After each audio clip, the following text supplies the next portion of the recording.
We welcome you to the second day of the Asia Rugby Emirates 7 Series 2025, the second leg, brought to you live from the Racecourse Stadium in Colombo.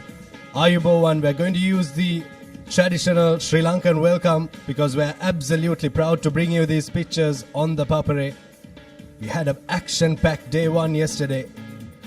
This is the second leg of this series. The first leg was worked off in China, and the second leg, we're proud to bring it to you from the heart of Colombo, the Racecourse grounds. Joining with me in the commentary box for the first couple of games is Laksisi. Good morning to you, Laksisi. Good morning, Abid, and good morning to everyone joining with us from all across the world. We will have two games which were initially scheduled yesterday night. Because of the weather conditions, we had to postpone those games to today morning. So the final two games in the men's section of the tournament will take place right now. And we were originally supposed to begin at 10 a.m. but we had to begin at 9 a.m. because of the two games. So the final two games will begin shortly. And most of the teams have been confirmed already. Hong Kong, China and Japan going through as the top two teams from Group A and Group B in the men's category. And the third place and the fourth place yet to be determined, because whoever wins in that game between Sri Lanka and China will qualify as the top team of Group C. And the other team, they'll have to wait and see what actually happens. That will depend on the result, because Philippines, they have made a strong case to become that fourth team as well. So everything we play for is the home team, the men's team of Sri Lanka, gearing up for that all-important game against China, and Uzbekistan facing Singapore in this opening game of day 2. Now, Uzbekistan had a great first day, we can say. Nathan did manage to push Sri Lanka quite a lot in that first game. So let's see whether they can push Singapore in this first game of day number 2.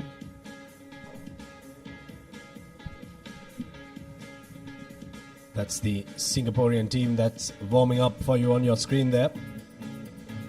You'd want to have a look out on the weather for the day. The weather is what stopped play yesterday. It's cloudy right now around the racecourse. Yesterday it was sunny in the morning, Laksisi. There was a lot of sunshine that really dried up the turf, and it was a turf that was filled with water yesterday. When we left the racecourse, it has dried up. The soil has sucked in all of that water, but the sunshine is absolutely essential, because this turf, the racecourse turf, when it does rain, it tends to become very slippery. Exactly. I think it was the right call from everyone, the officials, the organizers, to make sure that the final two games were going to take place today morning, because one of those games, especially the Sri Lanka China game, is a very important one. So because of that, I think shifting it to today morning was the right call. And the weather forecast, as you can see, it's going to be cloudy throughout the day, and hopefully when it comes to the final few games today evening, we won't have rain like we had yesterday, because of course yesterday the games were supposed to go till like 10:15 p.m. But today the final is scheduled to begin at 6:50 p.m. So hopefully there won't be any rain. Now these are the results from day 1 and the women's 7 series. India had a great start against UAE, winning that game 17 points to 7. Japan, they have dominated throughout the day. If you can see that graphic, with 73 points to nil, 69 points to nil, and 43 points to nil. And then Kazakhstan beating Malaysia 22 points to 10. Kazakhstan, of course, winning 2 games out of 3. And China winning that group. They managed to beat Kazakhstan in that all-important counter, 22 points to nil. And when it comes to the home team, they had a very disappointing day, we can say. They lost all their games. And Thailand, they are the team to watch out for during the last leg. They missed out on that final, unfortunately. They ended up taking that third place, but they have managed to come here to Sri Lanka and continue that fine form. So they'll be looking to make a case to become one of the finalists in this women's 7 series. Japan seem to be the strongest team in this section. No one has scored past their line so far. No scores against them. They only have points for, no points against. So they are the team to look forward to. And of course, Thailand have made a really strong statement in the games that they've played against Sri Lanka and Singapore. So it'll be interesting to see how it pans out in day 2 in the women's section. When it comes to the men's section, we had some close games, especially in the latter parts of the day. And to kick things off, Malaysia managed to beat Korea 19 points to 7. And then Hong Kong continuing their domination, 33 points to 12 against Philippines, 50 points to 0 against South Korea, and 38 points to 10 against Malaysia. South Korea, they'll be really disappointed with because as we all know, they have been a side just being in the top 3-4 most of the time when it comes to the Asian Rugby 7 circuit. But yesterday they lost all their games and they'll be playing in that 9th place playoff. And when it comes to the other teams, Japan, they have dominated just like the women's team. They have not conceded any points during that first day. So they lost their finals to Hong Kong, China in that first leg. So they'll definitely want to make a case to become the champions and topple Hong Kong, China. And of course, the home team, Sri Lanka, 26 points to 14, 22 points to 5. Not the most convincing wins, especially against Uzbekistan. But that game against China, they'll want to make a case to showcase what they can really do here. And China, 24 points to 0, 29 points to 0. They have not conceded any points here as well. So everything to play for, especially in the 2 games which are coming up. Yes, that Sri Lanka-China game is the one that you would want to look forward to the most. The 3rd and 4th place teams in the first leg of the Asia Rugby Emirates Men's 7 series that was played in China. But also the Sri Lanka scorecards and the Philippines scorecard is something that you would want to keep your eye out on as well. In the worst case for Sri Lanka, if they do end up losing the game against China, they would want to lose it with a really small margin so that they are ahead of the Philippines in the points difference. Here's the Uzbek team ready for their game against Singapore.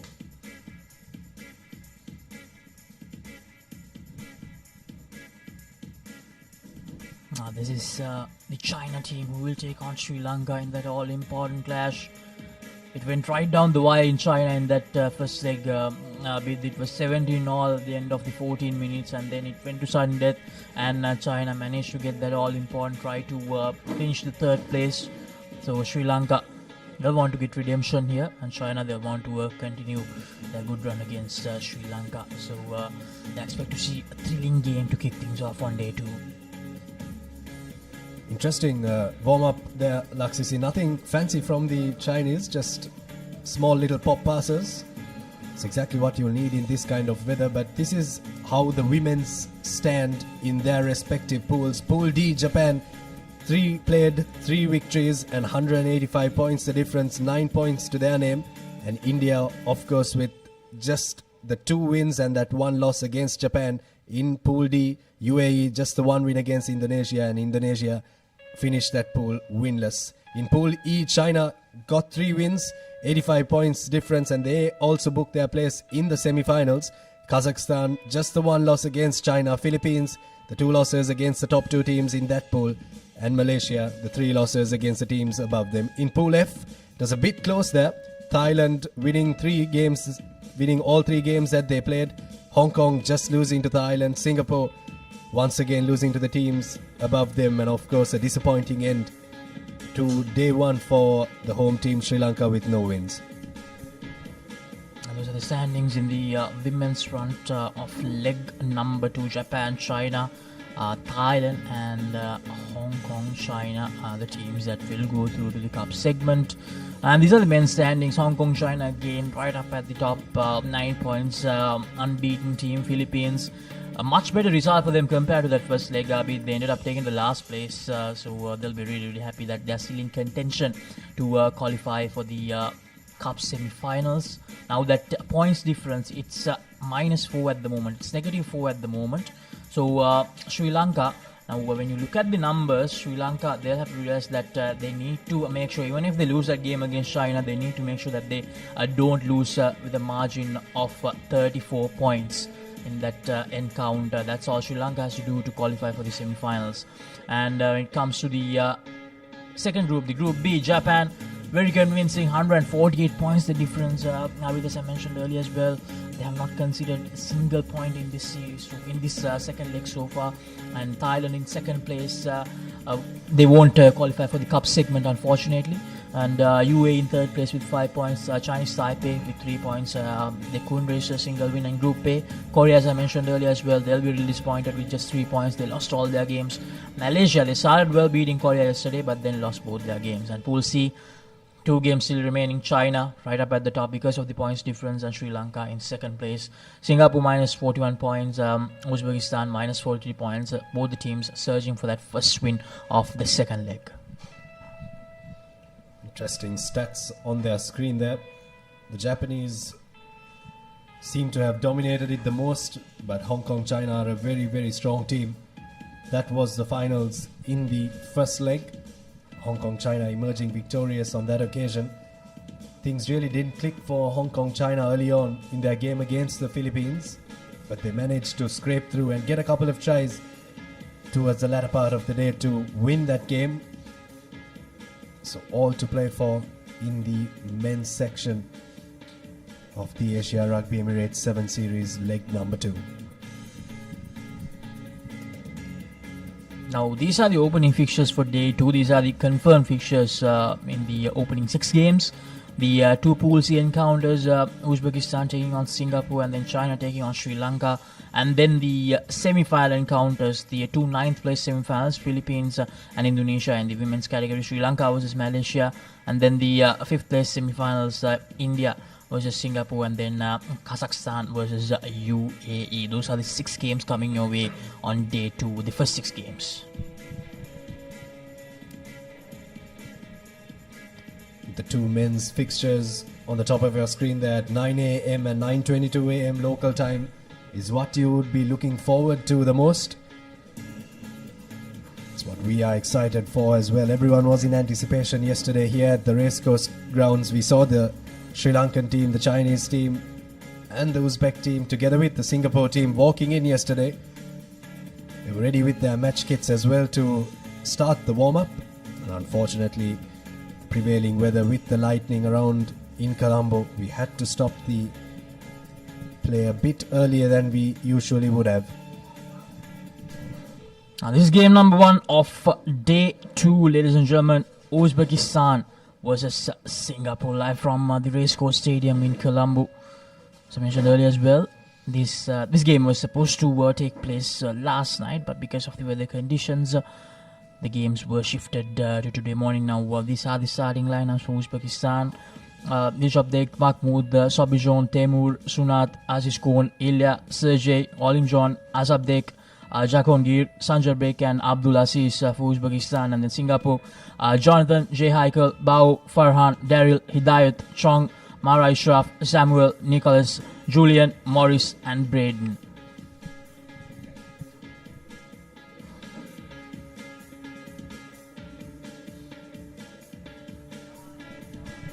Now, yesterday we did have a decent crowd up, so hopefully on day 2, where all the important games will take place, we will see a lot more people turning up. Especially for the next game, we might see a good crowd Sunday morning, and most of the time the rugby crowd tends to show up quite a lot, especially during the weekend. So let's see now the 2 teams come out for game number 1 of day 2 in the second leg of the Asia Rugby Emirates 7 Series 2025. Singapore and Uzbekistan, both the teams searching for that first win of the second leg. Both these teams would not want the wooden spoon in their respective group. This is a Pool C encounter. Thank you. Both teams winless so far, losing games against Sri Lanka and Hong Kong. Referee for this game is Top Dek Dani, experienced referee. Got an important job to do in this game, and this is going to be a fixture that these 2 teams would have been looking forward to. They would have known that the games against Sri Lanka and China would have been tough. So this is the win that they are searching for. Here's the kickoff from Singapore. Uzbekistan looking to spread the ball early on, pumping their legs and trying to get up to the 10-meter mark there. Here's the ball now into the hands of Ibrahimov, but it has ricocheted off his hand. Some good defense coming in from Singapore. Did a bit of an early meal for all the teams and for the spectators as well. If you can have a look at the underfoot conditions there, not too great. Looks a bit of a skiing track here, but here's Uzbekistan now trying to create some one-on-one opportunities out wide. Nurilev on that occasion for Uzbekistan.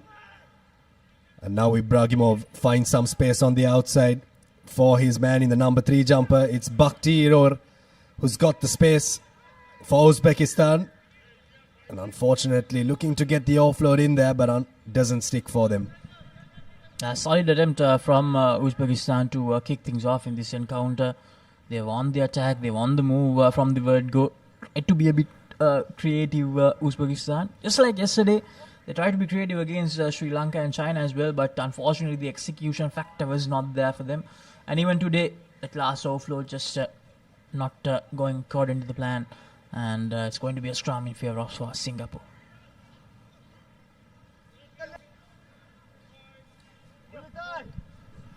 Set. Scrum feed for Daryl Liao.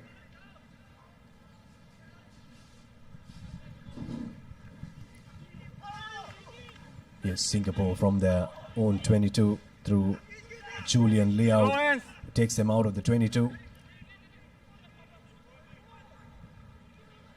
Good depth from Singapore, looking to get the cut back in, and now they've created a bit of an overlap for themselves and created some space. Here's a good opportunity for the Singaporeans to attack, and they look to go to the toe. Not too sure why the option was taken, but nonetheless the option is an option that gets them the try. Hidayat Jefferdine is the beneficiary of some good teamwork from their own half, Laksisi, and they get the first score of day number 2. Singapore making sure that they make use of that first real opportunity of this encounter. Where he decided to go for that little kick and chase option. Hidayat Jefferdine probably thought that number 12 of Uzbekistan might just tackle him, so just went for that little kick, and he knew that he had the pace to outrun him. Here's the replay. Good piece of work from Singapore. Now here's that little moment. They had the extra pace needed to outrun the Uzbekistan players quite easily. Now, there's been a little issue for Uzbekistan during both the legs, with that speed factor. They do tend to have that physical aspect covered. They do seem a very good defensive side at times, but unfortunately, the speed is just not there for them at the moment. Offside. Penalty coming the way of Singapore. An accidental offside there. Taken quickly by Samuel Koh for Singapore. Switches back to the short side. Nicholas Yao. Now swinging it from side to side, Singapore. Here's a try scorer, Jefferdine. Looking to spark something once again. He got a kick through, a grubber forward, and this time he's going to get a try for his team. The second one for Singapore. And it comes for Jonathan Wong. A try for Singapore. And the second one that has come through a grubber. Something that these teams that will take part today will want to use, Laksisi. Will want to use the boot a little bit often. Singapore have done that early dose and got 2 tries and 2 conversions as well. Indeed, with making sure that you have that grubber aspect covered is going to play a huge part, a vital part on day number 2 with the underfoot conditions. Now, once again, it's Hidayat who went for that option, and it was a lovely chase from Jonathan Wong. So, Singapore, I think they have identified they do have that extra speed factor with them, and they are making sure that they are working according to that plan, making sure that's their main point of attack. Mukhamed Dinov for Uzbekistan takes it forward, but now a little bit of a gap opening in the middle of everything for Sokolov. He's going to sprint his way across and hit back right away for Uzbekistan. Ilyas Sokolov found the gap and pounced right through it. That's a try that will break the shackles and break the duck for Uzbekistan. Uzbekistan doing really well that time. Sokolov identifying that slight gap and running right in between the two defenders of Singapore to open the account for Uzbekistan. 14 points to 7. Around 1 minute and 20 seconds remaining in this first half of game number 1 of day 2. Here's that little step from Sokolov. That's all it takes in the game of sevens rugby. Just a moment of, or a lapse in concentration from the defense. Singapore will need to pull their socks up after that one. They played some good rugby so far in the first half. Sokolov has had his game has been taken off early, and the sun is out here at the racecourse. Oh, that's a knock forward from Uzbekistan after restart. Not what they wanted after scoring that try, Abid. Unfortunate, a very good contestable kick there from the Uzbeks. Coaches watching on, barking instructions from the sidelines.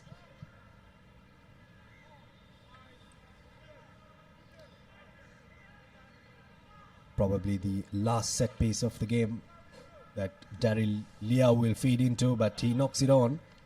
He's knocked it back, in fact, and now he's knocked it on. Here's the ball for Uzbekistan, and somehow it comes out for them, even though the passes don't stick. So we go back for the knock-on from Singapore. So Uzbekistan, probably the last move of the first half. With an opportunity to attack, to make it all even, going into lemons in this first game.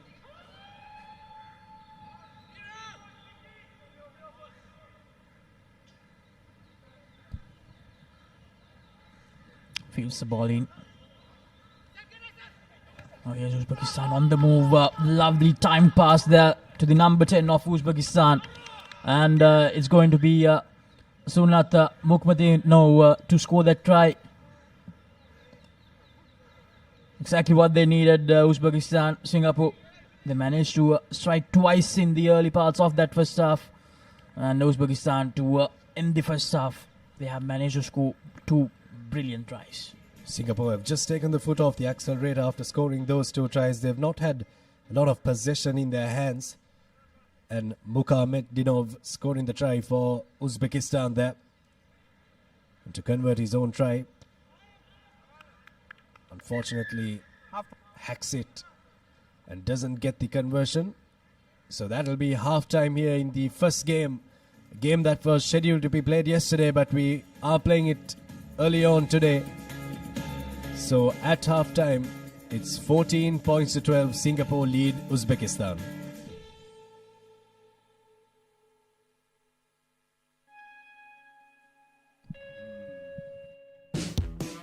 Want to stay at a luxury 5-star hotel in Singapore or the sandy shores in Maldives?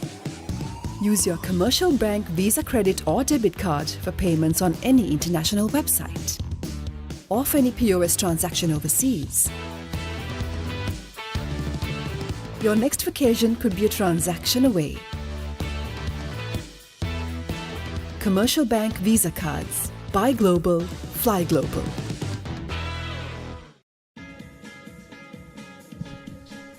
Welcome back to the live action from the racecourse. We'll have a look at the first half highlights of this Pool C encounter. Uzbekistan taking on Singapore. Singapore scored early on through a couple of grubber kicks from Hidayat Jefferdine. One he was the beneficiary of. That is the try that is being played on your screen there on replay. And this is the next try that was scored by Jonathan Wong for Singapore. Proud Singaporean getting his try there under the sticks. And of course this one from Uzbekistan, they came right back in to score a try. Try that broke their duck. But they didn't just go once, they went bang bang and are now within 2 scores of Singapore.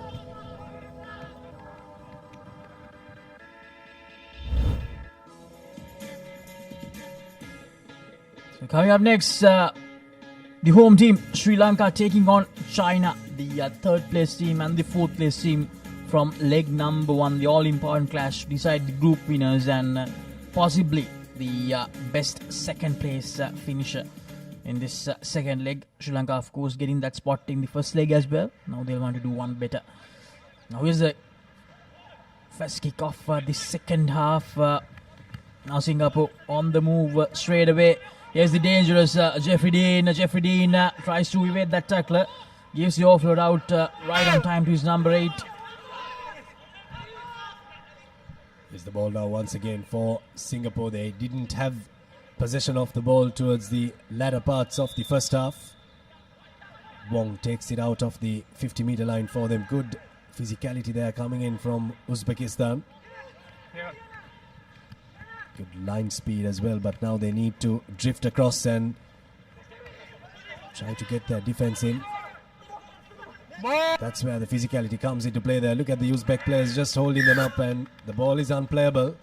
So it'll be a scrum in favor of the Uzbeks. Uzbekistan doing really well. It's very important that as they are trailing by 2 points, that they get the first try here of the second half. Because if they do let Singapore maybe get at least a try, even without the conversion, that means they'll have to get a converted try to be on even terms with Singapore. So it's important that Uzbekistan they get that first try of the second half. Something that we were worried about was if the underfoot conditions would hold after the big torrential downpour yesterday. Seems like it's still a slippery turf out there, but the sun is out, so that is some good news. Illegal scrummaging there from Singapore, so it was a penalty.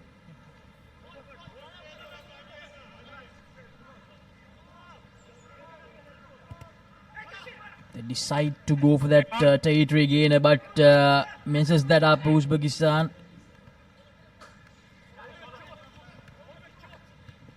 Was for a kick, the Singapore player, and Jonathan Wong, I believe, knocked the ball forward.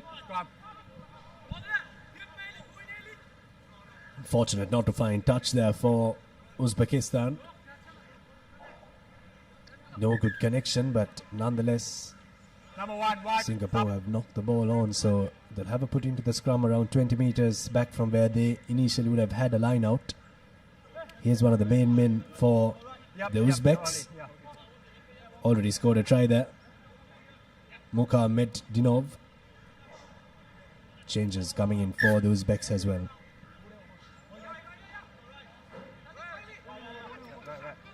Push. Bye. Still a 2-point game here. Singapore leading Uzbekistan. These teams will either play the 5th place playoff or the 9th place playoff. That is what they're fighting for. The loser of this game will be on the bottom of Pool C, but here's Uzbekistan trying their best not to be the bottom place team in Pool C. Quick ball for the men in green. Now looking to run this Singaporean defense. The big man looks to get the offload in, but doesn't stick there. Falls into the hand of Maurice Wong. Now Singapore have come away with it. Uzbekistan just couldn't close out that move there. Ducking past the tackle was Samuel Koh from Singapore.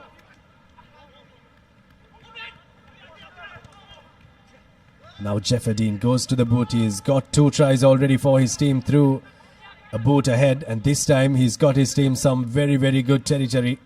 Fantastic kick from Hidayat Jefferdine there. Finding the space at the back. Might have trickled out into touch, but it's a very good territorial gain for his team.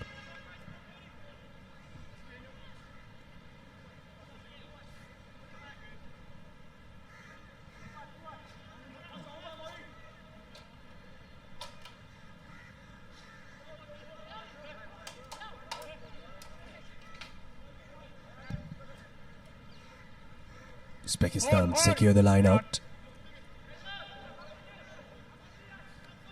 Interesting to see what their exit strategy would be, and their exit strategy seems to be to run it out of their own 22.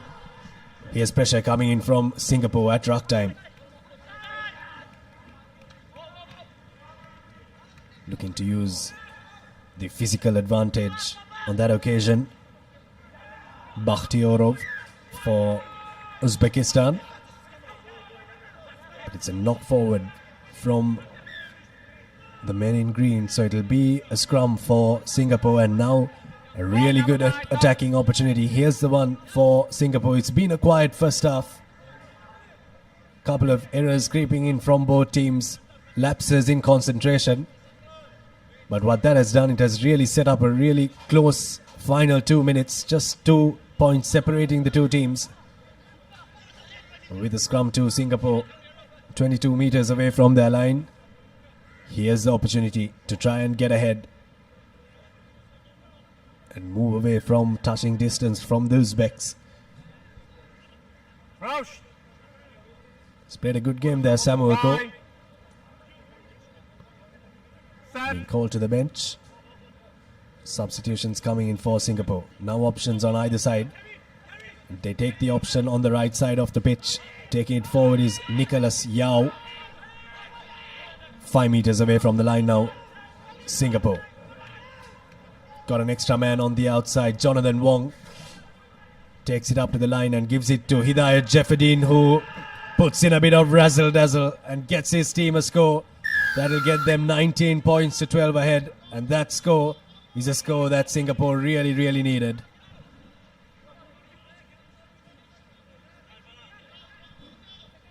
Two tries in this match already for Hidayat Jefferdine. 10 seconds. 2 tries in this leg as well. But he's created a number of tries and he's really been their talisman. Important conversion and it's successful. So 21 points to 12. If the Uzbeks are to mount a comeback, they need to score twice.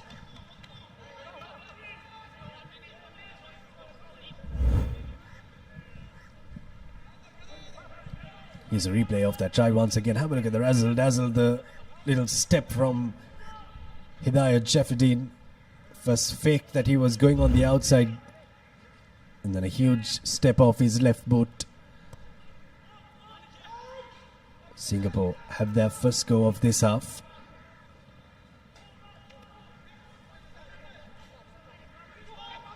Pumping his legs and running out of the 22, Bakhtiyorov.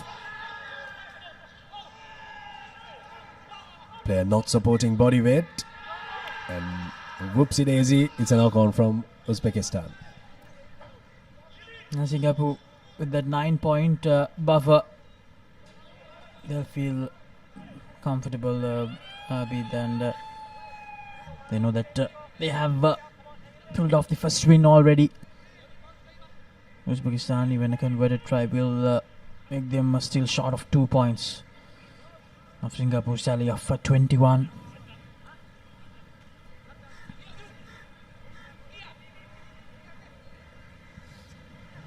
Now Singapore trying to add some more points here.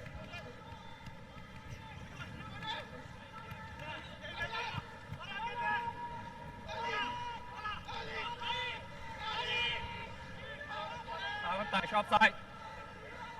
Now Singapore targeting that left flank, and Jonathan Wong just has to step away from that Uzbekistan defender. He will go down to his second try of this encounter, Jonathan Wong. And with that try, Singapore they have sealed the deal. 26 points to 12 with a straightforward conversion coming up. Now it'll be a bit of a waiting game for Singapore to see if they can get in for the 5th place playoff. Uzbekistan, of course, will be hopeful that they can get in for that 9th place semi-final playoff. But a victory for the Singaporeans. Started off very strong, Singapore, but Uzbekistan mounted a comeback towards the latter parts of the first half. But Singapore just had too much class in that second half. Played territorial and won this game 28 points to 12 against a very physical Uzbek team. Here are the highlights of that game. Hidayat Jefferdine on your screen there has really been the live wire for the Singaporean outfit. And also that man in the number 1 jumper, Jonathan Wong, scoring 2 tries in this game. Really hot stepping here from the Singaporeans.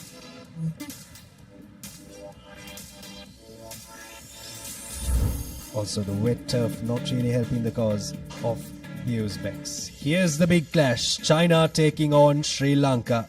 A clash that we anticipated to play yesterday, but we'll be able to witness today as both teams come out into the middle. The home team on your left in their traditional white strip, and the Chinese in their traditional strip. Important fixture for both these teams. The 3rd placed team and the 4th placed team in the first leg played in China. Sri Lanka will be looking to try and get a big win here, or even if they lose this game, worst case scenario, they'd not want to lose it and lose it within 34 points. Ibuki Tetsuka from Japan will be our referee for this game. A huge moment, a huge game in the second leg of the Asia Rugby Emirates 7 Series 2025. Can Sri Lanka get their win back against China? Or will China make it 2-0 against Sri Lanka in the 7th series for the year 2025? Here's the kickoff. Target C, in part of the field, Chadra Soisa unable to gather it cleanly. And Sri Lanka with the penalty advantage, taking their time. Takes the tap, Johnson.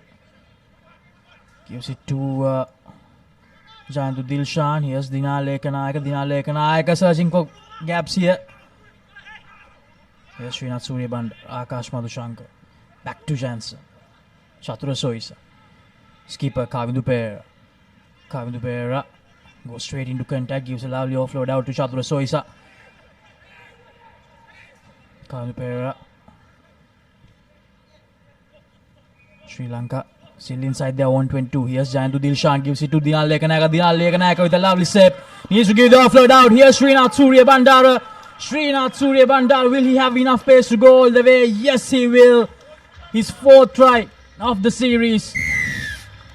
Srinath Suryabandara begins day number 2 with a bang for the home team. Very patient stuff from Sri Lanka in the early stages, really stretching the Chinese defense. Good work, I thought, from Dinal Lekanayaka on this right-hand side flank to step past the tackle and also get the offload in. Srinath Suryabandara gets the first try of the day for the Sri Lankans. And he had to outpace Ma Chong. Sri Lankan Sevens Maestro does it early on for Sri Lanka. Conversion not successful, but it's 5 points to nil. We'll have a look at a replay of that try there. Janithu Dilshan was right in the middle of everything in that try. Dinal Lekanayaka stepping through Bao Wong's tackle. And then it was a sprint from Srinath Suryabandara to outpace Ma Chong to score Sri Lanka's first try in this important fixture. A lovely assist from Dinal Lekanayaka to create that try for Sri Lanka. Here's the restart, an important moment. Sri Lanka have not been that good when it comes to the restarts. Very well collected. Now China with an opportunity to attack. Chadra Soisa, the lovely tackle. Now China on the move. Going from right to left, spots the gap. Jantu Dilshan, Akash Madhushankar. Good piece of defending so far from Sri Lanka. Ajan Jansen, Kavindu Pera, the skipper. Not that easy to get that big man down. Kavindu Pera unable to roll away. Akash Madhushankar, Srinath Suryabandara. Good work from Sri Lanka so far, but China, they are keeping the consistency up as well. Spots a little gap. Srinath Suryabandara. Brilliant tackle.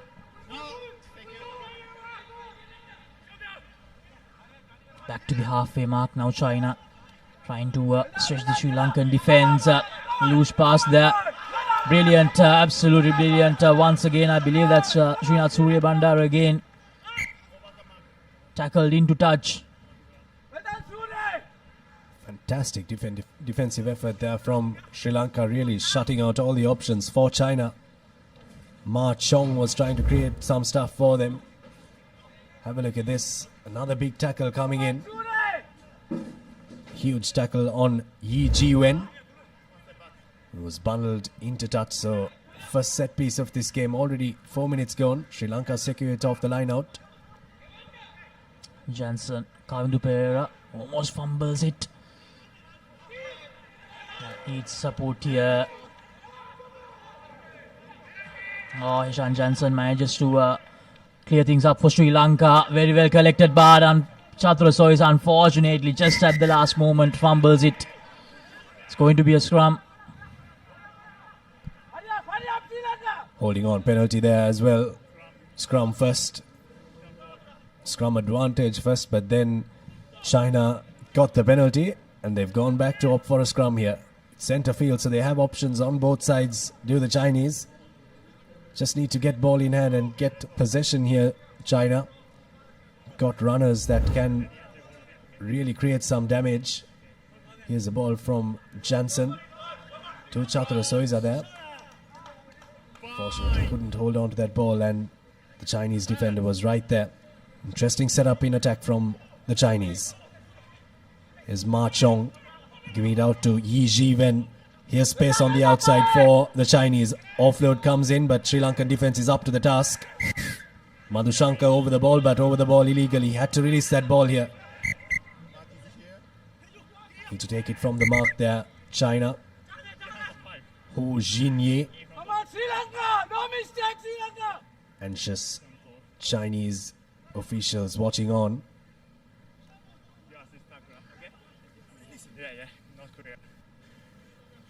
China have opted for the scrum once again here, 5 meters away from the line. Just the one score so far in this game, just the solitary score from Srinath Surya Bandara. And this is always going to be a very physical contest with a closely contested encounter.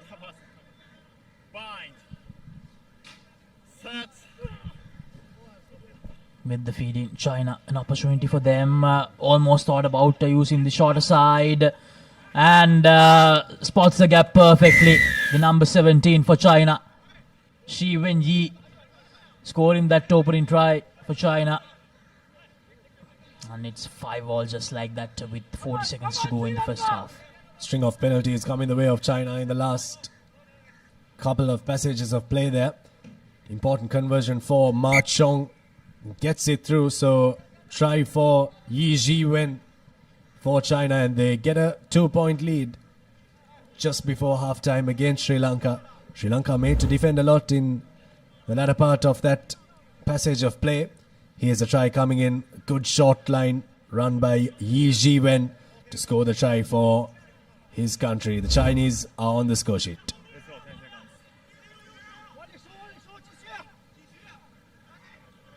That will be last play most probably in this first half. He decides to go a bit long that time. Chatura Soisa gathers it cleanly. Goes straight into contact. Ekanayaka, Jayantu Dilshan, not quite sure that was the right option. Dinale Ekanayaka. Sri Lanka being pushed back here. Here's Akash Madhushanka, Kavindu Pereira. Kavindu Pereira steps away. Akash Madhushanka do manage to gather that and the tackler not releasing that time. Heshan Jansen, Jandu Dilshan, Dinal Ekanayaka, Chatura Soisa. Searching for options. Chatura Soisa spots a little gap. Jansen, Akash Madhushanka. And Akash Madhushanka that time not the best of offloads. Wonder how vital that error is going to be. Holding on, penalty in favor of Sri Lanka. Srinath Surya Bandara takes it quickly. Needs support here. The support arrives in the form of Dinal Ekanayaka. Heshan Jansen looking for options. Lovely stepping from Heshan Jansen here. Gives it to Chatura Soisa. Now Ekanayaka again. Jayantu Dilshan spots a little gap, and Jayantu Dilshan, He will sprint all the way towards that try line. Absolutely phenomenal. A much needed try for Sri Lanka just before Lemons Abi. Really not taking the foot off the accelerator there, Sri Lanka. They could have just tapped it and kicked it out into touch there, but really enterprising stuff from Srinath Surya Bandara. And Johnny the Dilshan has been on absolute fire in this second leg. And in the entire 7 series, conversion for Srinath Surya Bandara to take Sri Lanka with a 5-point advantage into the half-time huddle. Good performance from Sri Lanka in patches in that first half. China as well had a couple of good phases of play in patches. Some good rugby dished out all round from both these teams, and really what we anticipated this game to be. At halftime, Sri Lanka lead the Chinese 12 points to 7. Marina 888, the home of sports entertainment. With boosted odds, secure cash out, and unlimited rewards. Marina 888, where winners are born.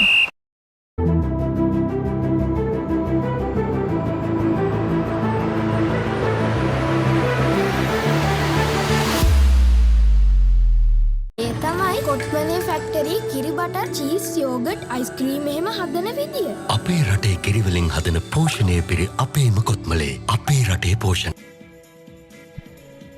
Welcome back to the live action. It's the important final clash in the Pool C of the men's category. Here's the highlights of the first half. Dina Lekanayaka busting a couple of tackles and stepping past the Chinese defense. Srinath Surya Bandara outpacing Ma Chong to score that try, and a try from Yi Ji Wen to get the lead for China. But that was only momentarily before Sri Lanka created a try through a quick tap taken by Srinath Surya Bandara. And here's Jani Dilshan, who really can go from 0 to 100 in absolutely no time. 12 points to 7. It stands at halftime. The home crowd will be very happy with that. And coming up next, we have the women's 9th place semi-final. Number 1, Philippines taking on Indonesia. The two teams who ended up taking the 11th and the 12th places during leg 1. And both the teams with an opportunity to do one better, to be honest, if they can win that semi-final clash. Shadra Soisa has had a good game for Sri Lanka so far. Sri Lanka Tennakon, he's out there. Papare is out there as well. So Sri Lanka making some changes. Sri Lanka.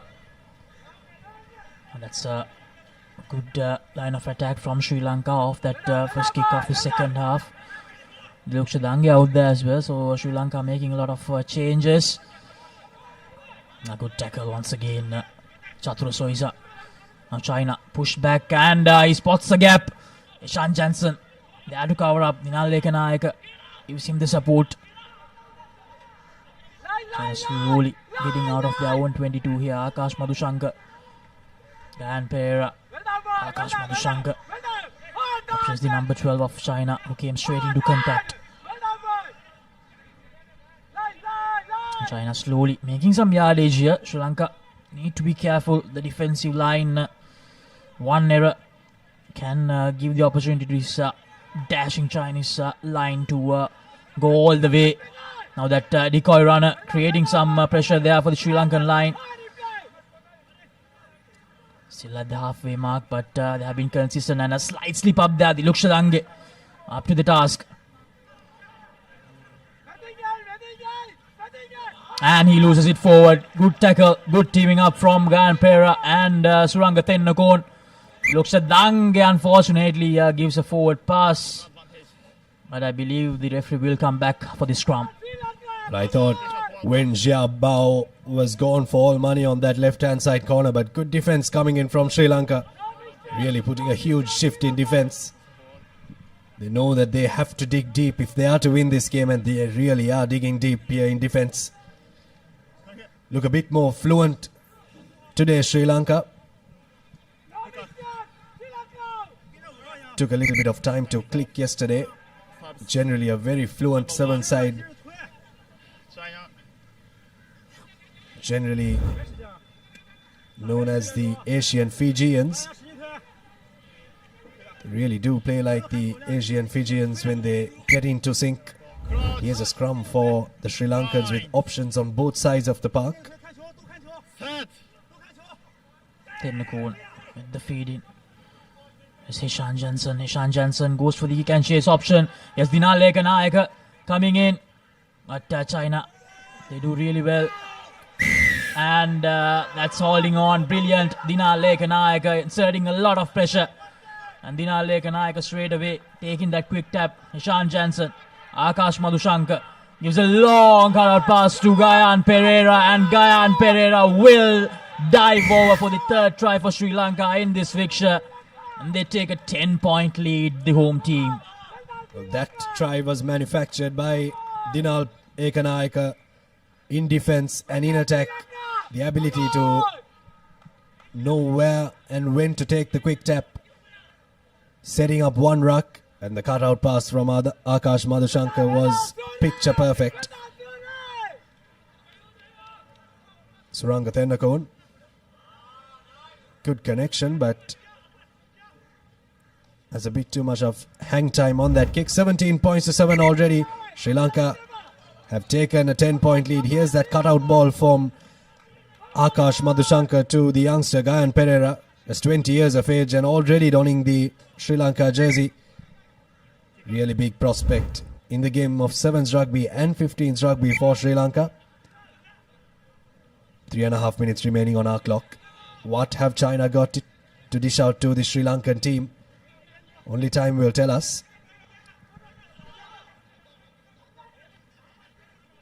Some space opening up for China, but Chatro Soisa once again there to do the job for Sri Lanka.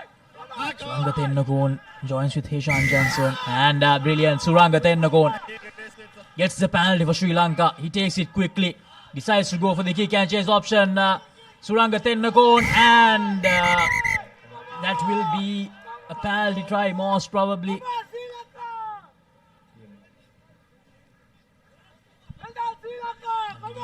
He will take some help from the TMO. Have a listen to what the conversation is from the AR. Red 12, tackles the ball. This is prevents a try. Yeah, with a display, probably try. And penalty try for the white and the yellow card, red 12. Good. I think that's the correct decision. The referee will show a yellow card to one of the Chinese players for taking the man out there, Suranga Tennakon, putting the kick ahead, and it's Ma Chong that is shown the yellow card from China, and the referee will go under the sticks. The Japanese referee will raise his hand for a 7-pointer for Sri Lanka, and it's 24 points to 7. Now Sri Lanka a lot more calm, a lot more composed to begin day 2. This is what they missed out. Suranga Tennakon going for that little rubber. We talked about how this is going to be very important, and as you can see the replay, Suranga Tennakon was clearly in front. He had all the time in the world to probably attempt another little kick or to make the collection, and that's why the referee went to that decision of a penalty try and a yellow card. Now here's the restart. Now again targeting that little space, Sri Lanka again going deep. A good defensive work again. Good rush defense from Sri Lanka, but the referee believes it was a high shot. I think even Suranga Tennakon agreed as well. He went a bit too high. Han Zhenji is the man who was shown the yellow card. Our apologies to Ma Chong. 24-7 now, Sri Lanka really running away with this one. And if the score does stand like this with just 2 minutes remaining on our clock, Sri Lanka will top Pool C and will make their way into the Cup semi-finals. Once again, a top 4 finish for Sri Lanka on the cards. Now Sri Lanka were not even part of the top tier last year, so this is a fantastic result for them to come back to the top tier. not supporting body weights as the referee. Here's Diluk Shadange, lovely step.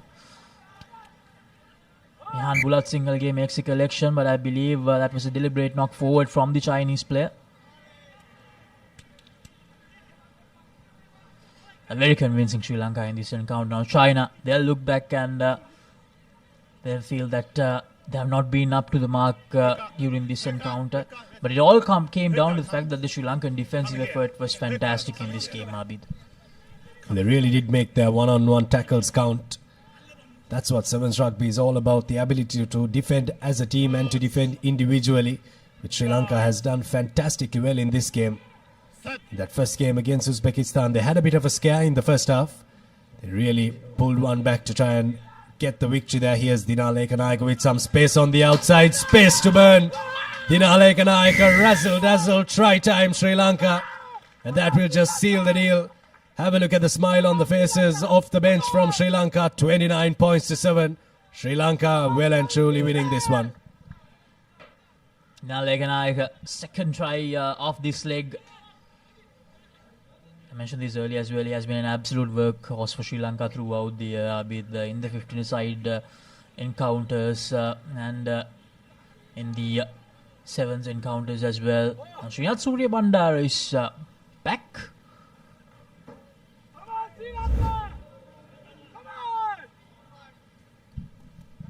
There's a replay of that try from Srinath Surya Bandara. That's the stop and go there to fox the Chinese defender.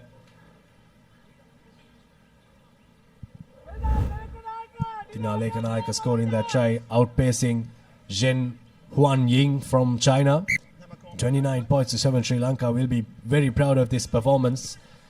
And with this performance, they'll know at the back of their minds that they can take on the best in Asia. They also are one of the best in Asia. So here's the chance for them to maybe win this one at home soil. But this one is done and dusted. They have 2 more games to go. See how it works out for the Sri Lankans. Here's Bulat Singhal again. Another youngster in the Sri Lankan team gives it out to the other youngster. The 2 20-year-olds linking up there. Here's the maestro in sevens rugby for Sri Lanka, giving it to Dinah Lekanayaka. And a little too easy this one for the Sri Lankans. Another try. You really have to commend this Sri Lankan performance, Laksisi. Absolutely brilliant from Sri Lanka. 34 points to 7. Dinah Lekanayaka with his second try. They absolutely love that combination. The 2 20-year-olds with the more senior statesman of the side. And then Dinah Lekanayaka just chipping in. 34 points to 7. Jan Bulat Singhal will try to add 2 more points. Won't be an easy conversion from this angle. But nevertheless, what a performance. Sri Lanka will now face Japan. Oh, Jahan Bulat Singhal is so close. So that's it. 34 points to 7. Sri Lanka. They beat China. They take that win back after losing to them in that third place playoff in the first leg. And now they will face Japan in the semi-finals. So it's going to be an interesting clash, Abid. Sri Lankan flag waving proudly there after that magnificent performance here at the historic Racecourse grounds. And a historic scoreline there, 34 points to 7. Sri Lanka beating China, but the job is not done yet. The job may be done in the pool, but the job is not done in the Asia Rugby Emirates 7 Series second leg. Have a look at the highlights of that second half. That was the first try in the second half from Gayan Pereira. Lovely cutout ball from Akash Madhushankar to the youngster. Here's Suranga Thenakon who put the little chip kick in. Was taken out by Ma Chong. Here's Dinah Lekanayaka taking on Zheng Huan Ying in the number 5 jumper for China. This is good work from the youngsters to get a score for Dinah Lekanayaka. Good continuity of play, getting Sri Lanka a big win in the second game of day 2.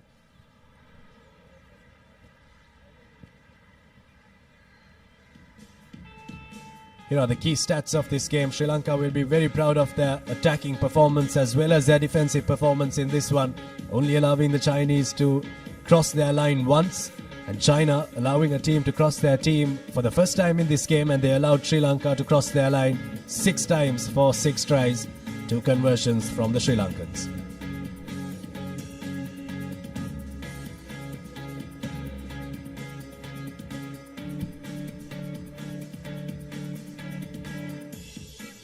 What this would do is Sri Lanka will play Japan in the semi-finals. China will go ahead as the best second place team.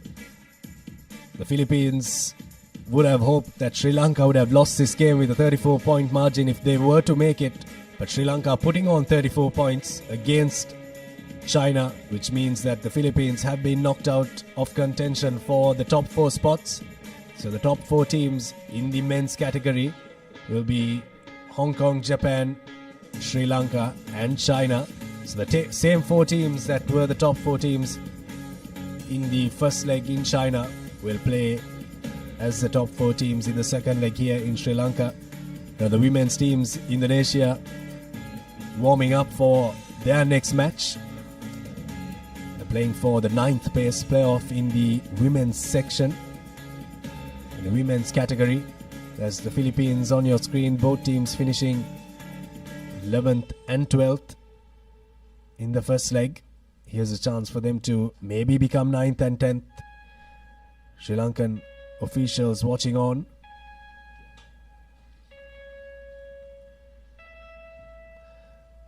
Pavitra Fernando on the corner there. Sri Lanka rugby president, newly appointed president. Huge task on his hands to steer the Sri Lankan ship forward when it comes to rugby. Really do have some of the most passionate rugby fans in Sri Lanka.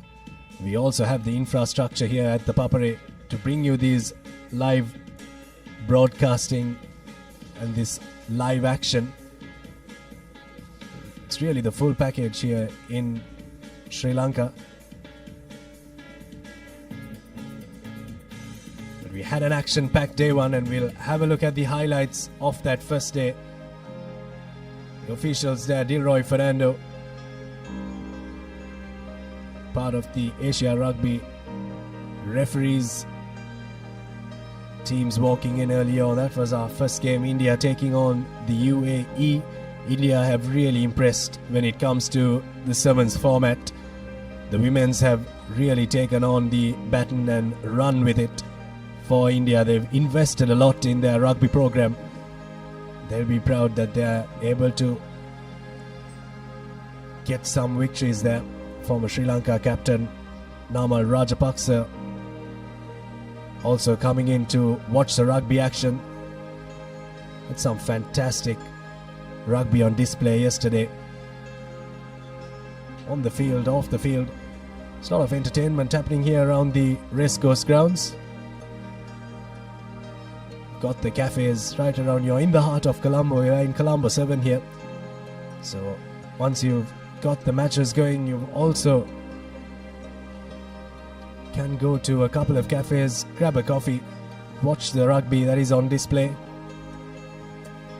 Got the spectators having a blast here.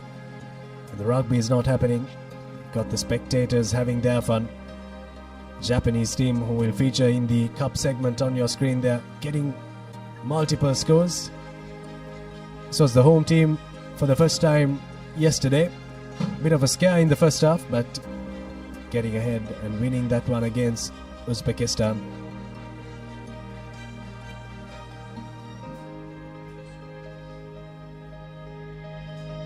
Sri Lanka and their coaching staff will be proud of that previous performance against China.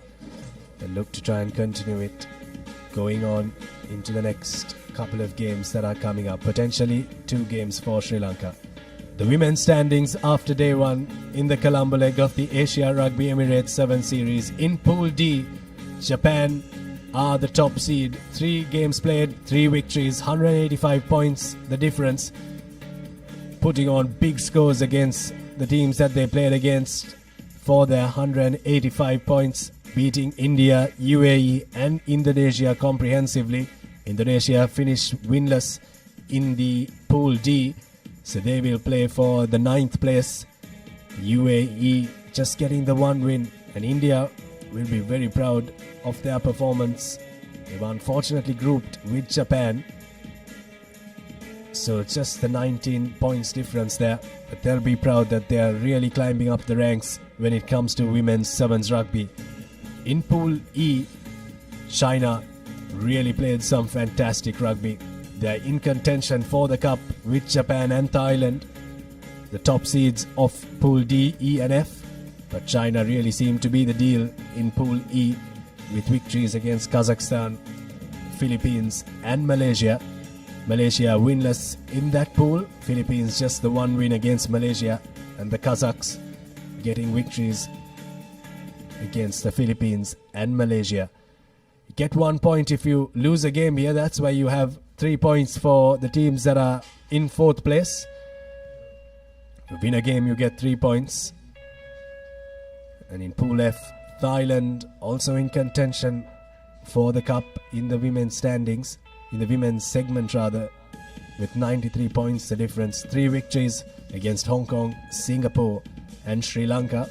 Hong Kong will not be too happy that they couldn't topple Thailand. A very close game there, but Thailand running away with that one in the latter parts of the game. Towards the end of the day yesterday, Singapore the victory against Sri Lanka, and the home team Sri Lanka finished winless, so they'll have to play in the 9th place playoff.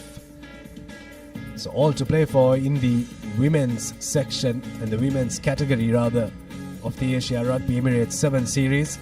It's a lovely morning here at the Racecourse grounds in Colombo, the historic Racecourse grounds where we've played rugby for over 100 years. Sri Lanka, a proud rugby playing nation. We're really honoured to open our arms to all of our international rugby playing friends in the Asia Rugby region to play some rugby with us and to play some rugby on our soil. Fixtures that are coming your way: the 9th place semi-final playoffs. Philippines taking on Indonesia. Both teams finished right at the bottom in the standings in the first leg. Philippines and Indonesia finishing 11th and 12th, so they'll play against each other at 10 a.m. That's the next match that you would want to look forward to. Sri Lanka taking on Malaysia at 10:22 a.m. Another 9th place semi-final. That's the second one of them. Sri Lanka yet searching for a victory in this leg and in their home leg of the Asia Rugby 7 Series 2025. The 5th place semi-final number 1. The mighty impressive India take on Singapore, who have also dished out some really electric rugby in attack and in defense. So they'll play at 10:44. And Kazakhstan will take on the United Arab Emirates at 11:05 a.m. for the 5th place semi-final number 2. So you've got plenty of rugby action coming your way, and it's only going to get better here. Slowly getting into the business end of the competition. We'll finish with the 9th place semi-finals. We'll have the 5th place semi-finals. Then we'll have the cup semi-finals. So it's a lot to look forward to in terms of rugby action. Couldn't finish the men's category yesterday because we couldn't finish 2 games in Pool C. But now we have the final men's standings after the first round in the Colombo leg of the Asia Rugby 7 Series. Hong Kong, the champions of the first leg, comprehensively winning their pool. That's Pool A. Victories against the Philippines, Malaysia and Korea. Very good victories for Hong Kong. They'll be not too proud of the points difference because they are a really better team than that. But they really did click towards the latter part of the day. So they'll look to take that forward. That game against Korea was just one-way traffic here in Colombo. So Hong Kong will only look to go from strength to strength as they will play China in that semi-finals. In Pool B, it was Japan who really dominated proceedings. The Japanese 148 points against no points when it comes to points given. Thailand just losing that game against Japan. The UAE losing to Thailand and Japan. Chinese Taipei finishing winless. A couple of years back, Chinese Taipei were really the team to look out for and a team that Sri Lanka dreaded playing against. or loved playing against because it was always a close tussle. Chinese Taipei just dropping to 4th position in that pool, and they will also have to play for the 9th place in the Colombo leg. In Pool C, Sri Lanka topping that pool. They'll be very proud of their performance there. 3 games played, 3 victories. The first win wasn't the most convincing. The next win they really improved on their performances, and they really peaked when it came to that Chinese game with an all-round performance in both defense and in attack. China just losing the game against Sri Lanka, and Uzbekistan and Singapore finishing off that table. The next game coming your way is the 9th place semi-final, number 1. It's the Philippines taking on Indonesia.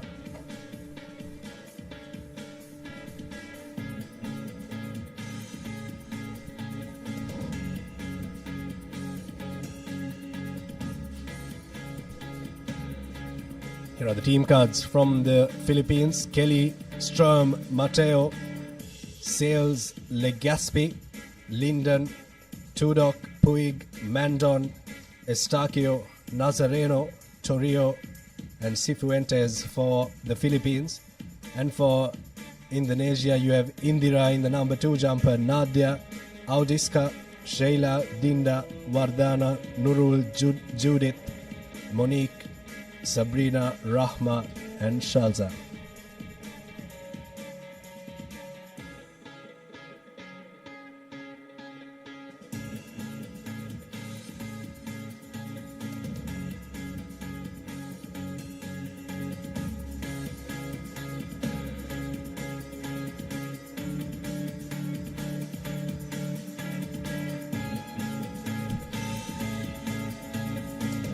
As we await for the arrival of the two teams. Philippines taking on Indonesia. Both teams want to make amends after disappointing day 1 here at the Racecourse Stadium. Well and surely an action-packed day awaits us. It was Sri Lanka who comfortably won against China early on in the day. It's a very good start for a very interesting day of sevens rugby here at the heart of Colombo.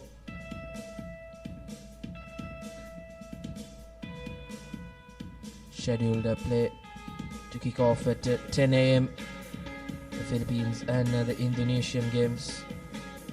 Both teams haven't had the best of outings on day number 1. As I did mention, they'll really want to make amends. It is all important day 2 and finish on a high and come on top in the campaign.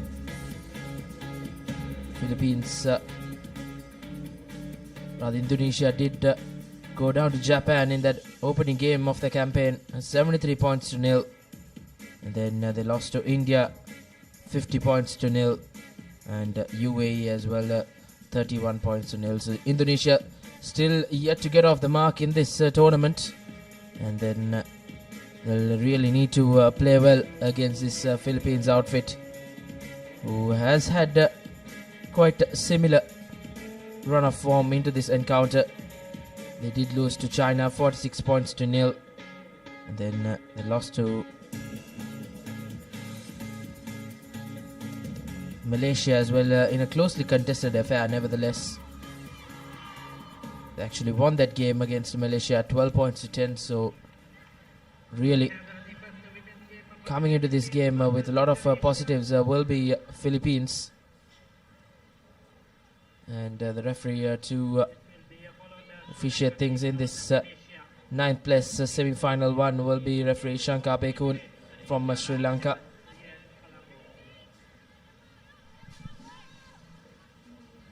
Get behind, please. And welcoming to the com box, I welcome Mariam. A very good morning to you. Good morning.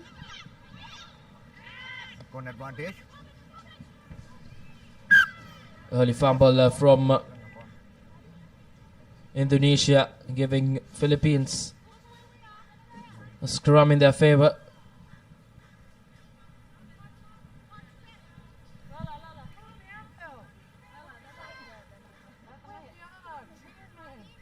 Crouch. Bye. Set. Good feed in from the Philippines, coming into this game as favourites. Will really want to make justify to that tagline, but early fumble from Indonesia. Too early couple of fumbles have really put them in the back foot.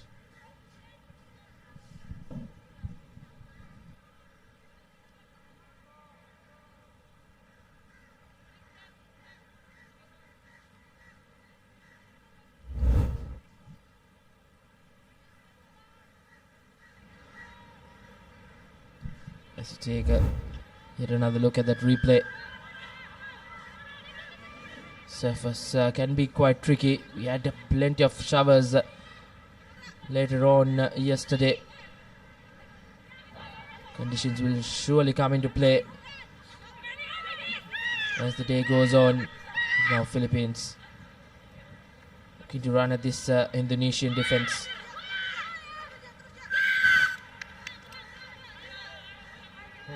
But infringement will go against Philippines, as Indonesia have an opportunity to just try to get out of jail, keep hold of position. They spread that ball out wide.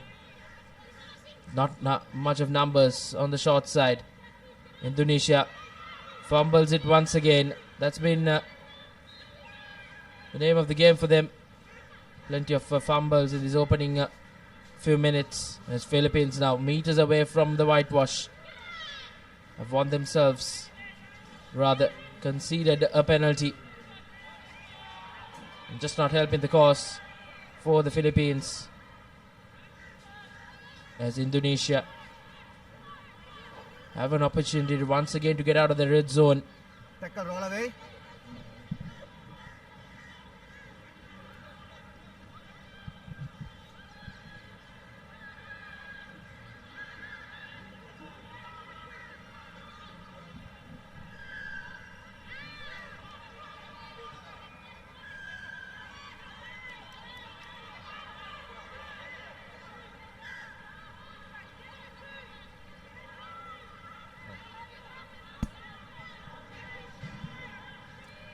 Indonesia taking ball forward.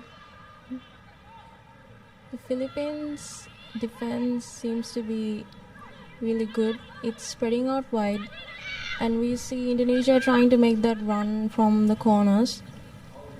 They're just not able to make the connection. No. Back. There's no player, there's no support player. Back. Get back. Use it.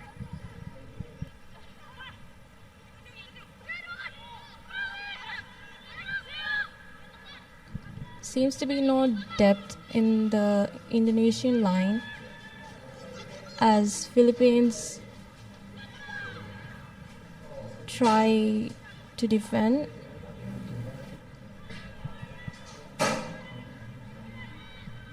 Not gaining any meters here. And that's been the case for Indonesia. Just not able to get out of jail. I think it's been a brilliant defensive effort from Philippines to just push them into that red zone.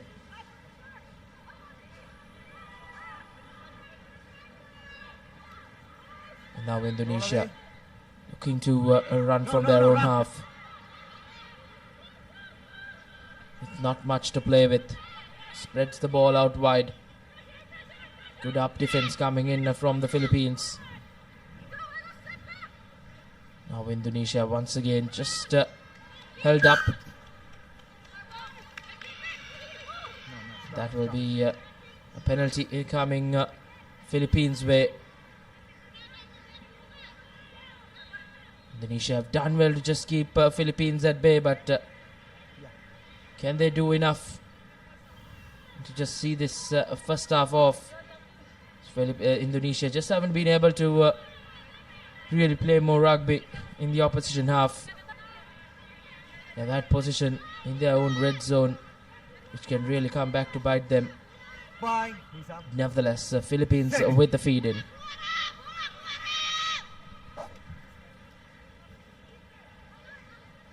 Oh no, fumbles the ball, Philippines.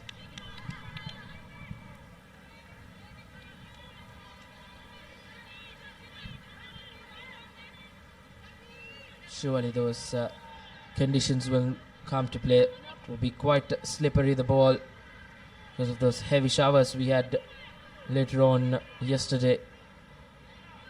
And some early changes in this first half.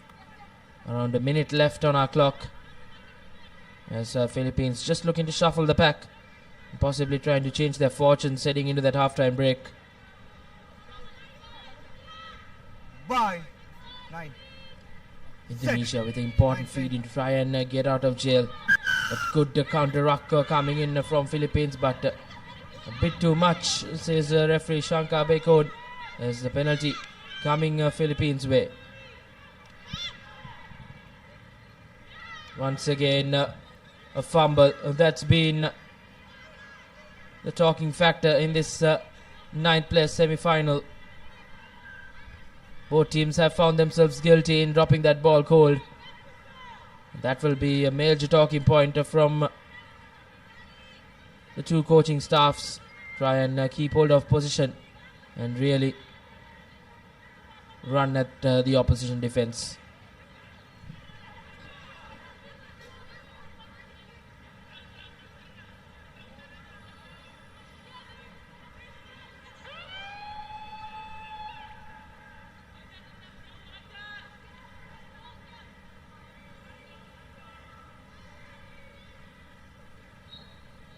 Once again, good feed in, but brilliant counter-ruck work coming in from Philippines.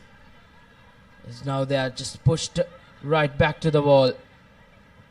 But Indonesia says enough is enough, as they will put that ball into touch, and that will be half-time. Still scoreless at the break.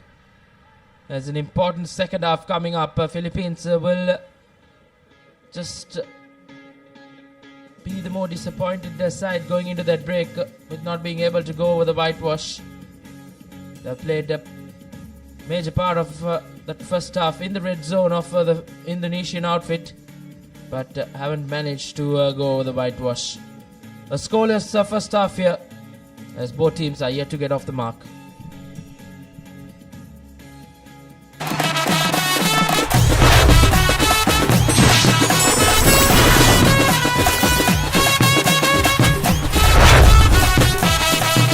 Rugby, live rugby. Prima Kotami, fun tamai. Exclusive leasing options for unregistered vehicles from Commercial Bank. Marina 888, the home of sports entertainment, with boosted odds, secure cash out, and unlimited rewards. Marina 888, where winners are born. Welcome back.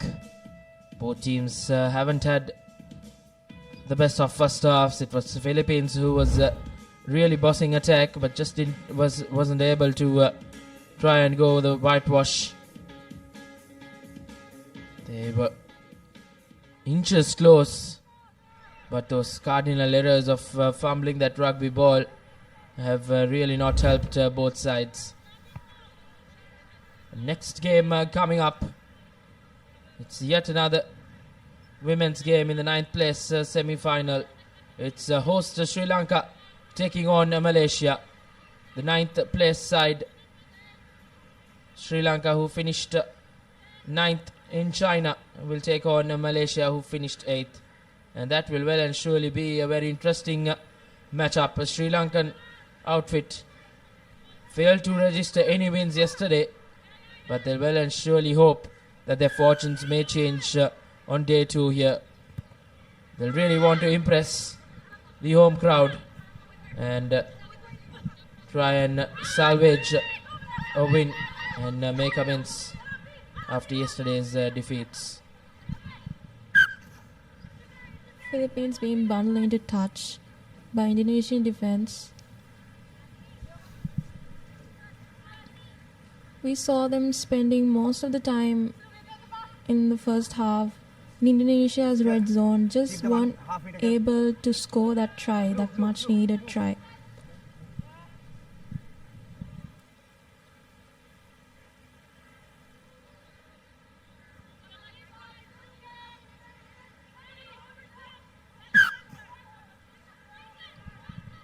Fumbles line out, scrum in favor of Philippines.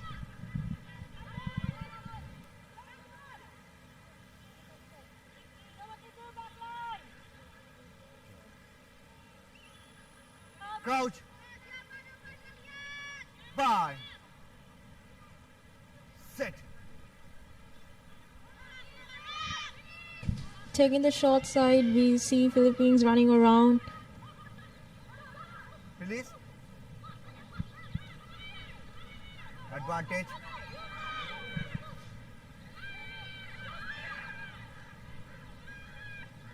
Using the physical advantage. Are they able to score? No, they aren't.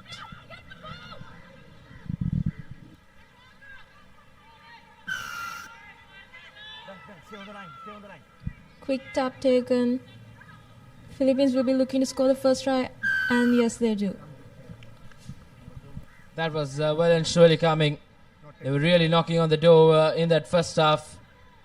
And this time around, early on in the second half, they have gone over and registered a score. A much needed try for the Philippines. And the Warriors will mount on this Indonesian outfit as they will be reduced to 6 players. As one of their players was sent to the sin bin. Taking it quickly, that big number 1. And she goes over with ease. 5 points to the good for Philippines. As Indonesia will have to come from behind, as they have done. They have been in similar positions throughout yesterday as well. Still yet to get a score in the Indonesian women's outfit. But Philippines have really worked hard to get that point, to get that try. And they'll really work hard to keep this slender lead of 5 points.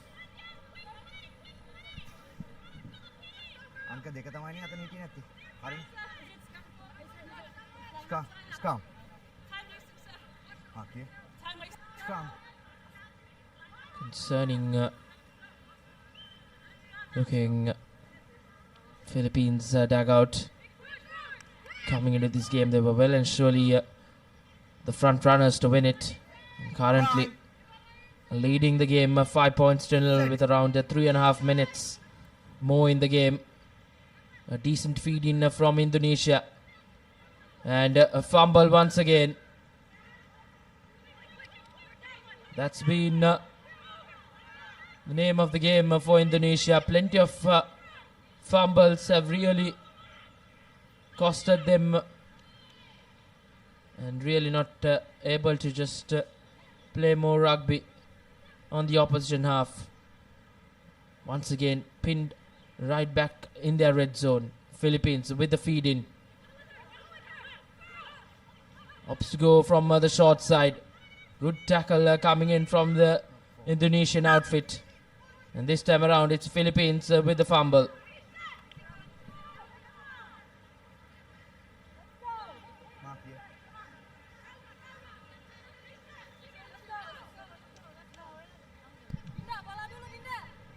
We see Indonesia not being able to move past their half. Crouch. And they should try to get some scores in, because they were not able to get any wins yesterday in their name. That's an interception. Beautiful try from Philippines. Second try for Philippines. Indeed, a brilliant work. Possibly Philippines will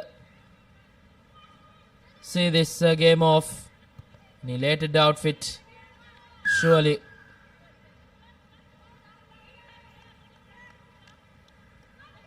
10 points to the good. As you take a look at the replay, once again a brilliant interception, and she managed to hold on to it and go over. It's 10 points to nil.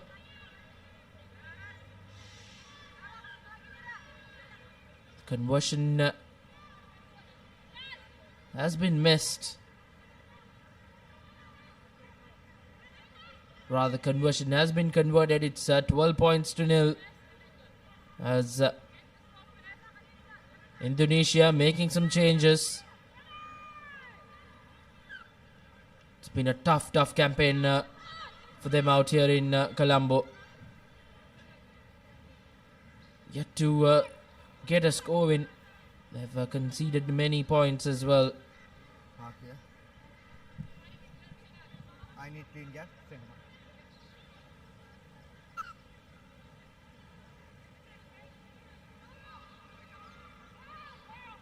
White number 2, blue number 1. Off.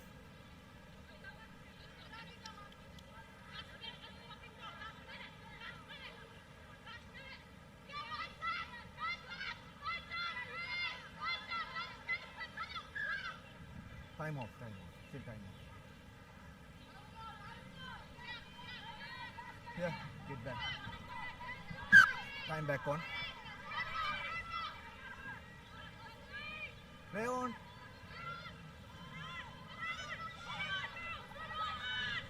Once again, Philippines. Time off.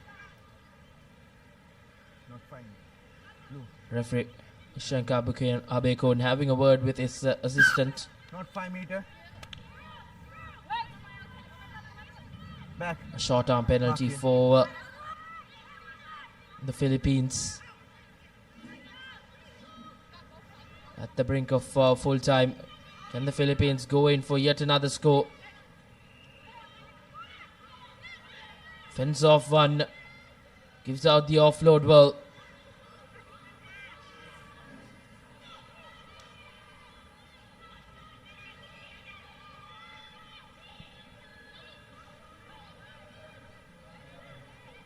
Now once again, Philippines will finish this game off with a flourish.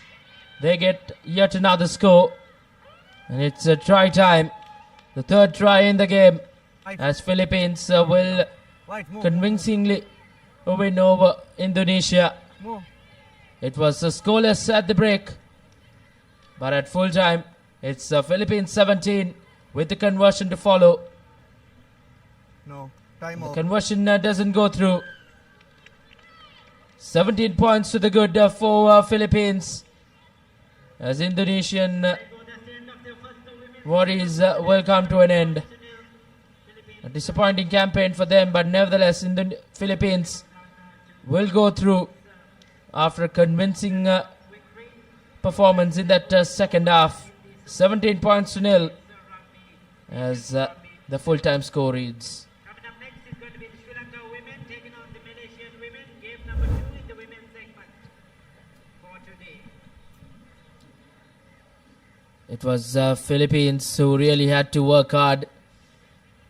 Went into the break scoreless, but they really came out all guns blazing in that second half and really put on a good performance to clinch a convincing win over Indonesia. 17 points to nil. And these are your key stats from that game. 3 tries and just the 1 converted try. Indonesia, nothing to speak of. Philippines win 17 points to nil.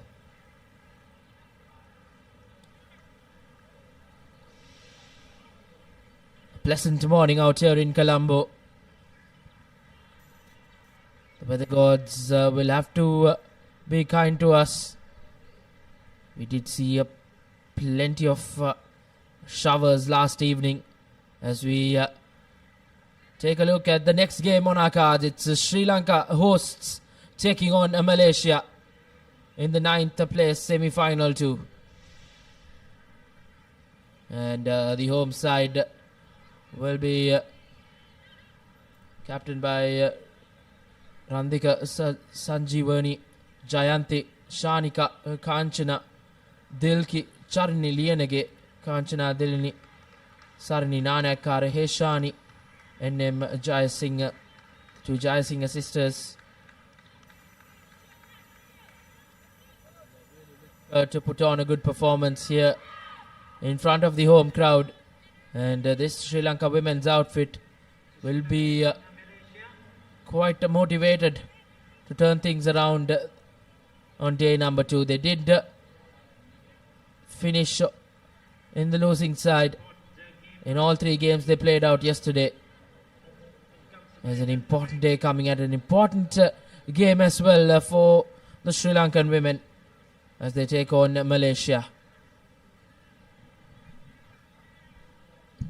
Sri Lanka trying to get that really important win today. We see the players huddled up and kickoff will commence.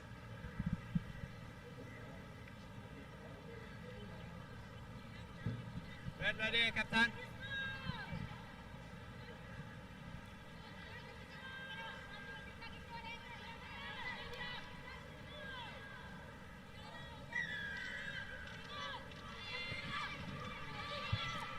Sri Lanka with the kickoff, a high-hanging one, taken well by this Malaysian outfit who spread that ball out wide. Sri Lanka with an early chance of attack for Malaysia. They will run over with ease. And that number 4, a bit too quick, as it's Malaysia who draw first blood. And that will be a concerning sign for the Sri Lankan outfit. The Sri Lankan defense not being drawn out wide.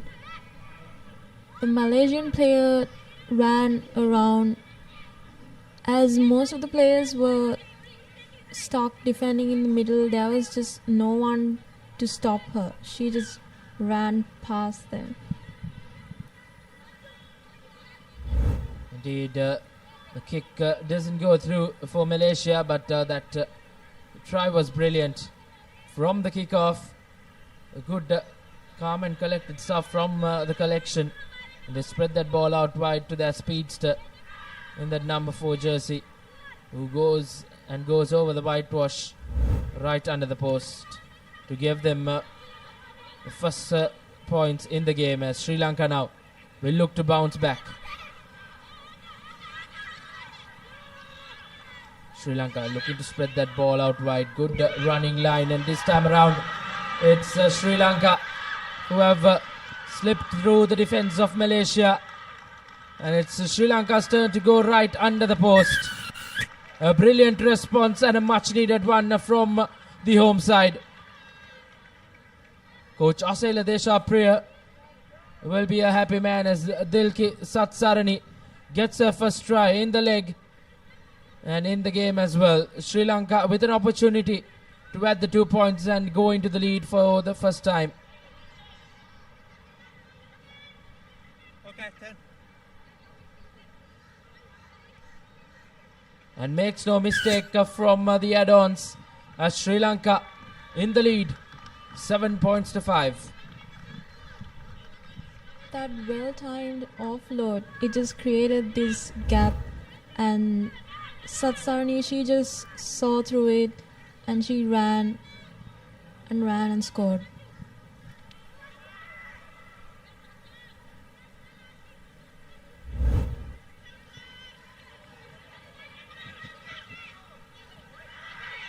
Once again, a good collection from the restart for Malaysia. They've done really well in those high-hanging kicks. And now good up defense, some pressure from the Sri Lankan outfit, but Malaysia have managed to once again to spread that ball out wide and give it to their speedsters. And it's Malaysia who will go over for their second try in the game, and they'll snatch that lead once again and make this a 3-point game. 10 points to 7 in favor of Malaysia.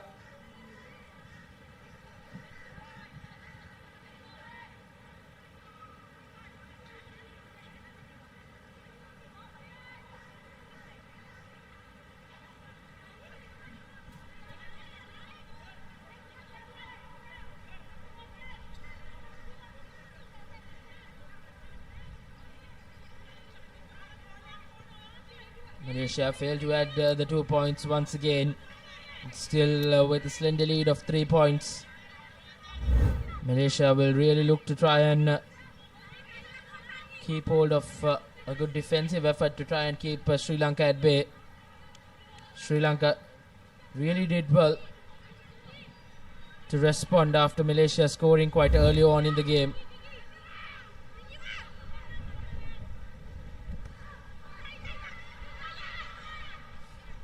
Fumbles the ball forward. Just not what the Sri Lankans wanted. But this time around, a brilliant tackle as Malaysia dropped that ball. It will be a scrum in favour of Sri Lanka coming up, and they'll really look to run at this Malaysian outfit once again to try and go over.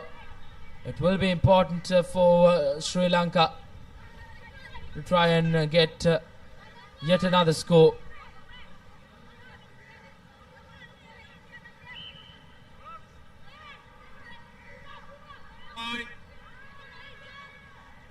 And Sri Lanka with the feed in.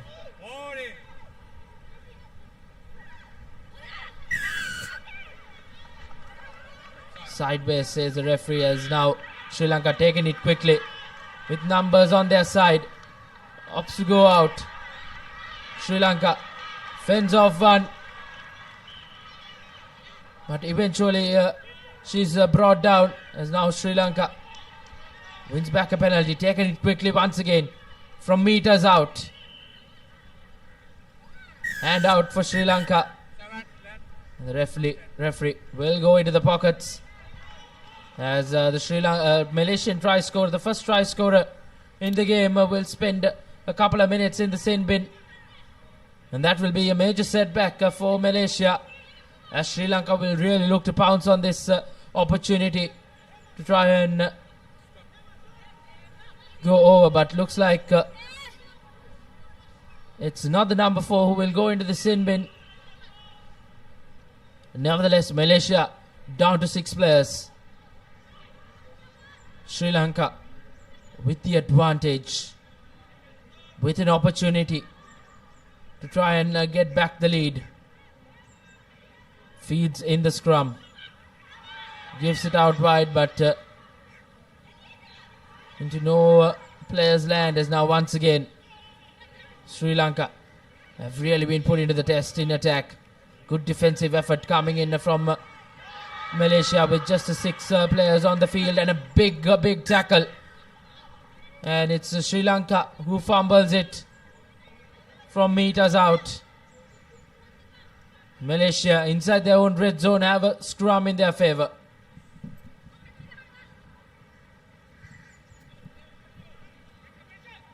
Coach Asayla Deshapriya having a close eye on proceedings.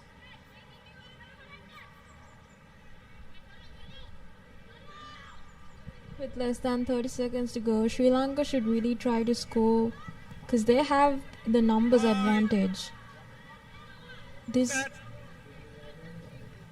can be the chance. This can be the chance to score as Malaysia knocks it on forward. Sri Lanka trying to run around.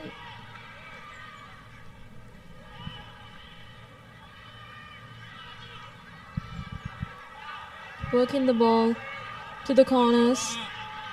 And yes, do we see Hemakumari scoring? Yes, we do. Sri Lanka for their second try. Indeed, a brilliant work from Sri Lanka, and some smiles in the dugout as well. Sri Lanka at the brink of half time will get the lead, and just a 2-point difference between the two sides in that first half. A closely contested first half, nevertheless. Sri Lanka will go into the break with a 2-point cushion, with a conversion to follow as well. Hemakumari gets a second try in the leg, and the conversion doesn't go through. It's 12 points to 10 as Sri Lanka snatch back the lead at the brink of half time. Half-time score confirmation: Sri Lanka 12, Malaysia 10.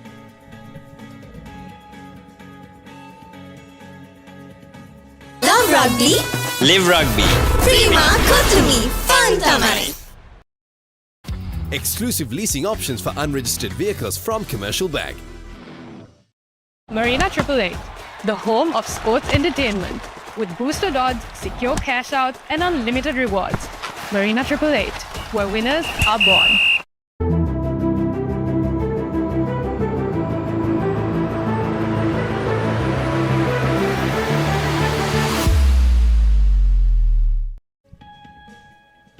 Back live as Sri Lanka have really put on a good performance, a decent performance in that first half. A 2-point cushion going into the break. Will really look to pounce on the opportunities they get. It was Malaysia who nevertheless drew first blood after a well-worked try. And it was Sri Lanka who bounced back well. Sri Lanka had to come from behind twice in that first half. So they'll know how important it is to try and keep this Malaysian outfit at bay.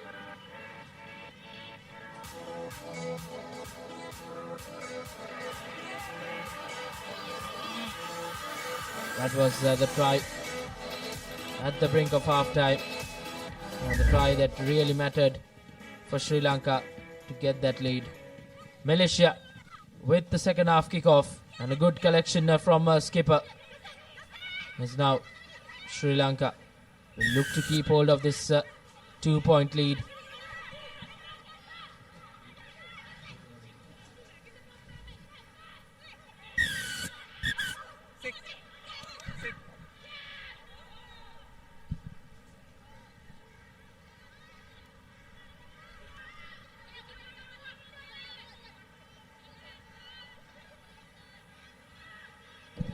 Yellow card for Sri Lanka's try scorer. Malaysia using that as an opportunity to score.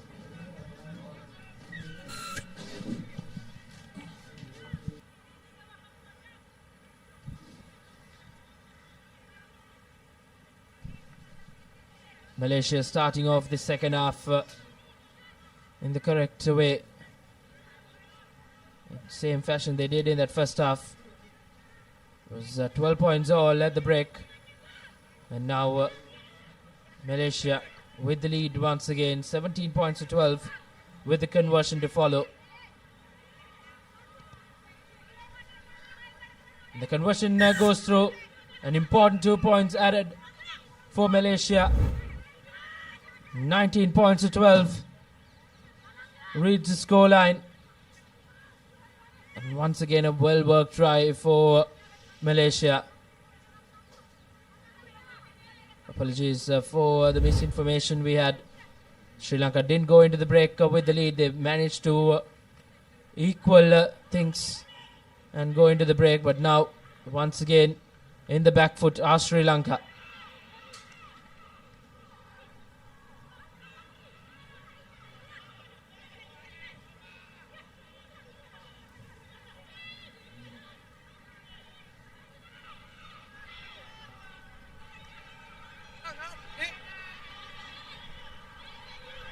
Sri Lanka now once again under a lot of pressure.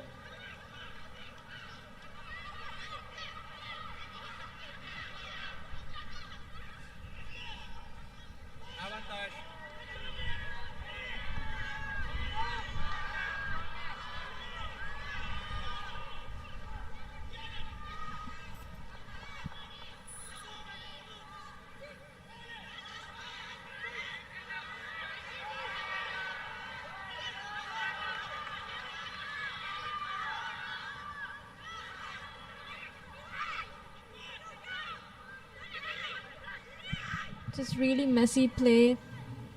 There's no support at the breakdown. We see them trying to make a connection. There's space.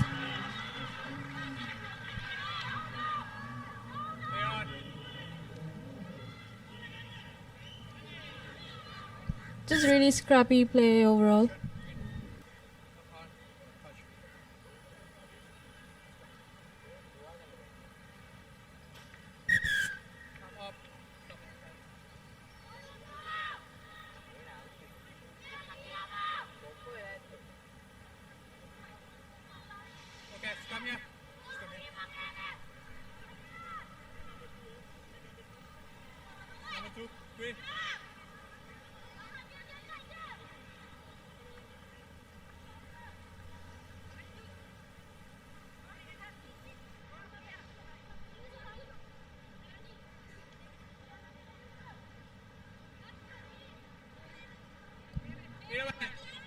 Scrum in favour of Sri Lanka coming up. Will be important for Sri Lanka to get things right from this scrum. They'll have to score and convert to once again just to equalize to Malaysia's 19 points.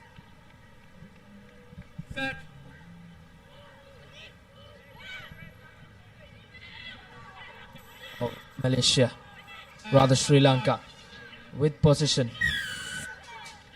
Much not to work with because brilliant defense coming in from this Malaysian outfit. Taking it quickly for Sri Lanka.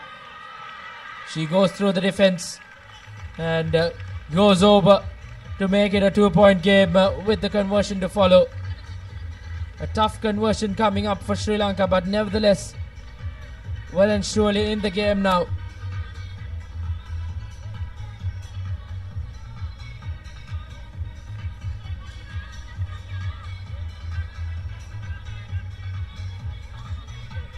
Sharon Lienege to add the 2 points. She makes no mistake. It's 19 points all. As once again Sri Lanka have managed to come from behind and equalize proceedings. And a brilliantly worked try. Individual brilliance from Sri Lanka's number 4. All to play for in this final 2 minutes. Sri Lanka 19, Malaysia 19. Charini Renegade with the restart. Doesn't travel the 10 meters as it will be a short-term penalty for Malaysia to follow.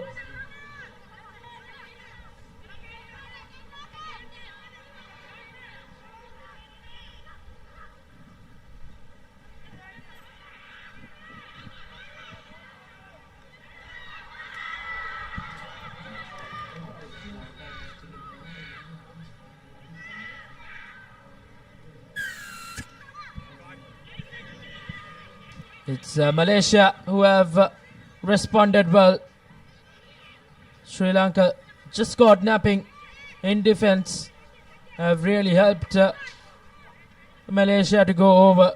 Second try for her in the game and possibly will be the match defining try as well. Once again an important 2 points for Malaysia. Doesn't go through as the score will read at 24 points to 19 as Sri Lanka in a lot of pressure.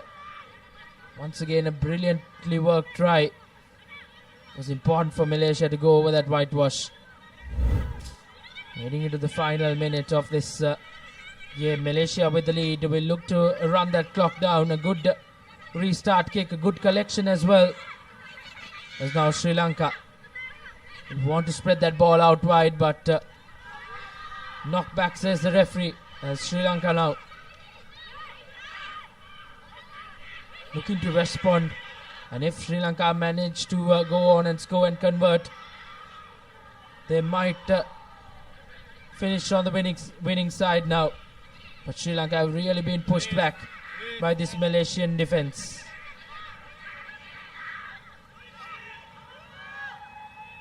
Sri Lanka with time running against them.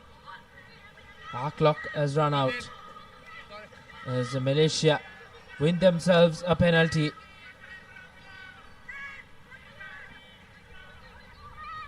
And Malaysia taking it quickly and putting that ball into touch as they end on the winning side. As Sri Lanka once again suffer defeat as a brilliantly contested game between these two sides, Sri Lanka and Malaysia. Sri Lanka's disappointment will continue as the full-time score reads Malaysia 24, Sri Lanka 19. It was an action-packed second half where Malaysia got the better of Sri Lanka. They did go over for the first time, then Sri Lanka responded in quick time. Converted that try as well to get back proceeding to 19 points to all, but then this try was well and surely the decisive try in the game, where she managed to make it 24 points to 19. Sri Lanka once again go down as they suffer their fourth defeat in the campaign. Next game coming up, it's India taking on Singapore, as we'll have a change of voices in the comm box.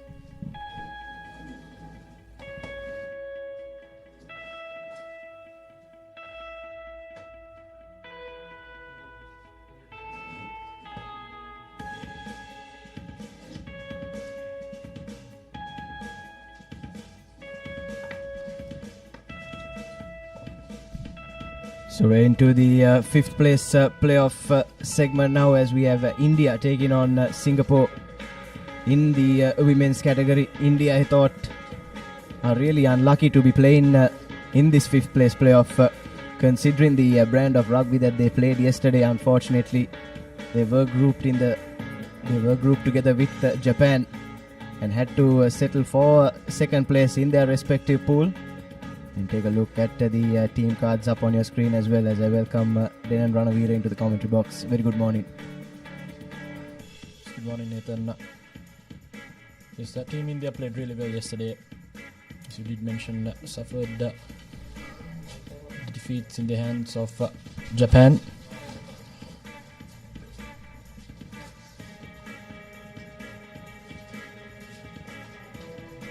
We're just moments away from commencing proceedings here. Slight overcast conditions as well. We'll surely be expecting a bit of rain later today. It was surprising yesterday that play was allowed to continue for so long before we eventually had to halt things due to the weather. Hopefully we can get a similar bit of playing time today. Both teams in their final hurdles before this all-important fifth place playoff for them. And the man under pressure in the middle will be Ayman Gigi from Saudi Arabia.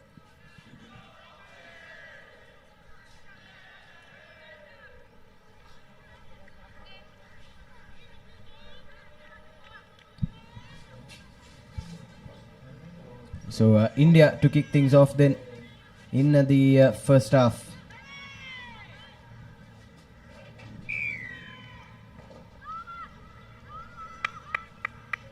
It's a high hanging kick collected well by Singapore. And now we're looking to work it out of their own 22. Just running it straight away to the lateral spaces. Good cover tackle coming there by India. Straight away Singapore wasting no time maneuvering the ball straight across field, trying to exploit those big spaces in the far corners. They build some face momentum. They are coming up in defense. Singapore now switch of play, cutting back inside, takes the 2 players, that 3 to bring her down. Now with the definite overlap in the corner, Singapore not collecting in first time. Nevertheless, will use the short side advantage. Couldn't sneak past the final defender. So India doing pretty well in defensive. Singapore forced to boot the ball, but not the ideal kick. So it's India now with an opportunity straight inside the opponent's half. Dummy pass goes straight through the defense, and it will be India going over for the first try of this game. Yes, that's a deserved try for India, you have to say. Did really well despite not having much of the ball in the first 1.5 minutes. Pinned Singapore back inside their own 22 And Shika Yadav goes over for her third try of the tournament. But like I was saying, pinned Singapore back, forced them to go with the kicking option. And eventually had someone sweep in to collect that and go through uncontested. And the conversion is through as well. So early advantage to India. So waited for the opportunity and capitalized the maximum. You can see Singapore forced to kick the ball to boot. Just a slight dummy of play and straight through the Singaporean defense with ease. There's Yadav going underneath the post. And, Singapore has gathered the restart. Bad pass coming in there, but nevertheless it's an offside advantage for them.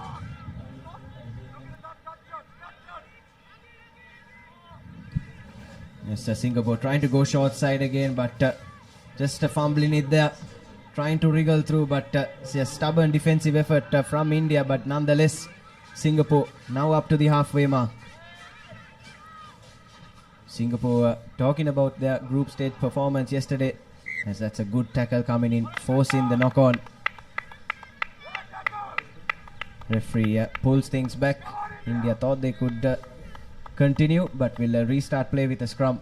And coming back to Singapore yesterday, missed out in their first two group games, but got a close win over Sri Lanka last night, 22 points to 10, and hence they find themselves vying for that fifth position. So a mixed bag for both these teams yesterday, and they'll be hoping to get into that fifth place final to have some consolation from this second leg of the Asia Rugby Emirates 7 series. As India straight from the back of the scrum create that overlap on the right hand side. Drift defense on that occasion is decent though from Singapore, but that leaves the inside channels open. Wayward pass pushes them back a couple of meters, but that's picked up by the number 13 for India. No one sweeping in defense for Singapore, and that'll be the second under the post try for the Indians. Kalyani Patel goes over to put her side 14 points to the good. She's been in red hot form, hasn't she? Done 4 tries so far in this tournament, and 1 more in the kitty now. So yet again India making full use of the opportunities they get, just making them count. Their defensive efforts have been quite commendable. As you can see, just knows exactly what to do with the opportunity they get, exploiting the small tiny gaps and cheeks in the armor of the Singaporean defense. So bad restart collect by Singapore as India capitalizes with maximum. They'll go over for another easy try. It's the number 4 Aarti Kumari who go over. Right. Yes, this time straight from kickoff, Aarti Kumari gets her first try in this leg, and it's going from bad to worse for Singapore, isn't it, Denon? Yes, indeed. Not the restart they would have hoped for. If they were to keep this game alive for themselves, they'll need to at least get the next one right and continue from there onwards. But for Team India, conversion attempt not the best, but nevertheless it's a 19-point buffer between them and their opponents. Let's have a look at the replay. It's the pressure brought in by the defense which has ultimately won them that goal.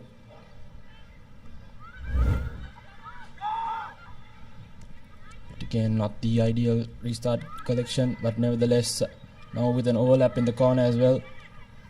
Trying to cut back inside. Stays on her feet. Good defensive shape by India. Brilliant tackle coming in. Wayward pass. Singapore now in the back foot just outside their 5 meter. Still not settled as India defense come in, but a bit of lateral space in the corner. Tries to burn past the defense. Good cover defense coming in.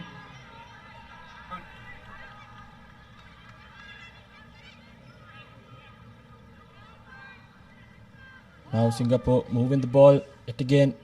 Finds the overlap. Bad pass, but nevertheless still has position. Good rip in that instance by the Indian defence as the number 11 tries to cut through. Gives the offload away to number 6 of Team India, who'll go over. It's Sandhya who'll go over for the try right before half-time. Yes, a try for Team India right on the hooter. And yet again, it's a fourth try that has that they've scored in this first half, and the fourth try that they've got as a result of their mounds of defensive pressure that they've applied on Singapore. Singapore in this entire first 7 minutes have really failed to come out of their own 22. Conversion is good as well. So it's 26 unanswered points to Team India in this first half.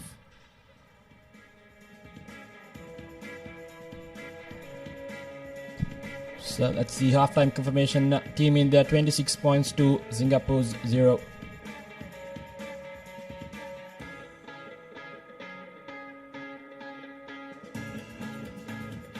අපේ කිරි රටම පෝෂණය කරන කතාවනේ.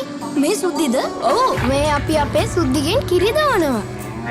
මේ ඉන්නේ අපි දෙන්න. ඊට පස්සේ කිරි බවුසරේ ගමක් ගානකින් කිරි එකතු කරනවා. අපේ රටේ කිරිවලින් හදන පෝෂණය පිරි අපේම කොත්මලේ අපේ රටේ පෝෂණය.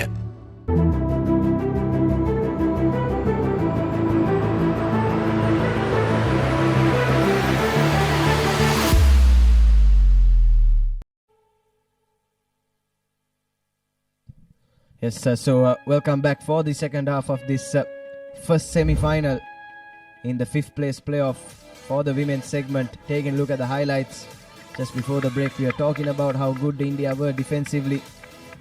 Forced multiple errors from Singapore. This was their first try. And second as well. Ball was loose from Hong Kong. From Singapore rather. Forced the knock on, and a second under the post try, and then this one straight from kickoff.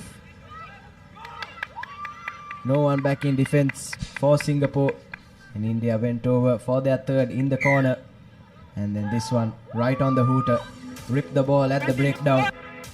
That's a brilliant individual effort from the number 11, and a good supporting line as well that ensured India take a 26 points to nil advantage into the break. Now Singapore to restart proceedings in this second half. Not the restart they'd hoped for as well. So it will be a free kick from centre field for Team India.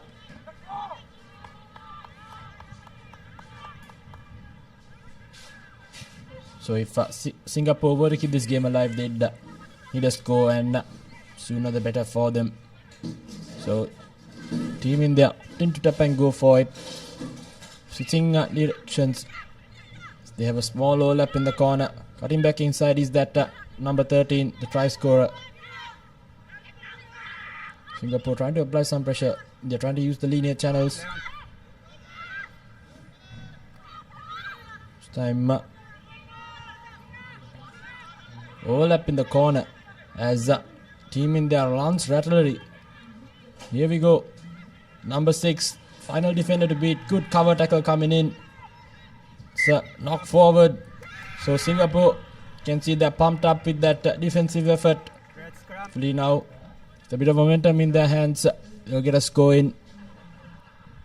It's a tall mountain to climb for Singapore, isn't it? Just 5.5 minutes or so left on the clock, but finally managing to pull their socks up in defense. And winning a scrum as well, and there you have the Singapore men's team cheering on their counterparts. Point. Set. Hold. Slowly but surely filling up the racecourse here in Colombo on day 2 of this Asia Rugby Emirates 7 series. And now here comes Singapore creating that overlap in the corner. But again, good drift defense from India. Defending has been on point for them so far in this game. This time though, half space opening up, but just managed to get that ankle tap in. And Singapore now with the ball on the right hand side. One man to beat. Opts for the inside pass. And now up to halfway. This is much better from Singapore attacking.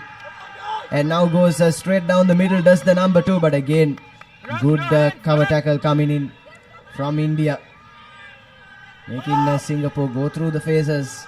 Advantage for offside coming their way as well. Have an extra man out wide on the left. Does she have the gas? Yes, she does. She'll run right round. Will Jane Chanjingyi pull touchdown for Singapore's first try in this clash. Singapore did quite well there. Had the continuity of play, kept the offloads going, didn't let the Indian defense settle. The scramble Indian defense just couldn't find themselves the right positions, couldn't recover on time. And for the first time, Singapore has crept out their defense. So it's 5 points with a conversion to come for Singapore. All started with that good defensive effort, as I mentioned earlier. Go, please.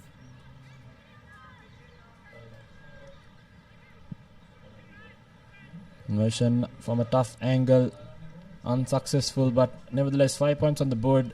Little over 3.5 minutes left on the clock as well. It's vital that they get a good restart from now and regather the position if they were to threaten this Indian scoreline. As you can see, just on third defense from the outside. Could have gone a bit more closer and made the conversion easier, but nevertheless, deep restart straight away. Very well gathered by Team India. Here we go. Trying to create that overlap. Does so with ease. Cutting back inside. Good defense. Straight away, spotting the gap, the number 4. Trying to go past, but it closed as she moved closer. Nevertheless, again, Team India now. The good face movement. Trying to change directions and use the short side. Singapore holding on in defense. Ball squirts out, but very well regathered by Team India. The number 2 breaking through the defense. Has the try line at her distance. Will accelerate and go underneath the post. So yet another try coming in for Team India. That's Yadav who will go over for yet another try. It's a second in the game as well. So brilliant stuff. Good efforts by Team India, identifying the small gaps and creeping past the defense with ease. Yes, Shika Yadav, what a game she's having both defensively and in attack. Goes right through for her second. But I thought where Singapore faltered there was then, and they went for a deep restart straight after scoring. And when you're chasing a game, that's never the best option, considering the pace and the skill that this Indian side have in their attack as well. Allowing them this much possession, it was only a matter of time before this happened. Went straight through the gap, did Yadav. No one sweeping for Singapore. And easy as you like, untouched over the try line for India's 5th try. So as you can see, good restart by Team India, kicking it deep, trying to get that territorial advantage. And yet again, good jackling work as well. So they've won over the penalty. And straight away, it was Yadav the try scorer. So showing great work rate as well. Proactive in offense and defense. Now Team India has opted for a scrum in prime position. Just over a minute, under a minute left on the clock as well. 33.5. Team India has dominated this game from the get-go. Singapore showed glimpse of talent and potential in this game, but nevertheless, it was Team India's defensive effort that has secured them this game. Hold.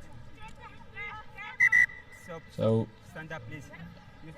due to the adverse weather conditions, I think it's not the easiest scrummaging.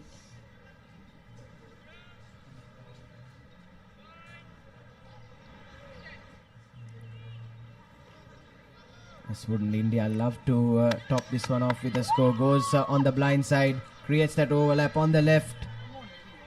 Chooses to cut back in, needs support now. The number 10 for India. Support arrives quickly. And now swinging it through. India, but that's good Jacqueline work from Singapore. Managed to win the penalty and spare the blushes for their team. Take that one quickly. Now trying to get back up the field. Cuts back inside, gives the ball. Singapore trying to find some spaces in the Indian defense. They are now settled in, coming up in defense. Singapore trying to create an overlap in the corner, cutting back inside. Back. So it's a penalty. You are down. You need to be One up. again by in the off the feet, says the referee. And seems like it will be the final phase of the game. She taps and kicks it out of play. So it's a full-time Team India winning 33 points to 5. Good dominating performance by them. It's a comprehensive performance from these Indian ladies, and you didn't expect anything less. They've played some good rugby in this tournament so far. More of the same today on day 2. It's a comprehensive 33 points to 5 victory over Singapore. There you have your full-time confirmation. Singapore are now eliminated and will have to go back to the drawing board, but India on the other hand will have a chance to secure that 5th position. So you have a look at the second half highlights. Started on a good note for Singapore. Was sniffing a comeback, but and this try really killed off the game from Shikha Yadav for India as she went through for her brace untouched, and she had a good game in attack and in defense as well, and has ensured her side are still in contention for that 5th position at the Asia Rugby Emirates 7 series. So coming up next we'll have the United Arab Emirates taking on Kazakhstan in that second semi-final, and they'll be playing for the opportunity to play India in that 5th place final to try and go through. As we have a look at the 2 team cards for both these sides, United Arab Emirates and Kazakhstan. Kazakhstan as well got 2 pretty good victories yesterday over Malaysia and the Philippines, but unfortunately missed out against China and hence have to play in this 5th place playoff. As for the United Arab Emirates, missed out against India and Japan, and their solitary victory coming over Indonesia in yesterday's 3 games.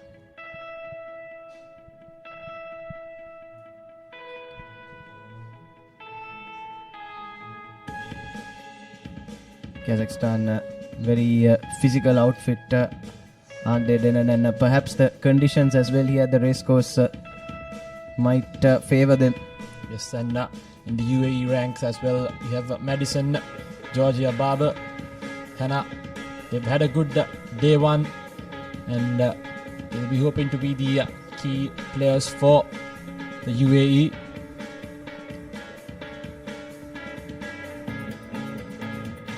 Yes, for the UAE, you'll have Abigail, Amanda, Fatma, Madison, Alexandria, Georgia, and Tara.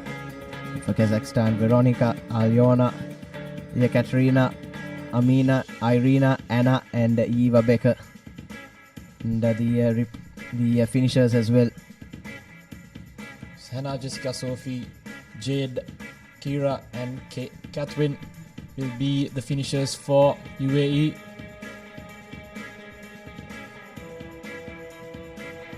So, important game, and I think Team India will be watching this game closely to find every single opportunity they can pounce on in one of their opponents who they'll face in that 5th place final.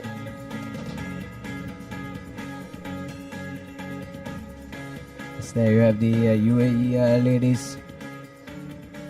Probably Kazakhstan come into this game as favourites, don't they, with 2 wins in their group fixtures. UAE with just the solitary win, blown away by both India and Japan. And our referee for this game, Christabel Lim.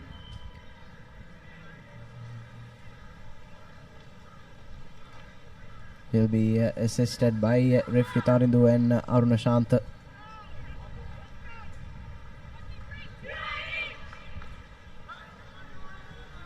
So it will be UAE from the right of your screen against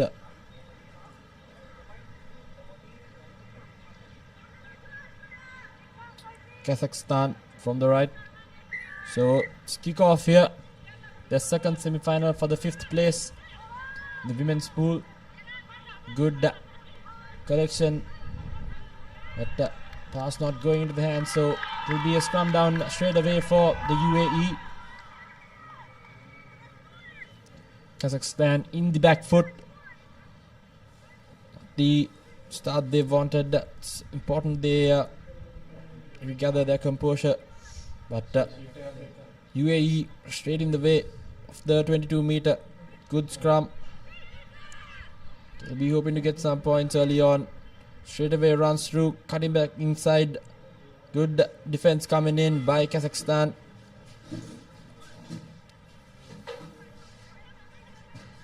Again, moving through the linear gaps is the team UAE. Now maneuvering the ball to the far corners. Good Russian defense coming in by Kazakhstan. Keeps the team at bay. UAE now building some faces, trying to find the gaps.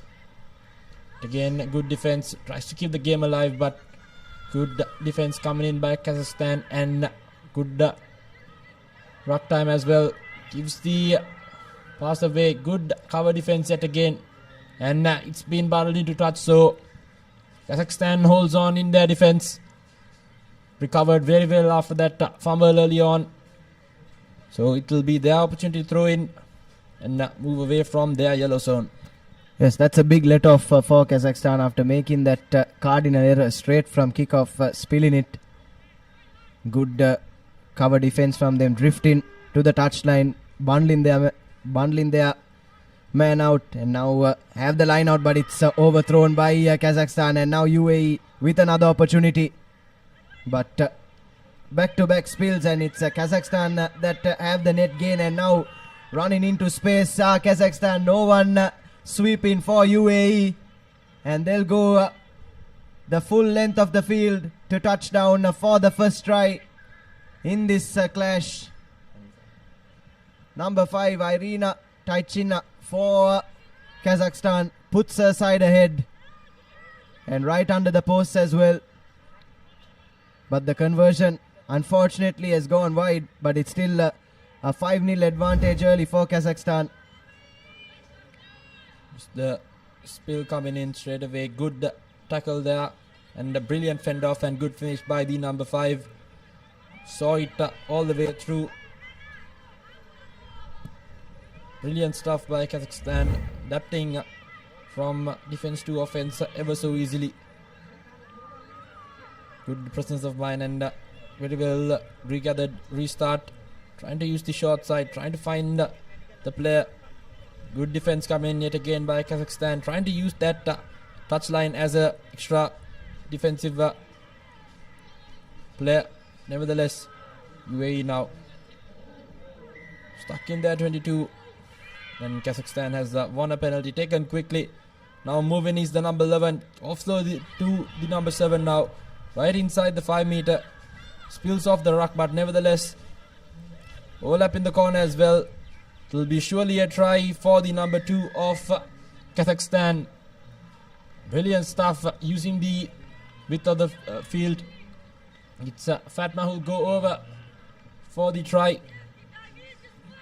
Brilliant stuff straight away from kickoff. Applied the pressure, did everything right, and reaped the rewards. As Iona Drobovskaya goes over for Kazakhstan. That's their second try. And like you were saying, Darren, it's been pretty intelligent stuff from them so far, using the entire width of the field, especially in defense, and capitalizing on 2 occasions. And it's UAE under some early pressure. 2.5 minutes left in the first half, 2 scores behind, and straight away a deep restart as well, looking to apply the pressure.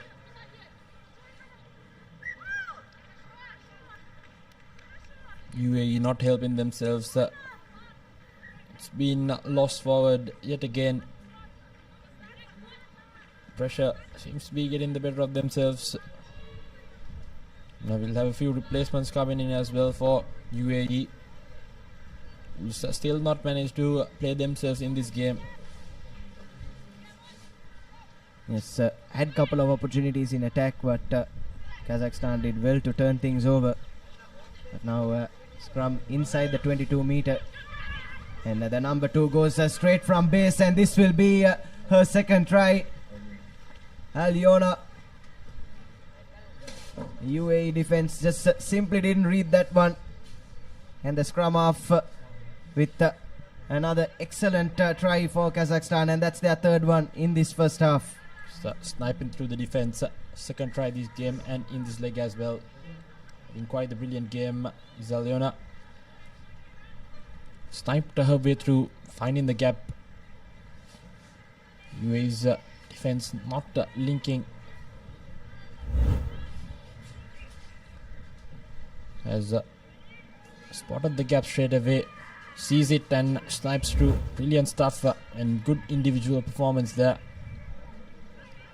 UAE opting for boot, kicks it out straight away. Not the kick she'd hoped for, but nevertheless, it's yet again now Kazakhstan with another opportunity. UAE needs to get possession of the ball if they were to at least get a score in before halftime. Yes, you can tell the pressure has gotten to the UAE though, can't you, Dylan? Especially when chasing a game, I don't think going to boot was the right option. You would want to keep ball at hand, and goes short from the line out this time. That's the double try scorer Alyona. And now trying to create that overlap, but unfortunately just got stuck in the turf. The conditions as well playing their part. Good counter-rucking by UAE. Kazakhstan barely holding on to the position. Luck in her favor in that instance for the number 11 of Kazakhstan. Everything going right their way at the moment. It's Oksana who will go over for another try. Brilliant stuff. And things are going your way. They just seem to fit right in place, isn't it, Nathan? Yes, sir, certainly, Denan. But the idea was right. There was no one sweeping back, and Oksana Shadrina had all the rights to go for that grubber. And the conversion is good as well. 24 points to nothing as the referee blows for halftime. Take a look at that. Idea was right. Execution not the best, but luckily for her, she had the rub of the green in her favor. Fell nicely back into her bread basket. And she went over under the post for the 4th try in this first half for Kazakhstan. So there you have it, your halftime confirmation. UAE have really failed to come to the party so far. So it's 24 points to nothing in favor of the Kazakhs.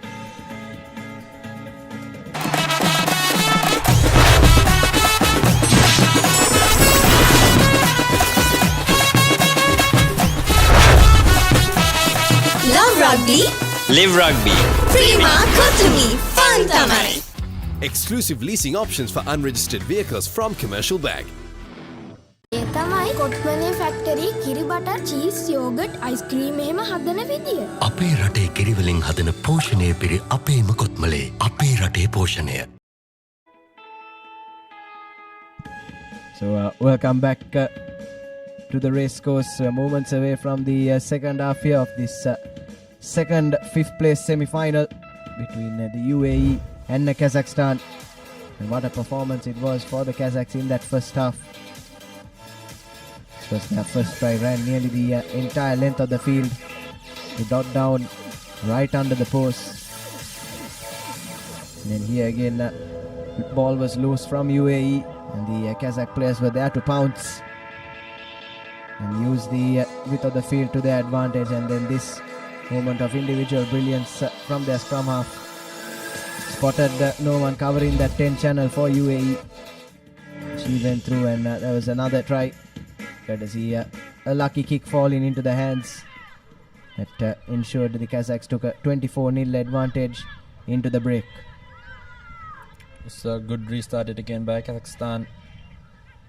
UAE managing to hold on to position. It's the ball bounce. You can see straight away the defense is right up there. UAE trying to find the direction they want to opt for. Uses the fire and to get good defense coming in by Kazakhstan, not letting. And here we go, overlap in the corner, beats the first man, has to sweep at a beat, trying to step past the defense and does so brilliantly. The number 4 for UAE straight away will go over for yet another try for them, the first one in this game. It's Madison Melish who will go over for the try. Brilliant stuff there. It's brilliant stuff from UAE. This is exactly the start they would have wanted. Within 1 minute after the restart, Madison Melish goes over for her 4th try in this leg. She's been in red hot try scoring form as well. And the conversion is good, so UAE managed to pull one back and pull one back early in this second half. Just have a look at the replay there. Found the space in the corner. Did brilliantly to step past the final defense. So good acceleration and finished by the UAE player. They've just crept back in this game. So it's important that they move on with this momentum they've just gathered.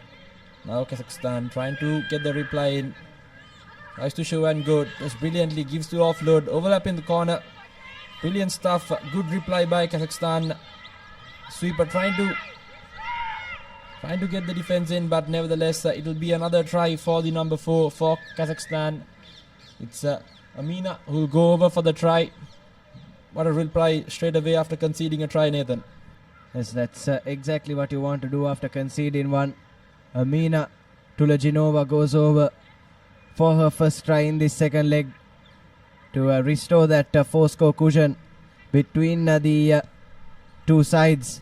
And the conversion is a brilliant one as well from a tough angle. So Kazakhstan, after conceding, have walked back with all 7. Tatiana with the conversion as we take a look at the replay of that try. Desperate effort from the lady sweeping for the UAE. But I had the pace on her to go through. Now UAE have to play from far behind yet again. Away from the restart. Good defense coming in by Kazakhstan. Here we go. Trying to find the spaces. Switching in play. Finds a gap straight away through the middle. Looking for options. Steps past the defense. Gives it to the try scorer. Melish now trying to get another one in. Good cover defense coming in by Kazakhstan. Some desperate defense and good contested ruck, but nevertheless now UAE with the prime position. Kazakhstan trying to regather their defensive efforts, desperately hanging on. Sen offside penalty advantage now. The UAE with heaps of momentum behind them. Kazakhstan now in the back foot, switch in momentum as UAE now moves into the 22 meter of Kazakhstan, switching in direction yet again. Fends out the first one, finds the gap, the number 2. She tries to beat it, but good defense, some desperate defense coming in by Kazakhstan. Sniping through the linear fringes. UAE now looking for yet another try, trying to keep the game alive for themselves. Just less than a minute left, 2 minutes left on the clock. Offload just not going into hand, so an unforced error has costed UAE another sure try, but nevertheless Kazakhstan desperately hanging on in defense. It's a golden opportunity for the UAE. They went begging. Unfortunately, that last offload just going a bit forward, and Kazakhstan managed to hang on. Few good tackles as well in that last sequence of play, and now they'll have to exit their own 5-meter area. Will Kazakhstan? Here we go. Trying to run from their own 5-meter line. Melish with the good defense coming in. Kazakhstan now in the back foot. Balls backs against the wall. Good defense yet again. Brilliant stuff by the UAE defense. They'll win 5-meter scrum right outside.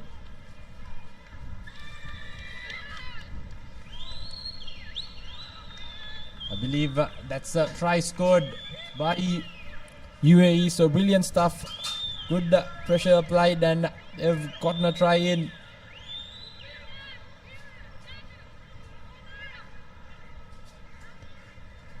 Conversion not successful, but nevertheless it's 12 points to 31.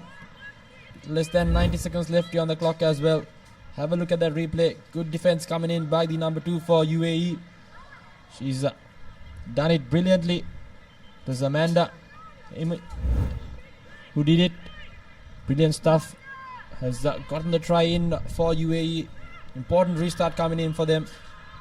Kicks it deep straight to the hands of the number 1 of Kazakhstan. Now with an overlap in the corner. Numbers on the outside. Just need to draw and pass. Now the number 5 trying to cut back in. Just steps on the touchline. UAE takes it quickly. Good defense coming in by Kazakhstan yet again. Rips it straight away from the hand now. Not the ideal pass, but nevertheless. Here we go. And to create an overlap. Straight away does it with ease. The number 8. As the whitewash in front of her will go over for another try. Does the Kazakhstan player. It's the number 8. Yes, Angelika Pichunjina goes over for Kazakhstan. But that try was really created by Tatiana, wasn't it? In that number 12 jumper. Her second try in this tournament so far. The 12 and the 8 combining beautifully for Kazakhstan. Conversion is through as well. So 38 points to 12. And that all but seals the deal for Kazakhstan as referee blows for full time. So it will be Kazakhstan that take on India in that playoff for the 5th place position here at the Asia Emirates Rugby 7 series. Your full-time confirmation then 38 points to 12. A comprehensive victory in favor of Kazakhstan. Let's have a look at the highlights from that second half. UAE did brilliantly to score first, but just not enough. Melson Melish there, a bit of individual brilliance for them. Straight away it was Kazakhstan which gave a brilliant reply. Brilliant try coming in yet again. Everyone in that team contributing with scoring and defensive efforts. Yet again it was Amanda for UAE. Rushed up in defense, got the score in for the team. But nevertheless, brilliant, basic and beautiful rugby played by Kazakhstan has secured them this game with quite the comprehensive score margin. So it will be India versus Kazakhstan for that 5th place. Key stats, UAE 2 tries 1 conversion, Kazakhstan with the dominating 6 tries and 4 conversions. So up next we'll have the 9th place semi-final number 1. And we'll have Malaysia taking on Chinese Taipei, followed by South Korea versus Uzbekistan. Philippines versus the UAE for that 5th place first semi-final, followed by the second semi-final for the 5th place against Singapore and Thailand. And we'll have a change in voices as well as Tanveer Hassan and Rishwan comes in.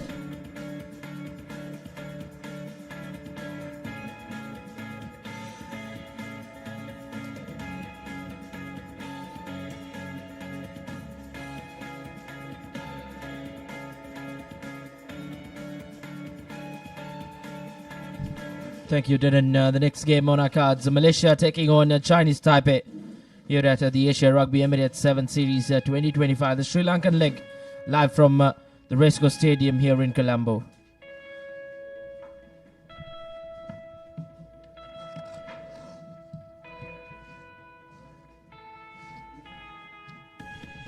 These are the two squads from Malaysia and Chinese Taipei.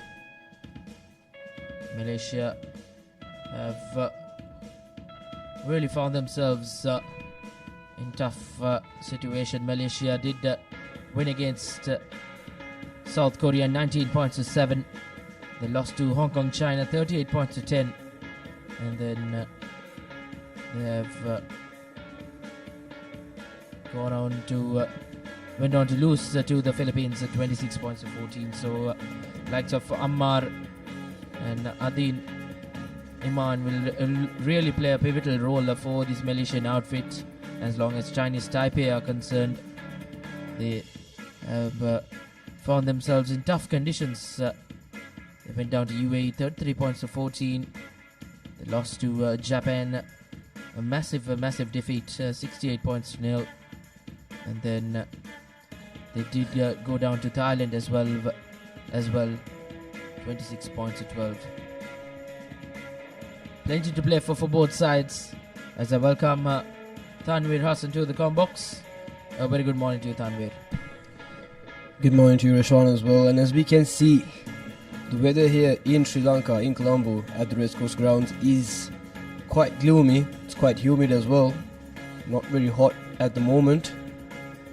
It was drizzling a little while ago, as you saw in this live stream. And as we see both teams making their way forward into the ground. Chinese Taipei versus Malaysia.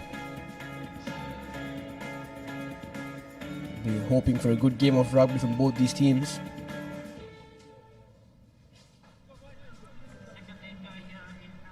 As we will kick things off, as we saw the women's games happening just before this.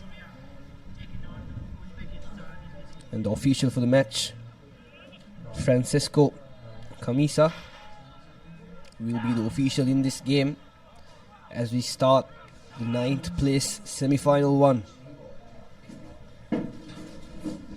It will be the third best team from the third pool and the best fourth team.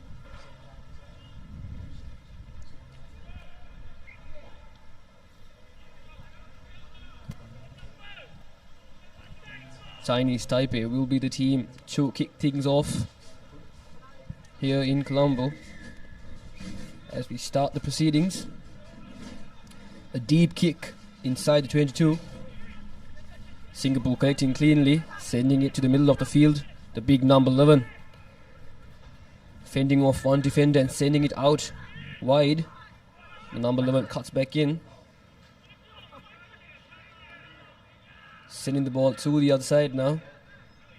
The number 4 of Singapore sends it to the corner once again, working those corners, Rashwan, properly, as should in a sevens tournament. But unfortunately not being able to move forward, having space outside, having overlap as well, goes to the corner. He should cut back in, but unfortunately he's taken out by the Chinese Taipei defense. Indeed, that will be the areas Malaysia will target to try go through those wings. Spread their ball out wide will be important. This Chinese Taipei outfit really can hurt you with the pace. A line out in favor of Chinese Taipei as a slight drizzle does come down here in Colombo. Yesterday around this time the sun was beating down. But today it's been drastically changed. Gloomy conditions out here in Colombo. As long as the rain stay away, these are tailor-made conditions for some quality sevens rugby. Now once again, now Chinese Taipei spreading that ball out wide. Not much to play with now.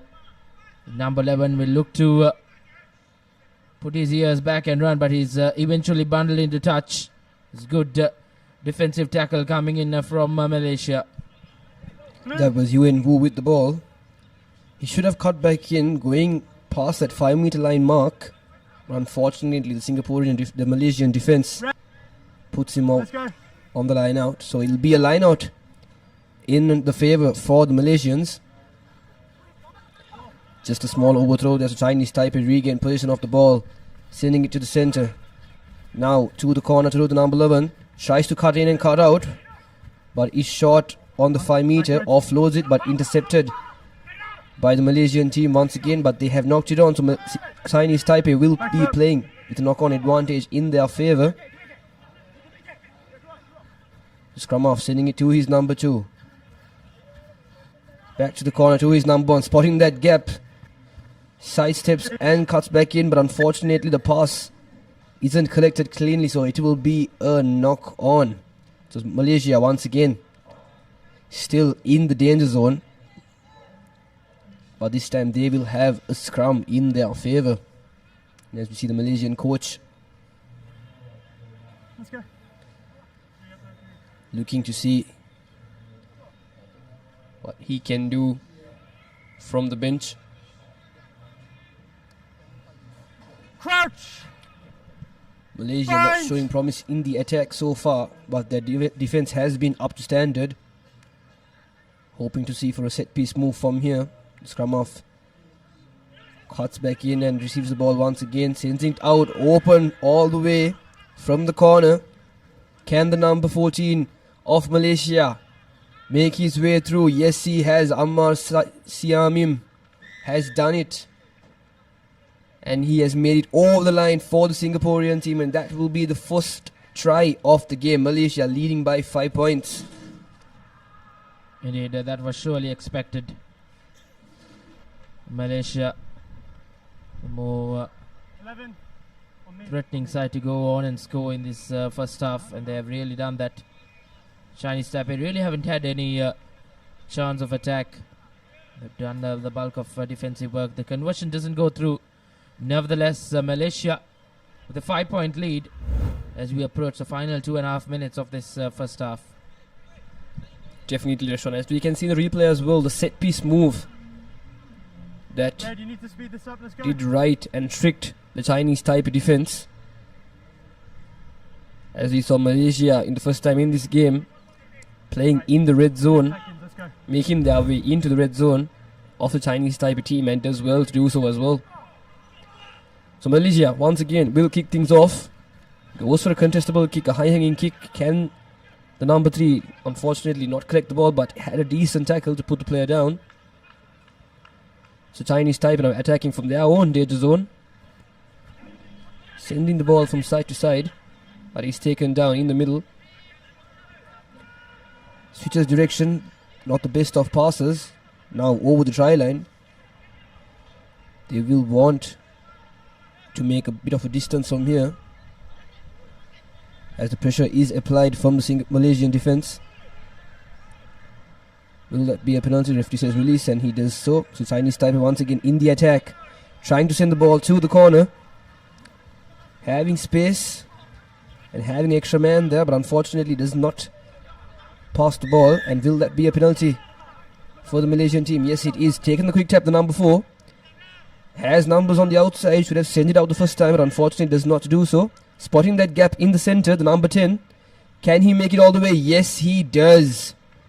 Once again, Ammar from Malaysia scores the second try for his country. Indeed, brilliant from Malaysia. They look to run away with it now. 10 points to 0. Ammar gets his second try in the leg and his first in the game. With the conversion to follow, Malaysia have an opportunity to add the 2 points, and quite a regulation 2-pointer as well. Makes no mistake, as Malaysia heading into that half-time break, around 30 seconds left on our clock, will be with a 12-point cushion.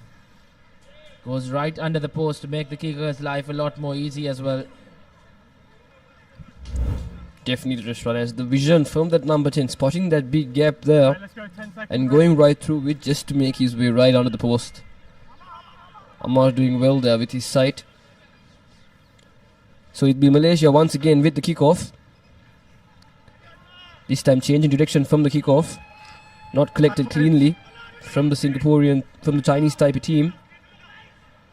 Referee says it has been knocked back, so position will be with Chinese Taipei, still attacking from their red zone now. Trying to run around the Malaysian defense. Not supporting the body weight is the call. So courtesy of the Malaysians, Chinese Taipei has been awarded a penalty in their favour. But as we can see, the time has run out on our clock. And they go for touch this time. trying to reduce their pressure from attacking in their own red zone. But unfortunately, does not make the proper distance that they really truly wanted. So it will be a line out in the favor of the Chinese Taipei team, right inside their 22. As we can see, the big lad, number 5 of Chinese Taipei, cleanly collects the line out, having space on that corner. Malaysia defends its top 6, so there will be one man in the back.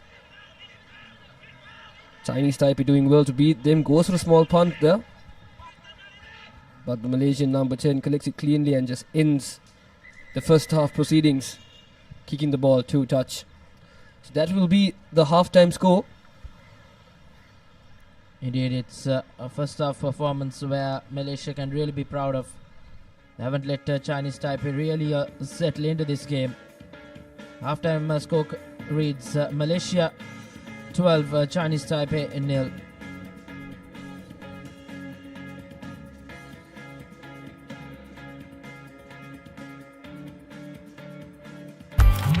Why real energy? For passion.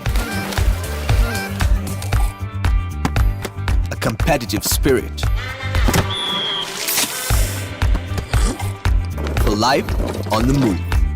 To work hard and play hard too. Real energy is for the night owls, the hard workers. It's for those who do and want to keep doing. Right, real energy.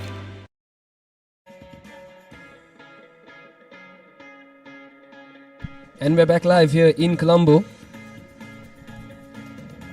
Once again, this will be the first semi-final for the 9th place position.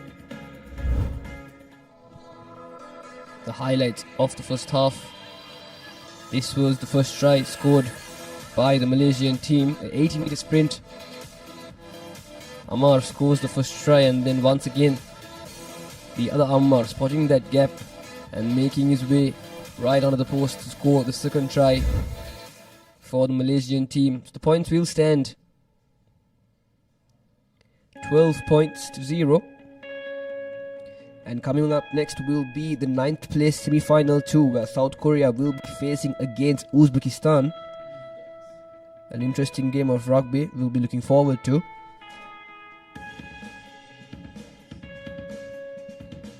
As both teams will make their way once again into the field to commence this second half. It will be the Malaysian team once again to kick things off. Over there, he was just on top of the body.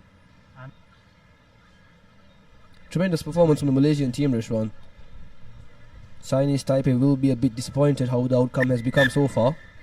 But still, second half is yet to be played.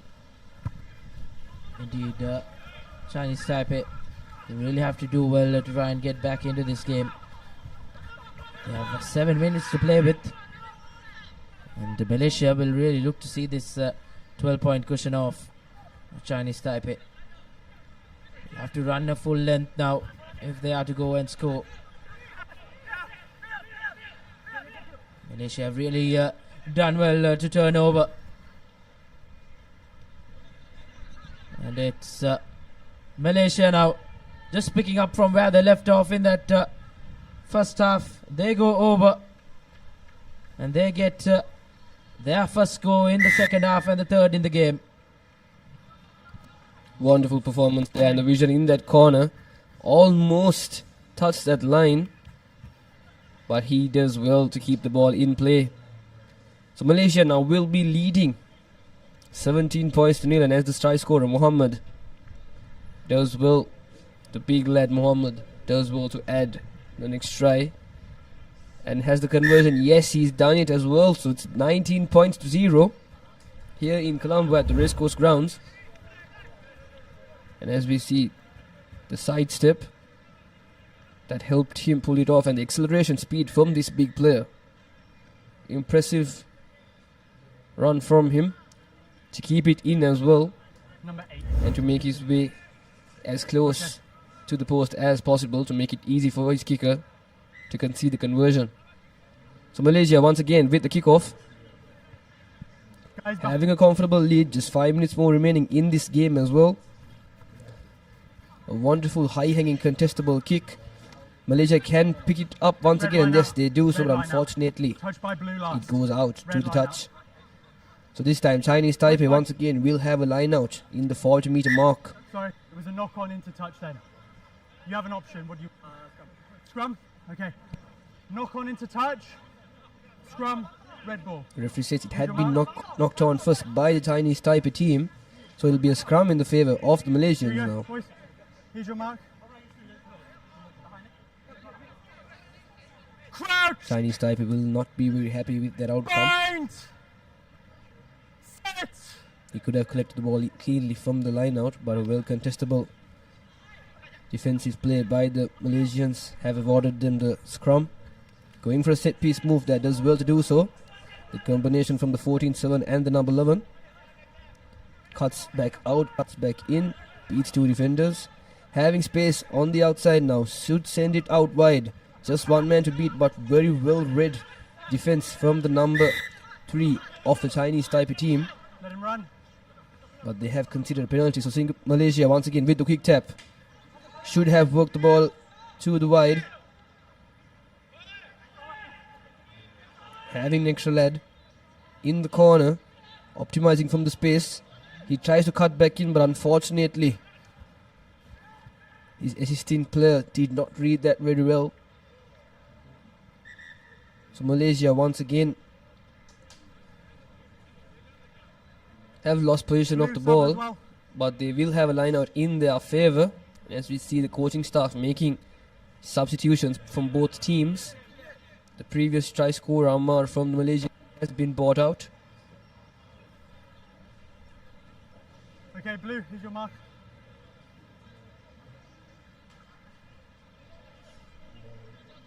Still 3 minutes remaining on our clock, Reshwan. Anything can go down. Just 19 points. It is a game of sevens rugby. All Chinese Taipei needs is 4 tries under just 3 minutes to regain the lead. But a line out in the favour of the Malaysians. It will be crooked. The Chinese Taipei once again will have possession of the ball from the set piece. Chinese Taipei will really have to capitalize on moments like this. It's not been easy going for this Chinese Taipei outfit. Malaysia have really brought their A game here. It's a matter of just one good move for Chinese Taipei to try and go over the whitewash and just get off the mark in this game. Feeds in that scrum, Chinese Taipei. Works that line well. Good defensive tackle coming in from Malaysia. Now Malaysia once again trying to go on his own. But he's really put in under brilliant defensive effort from Malaysia. Chinese Taipei spread that ball out wide to the far end. Just one man to beat, but once again Malaysia have done well and won themselves a penalty as well in the process. A wonderful turnover by the Malaysian team, putting his hands in the ruck legally as well, doing very well to do so in that moment. It's Malaysia now with the penalty in favour for them. Let's go. It looks like they will be kicking to touch.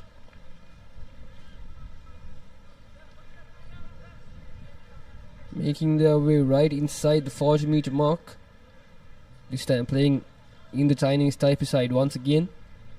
They will want to collect this line out cleanly, as previously we saw there was a crooked throw. 19 points to 0. It is a comfortable lead now with just 1 minute left to spare. Going from the back, taking it from the 6, but unfortunately not being able to make hands. So Chinese Taipei once again in the attack. Looking for support there, not completing the tackle from the Malaysian defense. The numbers 11 of Chinese Taipei doing well to beat 1 and 2. And makes his way under the post to score their first try in this game. Unfortunately, it does seem a little bit too late. But tremendous effort from Yuan Wu to go under the post, and the kick takes it. Adds the 2 points for the Chinese Taipei team. Fends off that defender, beats him in a race of speed, and then beats the second one as well. Let's go, guys. This last play. Wait. And Yuan Wu just makes his way right under the post to make it easy for his kick taker to clear that conversion. So the point score now is Malaysia 19, Chinese Taipei 7. And as the clock has rang out for us, Chinese Taipei will not want to end this game with such a big margin, so they will try their best to be in the attacking position. Once again, a good contestable kick. Chinese Taipei doing well in the defense. Malaysia, a wonderful scissor to the big number 5. Still in the attack is Malaysia. They can't just end proceedings with kicking the ball outside, but they also do want to score once more. Taken down from the center, sending it out wide, having 4 men in the side. The number 5 doing well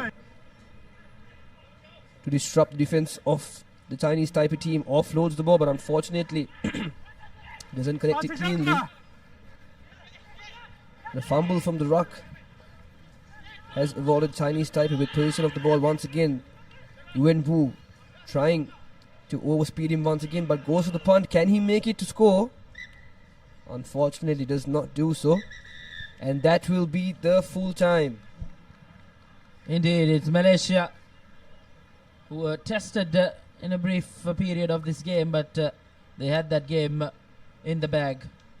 Chinese Taipei will have to go back into the drawing books and try and come back better in the last game they play here in Colombo later on. Nevertheless, Malaysia walk out as a victorious team, 19 points to 7.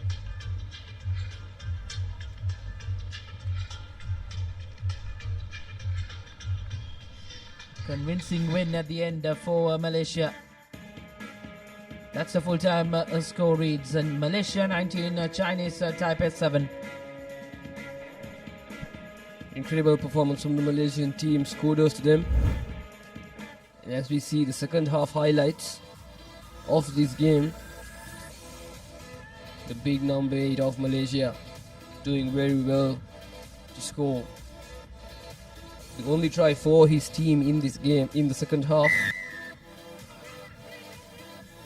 And once again, number 11 of Chinese Taipei. A wonderful run, game of speed against the Malaysian defense. And it shows to be the better one to go under the post and score the try.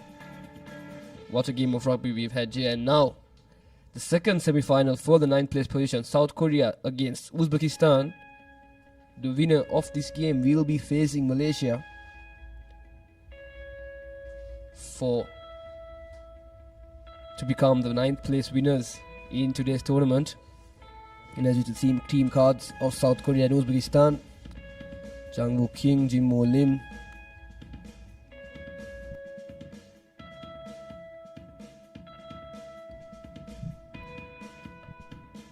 South Korea will really have to pick up well if they are to try and make amends from yesterday's disappointing performance. Looks a very good the Sevens outfit, but things didn't go their way yesterday. But an opportunity for South Korea to do better today. South Korea did go around the Philippines in quite a close encounter, 24 points to 19. Then it was tough going for South Korea throughout the day. They did lose to Malaysia as well, 19 points to 7. And then they met with a massive defeat to Hong Kong China, 50 points to 0. Good restart from South Korea. They pushed Uzbekistan inside their own red zone now. But now it's Uzbekistan who are running at the South Korean defense. Manages to keep the ball alive. A long cutout pass. There's support. The Uzbekistan team now opts to go in that inside line, but fumbles that ball as South Korea now will look to pounce on that mistake by Uzbekistan.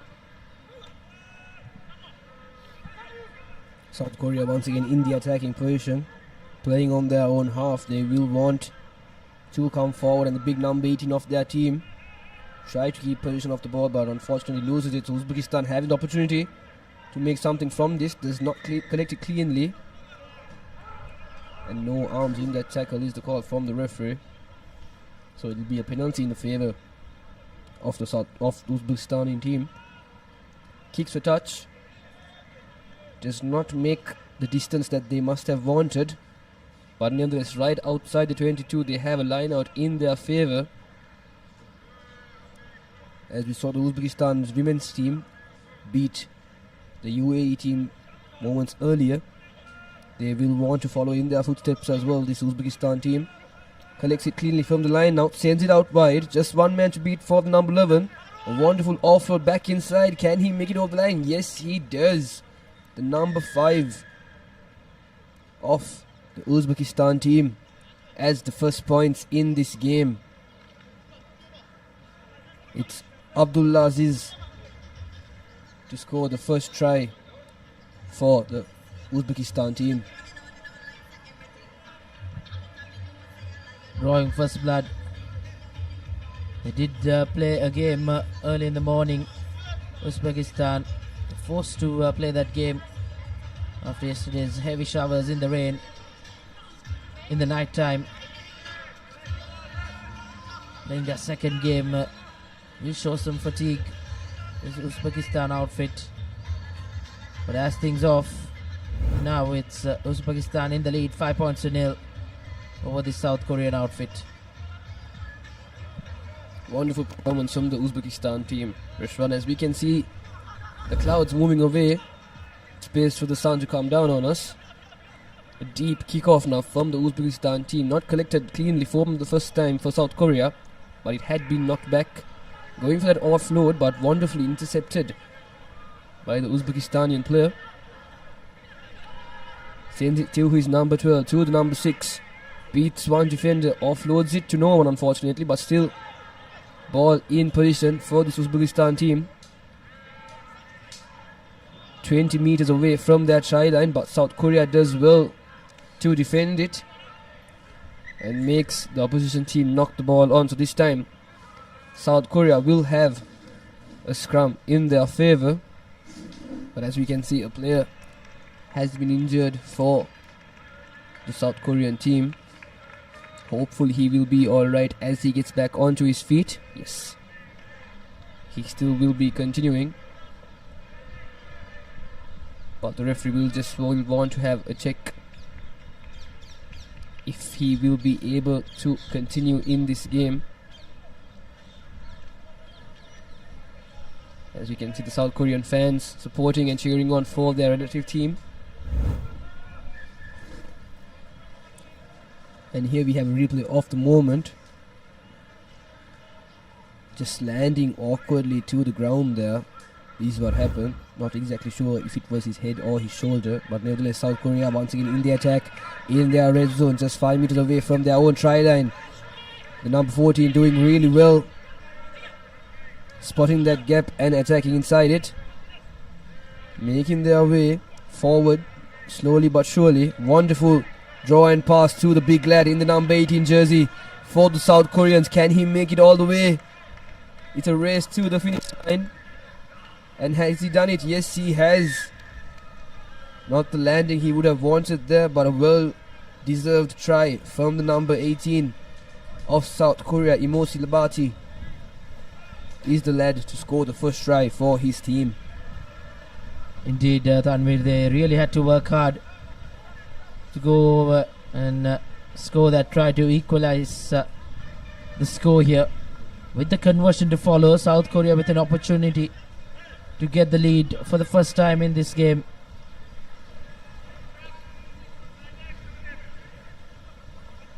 And the kick doesn't go through, so it will be 5 points all.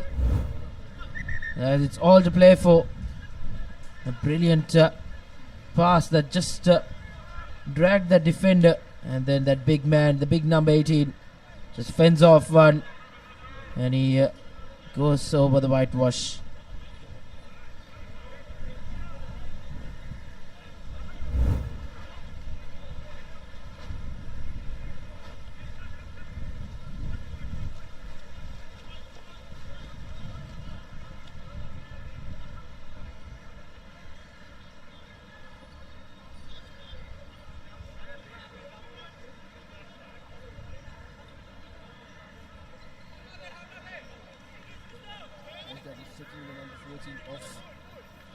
Team to see what exactly is wrong and if he will be able to continue a wonderful run we saw from him just moments earlier. And once again a kick-off from the South Korean team. A high-hanging kick again, quite contestable, but South Korea does well in the defense there. Should have collected the ball, but the reaction speed from the Uzbekistan team did come first. A well line speed defense from the South Korean team, but this time Uzbekistan, the number 8,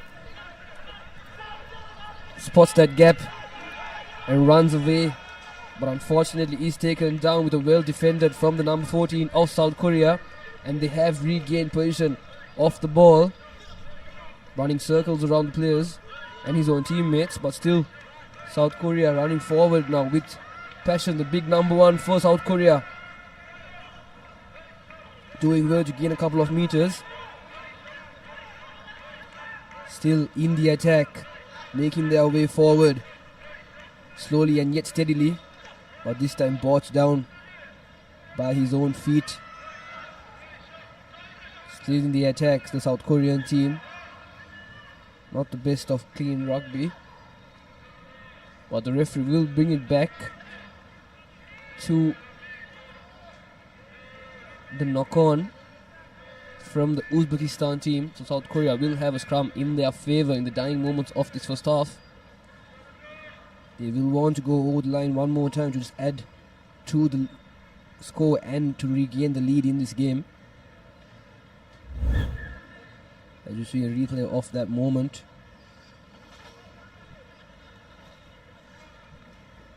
Number 14 just being all over the ground here.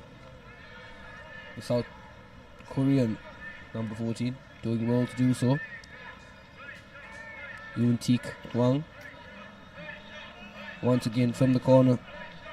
South Korea with a scrum, but unfortunately fumbles the ball forward to Uzbekistan, capitalizing from that mistake.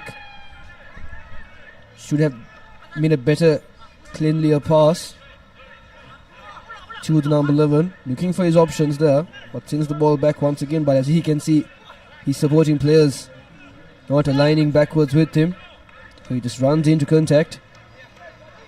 They should form a bit more deeper rush around the Uzbekistan team. Not the best of formations in the attacking position, making it easy for the South Korean team to defend them. Referee says release the ball as the Uzbekistan player has found his knees on the ground. Still in the attack, the Uzbekistan team just offloading it everywhere. Running into the referee's number 14. He has been running around this game tremendously, but has that been a knock-on? Yes, it will be. And that should be the first half of this game. The score is tied. Indeed, Tanvir, I think it's been a half which has been quite closely contested. Nothing to separate the two sides. Is all to play for in that second half. And sun just creeping through the clouds. That's good news from Colombo, as long as the rains stay away. Half-time scorecard reads 5 points all between South Korea and Uzbekistan. Why real energy? For passion. A competitive spirit. For life on the move. To work hard and play hard too. Real energy is for the night owls, the hard workers. It's for those who do and want to keep doing. Right, real energy.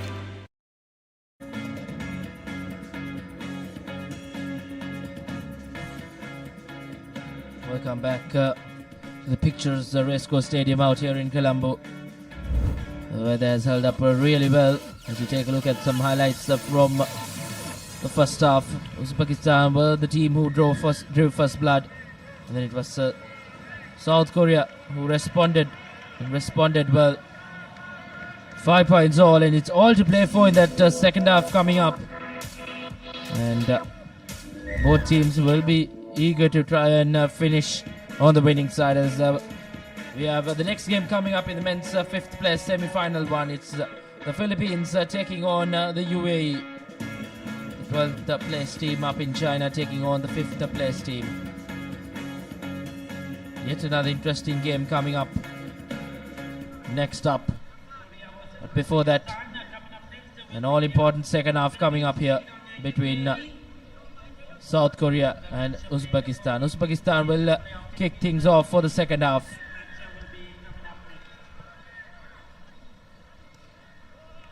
Not the best of restarts for South Korea.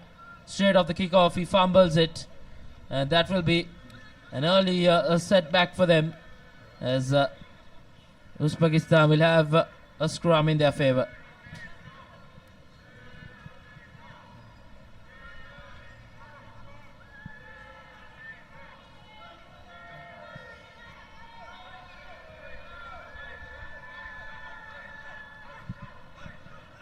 Good work from the scrum. They now work that ball line, just kept it behind. Nevertheless, position still with Uzbekistan. Now once again,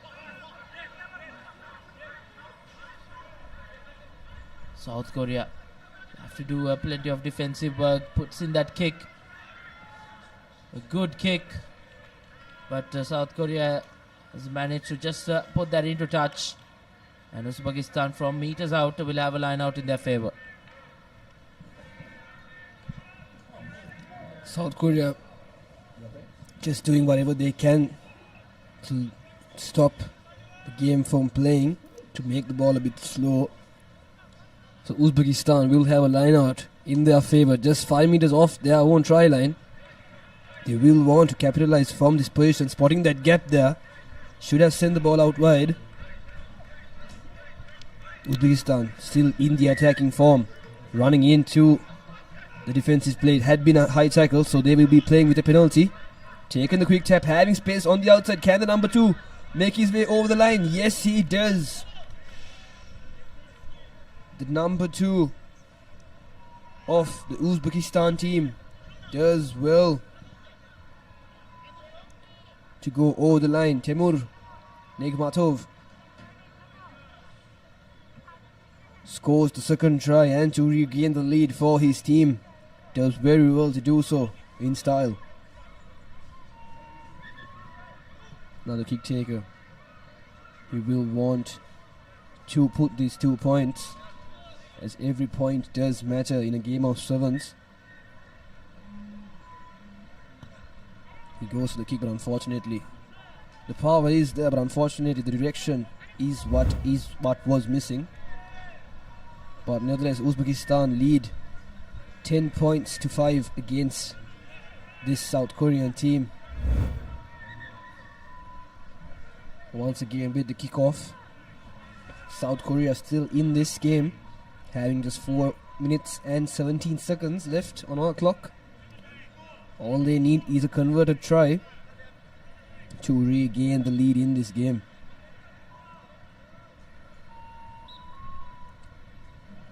South Korea just making a few substitutions. Referee just awaiting for confirmation of the 7 players. And that is the start of whistle once again. Going for a high hanging kick, making its way right outside the 22 to the hands of the big number 18, our previous try scorer. The only try scorer for the South Korean team so far in this game. Having space on the outside, they should send it wide. At the moment they could, but unfortunately he cuts back in to defense, but a tremendous offload from him, having numbers on the outside, but that will be a penalty for sure.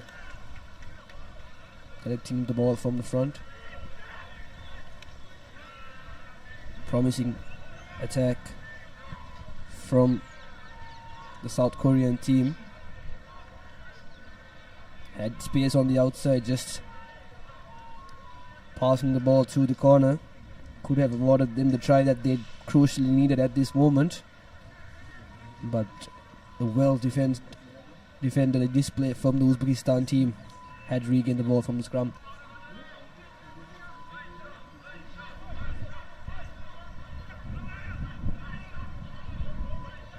Once again, Uzbekistan.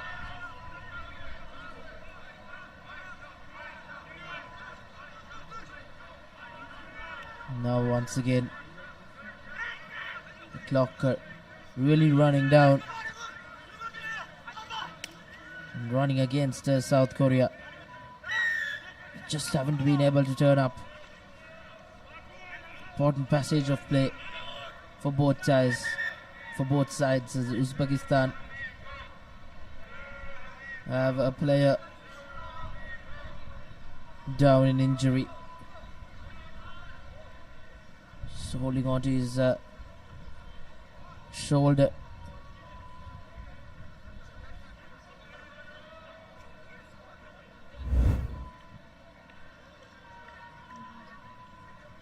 As you see that incident, he was tackled by two South Korean players, and I'm sure that won't feel good.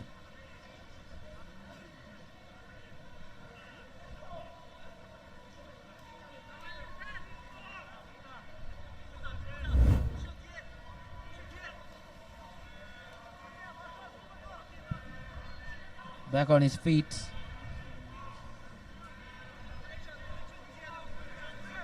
Uzbekistan will have to really work hard to keep this South Korean attack at bay. They opt to put that ball into touch.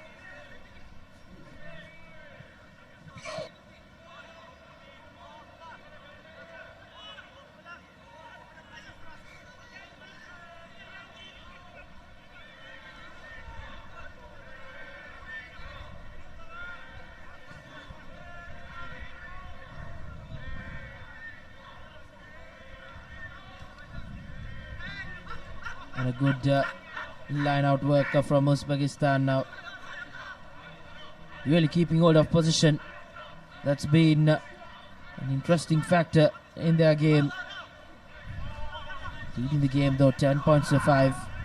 Around 2.5 minutes left. Around 2 minutes left rather. Once again, good hands from Uzbekistan. Still keeping hold of position, and as we speak, position has been snatched. South Korea will now look to try and run at this defense. And conditions really coming into play.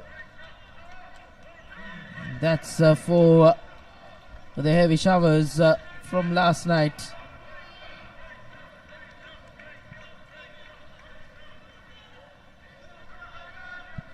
And we see a legendary All Black Sevens player on the bench there.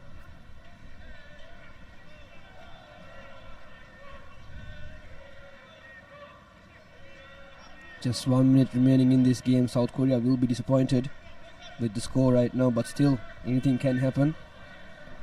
1 minute remaining. It's just a 5-point margin. All they need is a converted try to regain the lead in this game. Taken cleanly from the line of Uzbekistan, still at hand, but referee says not letting the player count to the ground, so the penalty has been awarded to the Uzbekistani team,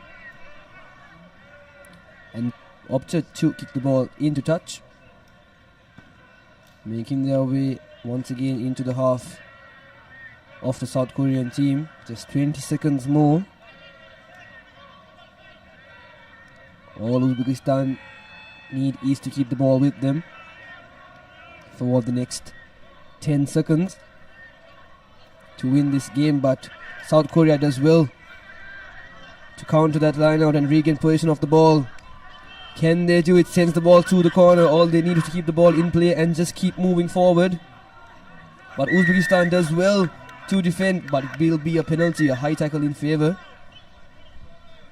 Courtesy of the Uzbekistani team, South Korea has been awarded a penalty. They will opt to go for the quick tap.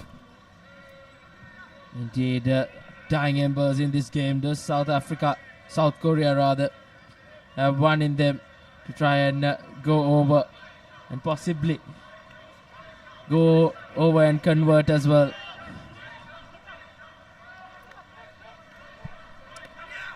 South Korea still in the attacking position. The number 13 spotting that gap, beating two defenders, looking for support on the outside, making his way into the 22. South Korea attacking well with determination, but unfortunately the number 16 of South Korea knocks the ball on, and that will be the game, Reshwan. Uzbekistan emerges victorious, 10 points to 5. Historic win for Uzbekistan. A game that they had to really work hard to salvage the win. And they have done that brilliantly well. As you see the full-time score confirmation, Uzbekistan faithful will be joyful as they have beaten South Korea 10 points to 5. And South Korea will be quite disappointed how things have turned out here in Colombo for them. That was the match-winning try for Uzbekistan. A brilliant game for them, as we have yet another game coming up as the Philippines take on the UAE. And we'll have a change of voices in the comm box.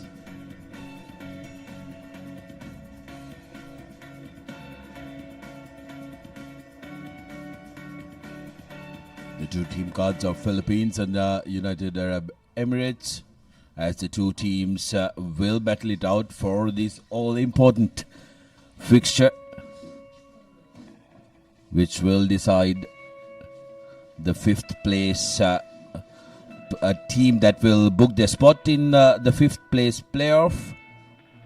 Philippines taking on the UAE. Both teams will be looking to put their best foot forward here. First game for them on day number 2. Joining me in the comm box is Abdullah. Abdullah, very good morning to you. Yes, good morning, Sudarshana. Philippines will probably feel a little bit disappointed by the fact that they didn't make it into that cup segment. They did come close, but fortunately Sri Lanka and China just managed to get ahead of them in that aspect. Sri Lanka, of course, remaining unbeaten, but it was a point difference, isn't it? They came really close against Korea, got off to a good lead, but unfortunately during the latter part of that game, couple of tries by Korea just narrowed that deficit, which they would have needed to have maintained. But I'm sure they'll want to put in a good performance in this segment. But it looks like it's UAE who will be on the go. Breaking a couple of tackles is their skipper. UAE have managed to turn position over, but they have lost it once again. And looks like it's UAE's number 2 who will go over for the first score of the game. Tobias Oakley benefiting from that offload and pouncing on that opportunity. Touches down for UAE for the first score of the game. UAE with 5 points with the conversion to come. Like Abdullah mentioned, Philippines started off fabulously well against Japan as well, but faded away as the game went on. So they will want to make sure that they secure a spot in that 5th place playoff. That's going to be important to them. The conversion hits the upright, so the score will remain at 5 points to 0. Take a look at this. A lovely interception by Philippines, Michael Moses, but it was Tobias Oakley who was there to collect that and run away for that try. Restart from the UAE. Kicking deep, keeping it up. It was there to be collected, but that's going to be a loss forward through the hands of Thomas Affley. Yes, Darshan, UAE on their part will also be probably be disappointed the way they have gone in this Asian Sevens tournament.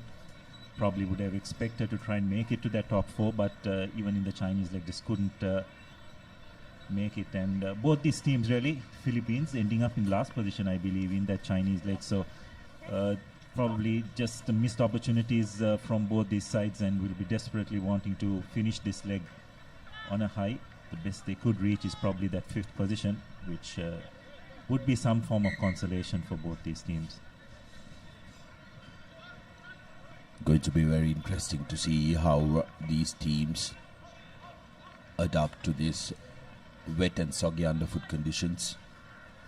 Some areas, especially where the kickoffs are collected, are a little soggy and muddy, but great pressure coming in from UAE, and here's the try scorer again running in for the second, but brilliant cover defensive work that time by Dayton Kautai.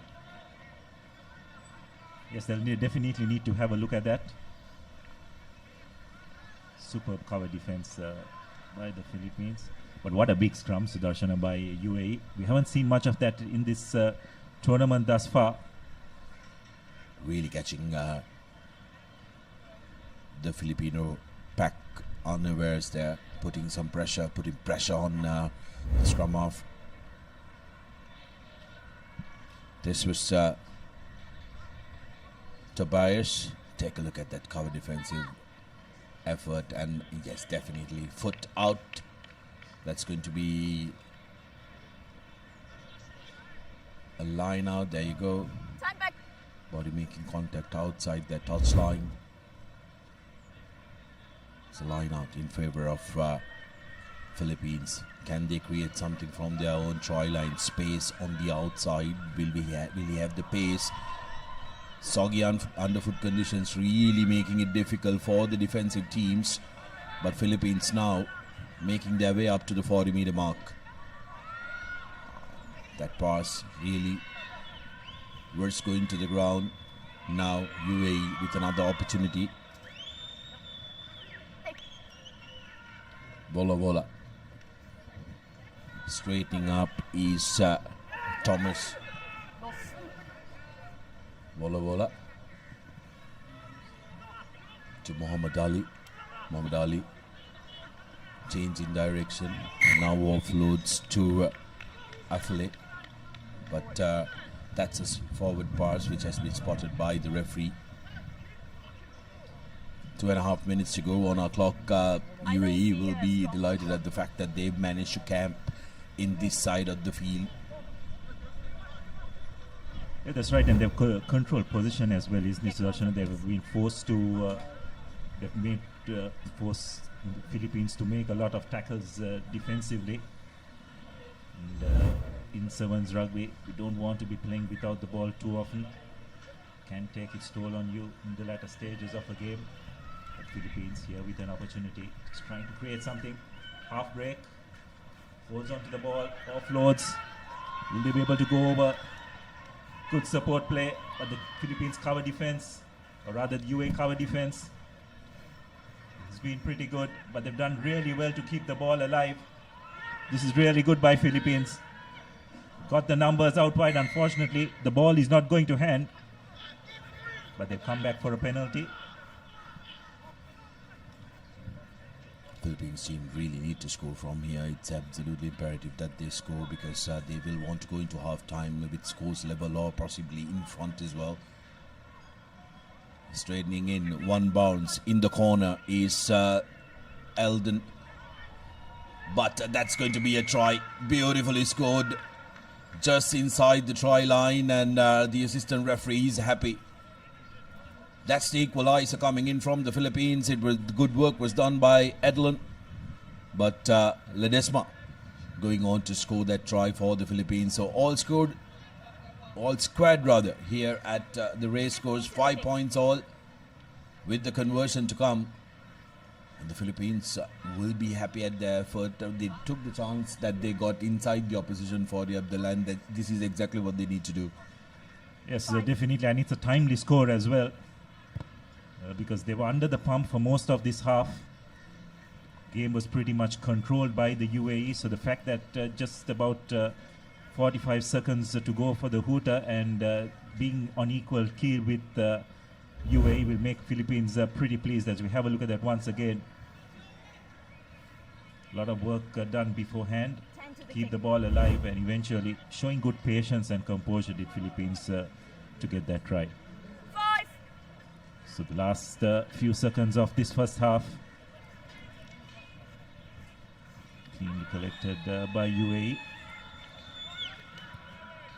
That's not the best of passes, and Philippines have pounced on it. Really good patience and understanding in defense by the Philippines.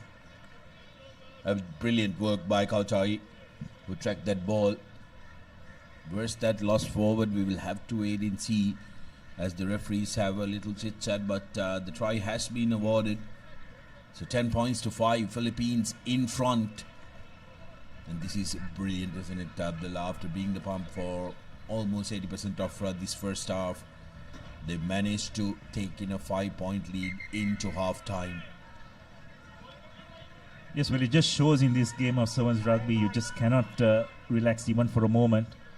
Probably of those 7 minutes, 5 minutes were dominated by the UAE, but it's Philippines in the final couple of minutes coming up with 2 tries, find themselves in the lead, 10 points to 5. Halftime confirmation, 10 points to 5, Philippines in the lead. It's time for your brand new vehicle. Enjoy exclusive leasing options for unregistered vehicles, along with a host of exclusive benefits now available at Combank. Contact 0112 353 353.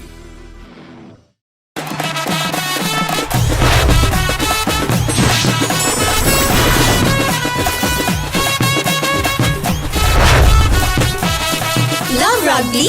Live rugby. Prima Kotumi Fun Tamari.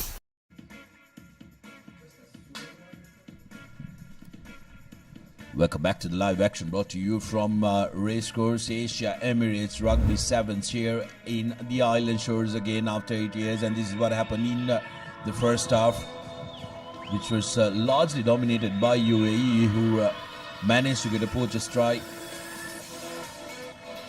to start out the proceedings, and they really dominated territorially and with possession, but it was Philippines who had the last laugh in this half, scoring 2 tries to take the lead from missed passes and loose passes rather, paving way for Philippines to creep through. Singapore takes on Thailand in the next men's 5th place semi-final and will meet the victor of this game to battle it out for that 5th place finish in this second leg of Asia Emirates Rugby Sevens. Wola Wola with the restart kick, kicking it deep, collected inside the 10 meters by Henry. UAE defensively lapsed in the last couple of minutes, and they will want to quickly fix that interception. That's going to be penalized. Will that be a yellow card? But no. Today, they're a little lenient on the interceptions. Lost forward, says the referee, because she did see both arms coming out to collect that ball. Head coach of the Volcanoes, as the Philippines like to call themselves, will be having a keen eye on this, because what Philippines will want to do is try and clear their lines, looking to run from their own 5 meters. Penalized, didn't release the ball. He had all the rights if he released the ball and collected it up. Wola Wola. Wola Wola going for the try, and he will touch down for UAE's second. I beg your pardon, that's Sakyusa Naisau in the dreadlocked, with the dreadlocked hair, touching down for UAE. Yes, well, the penalty there was for the fact that the Filipino player, once he was tackled, he need to have released the ball before he got back onto his feet. That wasn't the case, so very correctly penalized. And UAE have drawn level. Just sense that this game is going to go right down to this final few minutes, the way the lead has been fluctuating between both teams. It's been a pretty entertaining game, isn't it, Sudarshana, thus far? Both teams just having their moments, then a lapse of concentration. And that's probably the reason why we find both teams at 10 points all. UAE restarts. Sakisa with the restart collected by Henry of Philippines. Here's an opportunity. Ball lost forward. Ali has support through Anderson. Now carrying forward is Sofidia. Big strong carry by Tobias. A pressure coming in from the Philippines. That's going to be a penalty. Killing the ball, not supporting the body weight versus the supporting player arriving for the UAE. Philippines looking for the try that will get them the lead. Referee still playing advantage as there no 10 meters was retreated by the UAE, rather Philippines taking it quickly. Space on the outside and opportunity still available for the Filipinos, and that's going to be a penalty. Very good work by the replacement coming in for UAE to try and jackal that ball. Ryan Mitchell isolated in that corner, needed support to come through and clear that one out, Abdullah, but very good work by the UAE defensive effort. Yeah, brilliant, and also he timed it well. And most importantly, he showed a clear release before he went for the ball, so didn't leave any room for ambiguity in terms of referee's interpretation. Great technique at the breakdown. You can have a look at that once again.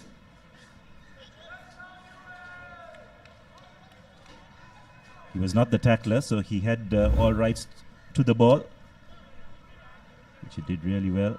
The arriving players, though, from Philippines could have done a little better, isn't it, Abdullah, to try and clear that man who was trying to jackal rather than falling over the ball and trying to get it out. UAE now with an opportunity to run from their 40 in their own half.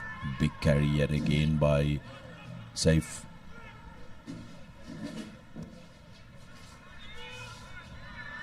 Sakyusa with a long range deep kick, collected, tracked back by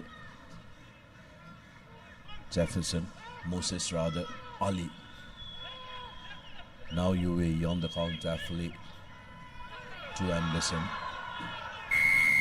Quite a bit of ping pong going on here in this field. Both teams trying everything, but that's going to be a yellow card dished out for the number 5 from Philippines, Dayton Kautai. Very important player for them. This might hurt them. 2 minutes to go, and to play half that with one player down deep in your own half is going to be a little bit of a trouble. Yes, most definitely, and I think the call came for the fact that it was a cynical tackle, isn't it? It was very much in the red zone. Filipino player there in your screen coming from an offside position to make that tackle. So this could prove costly. Straight away UAE opting for a scrum which will freeze up 3 people, but they drop it cold. Lost forward by UAE, so that's going to be a penalty.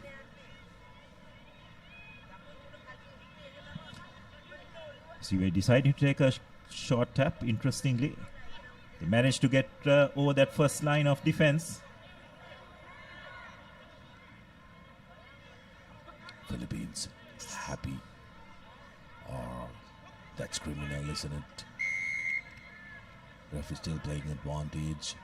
Intentional knock-on is the call. Philippines so far doing very well to try and manage with 6 players on the pitch.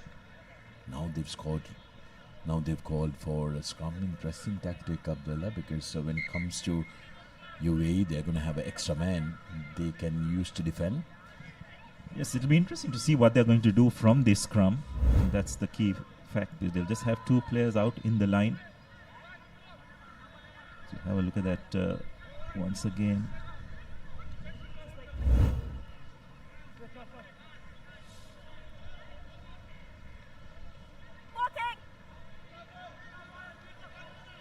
Probably see Philippines going to the boot, play the territorial game here. Because with two players in the line, it's going to be pretty hard to try and make any inroads to this UAE defense, but they've gone out wide. That they've decided that they're going to take them on inside their own 22 meters, Philippines. Coming back again where the ball left, an opportunity. That's going to be another penalty. High tackle quickly taken by the Filipinos. Now space and numbers, 1 2 on 1. They decided to go up. That was a beautiful offload which was left behind, but UAE will put the finishing touches and book their place in that 5th place playoff. Mohammad Ali with a poacher's try, and the UAE women's team are all celebrating, absolutely thrilled for their men's performance. How about that for some dance moves?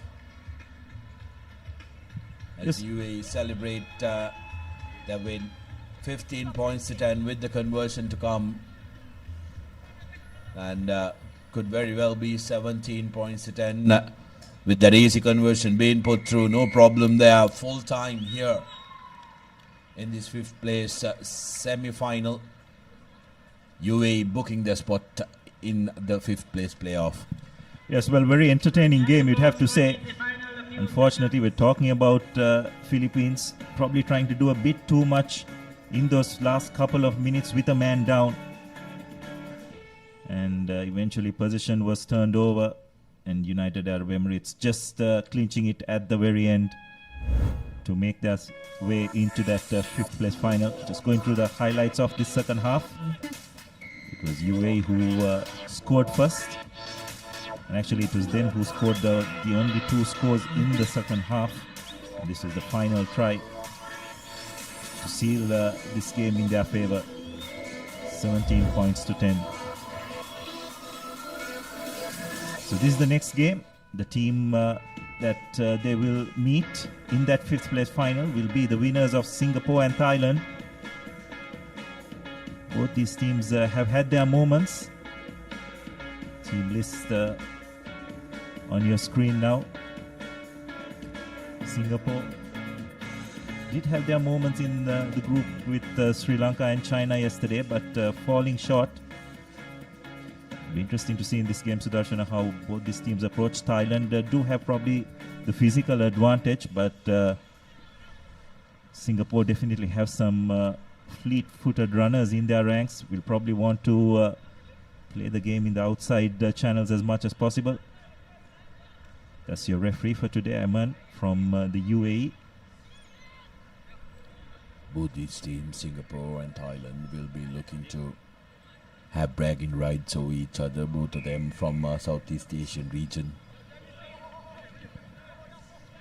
Not the best of starts by Singapore, not finding the 10-meter mark, so it'll be Thailand who will have the first opportunity with ball in hand. Restarts, I think, at the risk of sounding like a broken record, restarts are absolutely important, but are going to be a little tricky with the conditions in the middle of the field there, Abdullah, as Thailand break the first line of defense. And here's an opportunity for Thailand to go all the way, and the number 12 into the 5 meters as well. Maurice Wong, beg your pardon, that was Chukon. But what a turnover, Sudarshan. Brilliant work defensively, wasn't it? Under so much pressure, managed to turn possession over. Yeah, terrific stuff by Thailand, but still not out of the woods, as Singapore are being put under immense pressure. Had the overlap there, but couldn't execute. But Singapore still keeping it alive. Here's the counter from them. Where's that a forward pass? Definitely playing advantage. Thailand now. This is looking to be an exciting game. Attacking the corner. He's the number 6 for Thailand, and he will score the first try. Pordo for Thailand, touching down in the corner.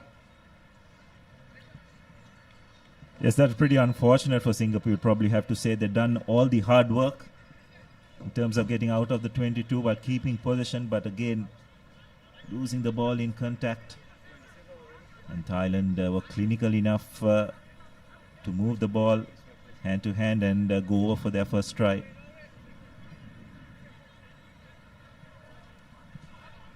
Pirapol Chukon in that number 12 jersey is going to be a very, very important character in the Thai team.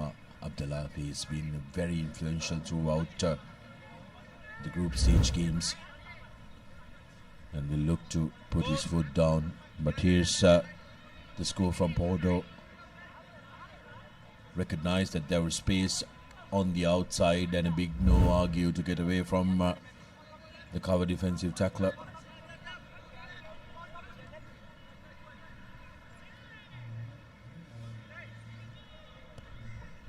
The restart, this one, a good high hanging kick. Singapore has to trek back to collect it. Singapore with ball in hand have looked absolutely brilliant, but it's the defensive aspect that has really found them wanting.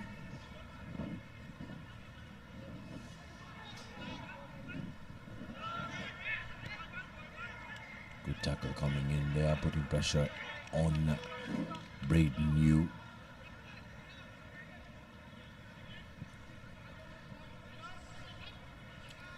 So the Thai camp anxiously looking on. It's interesting, Sudarshan, just watching the Thai women team. Seem to have made massive strides in the women's, with regard to the women's sevens outfit. The men's still finding their feet, you'd have to say.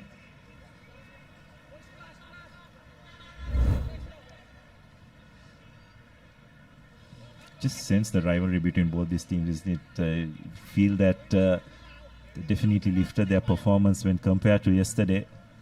But regional rivalry, don't want to give anything away.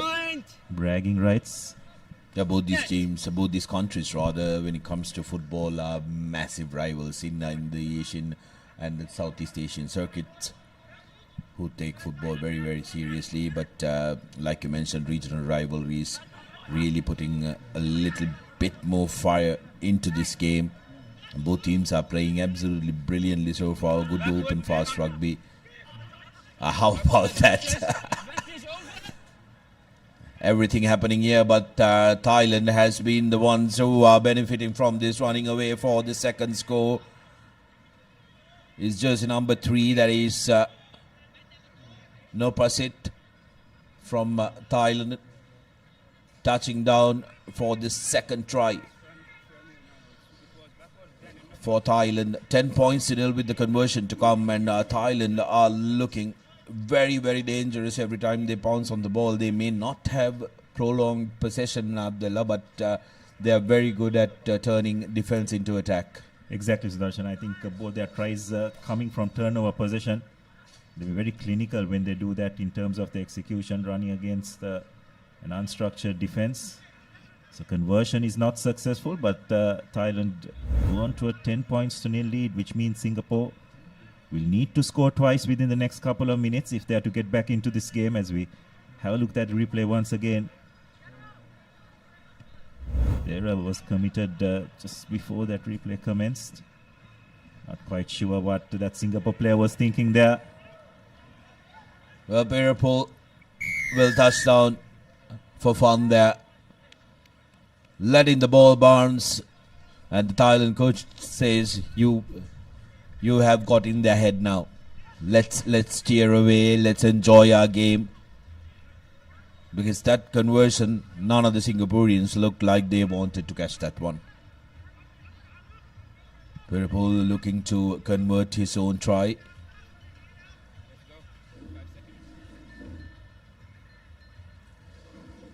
Not successful, so none out of 3. Nobody wanted that, and thank you very much, says Pirapol, the same person who took the kickoff. Touches down for Thailand, who are in a very commanding lead here in this 5th place semi-final. Yes, and they will go on to meet the UAE in that fifth place final.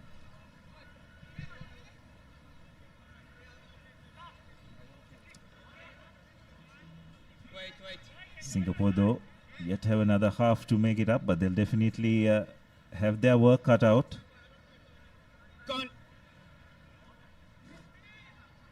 A try just before the breather will help. That's a well executed line out. Now Singapore just trying to create something for themselves, but so far the Thai defense has stood strong. They recycle possession well. Got to make it count. Pass not going to hand, but no harm done. It's just a matter of trying to find that bit of space. But Thailand have got hold of possession. Brilliant work at the breakdown. They'll just boot the ball into touch and go into the breather.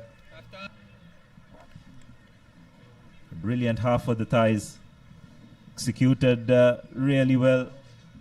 Made maximum use of the opportunities that presented themselves in terms of Singapore losing possession more than a few occasions. So Thailand will be really pleased with the way how that half had progressed for them. And your halftime confirmation is 15 points to 0 in favor of Thailand.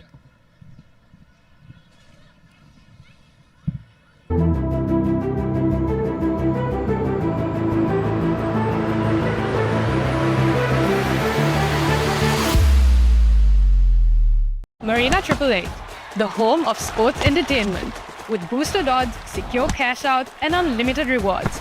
Marina 888, where winners are born. Exclusive leasing options for unregistered vehicles from Commercial Bank. Love rugby? Live rugby. Prima Kotumi Fun Tamari.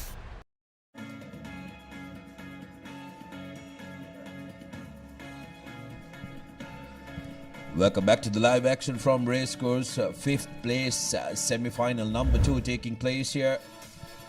And Thailand, with their performance in the first half, have put 1.5 foot in that fifth place playoff against UAE.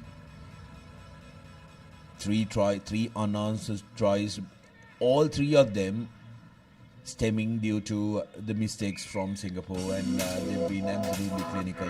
Here's the last one, the easiest of the lot.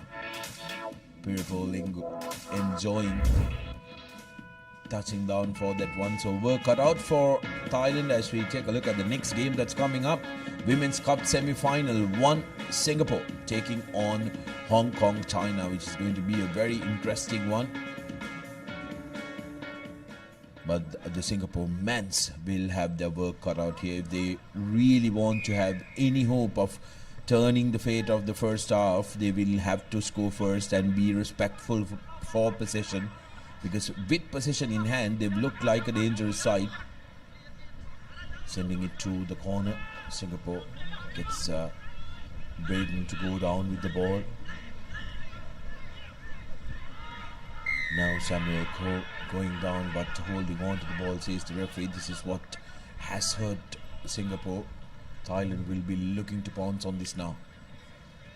Just once again losing the footing, and that's an area where Thailand have been really strong over the ball at ruck time. Just that physical advantage they're having is coming to the fore. So from Singapore's point of view, it's imperative that they keep the ball in hand and stay on their feet. Because if they do get into breakdown situations, and if they don't get enough players into the ruck in time, it's going to favor the Thais. It's fed in, going on the short side. That Mendo, unfortunately, losing the ball this time in contact. He's been their key architect in most of the games. Fortunately, on that occasion, just spilling it when making contact. Pardo that time, like you mentioned, has been one of those standout players for Thailand. Sports a traditional hairstyle of a Muay Thai fighter. And fighter he is on the field who creates a lot of opportunities all around the park for Thailand. Singapore now deep down in their own half, where they have camped up the entirety of this game, but good defensive work coming in from Thailand. Managed to win that ball back. Here's another opportunity, cutting back inside, breaks the first tackle and runs away from the second. And that's the fourth try coming through Julian Leo. Beg your pardon, that was Tankit Jakchai for Thailand.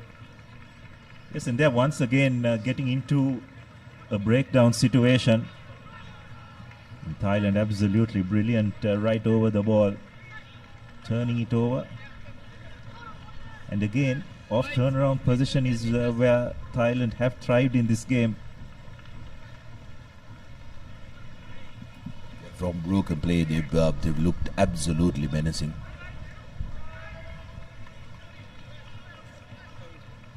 Doesn't have the distance. Something that they can improve on will be their kicking. But we are very much assured of a fifth place playoff between UAE and Thailand if scores remain the same and Singapore doesn't do an absolute magical comeback in the next 4 minutes. Paudo kicking deep into the 22 meters. Singapore now putting the ball to boot. Paudo checking back to collect it. Surveys the options, passes to no man, but no harm done. But now Thailand spilling it forward. Singapore with an opportunity. Can they counter and get their first score on the board? 3 minutes 20 remaining on our clock. But Thailand will have none of that. Yes, again Singapore just unable to control possession, turning it over. The Thais on the move once again.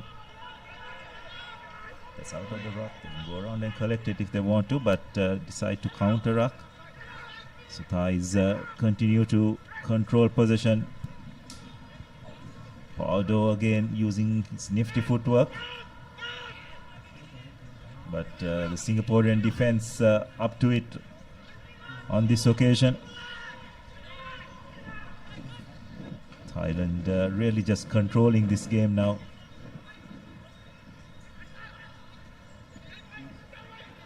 Pass seems slightly forward, but referee says go on, and Thailand evading a couple of tackles is their number 8. Sarjanda that time touching down. That will be the 5th try in favor of the Thais. 25 points to nil with that conversion to come as the Thailand officials are looking to empty their bench. They know they have the game in the bag. They will want to make sure that their ace starters are given the rest that they deserve. Sarad Janda touching down for Thailand. Singapore not being able to really take control of the game. They started off really well yesterday against Sri Lanka. Put Sri Lanka under pressure as well, but in this game they've really been swept away by this superior Thai outfit who are absolutely clinical in counter-attack. Take a look at that pass, and Zonda collecting it. Big no argue, and he says I'll go all the way, get my name on the score sheet. And once he does that, the team decides that he's done enough. Yes, well, at the start of the game, we are talking about the physical advantage this Thai team will have over the Singaporeans.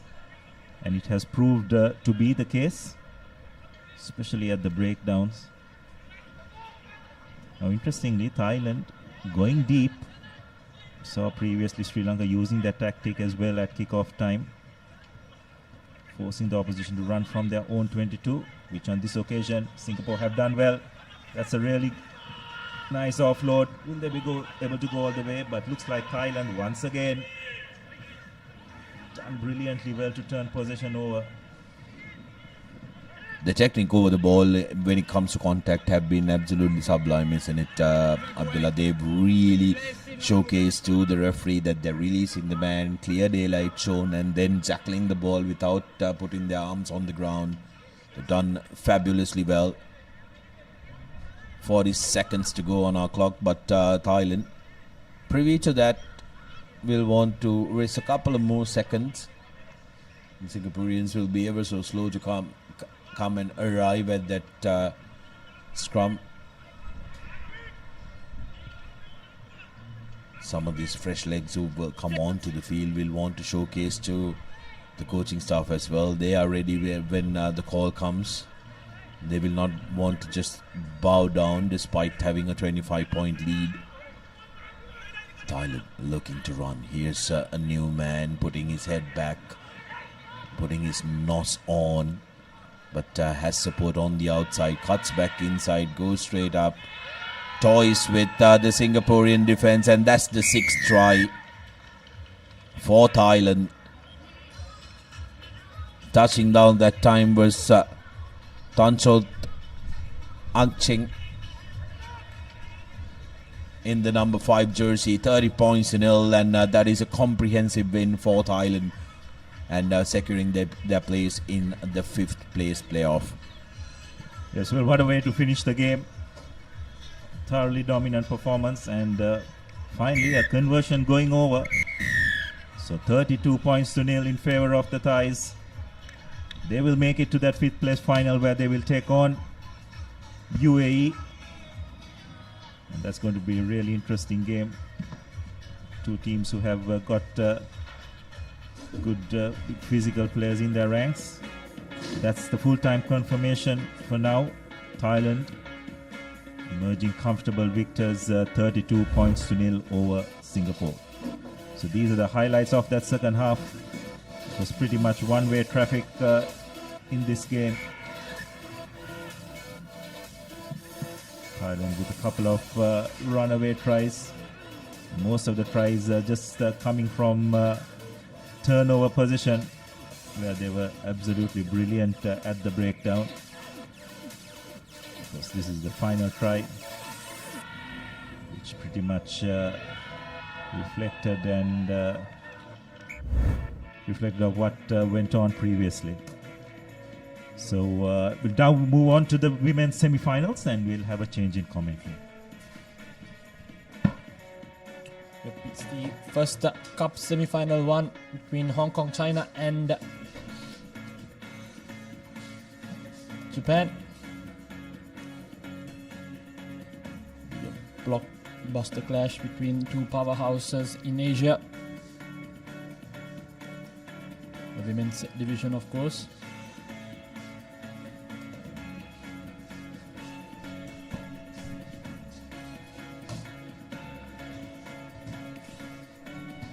To watch out for in Japan ranks, it's all of them play quite brilliantly, very well glued and blended team. In Hong Kong they have Gabriella Rivers, player to watch out for definitely, and the number 4 Julia Rihanna. It's big breaks in the first day. Quite the powerful runner. So the two teams will take the field now.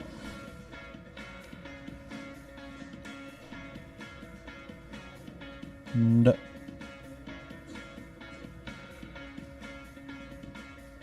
here we go. So it will be Hong Kong, China from the right of your screens against Japan in the left. The fans have turned up. The support coming in at the historic Racecourse grounds.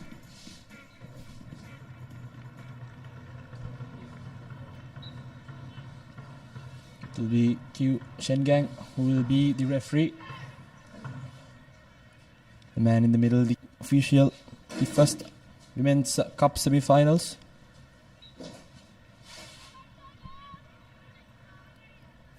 It's time for your brand new vehicle. Enjoy exclusive leasing options.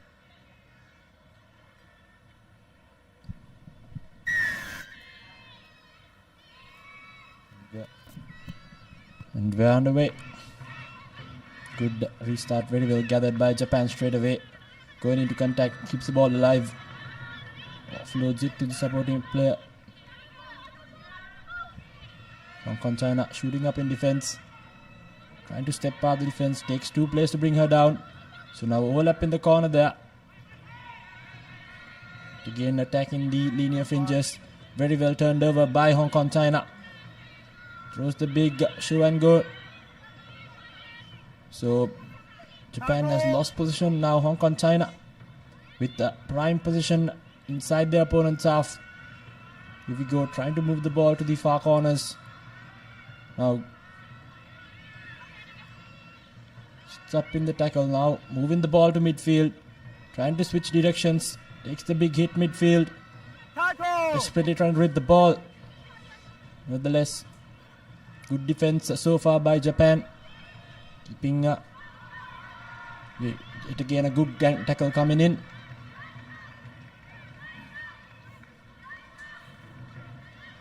And here we go.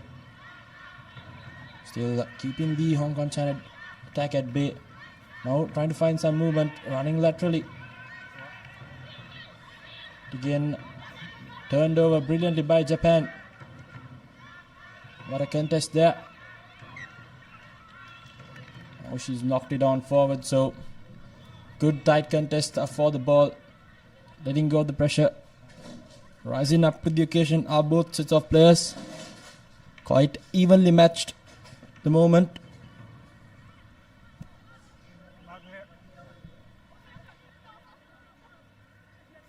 Crouch.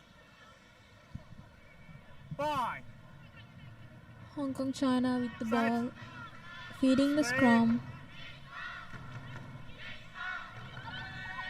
and she opts to go for the run, passes out, offloads it, and she knocks it forward. So I think the number 11 did brilliantly there for Hong Kong China, sniping through the defense, but unfortunately couldn't see the move through. So Japan holds on their try line, so they'll have a chance to get out of jail here, right on the 5-meter line. So missed opportunity for Hong Kong China, but nevertheless it's Japan's opportunity now to get out of jail and some breathing room. Again, Japan now opting to run, good step off. Now with an overlap in the corner. Ample of space there for her to run. Will she go all the way? Cover defense coming in, but won't catch her as the number 10 for Japan will go over for the first try in this semi-final. It's Sakura who will go over for that first try. Japan straight away striking back. The first scrum down in their favour, running from coast to coast. Scoring a try when it matters the most. Did Sakura. Brilliant stuff straight away. Identifying the gap, drawing in the defense and passing it off. Basic rugby, but executed in the highest honor. Take a look at that. Sucked in the defense, stepped off one. Brilliant stuff. Easy does it. All the winger had to do is finish it. Good effort there by the finishers, and again brilliant restart, good high hanging kick, but there's not a fair contest, so taken quickly by Hong Kong China. Loses the ball, but nevertheless still has position. Fortunately has knocked the ball forward, so Hong Kong China now in the back foot. Japan right on top of them. These are few unforced errors coming in by Hong Kong China early on. They need to regroup and adapt as soon as possible. Cross. Fine. Side. Offside. Straight away Japan moving the ball. Finds the man, good support lines. Makes the space on the outside, and it will be another try coming in for the number 10. Brilliantly done. Good maneuver in the field. Played with the defense at the end. So it will be second try for Sakura Misutani, who will go over yet again. 2 back-to-back tries. Brilliant loop in the middle. Playing the numbers game quite brilliantly. Japan takes the lead early on in this first half of the first cup semi-finals. The conversion to come as well. And it's good. So it's 12 points to none. Brilliant looping pass there. Ruin the defense. Good support line. Very well executed, premeditated move. It's nice how they draw in all defenders and just pass it out to the corners. No kick off. Very well received by Hong Kong, China.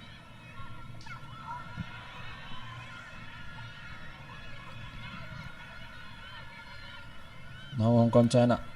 Just over a minute left here on this first half. Desperate for a score, keep the game alive for themselves. Unfortunately, Muldinon says the referee taken from the wrong mark, so she'll have to come back. But nevertheless, Japan has dominated this first half with these, have settled in quite brilliantly. Had a few unforced errors early on, but after that first try, they've been up there with the marks, finding us why they were the leaderboards in the points table as well. So be scrum down just outside the halfway mark. Japan engaging in the defenders, drawing them in, moving the ball to the far corners. Quite a simple but brilliant game plan. The try scorer now trying to sneak past another one. Desperate defense coming in yet again, attacking those linear fringes, creating the space in the corners. And here we go, another overlap in the corner. The number 9 now trying to step past, good pass back inside, and yet again to be another try, the third one coming in for Japan with absolute ease. Brilliant stuff yet again. Playing basic but sublime rugby.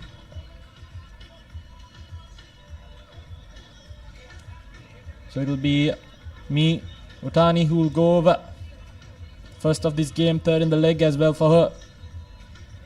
Brilliant execution, simple game plan, but absolutely spot on. And it will be half time. And going into Lemons, quite the cushion. Hong Kong, China, a lot to reflect upon in that first half. So the halftime confirmation, Japan leading 19 points to nil against Hong Kong, China in this first semi-final.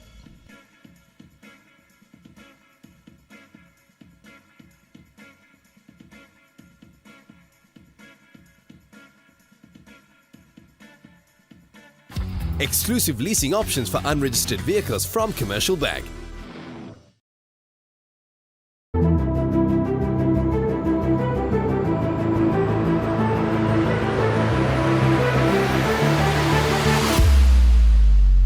Love rugby. Live rugby. Prima Kotumi Fun Tamari.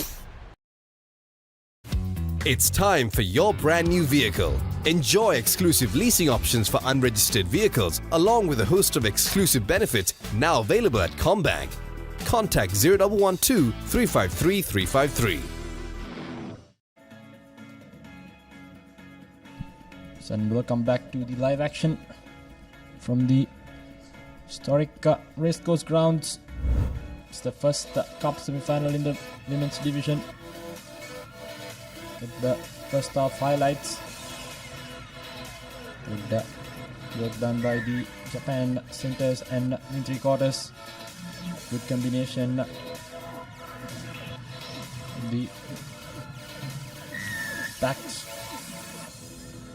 Some maneuvering the ball very well. Moving the ball to the right places. Basic but yet quite efficient execution and play. And up next we'll have the second cup semi-final to be Thailand versus China. The fourth and second in the leaderboard. And here we go. Straight away drops the ball cold in the restart. So it's an advantage for Japan. Moving through. Some brilliant hands. Good running angle yet again by Japan. Draws the penalty, taken it quickly. Creating numbers and space on the outside. Shows and goes. Brilliant offload coming in for the number 6. Yet again. Quite simple but brilliant execution has got Japan yet another try. It's Savannah Bodman who will go over for the try. Straight away from Lemons. First in the match, 6th in the leg. Brilliant stuff.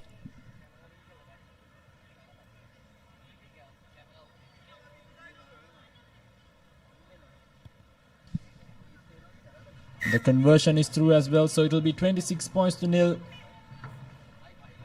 Japan dominating this first cup semi-final with ease. Has executed quite well. Every single pass going their way. Minimal errors and brilliant execution. Here we go. Yet again steals the ball from the kickoff as well. Yet another overlap in the far corner. Sneak quick hands and they get it. Now the try scorer trying to get another one. Users are stepping, but nevertheless Japan wasting no time whatsoever. Just trying to snipe through the middle. Hong Kong, China with the ball. Looking to pass it into the corners, but there's just no space for the finishers to execute it the way that they would like to.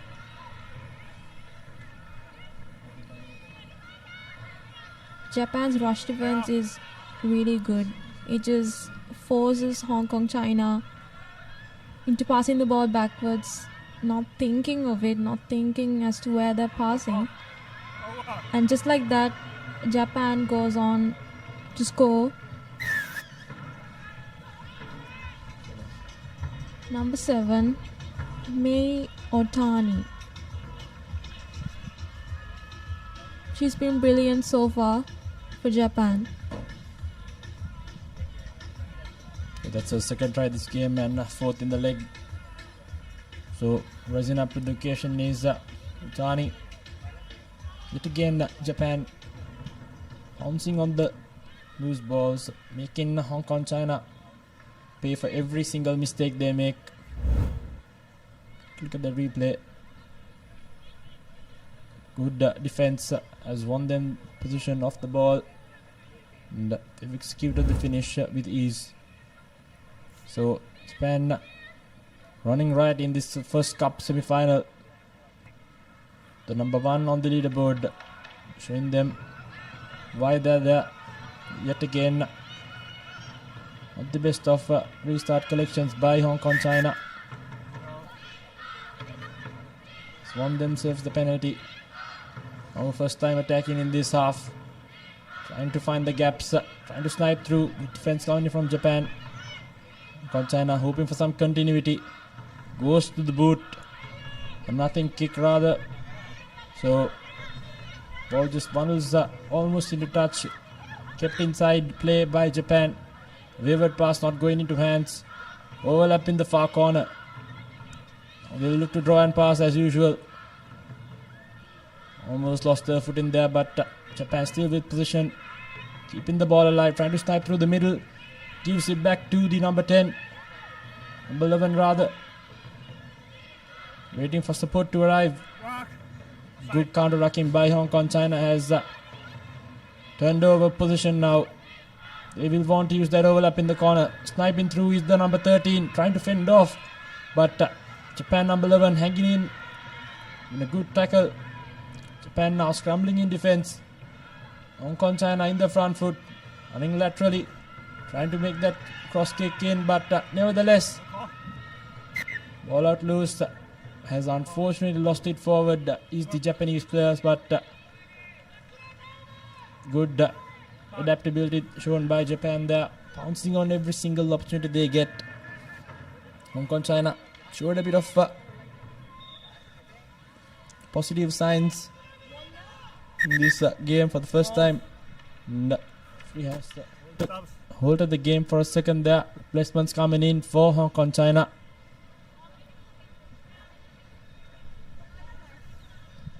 Hong Kong, China has the momentum but is finding it difficult to just execute and get that score in. And with just less than 2 minutes in, they should find a way to score and reduce that gap. Knocks it forward. Indeed, they're not helping themselves at the moment.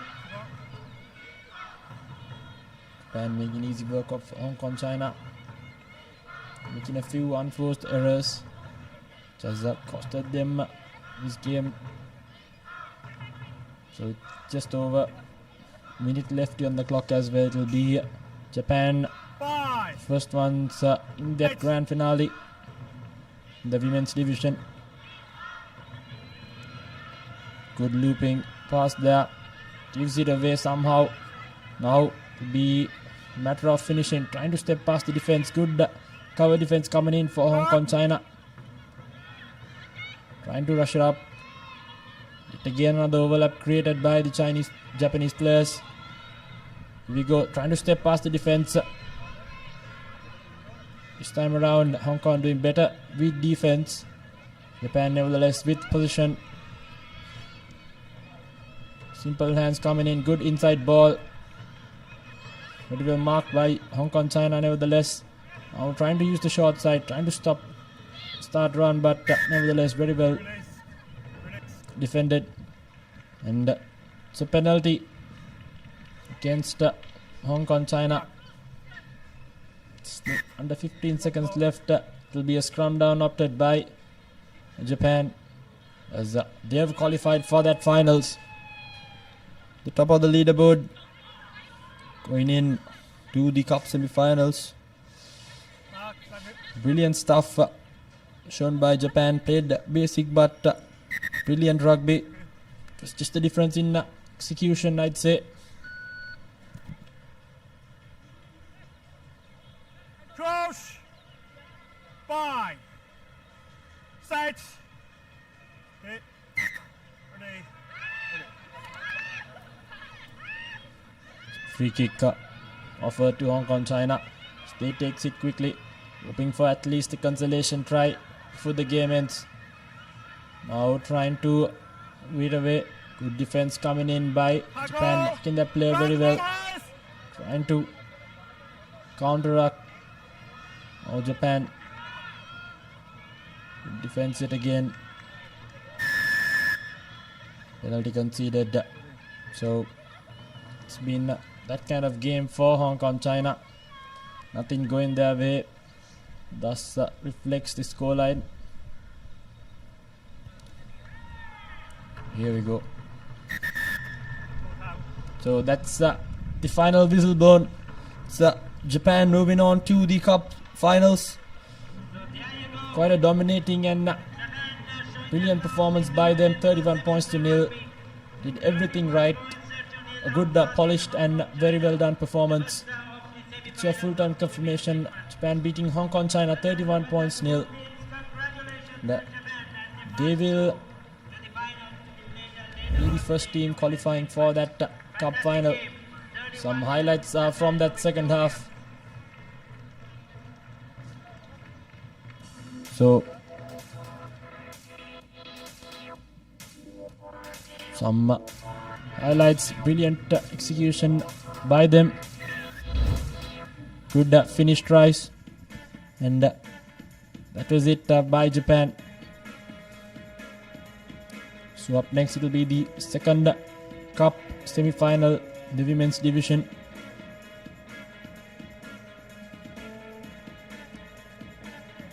And so it will be Thailand versus China, that second cup semi-final, the women's division. And let's see, Japan will definitely be having a close eye on this game, analyzing mistakes from both teams, trying to prepare for that all-important cup final as well.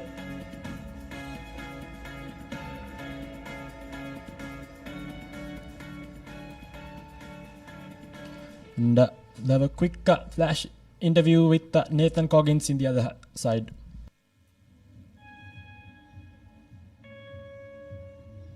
Hello, good afternoon everyone. And we're here with Mr. Hassan Singamansha, the tournament director and the point of contact for Asia Rugby for this 7th series. So sir, can you tell us a bit more about the organizing process of a tournament of this scale with 24 teams from 15 nations in Sri Lanka after a very long lapse? Good afternoon, Papare. Welcome. Thank you for giving the opportunity. Actually, Sri Lanka Rugby, after 6 long years, is conducting this huge event. Because 24 teams with 15 nations, men and women. This is after a lapse of 6 years since 2019.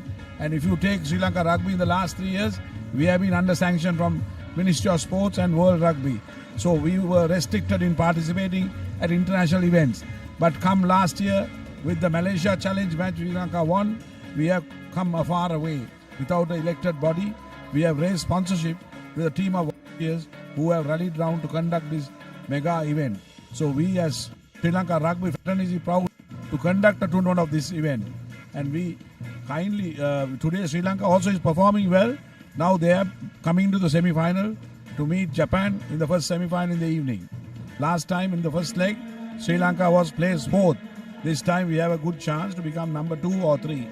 So my team of members with Sports Council Chairman Priyantha Ekanayaka, Rohan Abekon, supported by my volunteer team, Group Captain Nalindi Silva, Imti Marika, Rear Admiral Uday Attiarachi, Romari De Silva, Uday Jayasundra, and Ravin De Silva team formed to make this event a mega success.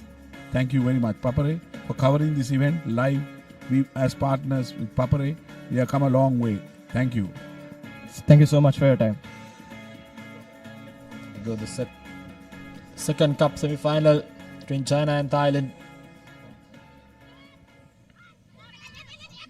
Fumbles it forward advantage now for Thailand as they'll go over for the first opening try in this cup semi-final. Number 2. Good execution and finish. Pouncing on that loose ball. Did the Thailand player. See number 5 going over.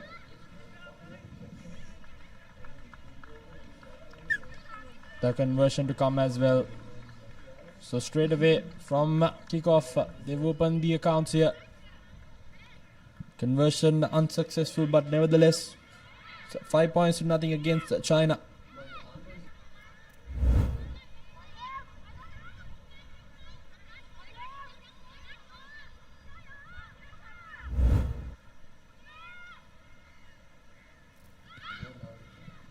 So Thailand to restart things. This time around makes no mistake with the collection. Now moving it across field and it's switching directions. Quick hands now creating the overlap in the corner. Opts to cut back inside and does so brilliantly with the number 55 for China. Tong Chen will go over, and what a brilliant reply straight away after conceding that try. Goes underneath the post. With the under the post conversion to come as well. China strikes back the ease.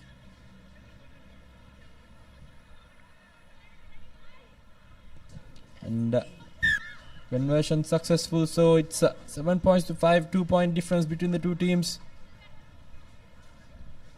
Brilliant execution by China, just exactly what they hoped to do. Just maneuvered the ball left to right, found the space in the middle. Good finish by the number 55. And we have a game on our hands here.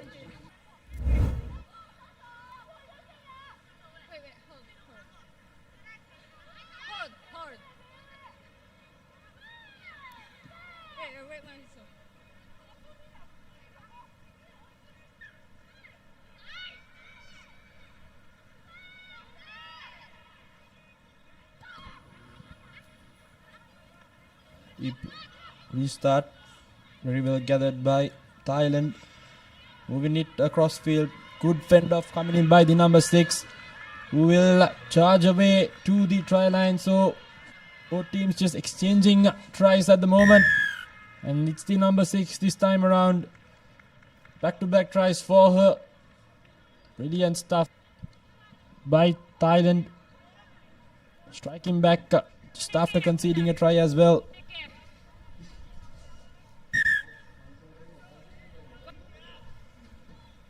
Going to be a difficult angle.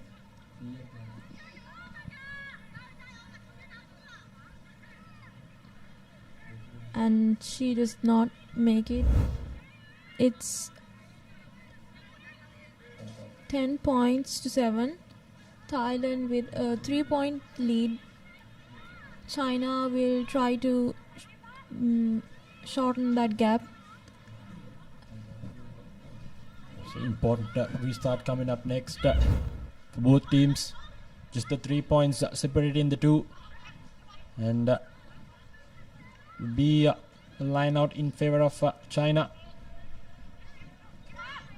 So it will be their opportunity now with the ball to get in a score in. Less than 3 minutes left on the clock as well. Important line out coming in. Overshoots it, gathered by Thailand, who will straight away try to use that crossfield. Cutting back inside. Here we go, the try scorer. Good offload in, keeps the ball alive. Almost lost position there, but nevertheless, good rush defense coming in by China. Trying desperate to stay on her feet there. China now in the front foot. Thailand tracking back. Good defense coming in yet again. Still with position, however. Now using the shorter side. Good fend off coming in there by the number 2 for Thailand. Seems like she'll go over for another try. That's Muxina who will go over for the try. Trying to cut down the angle as well. Did so brilliantly. So Thailand with back-to-back tries. Third in this half. With the conversion to come as well. Easy work whatsoever at the moment. First in this game, 6th in the leg as well. So she's been quite the servant for her nation. 17 points to 7, 10-point difference. 2 try different. Have a look at that fend off. Did so brilliantly. It was the teammate which drew the defense. She saw the move through. So it's 17 points to 7. Thailand in the lead.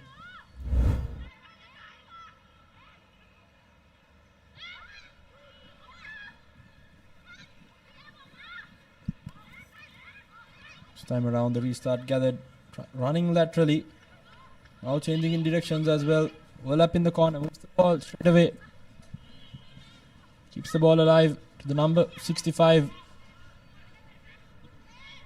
Trying to get out of jail now. Just outside that 22 meter is China. Stepping back inside is the try scorer. Now with an overlap in the corner. Trying to draw and pass. Gives the long cutout pass. Skipping numbers. Staying on her feet. Brilliant run. But nevertheless, still good defense coming in by Thailand.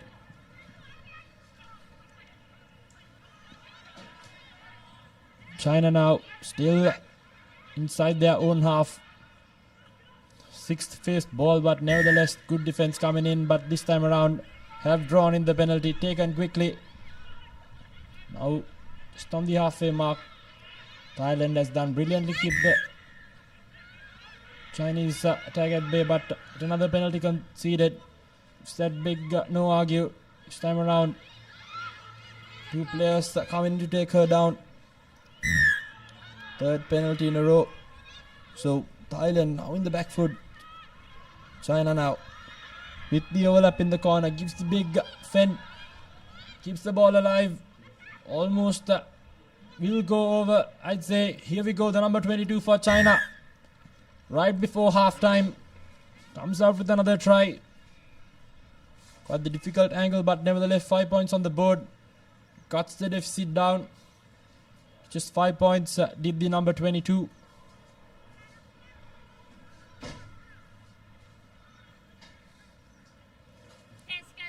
So China right before halftime cutting the deficit down to just 5 points with the conversion to come as well.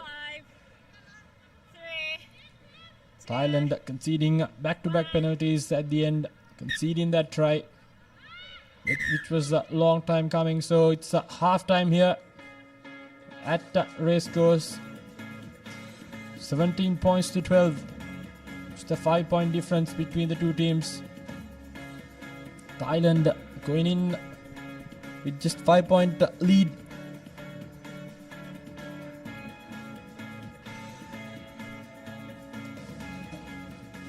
So important 1 minute break for both teams.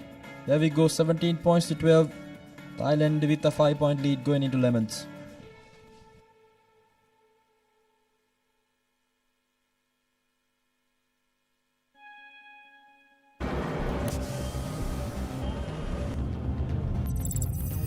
මෙන්න මෙයා අදත් හීන stuck වෙලා මේක නම් හීන ලෝකෙ record එකක් ඩවුන් පේමන්ට් ඉෂුව එකක් තියෙන්නේ අපි පොඩි සපෝට් එකක් දෙමු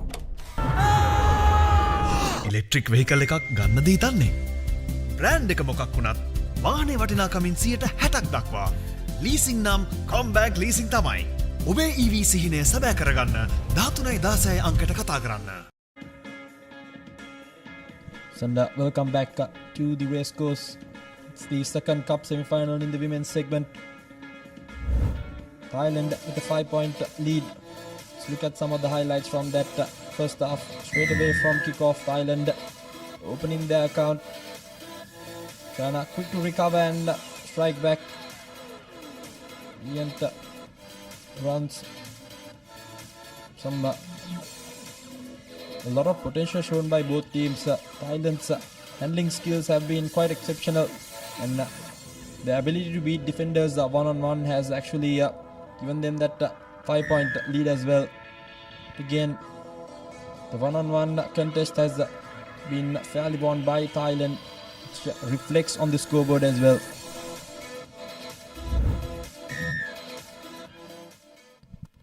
Here we go. Thailand. Good restart collection there. Now running laterally, switching directions.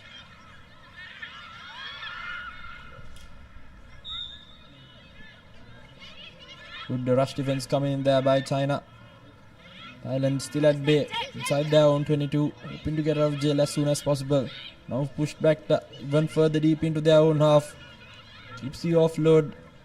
Almost the cynical error there, but nevertheless good defense yet again coming in by China, still keeping Thailand inside their 22 meter. They continue to apply this pressure, they'll definitely make Thailand do an error. As we say that, ball squirts out of the ruck, boots it to the player. Knockback says the referee, so it's still play on right inside the 5 meter, and as I said that taken quickly by China, and they will go over for a try. So good pressure coming in straight away from Lemons. China has even things out with the conversion to come as well. It was Yan Chen who scored that try. Brilliant stuff. Kept on applying pressure the entire Chinese team, which got themselves that try. Should be a conventional kick, and it is so. 19 points to 17. The game has just opened up. Thailand now in the back foot.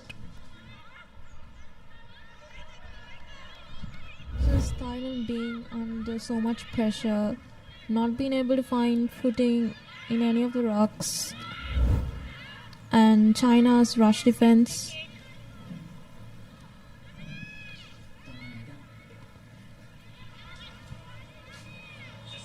Now deep kick coming in by China. Thailand inside their 22 yet again. Now just lateral space in the corner. They're trying to fend off the defender. Keeps the ball alive. Penalty conceded now. So Thailand with an opportunity to get out of jail. Taken quickly. Trying to good skip pass. Not gathered cleanly, but nevertheless still has position. Good cover defense coming in by China. Thailand still stuck inside their own 22. Trying to switch directions. Cutting back inside. Ball squirts out of the ruck. And yet again, penalty conceded. It's an accidental obstruction, says the referee. So China with possession yet again, now with the upper hand in this second cup semi-final. A scrum right on the 22-meter line. They'll be hoping for another try to seal this game. Just over 4 minutes left on the clock as well. Thailand have lost all momentum they had in that first half. Seems like the think tank of China spotted some cheeks in the armory of that Thailand line. And, so a few replacements coming in as well for Thailand. They've defended and attacked. It was just China's defense which has been quite brilliant so far. Straight away from the scrum goes the number 54. Running laterally, cutting back inside now. Good Jacqueline work by Thailand, has won themselves a penalty taken from the wrong mark. So she brings back play again quickly yet again. Thailand now using the shorter side, trying to keep the ball alive. China trying to jackal, but not rolling away, says the referee. So back-to-back penalties in favor of Thailand. Switch in momentum as they will take a breather and regather their breaths. Thailand being behind by only 2 points. If they manage to score, it's going to be a really challenging play for China. They should really look to just keep the scores even and not let them score at all. This might be their chance to move forward. So Thailand taking the scrum, they'll try to score. Indeed, just less than 3 minutes left on the clock. The next score will define who will go to that cup final. Now Thailand trying to attack through midfield using the shorter side. Keeping the ball alive now. Overlap in the corner. Going through simple hands. Now with some lateral space. Trying to beat the man. Good one-on-one contest won in that instance by China. Now spills it forward.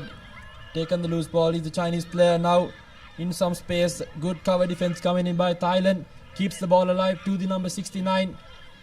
Offloads it. So good continuity shown by China. And brilliant jackling work by Thailand.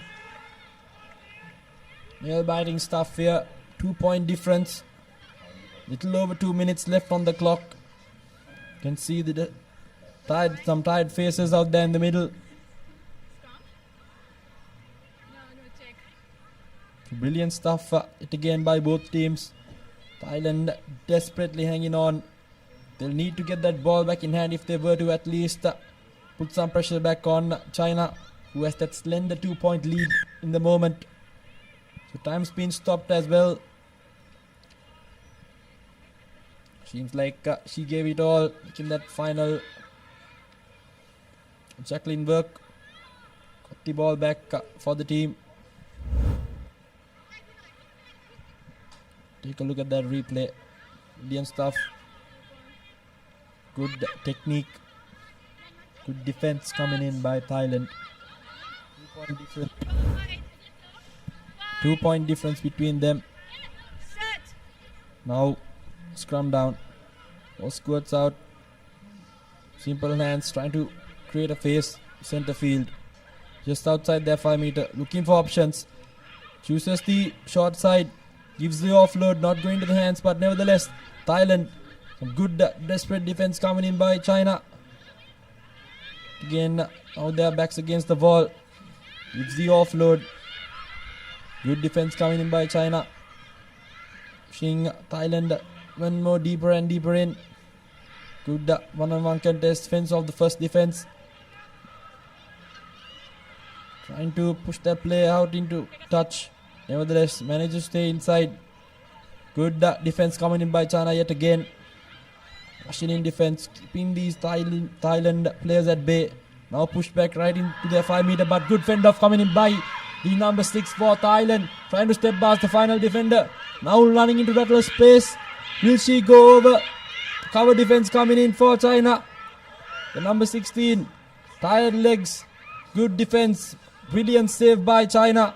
Scrambling back in defense. No one to support that line break. Finally comes back.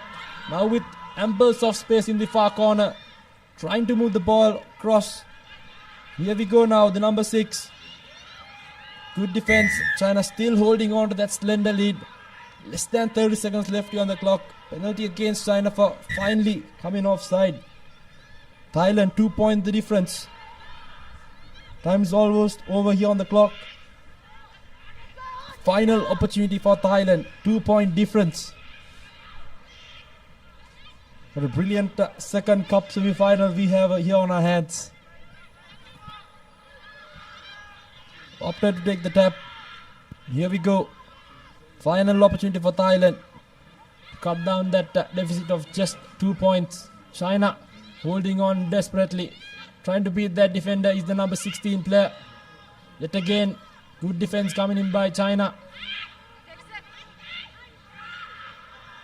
Good rush defense coming in. Brilliant stuff. Offside says the referee. Beg your pardon, it's a high shot there. Here we go. Yet again, good rush defense coming in these dying moments of this second cup semi-final. Runs away with the ball and China has managed to hold on to their lead. So brilliant stuff. Yet again. So time's been stopped. Seems like there was an infringement there. And that is the final whistle. China holding on to the 2 points. Thailand so close yet so far. So brilliant stuff here in this second cup semi-final between Thailand and China. Just a 2 point difference between the two teams. Here we go, 17 points to 19. It will be China and Japan in that women's cup final.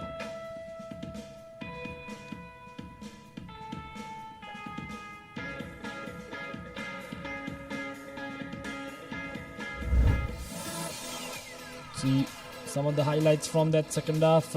China. That was the match defining moment. The under the post try. The conversion. The difference between the two teams. And up next we'll have Hong Kong China versus China. And we'll have a change in voices as well. It'll be Sudarshana Piris and Laksisi De Silva.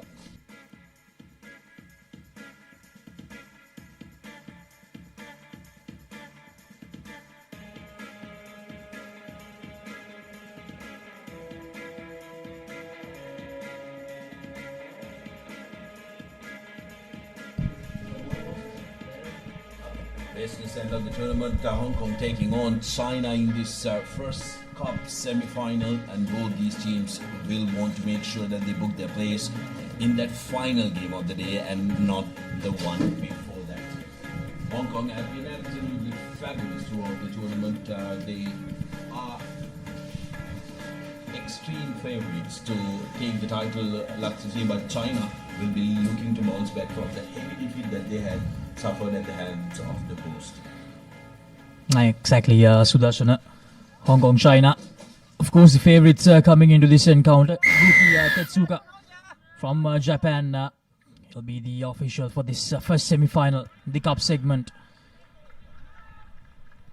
China targeting that left-hand side of the field of Hong Kong, and they do manage to win the ball from the kickoff. But Hong Kong China defense just pushing them backwards, and a high shot, says the referee. They take it quickly, China. The number 12, good offload out to the number 5. Now here's China on the attack, on the move. Just few meters short now. Ma yet again. Now through to the number 14, China doing absolutely well to keep the ball alive. We're ever so close to that touch line. Clinical precision there. But the pass going astray. Hong Kong now with an opportunity, and they are dangerous in counter. Here's Julian. but the ball has been lost forward by Hong Kong. China making sure that they don't let Hong Kong China run away with it. It was a very good passage of play for China. Chong Ma and Sheng. Some lovely piece of work to get them very close to the whitewash Sudarshana. But Hong Kong China made sure that their defensive work was enough. But now, again, with an opportunity. Yeah, for the Chinese, a score there would have been absolutely fabulous, isn't it? They would have started believing that they can go ahead and do this and unsettle the Hong Kong team. Hong Kong team, of course, plenty of experience in their ranks. Combs, Phillips, Burren, and also Brienne, who's been fabulous in the last leg as well for Hong Kong, who have a very good program that runs in that territory. Chinese, of course, have come leaps and bounds in the past 5 years, 5 to 10 years. Laxisi have always consistently competed for the third position as they go on the short side. Now China, once again, they come very close. Once again, they have targeted that left flank portion still with China. Taking their time here. Tries to just slip away that time, the Chinese ball carrier. Now, they do shift their direction of attack. But the Hong Kong China defense still holding on strong. Now just 5 meters short. And very well done by the Hong Kong China defense. Brian Phillips. The much needed effort to make sure that China doesn't score that first try in this semi-final. China have opted for a very interesting tactic where they are looking to attack the closer channels and make it physical. And the Chinese team are big players as well, so they are going to take the fight to Hong Kong in the close quarters rather than trying to swing it out wide. They're trying to earn that right to go wide, Laxisi. The Chinese flag flying high and proud here at the racecourse. China will be actually really happy about this start, Sudarshana. Now, especially Sheng and Chongma, the two players, they have shined quite a lot in the first 3 minutes of this game. And from the line out, Hong Kong, they something unexpected when it comes to China. And they do have the ball now from their own 22. How will they handle this situation, Hong Kong, China? Probably under a bit of pressure for the first time in this leg here in Sri Lanka. Not Hong Kong on the move. Some lovely offloads out, but that is a forward pass, I believe. Yes, it is. Yeah, Hong Kong showcasing what they're capable of, why they are the red-hot favourites to clinch the title. The continuity is absolutely incredible for Hong Kong.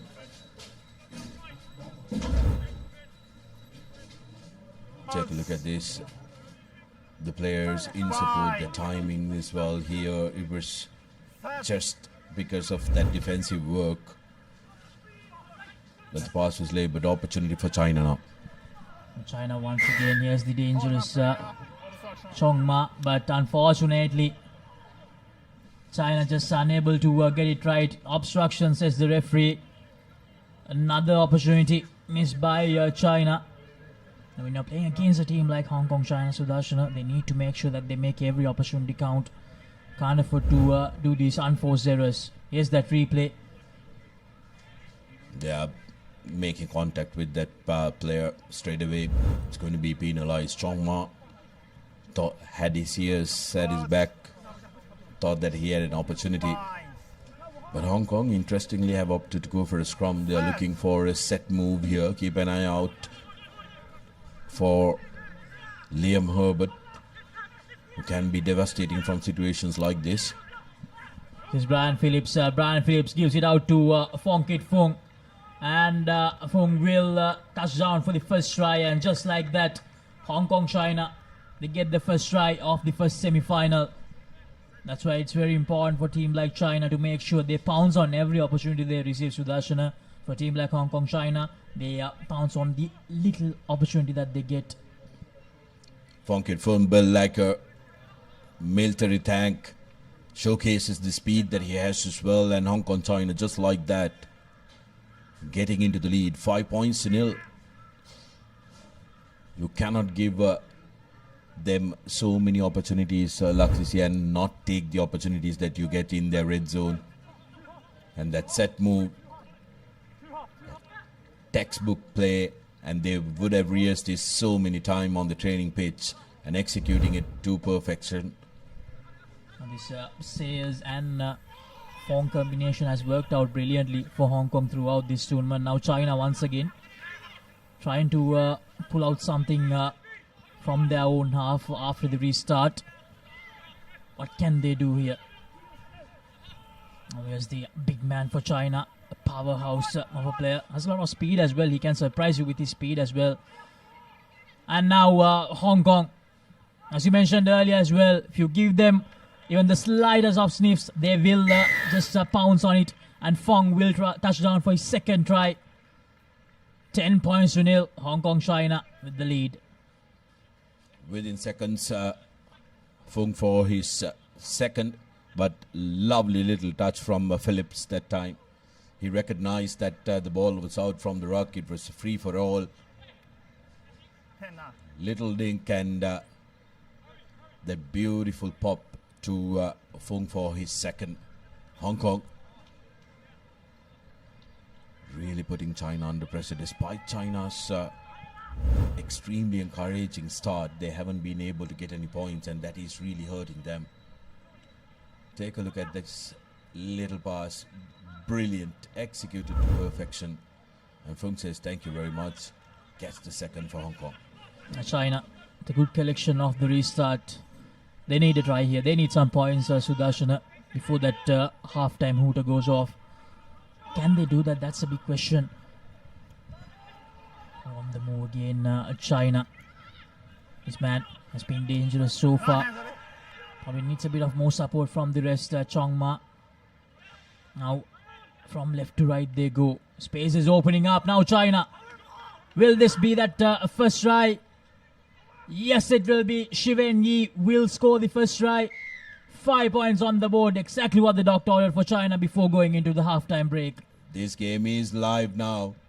China showcasing that they can work with the depth as well, and showcasing some good runners with speed who can attack space with space. Third try of the competition here in Colombo for this man. Zwen Yi.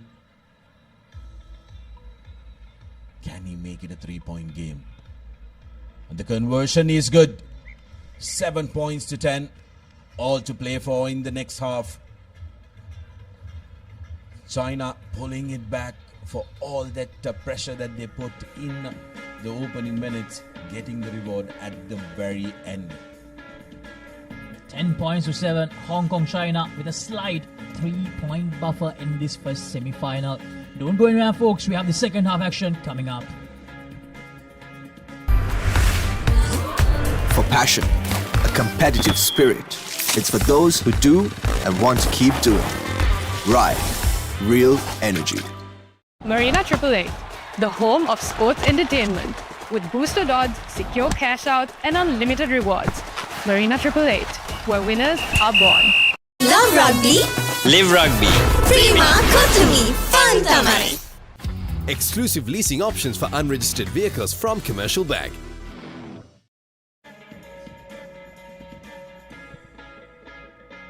Back live here at the Racecourse International Grounds in Sri Lanka. We are into the last few games of this second leg. The highlights from that first half, Hong Kong China. They had to defend quite a lot in the opening exchanges of that first half. But then Fong managed to score that first try. And then Brian Phillips combining with Fong to create that second try. Both the tries were not converted. And then China had a lot of opportunities to begin. Finally had their moment in that first half, right at the end, when Shiwen Yi scored the try. And that conversion, how much of a difference will that conversion make, Sudarshan? It will be interesting to see. And coming up next, the second Men's Cup semi-final. The home team Sri Lanka taking on Japan. That will be another mouth-watering clash, Sudarshana. Yeah, the business end of the tournament is here. The host taking on the Japanese contenders. It's going to be a crack-a-lacking affair. But first, we have an entire half of very, very interesting rugby. Hong Kong know that the China are on their tail. 7 points to 10. Just 3 points differentiating the two teams if China can score first here. But how about that restart? China unfortunately losing the ball forward. Hong Kong, China inserting a lot of pressure. They know they are under the pump for the first time. And they'll definitely want to create some sort of a bigger separation here. 3 points won't be enough for them to breathe a little easier. I think what Hong Kong has in their ranks is experience. Most of these players have played in a lot of competitions, so they will believe up until the final whistle they are in with an opportunity to try and dominate this game. Now Hong Kong, China, what a pass, and it will be James Christie who will go over to start the second half in style for Hong Kong, China. Absolutely brilliant from Hong Kong, showcasing all their class. Well, it may be James Christie that get the try under his name, but it was Harry Sayers who created that. How about that for a pass from the big man wearing that number 5 jersey? Long cutout pass, recognized the space, and Christie says thank you very much with the speed that he has. Conversion still not successful. 15 points to 7. China, though, will believe they're still in striking distance. Beautifully lofted pass to Christie, who attacks the corner channel and touches down with ease. There's the restart, and from the restart straight away, Liam Herbert. Hong Kong, China touching down for the 4th time. Unfortunately for China, they just can't get these restarts right, Sudarshan. Yeah, interesting, because in the morning Sri Lanka used the tactic of kicking deep, and here, while having very tall players, they are struggling with the restarts which are going high and short. So China have to take a long hard look at receiving the restarts, as Hong Kong now sail away with a comfortable distance, rather. 22 points to 7. Take a look at that. That lift, I thought, was maybe unnecessary, Laxisi, because they didn't have the timing right. Would have been better for one of those players who were in the vicinity to try and collect that ball. And this is the separation that Hong Kong, China wanted to create very early in the second half, and this time goes the other way around, and he loses the ball forward. Had a golden opportunity, and Hong Kong on the attack again. Scored a third back-to-back try in this second half.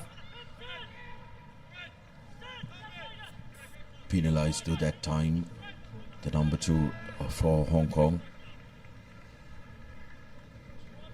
When, beg your pardon, that was Naduni.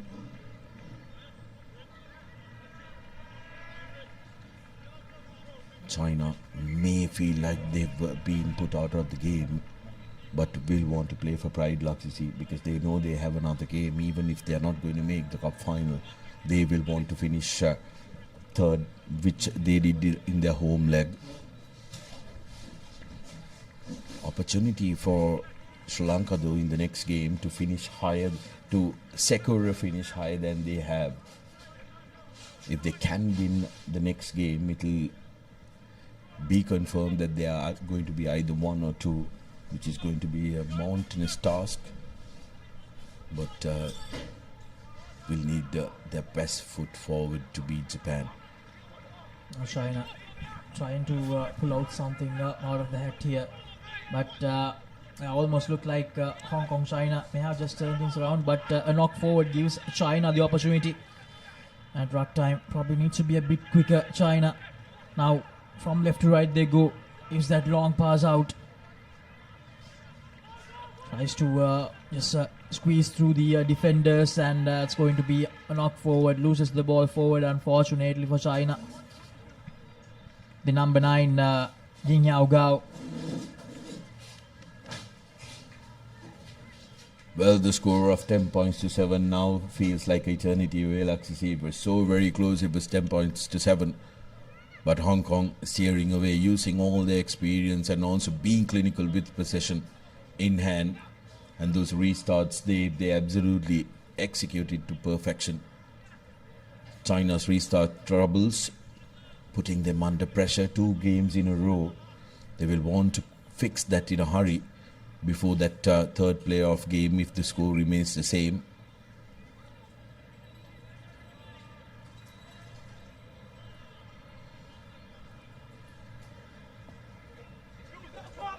Scrum to Hong Kong, China, and he uses the short side this time. Phillips and number 11 for Hong Kong, China, Sebastian Bryan. Now here's Christie, who scored that opening try of the second half. And China needs to release. Christie did really well. Was under a lot of pressure. Now here's Herbert, dangerous. Liam Herbert gives it out to Bryan, and Sebastian Bryan, he will just run away quite easily. A try underneath the post, and that will definitely be the nail in the coffin for China. Sudarshan. Yeah, Christie did very well, but Brian touching down for his first try this game. 27 points to 7, Hong Kong, China booking their place in the big showpiece quite comfortably, you could say, in the second half. But at the end of the first half, they were under pressure from some very good play from China. Sebastian Bryan scoring that try.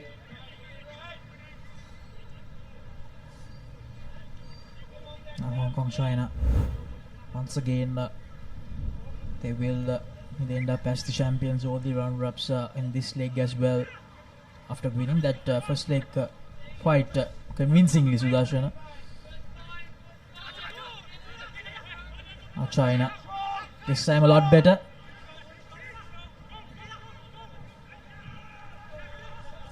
But in the sense they managed to win the ball. So China have won the attack. Try to maybe just have some sort of consolation in this cup semi-final. And we lost the ball forward, unfortunately. They won the attack, but just couldn't hang on to it. Sebastian Bryan gives it out, and here's Max Denmark, the skipper.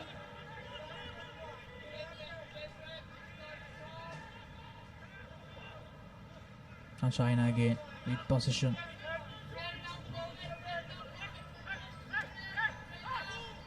Hong Kong, China, although they know that the result will end up in their favor, they're still defending and not letting China get more points here that easily. 29-7. Is that inside pass? China, they have had a lot of time with the ball in the last few minutes, but they have not been able to gain much yardage. Now that's a good pass, that's a good move from China. Can he go all the way? Risk our defense, but no. Lovely stepping from him, and he will touch down for the second try. Yang Fan scoring the second try for China to end this second cup semi-final. Unfortunately, a bit too late for them. 29 points to 12.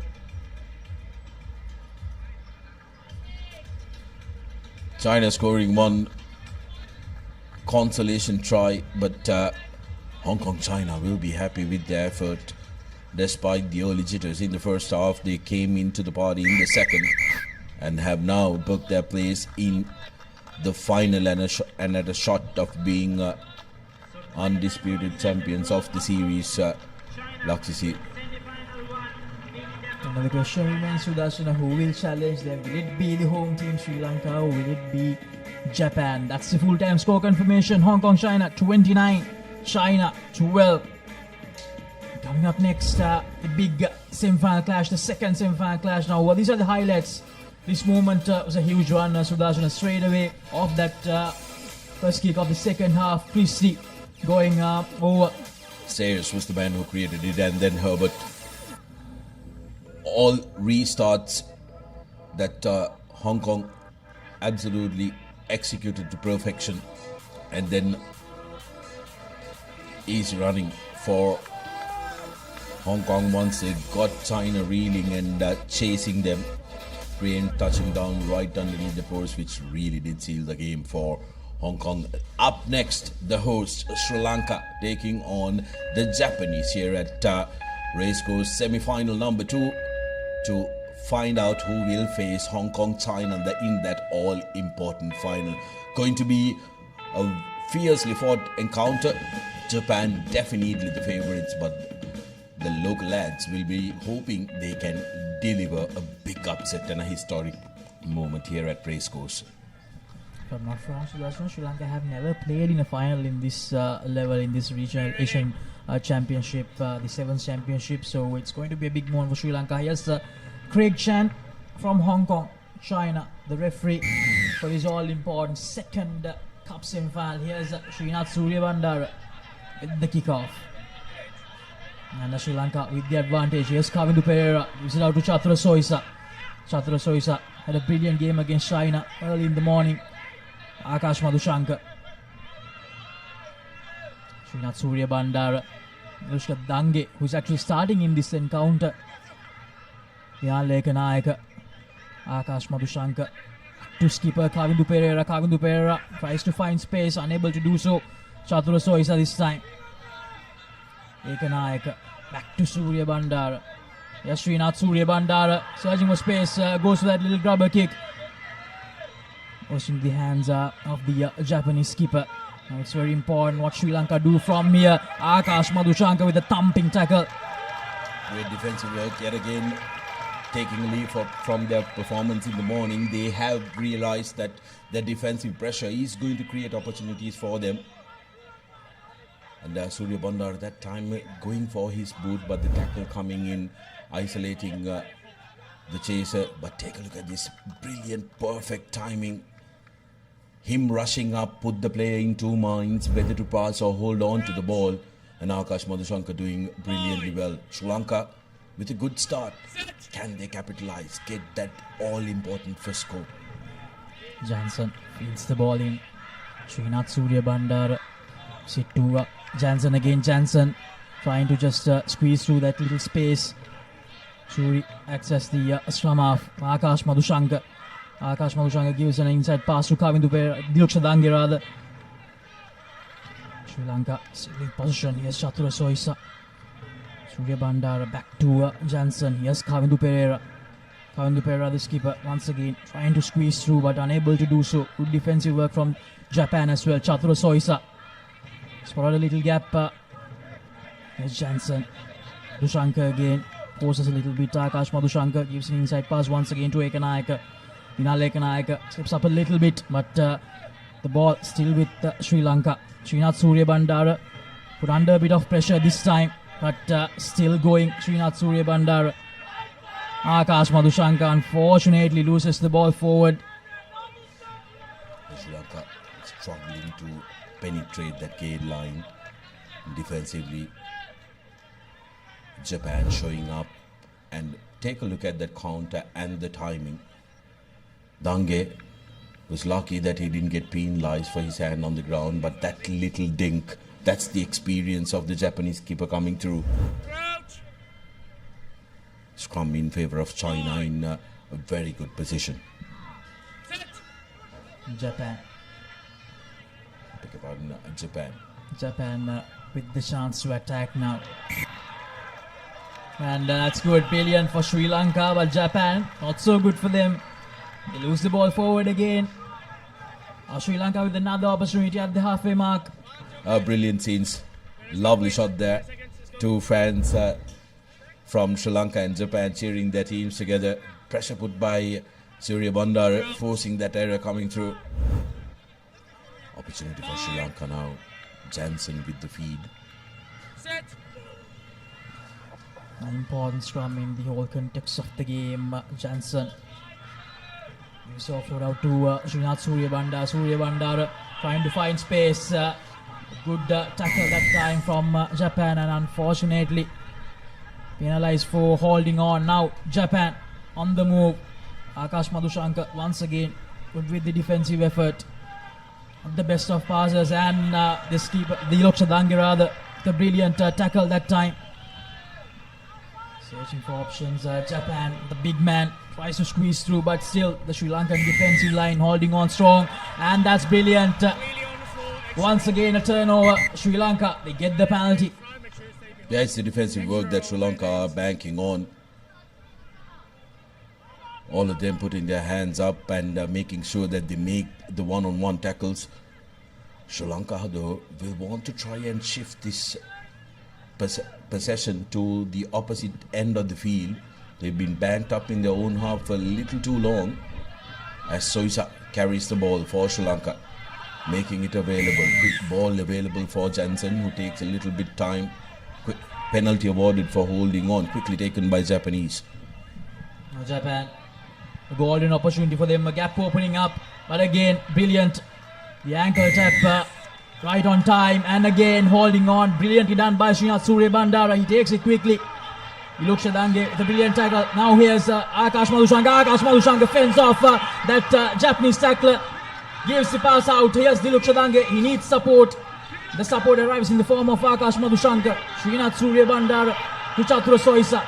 Chatura Soisa to Heshan Jansen. Jansen gives it out to the skipper Kavindu Pereira. Kavindu Pereira steps away, and Kavindu Pereira, he will touch down for the try.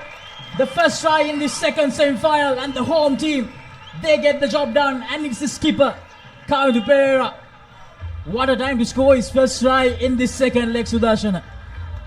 Yeah, captain comes on to the party when it's absolutely important to offer him first try of the leg and first try of the game. This first score is always going to be important. Can Sri Lanka hold on to it and also try and double it before half time? We will have to wait and see with just seconds remaining. But Japan will be shaking their head because they had an opportunity, but the counter from it.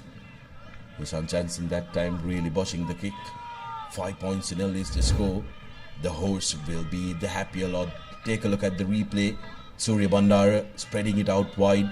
Good work was done by Jansen, straightening things up, and that pass to Kavindu Pereira, who is an out-and-out winger, cuts back inside, easy as you like.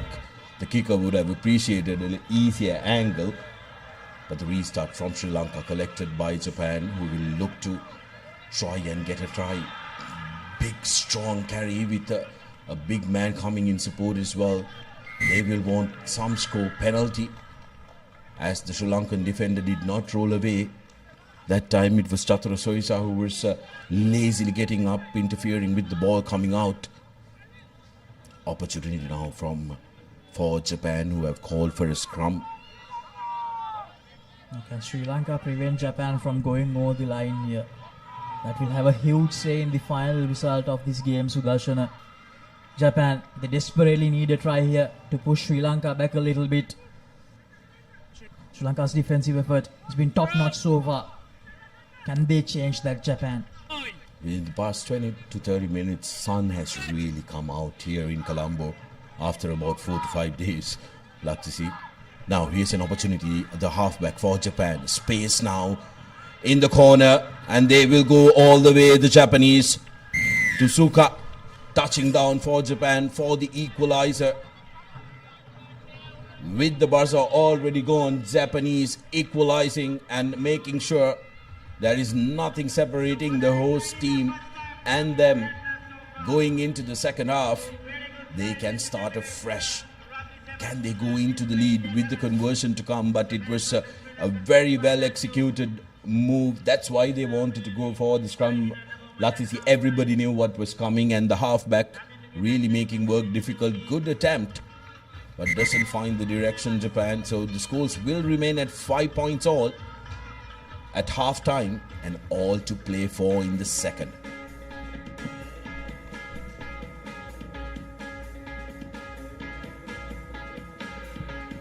Half-time score confirmation: Sri Lanka 5, Japan 5. Nothing there to separate the two sides. We'll be back with the second half action. Don't go anywhere.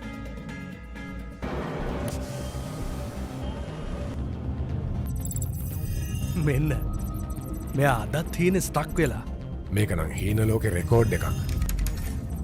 Down payment ඉෂුව එකක් තියෙන්නේ. අපි පොඩි support එකක් දෙමු. Electric vehicle එකක් ගන්න දී තන්නේ. බ්‍රෑන්ඩ් එක මොකක් වුණත් වාහනේ වටිනාකමින් 60% දක්වා ලීසින් නම් කොම්බෑග් ලීසින් තමයි. ඔබේ EV සිහිනය සැබෑ කරගන්න 13.16 අංකයට කතා කරන්න. Welcome back everyone to the live action from the Racecourse grounds here in Colombo. The second men's cup semi-final encounter between the home team Sri Lanka and China. At the halftime break, it's 5-all, nothing to separate the two sides. Can Japan make sure that they get the job done here? Will they book another date in the finals against Hong Kong, China? Or will Hong Kong, China face a new frontier in Sri Lanka? Here's that first try. Opening try for Sri Lanka, just seconds away from half time. Coming to Pereira, cutting back inside, touching down for the host nation. They would have thought they can go into lemons with the lead, but China with a beautiful play. Soko touching down. Japan rather with a beautiful move, touching down and equalizing. 5 points all to play for in this second half as the dignitaries look on with anticipation. Japan with the restart. And Sri Lanka do well in that restart. Almost lost it forward, and the tackler not rolling away. Sri Lanka with the advantage straight away. Diluk Shadange. Here's Akash Madhushankar. Gives an inside pass out to Heshan Jansen. Heshan Jansen with that long pass to Dinal Lekanayaka. Dinal Lekanayaka. Dinal Lekanayaka goes for the rubber. The chase is on. Can Dinal Lekanayaka get it done? Here's Diluk Shadange.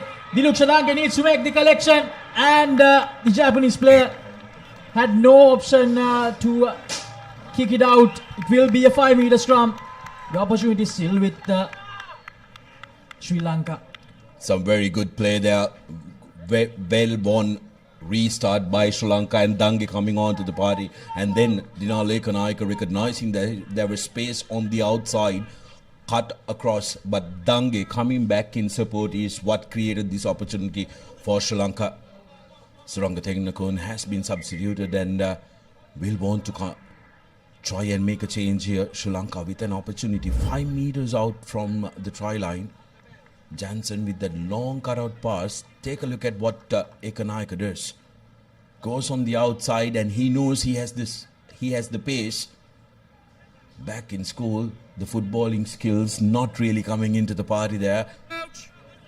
But Dange surprised by that player who came across. Opportunity for Sri Lanka. A massive short side available as well. Yes, Kavindu Pereira needs a support here. Support arrives. Tennakon to Akash Madhushankar. Akash Madhushankar gives that out to Chatura Soisa. Chatura Soisa will be tackled, and he uses the short side. Diluk Shadange, and Dange, he will go over for the second try in this cup semi-final. 10 points to 5. Sri Lanka back in the lead just like that. Good work by the Sri Lankan side. Akash Madhushankar, I thought, was a little delayed delivering that cutout pass, but brilliant work from Diluk Shadange, recognizing that short side isn't flanked by the Japanese. Very often steps back inside. Opportunity for Suranga to add in 2 points. Makes good contact, and it's through. 12 points to 5. Sri Lanka increased their lead to 7 points. much to the appreciation of all the supporters here. Take a look at this. Dange recognizes that there is no one inside step. Thank you. And big carry by the young lad who has returned to the national colours. Dange, he can produce that physical ability for Sri Lanka as well. Now Sri Lanka once again going deep with the restart. Needs to make sure that they connect those tackles. Gayan Pera with the chase. Suranga Tennakon with a lovely tackle. Sri Lanka, they need to recover here.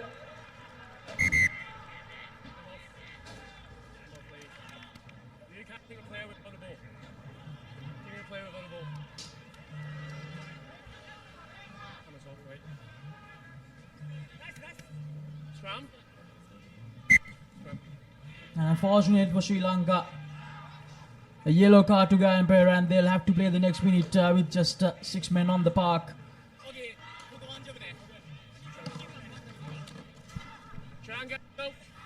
Sri Lanka under the pump now. The Japanese straight away opting for a scrum where they will look to put Sri Lanka under a lot of pressure. Bulat Singhal again has been brought into the mix. And like we discussed off the mic, the props need to really break quickly. Now the numerical advantage, plenty of space, and that's going to be the second. Japan strike back with another try of their own. Getting his second of the game was Shotaro Suko. 5 tries this leg, and he's been one of those go-to men for the Japanese. The conversion is not through. 2 points, slender lead still with the horse, which is why you can see a lot of Sri Lankan fans cheering that on. This restart is going to be crucial for the Sri Lankans. They need to make sure that they get possession and hold on to it. Some changes have come onto the park as well for the host nation. Japanese, those still sticking to large part of their starters.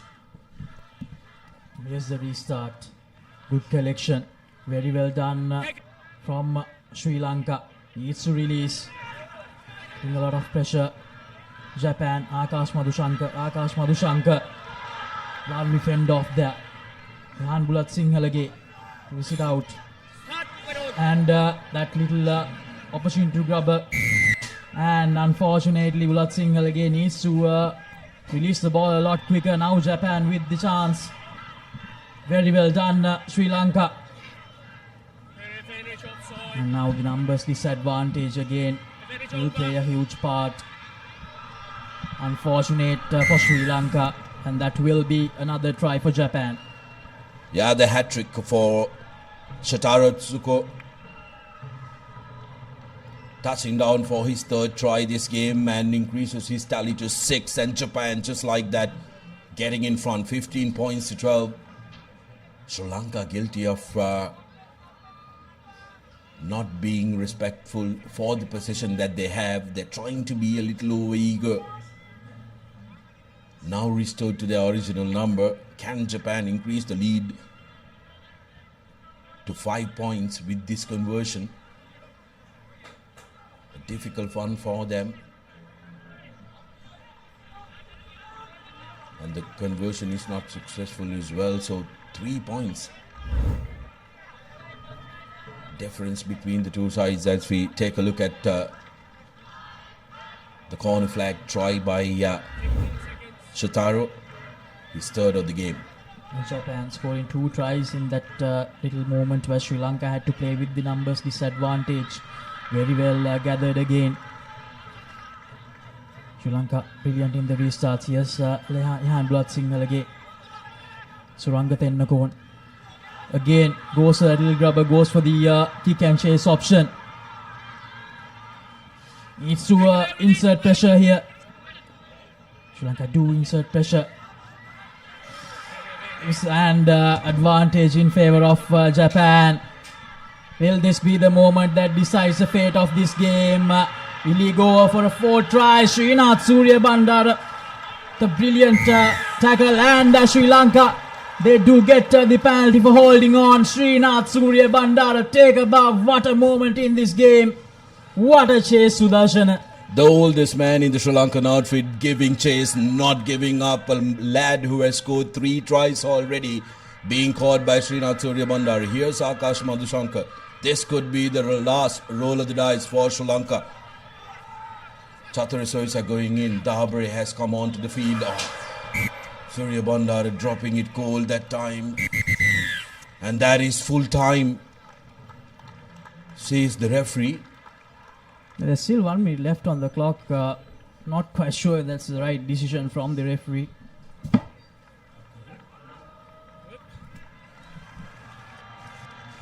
One minute left on our clock, and full time comes suddenly as Japan. It won't even go off, Sudarshan. That's a big problem.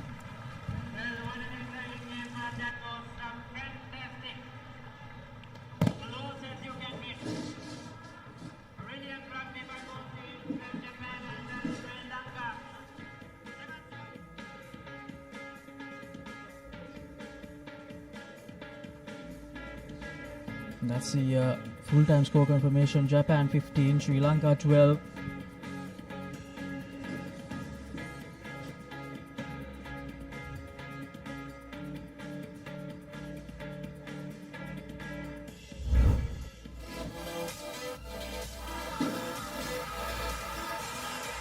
And these are the highlights. Tiluk Shadangi.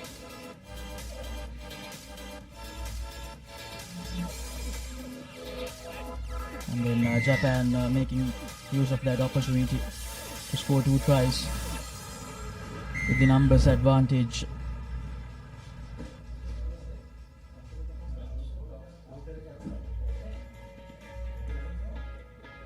So the next game is between Indonesia and Sri Lanka.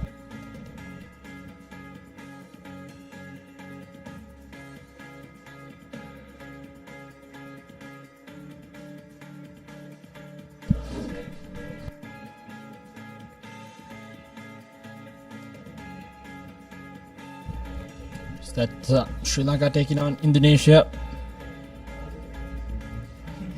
for the 11th and 12th place in the tournament.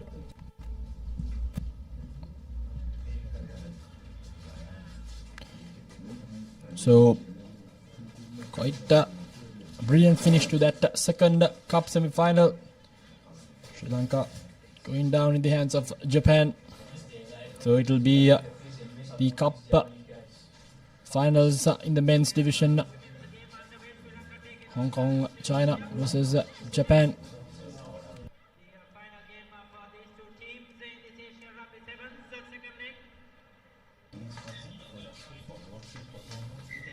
So it will be Sri Lanka to kick things off from the left side of your screen against Indonesia.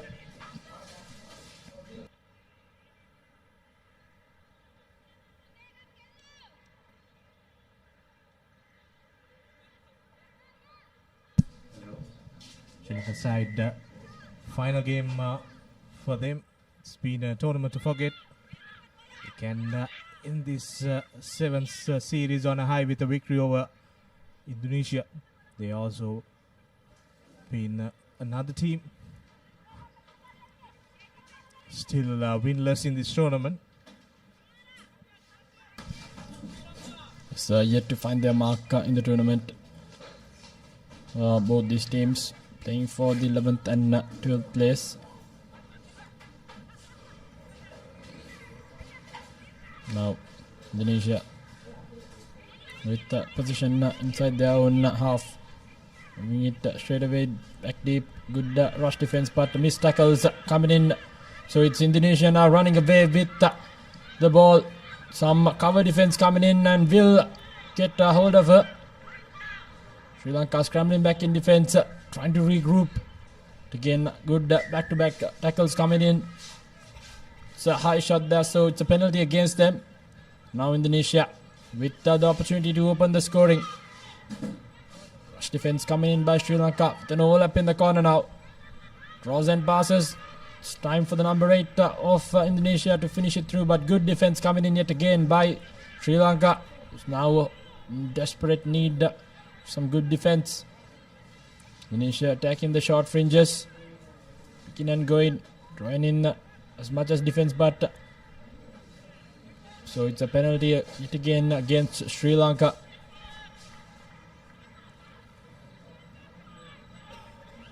Indonesia now inside the 22 meter, right outside the 5 meter line of Sri Lanka, desperately trying to defend their lines. Indonesia trying to draw and pass, now inside the 5 meter line, trying to attack in those linear gaps, and they have gone over for the first try of this encounter. It's a great start for Indonesia, finding their mark with a try early on. Sri Lanka needs to come back strong, just conceding in the first 2 minutes.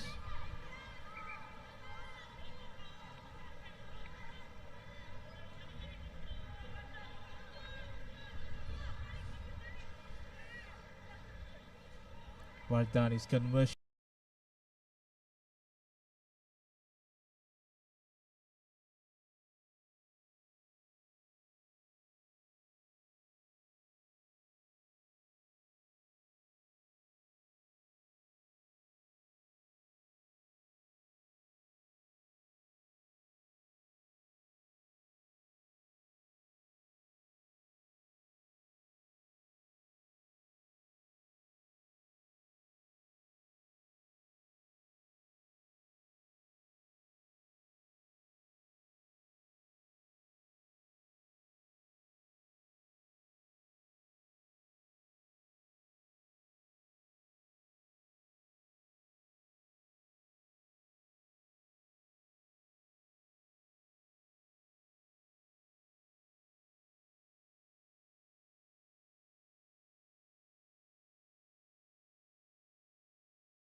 She spotted the gap quite brilliantly.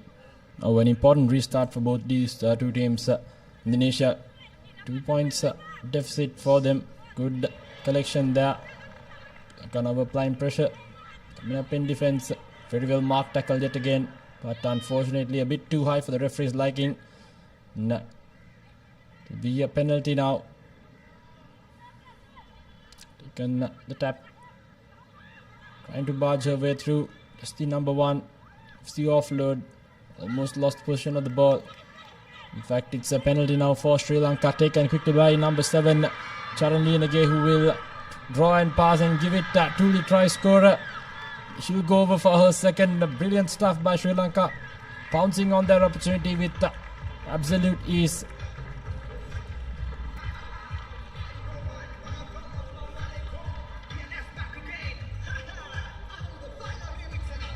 That's another try for Sri Lanka. Very important one scored by Dilki Satsarani.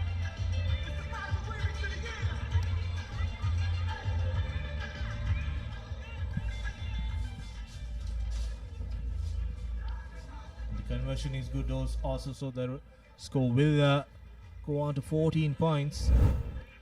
See a replay of that draw and pass by Charan Linege, and easily finishing off by the number 6 Dilki Satsarani. So Sri Lanka come back strong after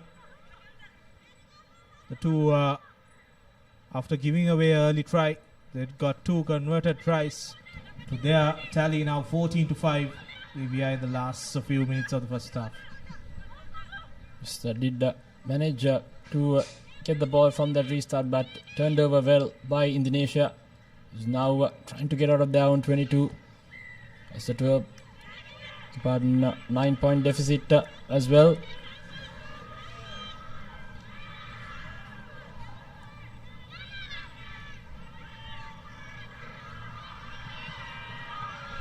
Has a number on the corner, but puts on the fend and goes over is Sandika Hemkumari for Sri Lanka. 3 unanswered quick tries from the hosts takes them up to a 19, and a brilliant comeback for Sri Lanka. Yes, a brilliant stuff indeed by Sandika Hemakumari. Showed some good power running and big no argue by her. 19 points to 5. So Sri Lanka going into lemons with quite the comprehensive lead.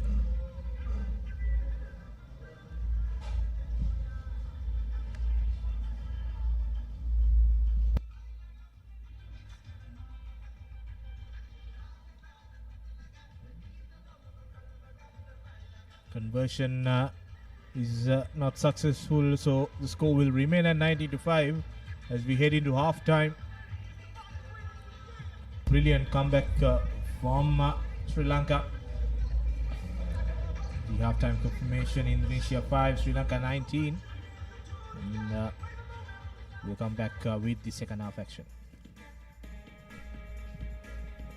මේ අපේ කිරි රටම පෝෂණය කරන කතාවනේ. මේ සුද්දිද? ඔව්, මේ අපි අපේ සුද්දිගෙන් කිරි දවනවා. මේ ඉන්නේ අපි දෙන්න. ඊට පස්සේ කිරි බවුසරේ ගමක් ගානකින් කිරි එකතු කරනවා. අපේ රටේ කිරිවලින් හදන පෝෂණය පිරි අපේම කොත්මලේ අපේ රටේ පෝෂණය. Marina 888, the home of sports entertainment, with boosted odds, secure cash out, and unlimited rewards. Marina 888, where winners are born.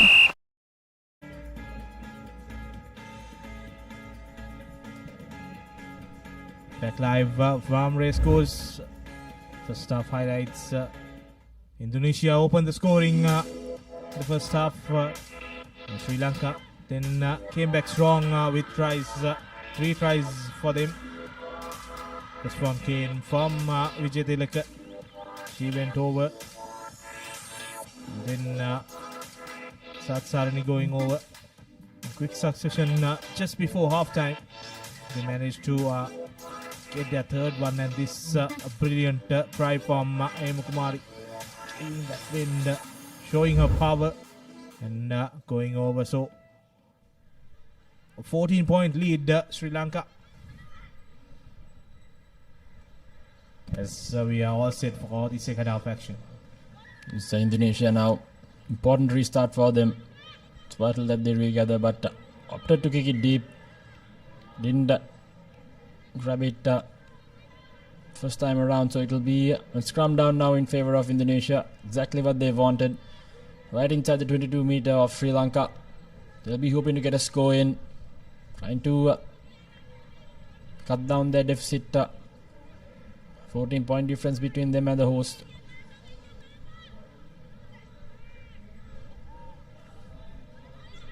Here we go.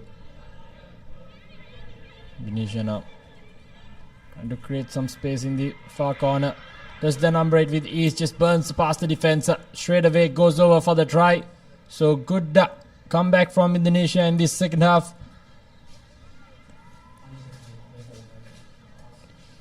Does the number 8 going over for the try. Just a clear mismatch in pace in that instance. Yeah, beginning the second half on the right note, Indonesia just wanted to score and stay in the game, and they have done that through their number 8, and the conversion is no good, but 10 points to 19, still in the hunt. As you see the replay of that, she had the pace to outrun the Sri Lankan defender there and easily going over for the second try for Indonesia. 10 points to 19. Deep restart collected by Sri Lanka. Now Sri Lanka on the attack. Goes to one, offload is good. And Sri Lanka making inroads into the 22-meter mark. Just keeping the ball alive now is Sri Lanka. Finally brought down by Indonesia. Now with an overlap in the corner. Just a simple draw and pass would do it for them, but big number 13 says that just do it myself. Goes right underneath the post. So second try for Hemakumari as she goes right underneath the post. It will be 24 points with the conversion to come as well. We'll have some substitutions coming in for Sri Lanka as well. Second in this game, fourth in the leg. Hemakumari did quite brilliantly. The overlap was there for Sri Lanka to exploit it, and Kumari had another player for her support, but just didn't need it as Sri Lanka converts a try. Here we go, another replay of that, giving the ball to Kumari and going through that gap, and no one will catch her as she dodges down the ball under the stick. So good reply from Sri Lanka. 7 points with that conversion. 26 to 10.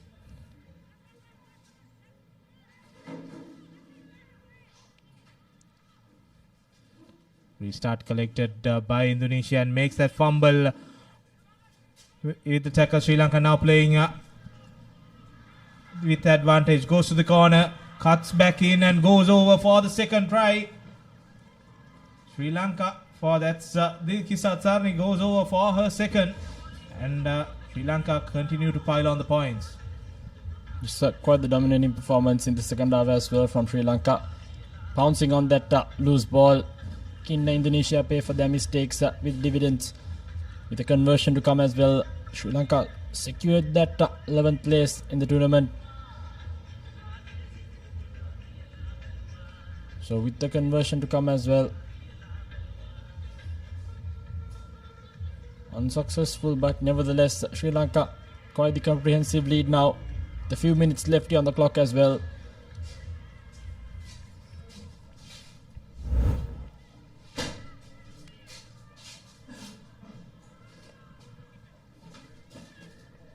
The replay of that try, Satsarni scoring.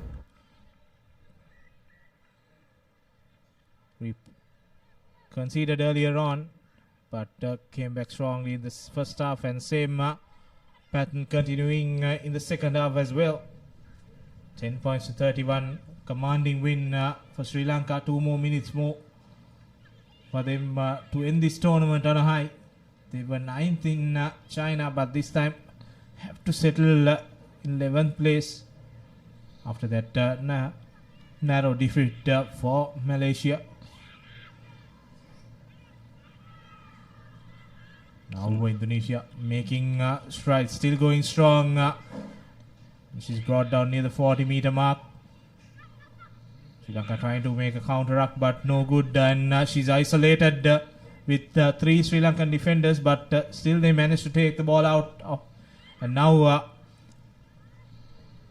there was 3 against 2, and Indonesia comes back with a scrum as Sri Lanka makes a knock forward in that ruck. It's a bit of a scrappy passage of play in that instance, but nevertheless Indonesia now with an opportunity to get out of jail, get some consolation points at least on the board. They started this second half as well as they did in that first half, but just couldn't hold on to position. Sri Lankan's natural power and strength just couldn't be maintained and controlled. Nevertheless, Indonesia now with an opportunity to find a gap. Sri Lankans piling on that player. Still on her feet is the big number 1 for Indonesia. Some tight competition for that ball. Offloads it to the supporting player, and it will be Charan Linage who will dive over for another try for Sri Lanka. 36 points to 10. The conversion to come, and a little over 30 seconds left on the clock here as well. So Sri Lanka well and truly secured that 11th position. A brilliant supporting run by Charan Linage, and rewarded with that pop pass, and she just needed to dot down the ball. So that's the 6th try for Sri Lanka. Conversion looks good, and that goes through, so that's 2 more points, and we'll have a restart as the clock comes down, and this could be the last move of the game. Indeed. So time's run out here on our clock, so could be the last move of the game. Final restart perhaps, and it'll be Sri Lanka to get things underway. Indonesia with some last minute replacements, hoping for some consolation points.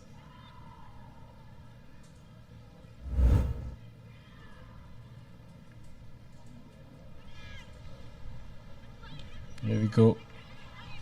Restart gathered cleanly. Trying to find some space. Build that phased play.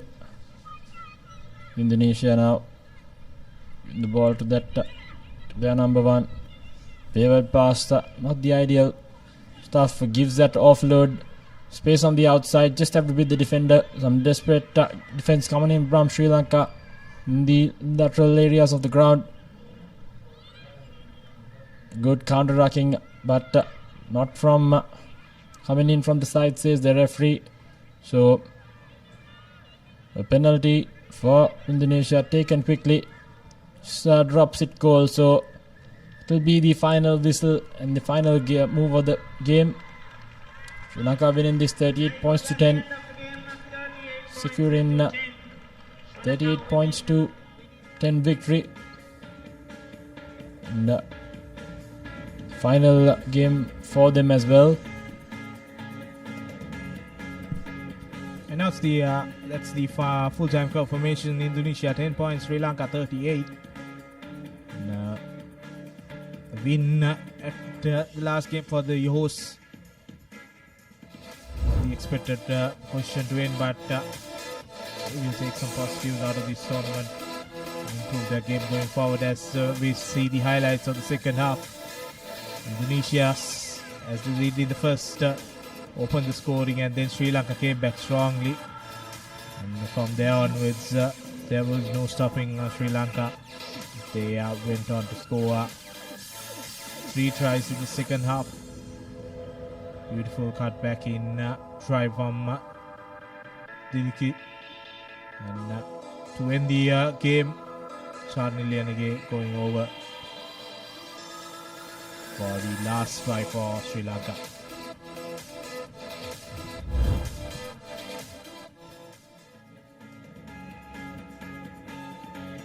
Coming up next, Philippines taking on Malaysia. The night plays final. Two teams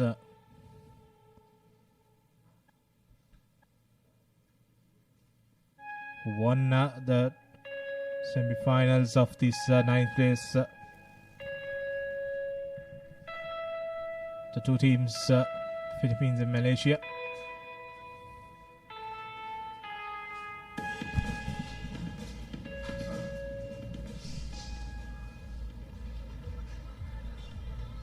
So the 9th and 10th place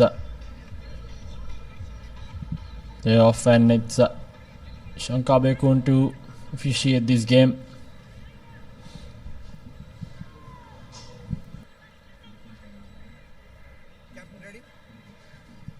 Ready, Reg?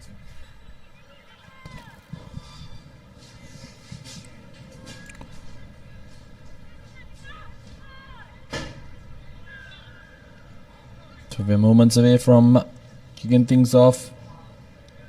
Philippines not finding 10 meters in that kickoff, so it'll be a free kick straight away for Malaysia. Good opportunity for them. They can quickly and to find some space there in the corner. Found the overlap, couldn't give the pass away. Now Philippines now came in from feeling the penalty as well. Taken quickly, running straight into the gap. Good offload away. Now with some space in front of her, cut it back inside is the number 11. Good offload away to the number 1 of the Philippines. Good defense coming in. Some desperate defense. Some coming in for the Malaysia, but nevertheless it's Philippines who scored the try. So, Vanessa, who's gone over for the first try of the game, opening up the accounts for the Philippines. And she began this attack for the Philippines and then managed to end that as well. See, just too powerful for that Malaysian defender. Vanessa May scoring the opening try. And it's crucial now that the Philippines get this restart on point. Last time they just gave away possession back to Malaysia. It was important restart for both teams. More vital for Malaysia as they gather the restart cleanly. Now wasting no time whatsoever. Spots a gap in the middle. Overlap in the corner. Chose to throw the dummy and run, and does so brilliantly is the number 7, Nura, who will now touch down. Great reply by Malaysia. Straight away coming back with points. Spotting that defense, burning that defense straight away outside the corner. Accelerating and seeing it through. So brilliant stuff by Malaysia. Good response. They needed a response and they have come back strong. That's Nuralia scoring the first try of the game for Malaysia and his second in this leg. Important conversion coming from Noor Azua. It goes wide, so it will be a 5-point each deadlock. Crucial that Malaysia came to see a replay of that try. Just cutting back in and finding space and then offloading it and going around that last defender to score for Nuralia. Some brilliant work from Kajon Jenzin that allowed Nuralia to go over. Now the restart collected well by Philippines now. Looking for a gap, sends the ball out and the interception goes. She tried to make the interception but unfortunately she gets a yellow card for an intentional knock-on. The try scorer trying to create another miracle for Malaysia. Sticks her hand out but the ball just doesn't stick on her hand. So she'll be sitting out for the next 2 minutes and Malaysia will be down a player. So Philippines find themselves in quite the favourable position as well. As you can see, just couldn't hold on to the ball. Now Philippines with a numbers advantage on their side. Number 15 trying to get the big fend off. Good defense coming in, trying to use that touch line as another advantage. Referee says otherwise, so it's a penalty now. Taken quickly by the Philippines. All up in the corner, trying to find some space. Referee will bring back play. Advantage now being turned over to Malaysia. Playing with a man down. Spots the gap straight through, goes the number 1. Brilliant stuff by the number 1 of Malaysia, who'll dot down for another try. Yeah, that's Siti Tajuddin going over for Malaysia, and it all started with a decoy run going wrong for the Philippines, and they got that penalty for obstruction, and then quick tap sending it to Tajuddin, and she went over for Malaysia. So they have come back strong after conceding earlier on. 2 tries, and with one player in the bin, they would definitely will like what they have done, and the conversion goes through. So 2 more points for the Malaysian outfit. Just being a player down as well, not giving up, showing that grit and brilliant finish whatsoever by them, and give it up to them, and finding that gap straight through, creeping past and making a full advantage of the opponent's mistake, the Malaysian team. With a restart, very well gathered by Philippines. It's now down to 7 points.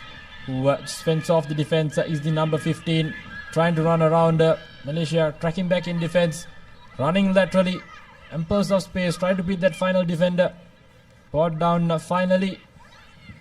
Now with an overlap in the corner, attacking the fringes, there's the number 11.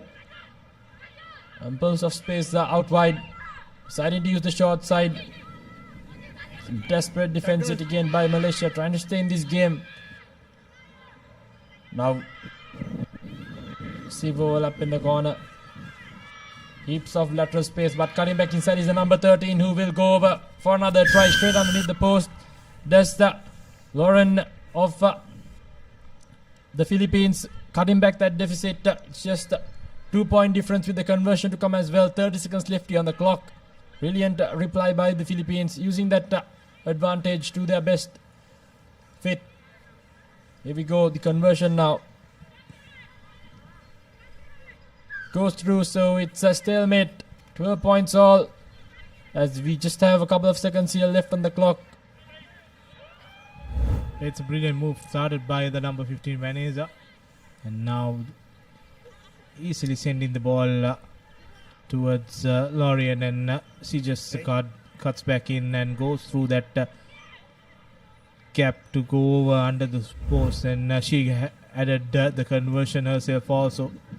So we have a deadlock at 12 all again now. Malaysia, high tackle spotted quickly there by the referee, and then when she tries to evade that defender, fumbles the ball. So that will be half time in this 9th place final. It's been a close tussle so far. 2 tries each with 1 conversion, and the teams will look to continue this momentum going in to the second half. And the halftime confirmation: Philippines 12, Malaysia 12. It's time for your brand new vehicle. Enjoy exclusive leasing options for unregistered vehicles, along with a host of exclusive benefits now available at Combank. Contact 0112 353 353.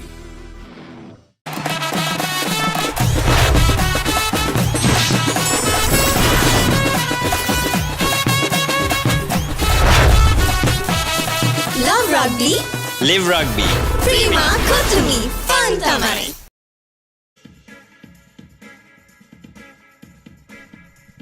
Back live from Racecourse. Let's take a look at the first half highlights. Philippines opened the scoring, and then Malaysia replied straight away to this brilliant run from Malaysia. And again, when they were one man down, the number 1 just ran through that gap. And the pace was no match for the Philippines outfit. They had a 7 points gap, but just before half-time, the Philippines replied to Lauren going over under the sticks, and she converted the try also. And we are underway in the second half, and Malaysia straight away turning the ball around. Have numbers to the corner if they want to use it. She goes through and tries to offload. But good work from the number 4. Bringing that ball into contact now. Have numbers. But good rush defense from the Philippines. This number 8 has been a player that Malaysia depend on. Unfortunately this time she gives away the penalty. Now the try scorer May offloads it to the number 5. Now they're setting things up in the middle, and another penalty for not rolling away. And she takes a quick tap. Fortunately goes down and holding on this time. So few penalties in quick succession in this game. Now Malaysia on the attack, changes the direction but goes into traffic. And finally brought down. Malaysia now trying to snipe past the defense yet again. Keeps the offload, keeps the play alive. Staying on her feet is the Malaysian player. Philippines crowding up there in defense. No, you can't. Trying to move the ball now. Sit bounce. There. Cutting back inside is the number 1. Good defense this time around by the Philippines. And to keep her up on her feet. Does so well, and brilliant work there by the Philippines.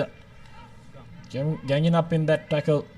Keeping the player off her feet. So Number 16, white. now the Philippines are bringing in some replacements as well. Less than 5 minutes left here on the clock. Game on our hands for the 9th place. 2 points all quite evenly matched outfits, Philippines and Malaysia. Bye. There's still no score in the second half. We are into the 3rd minute of play. All at a deadlock at 12 points each. Bye. Set. Now Malaysia on the attack just outside the halfway mark. Getting that free kick. Referee calling her back to the initial mark. Just slowing things up for the Philippines.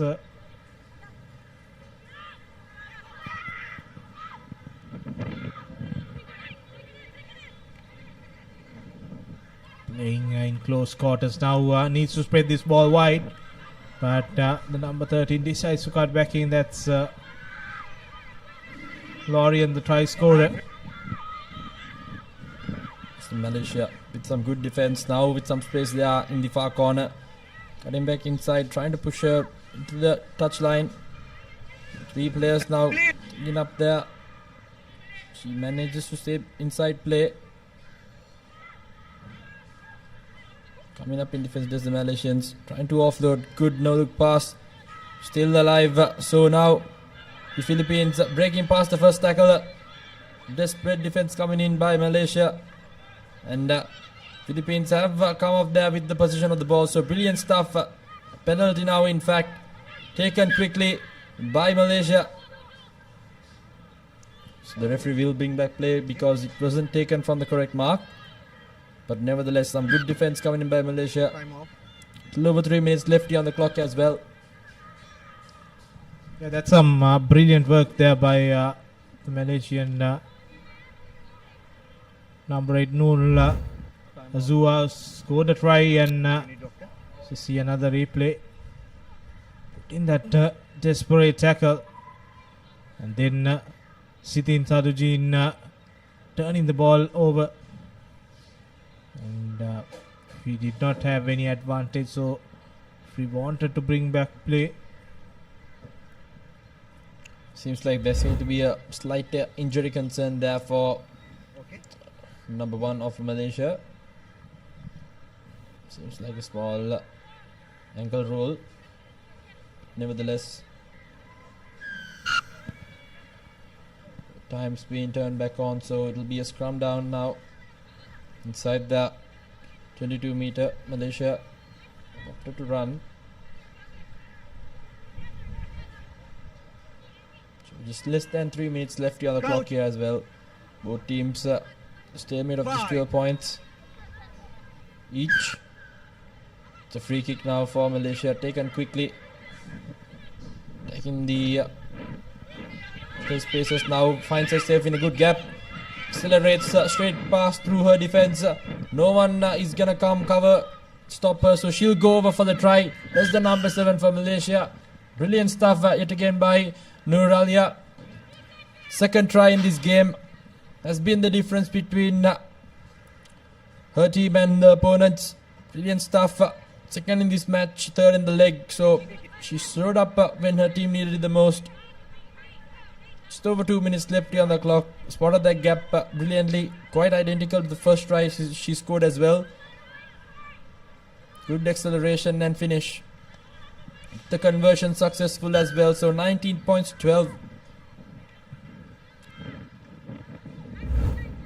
Yeah, there we go. A replay of the try from Nuralia. Conversion went in, so that's a very important 2 points for Malaysia. So they get their lead back of 7 points. And just 95 seconds remaining in the clock. And the restart is crucial. Kick. No one is there to collect it. The Philippines will have a line out. The Philippines are now chasing the game with somewhere around 70 seconds left on the clock as well. We're hoping to at least get a converted try and draw the game and force in an extra time game. Here we go. Traveling the 5 meters. Nevertheless, Malaysia now with position. Good counter ruck coming in there by Malaysia. Free kick awarded for them, taken quickly. Now with an all up in the corner. Will she replicate another try? This time around gives it back, cutting back inside. Good defense coming in by Philippines. Trying to hold on. Concedes another penalty as well and barges her way through is the number 6 for Malaysia. Brilliant stuff, and seems like they've secured this game with his Nur Iza, who is the lady who has gone over for the try. First in the game, third in the leg. So Malaysia has just secured that 9th position in this overall points table for Malaysia. Brilliant performance by them. Capitalized on every single mistake the Philippines made. And they've walked away with quite the comprehensive victory. 24 points, 12 with the conversion to come as well. Unsuccessful, but nevertheless. So the 9th place winner is Team Malaysia, 24 points to 12. Brilliant performance by them.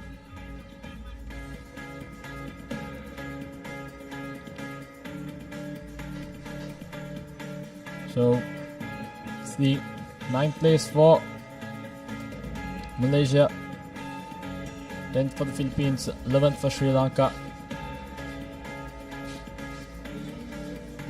Brilliant overall performance by Malaysia yet again. Some good sniping runs, good flurry of finishes. Philippines on the other hand had their moments, just couldn't see the game through. So very well managed and finished game by Malaysia in that instance, and we'll have a change in voices as Rishwan Pereira and Tanveer Hassan comes over. Thank you, Denon. More games coming on our cards as we see the full-time score confirmation from the last game being played between Malaysia and Philippines. Malaysia coming on top, 24 points to 12. As I welcome back Tanveer Hassan to the Combox. Very good afternoon, Tanveer. Good afternoon to you as well. And we get the highlights of the previous game. Both teams doing their afternoon best. What a try this was, breaking into that defense and going over the line. Tremendous effort. And as we have our next match for the day, back to men's rugby. Chinese Taipei will be South Korea. What would be for the 12th place position. And as you can see, the team cards of both respective teams, Chinese Taipei and South Korea, doing very best, but unfortunately was not enough to emerge victorious in the previous games. But hopefully both teams can manage a victory here in Colombo today. Both teams playing with whatever pride they have to do their utmost best for their respective countries as well. But it's an interesting day here in Colombo as well, restaurant, the weather conditions. And as you can see, the referee, the official for this game will be Tetsuya Hirakawa. And as I said, restaurant, the weather conditions here in Sri Lanka. It was a bit humid and a bit cloudy as well moments earlier, and the sun managed to rise upon us. But once again, the clouds have taken over. No raindrops sighted here yet. And there is the kickoff. Indeed, Tanvir. The weather has held up well as South Korea looking to make amends. They haven't had the best of campaigns out here in Colombo. Playing for that 11th place spot. They well and surely want to put on a show here. South Korea with possession. They managed to stretch that ball out wide and goes through the defense brilliantly. Is the number 14 from South Korea who draw first blood. And just what the South Koreans would have wanted. It's been tough for them out here in Colombo. But they well and surely want to end this campaign on a high. 5 points to nil with the conversion to follow. South Korea have got off the mark.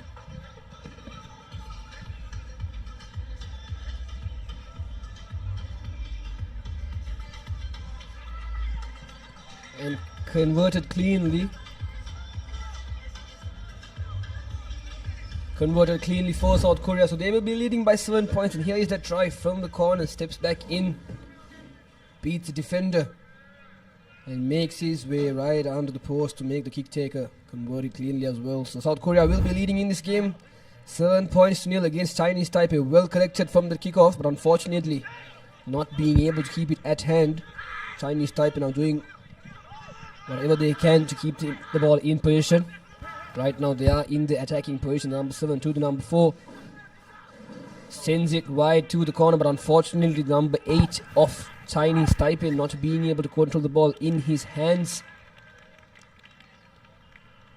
The referee has made a decision. Will it be a knock-on? Yes, it will. A little weird bounce there in the end, and here we have the coaching staff and the bench, the substitutions of the South Korean team as well. Interesting game of rugby played here, Rishwan, today. Indeed, surely all games have been good affairs. Now once again South Korea manages to keep hold of position. Almost fumbling that ball, but done well. Now the South Koreans now. And once again the number 14 cuts back in and he goes through the defense of this Chinese Taipei outfit. And that's South Korea who get back-to-back tries in quick time. And will put the Chinese Taipei under a lot of pressure. Definitely, Restaurant. If I am not mistaken, that was Yoon Tae Kwang to score the first and second try for his country. Now South Korea will be leading by 12, hoping for this conversion to convert, but unfortunately the accuracy of it wasn't the really best that he would have wanted. But nevertheless, South Korea lead this game 12 points to 0. As you see, the tremendous effort from the number 14 Huang once again cutting back in and going over the line to score the second try of this game. So South Korea will kick things off once again, this time switching directions, going for that contestable kick. Could have easily taken it, but Chinese Taipei have knocked it on, so South Korea once again will be playing with advantage. The number 3 offloads it to the number 10, back to the number 6. From one corner, working it out to the other. Can the number 3 go over the line for another try? Yes, he does it. Back-to-back tries for this team. They will be very, very happy with this performance. What a way. The number 3 of South Korea, Jin Mo Lim, scores the 3rd try for his team and in this game as well. Should have come a bit more closer to the post restaurant to make it more easier for his kick taker to convert it. Indeed, but with a 17-point buffer, I doubt it. Just 2 points will count. But currently cruising in this 11th place final, South Korea. 17-point buffer with around 2 minutes left on our clock for the halftime break. Chinese Taipei would love to go into the break with a score.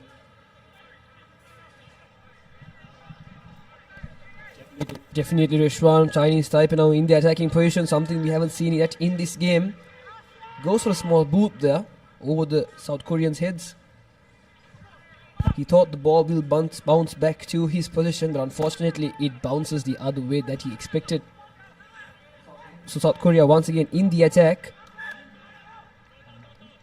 But a little fumble there. Not sure exactly what happened, but it seems that South Korea has knocked the ball on. So once again, Chinese Taipei in the attacking position, right on the 40-meter line. They will be very happy with this outcome, and they will also want to score before the halftime whistle is blown. Conceding the lead is 17-0 currently. They want to at least score a few points before the halftime. Chinese Taipei feeding the ball in, taking it cleanly from the number 4, and now changes direction to the blind side. The ruck wasn't formed there neatly, but still in position of the ball. Chinese Taipei sending it to the center, cuts back in, changes direction once again. Brilliant work of Sevens Rugby from this team, Reshwan, sending it both ways, trying his best to stay inside, but unfortunately, as you saw on our screen, the foot touching that line is what lost him position of the ball. So it will be a line out in favor of the South Koreans once again. Indeed, just not getting the angles right on that occasion. The Chinese Taipei winger just touching that touch line. Would have been a good attacking threat for the Chinese Taipei. That was not the case now. Once again, South Korea will look to put this one into touch and go into lemons with a 17-point buffer.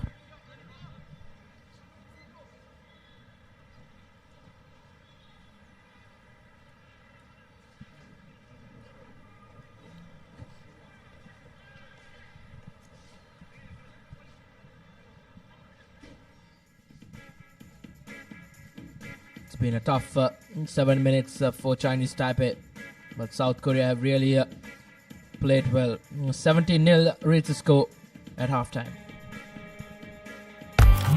Why real energy? For passion. A competitive spirit.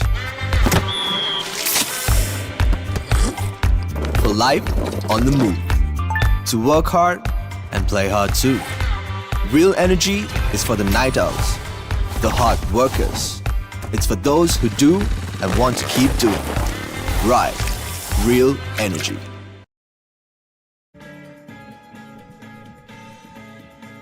We'll come back. It's going to be an important second half coming up for Chinese Taipei if they are to come back into this. But after start off well, as long as South Korea are concerned, things have gone their way in this 11th place final. They got off in the right foot, went over in quick time. 2 tries from the number 14 from South Korea.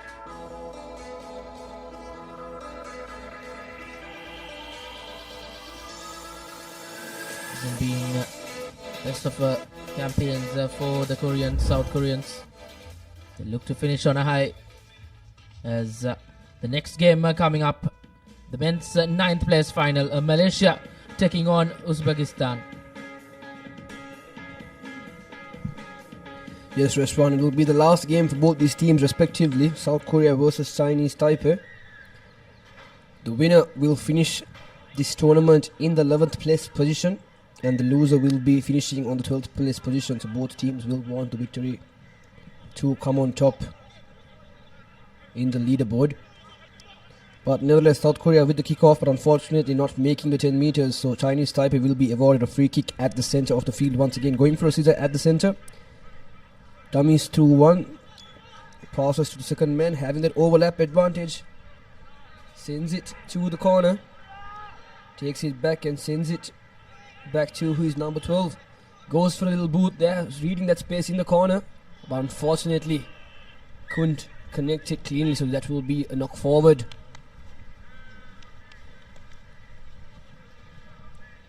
He just tapped his hand, is what the referee is saying, but unfortunately for the attacking team, Chinese Taipei doing well at that moment with that boot as well, spotting that space in the corner restaurant for his wing to the and his center to collect, but unfortunately a little wet fingers, buttery fingers is what lost them the ball. So South Korea will be very happy with that outcome.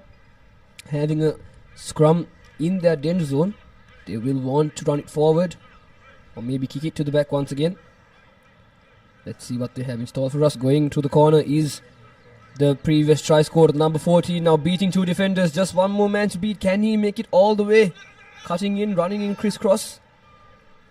Doing his best, and has he made it over the line? Yes, he does it once again. His third try in this game, Rishwan. Tremendous, tremendous effort from the South Korean player. Indeed, hat-trick of tries in an important game for them. He scored 4 tries in the leg, and 3 have come in this game against Chinese Taipei. And surely it's South Korea who will finish 11th, and Philippines will finish in the 12th position of the Asia Rugby Emirates 7th series down here in Colombo. Conversion doesn't go through, but a 22-point cushion will be enough for South Korea to see you off in the next 4.5 minutes.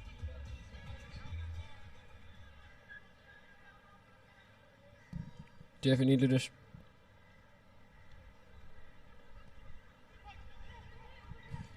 South Korea once again with the kickoff. Chinese Taipei not being able to collect it, but still managed to regain position of the ball. Chinese Taipei doing well now, still on his feet. The number 6 still on his feet, but finally is brought down by the South Korean player, Keishi Su. Doing well in attack. Going for the boot once again to the back, spotting that no one is there to collect, but unfortunately there are no chasers in screen. But someone has made his way to the number 11 of Chinese Taipei. Can he do it? Yes, he does. Is the grounding clean though? The referee will just want to see with the TMO.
So the referee has made his decision and it will be a try. Clear grounding, says the referee from the TMO. So Chinese Taipei, from the courtesy of their player, have scored their first try in this game. So they will have 5 points to their name following their conversion. Have they missed it? Yes, they have, unfortunately. But nevertheless, now 5 points to 22. Switching the time back on. South Korea 22 to Chinese Taipei's 5. So Chinese Taipei will restart proceedings once again. Kicking it deep this time inside their 22. The South Korean team trying to do their best to drop back for support. Forming in a flat line this time, not forming deep enough. So Chinese Taipei doing well to defense, making it easy for them as well. Will that be a penalty? Yes, it has been. Holding on is the call from the referee. Chinese Taipei taking a quick tap there, but it unfortunately was at the wrong mark. So this time they will kick to touch. Right inside the 22 restaurant.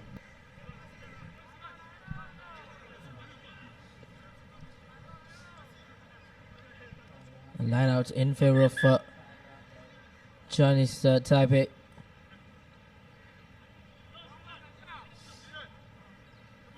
South Korea, more happier bunch. 22 points to 5. Probably will be untouchable from here on. There's a line out. Good from Chinese Taipei. Don't see this in a game of sevens rugby quite often. But still, gaining some meters and conceding a penalty. Chinese Taipei. South Korea have really done well to turn over things. And an opportunity for them to just get out of jail.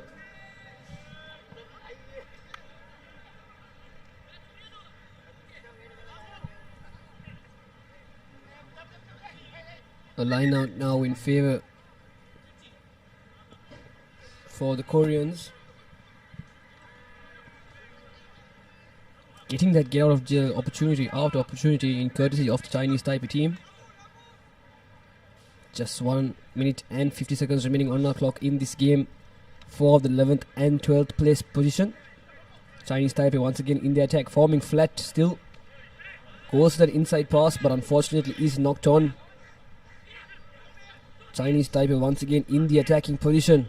They will want to make something from this, but unfortunately still not being able to decide what to do. So he runs into the gap, having a number on the outside, the number 8, but has he had his foot on the line? Yes. The assistant referee spots that. And there will be a line out once again for the South Koreans right inside their 22. Still 1 minute now remaining. South Korea having that comfortable lead, so they will be most probably the victors of this game and will be the team in the 11th position of this tournament as well. And now number 8 of South Korea trying to his best to run across the team from the corner. A 50-meter sprint for him. Doing well now South Korea. They should run it straight and pass the ball, and the big number 18 that we've seen previously in this tournament. Just one man to beat, having space on the outside. The number 12 gives it to his big number 1.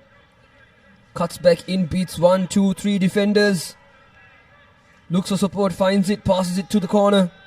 No one to beat, easy for the number 8, and he does go over the line once again, and this will be the final try for this game. So South Korea, 27 points for them, with Chinese Taipei just scoring one unconverted try. And the try scorer Kim will be very happy with that, as he brings his team and the end for this tournament as well. And that will be the final whistle blown as well from the referee. South Korea in the 11th position of this game, and Chinese Taipei will be in the 12th position of this tournament. And this is full-time confirmation. South Korea 27 points to Chinese Taipei's 5. And the highlights for this game is shown to number 14, scoring 3 tries in this game. Tremendous effort from him, running that zigzag crisscross position. Should have gone under the post, but the defender from the Chinese Taipei didn't allow it, and this was the try that was awarded from the referee. And the final try of the game to seal the victory for South Korea. And this will be the key stats. Once again, South Korea 27 points, Chinese Taipei with 1 unconverted try. South Korea scoring 5 tries, only conceding 1 conversion. This is the view we have today here in Colombo of the Racecourse grounds. But coming up next, Malaysia will be taking on Uzbekistan for the 9th and 10th position of this tournament, live here at the Racecourse grounds in Colombo. The team card of both teams, Malaysia, the last game for the tournament for both these teams. They will want all the glory they can take back home with. Some brilliant performing rugby players from both these countries that we've seen for the past 2 days, Rashwan. Indeed, Tanvir, likes of Ammar from Malaysia, he's really been in the thick of things whenever they do something good.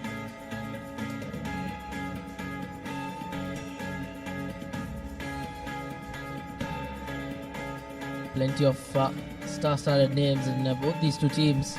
Really want to put on a show, and it will surely not be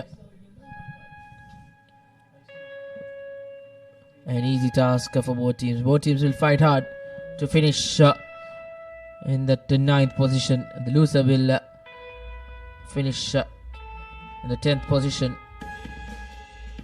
All these games coming up are to be played 4 places, and as we approach the business end of the tournament down here in Sri Lanka, the conditions have just been brilliant. The rains have stayed away, and everyone will hope that it does continue to stay away, because whenever the rains do come down, it's not the easiest of playing fields out here at the Racecourse Stadium in Colombo. Definitely, Rishwan. As you can see, some mud patches on the ground, but the view here in Colombo is tremendous. Spectators were here a few minutes ago but have left their ground for their lunch break. But what a day of rugby we've had here today in Colombo, Rishwan. Tremendous games. And as we see both teams lined up in the tunnel, the Uzbekistan and the Malaysian teams, it will be their last 14 minutes here in the Racecourse grounds, and that is, as you can see, they are making their way in towards the ground as well.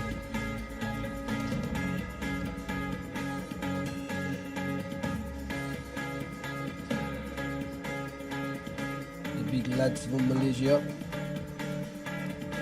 desperately want this victory. Uzbekistan, the other team that wouldn't say otherwise, and also want all the glory that they can take with them when they go back home.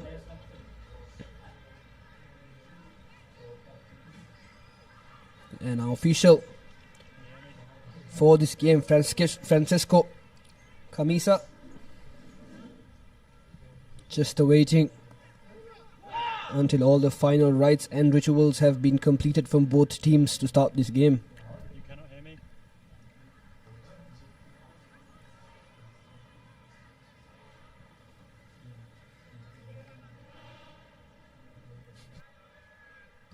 Malaysia will be the team to kick off proceedings, and that's the initial whistle. And Malaysia with the kickoff, a high hanging kick. Right outside the 22, could have contested it. Was that ball knocked on? Nope. The referee says tackler had not released the player. So just within 10 seconds of this game, Uzbekistan have a penalty in their favour and they will kick to touch, as we have seen previously in this tournament as well that they have done. They will bring the game back to the halfway point in a line out in their favour.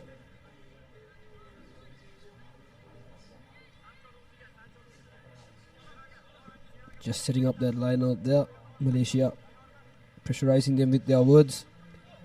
Uzbekistan taking it from the front. Referee says it's clean. So Uzbekistan now will want to work it out wide but change the direction. Back to where the line out was taken. Just a slippery feet there. Number 6 from Uzbekistan dominating that hit towards the Malaysian defenders. So Uzbekistan once again in the attack to the big number 1, trying to beat the defense line, but a wonderful offload to the number 12. Sends it to the corner, open space in the corner flag there. Can he make it? Has he scored that try? Referee will want to have a check on the TMO once again. The grounding was not a problem, Rishwan. It was just to see whether he has touched the line out or not. Because grounding wise, I think it was alright.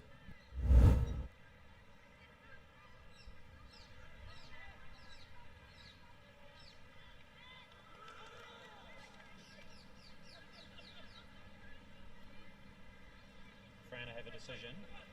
You may award the try.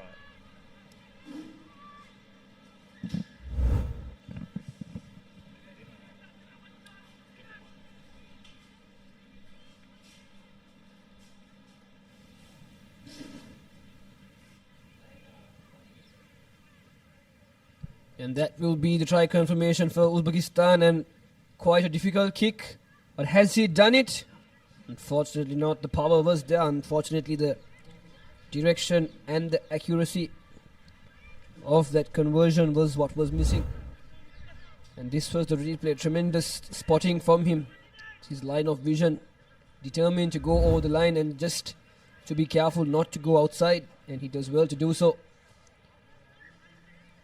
Once again restart the game. Uzbekistan with the kickoff, but this time not being able to find 10 meters. So they will bring it back. Malaysia now with the free kick from the centre. The number 14 does well to break from the corner, cuts back in.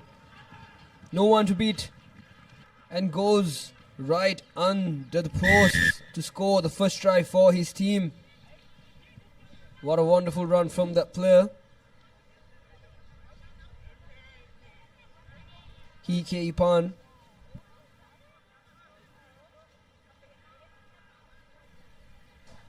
Does very well to score that try for the Malaysians, and a clean, easy conversion for his kick taker.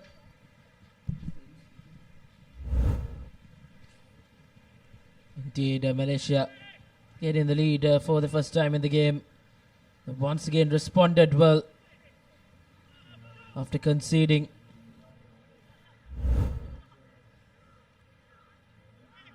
Seven points to 5.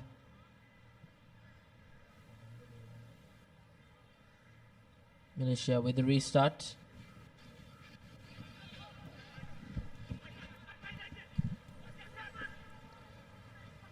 From the kickoff and receives possession of the ball once again. Malaysia doing well to do so. Once again, number 4 switching the direction of the game and finding that gap in the centre. Just one man to beat the number 6, but is taken down, but offloads it right before. Still in the attacking position, the Malaysians right behind the 20, right outside their own 22.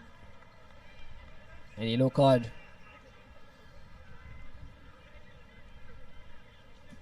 For the Uzbekistan number 6 player. So Malaysia playing with 7 men, Uzbekistan playing with only 6 men in the game. And somehow Uzbekistan has done it. They have regained position of the ball. Still in their danger zone, 1 man short as well. All they need to gain this lead is just 2 points. But unfortunately, a tremendous run from that big lad, but the offload wasn't collected cleanly. Butterfingers from this Uzbekistan player. But still, all hope isn't lost, Reshwan. 2 minutes and 15 seconds on the clock. And a scrum down for the Malaysians.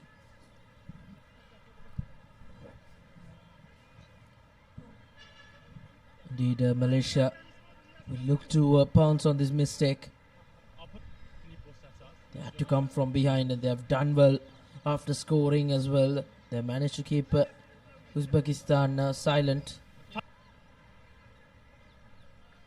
Uzbekistan playing with just the 6 men on the park.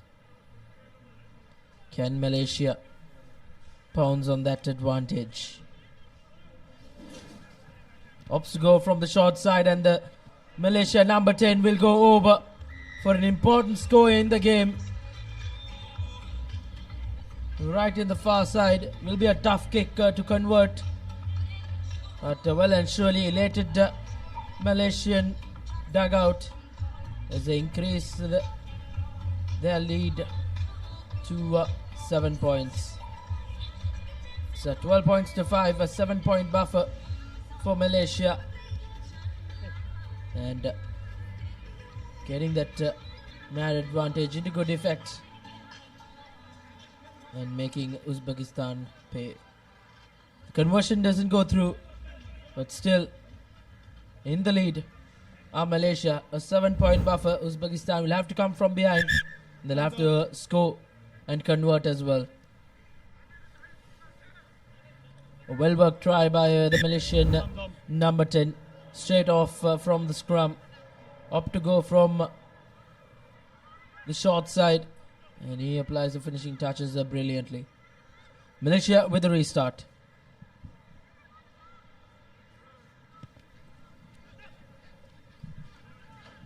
Contestable kick for Malaysia, and Uzbekistan not being able to hold on to the ball. Malaysia doing well to regain the ball. Leading now by 7 points. Malaysia doing well. The number 14 once again. A beautiful step from the outside and scores right under the post.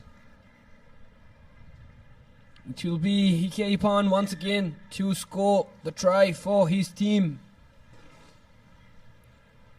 Well deserved applause from his teammates as well for his performance in this game.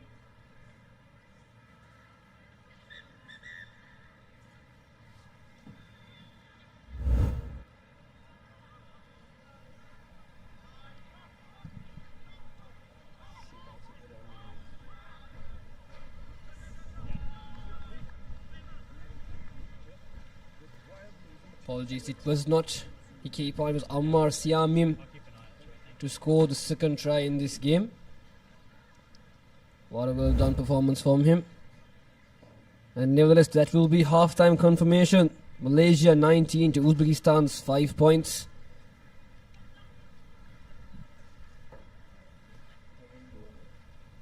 Marina 888, the home of sports entertainment.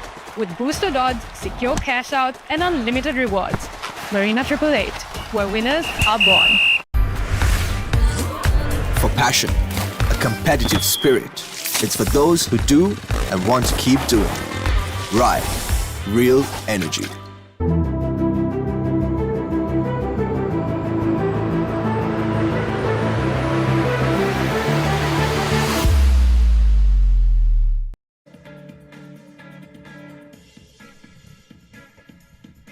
Back live here at the Colombo Racecourse.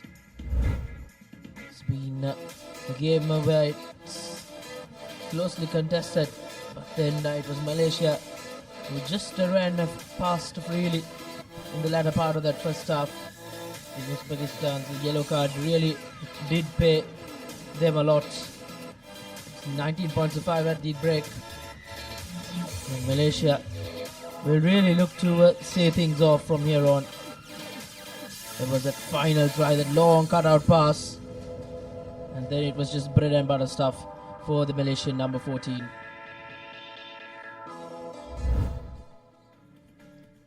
And Uzbekistan kicked things off for the second half.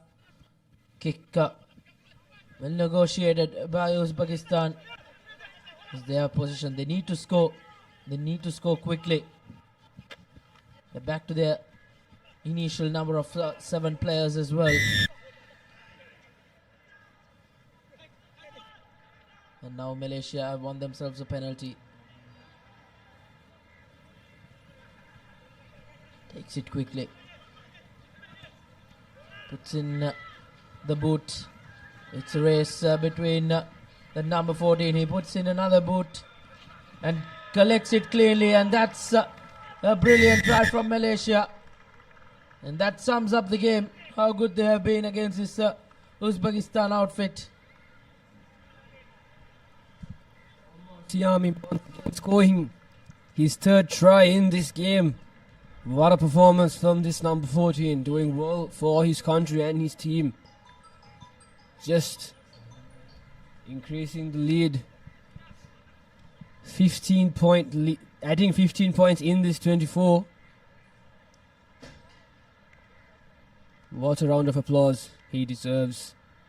And the conversion to come, unfortunately, is missed from the kick taker of this Malaysian team, and this was the replay. Just a kick and chase from him, and the ball bouncing on his favour for a clean pickup and to go over the line to add his 3rd try. A hat-trick of tries for him. Now Malaysia once again with the kickoff.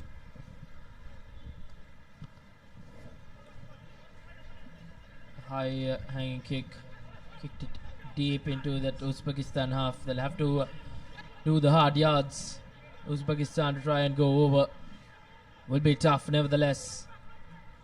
Malaysia managed to turn over things and spreads that ball out wide, but this time around just couldn't get to the end of it. 24 points to 5 with around 4.5 minutes to play. I think Malaysia have surely sealed their spot, as they will finish in 9th in this Sri Lanka leg of the Asia Rugby Emirates 7 Series 2025. Definitely Rashwan, and Malaysia picking that ball from the line out. And is it a try? Yes, it is. The number 8 of Malaysia scoring their 5th try in this game. Muhammad Zul Hisham. Quite a big lad he is, as we saw him on the ground moments before the match commenced, Rashwan.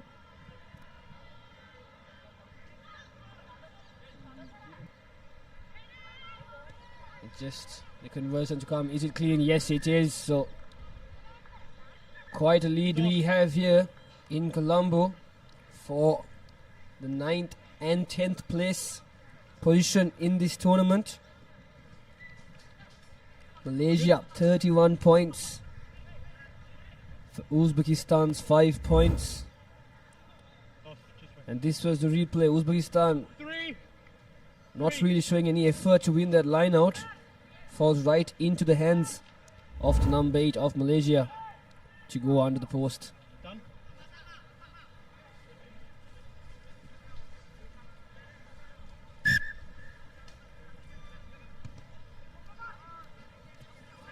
And seeing Malaysia once again with the kickoff, and somehow finds position of the ball once again.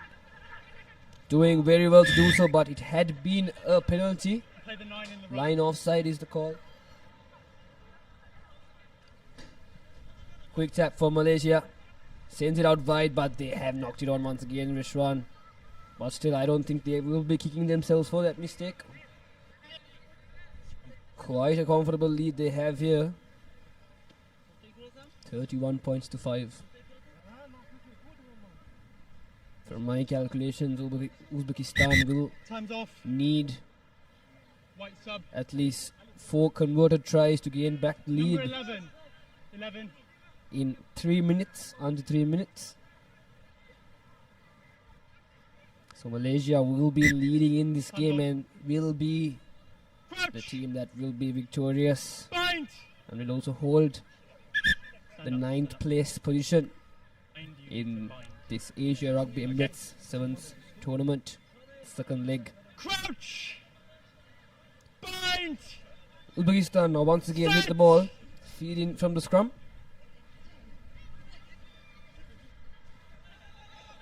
The scrum half takes it and tries to go from the blind side, but switches his direction and sends it to the line who was inside. An offload there, not making the man a first time, but after a bounce, Uzbekistan collects the ball, now making their way into the 40 meter, passes it to his number 7 in the corner. Almost dropped it. What an incredible offload that was, but unfortunately knocks the ball on. Play on! Malaysia now kick the ball into their own. They just have to make the line there, but late tackle, and referee says it was all right. It was legal. But Malaysian players will not be very happy with that. So it will be a 22 meter dropout for the Uzbekistan team.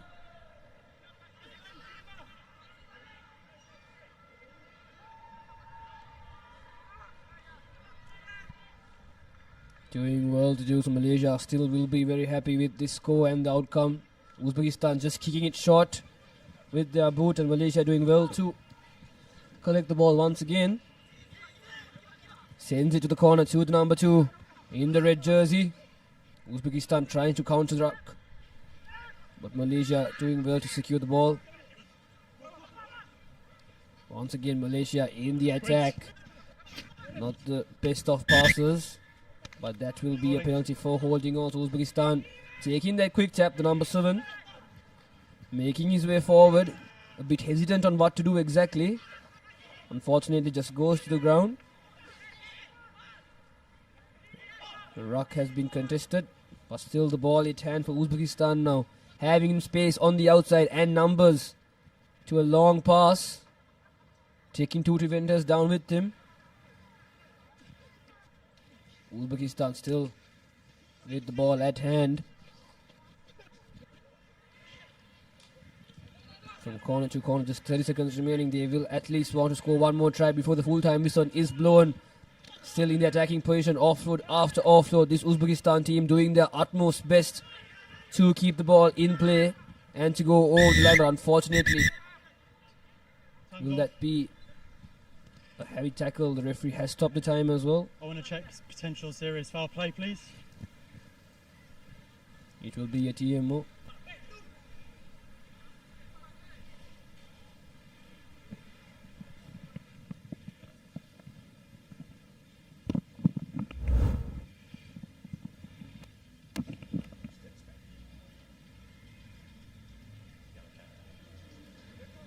Fran, I have a decision. There's foul play by Malaysia 2. Yep. There's mitigation, so yellow card. Okay, thank you. 2, Malaysia. Head contact, but mitigation, yellow card. Scrum. A yellow card for the Malaysians for a high tackle there. Good decision made by the referee.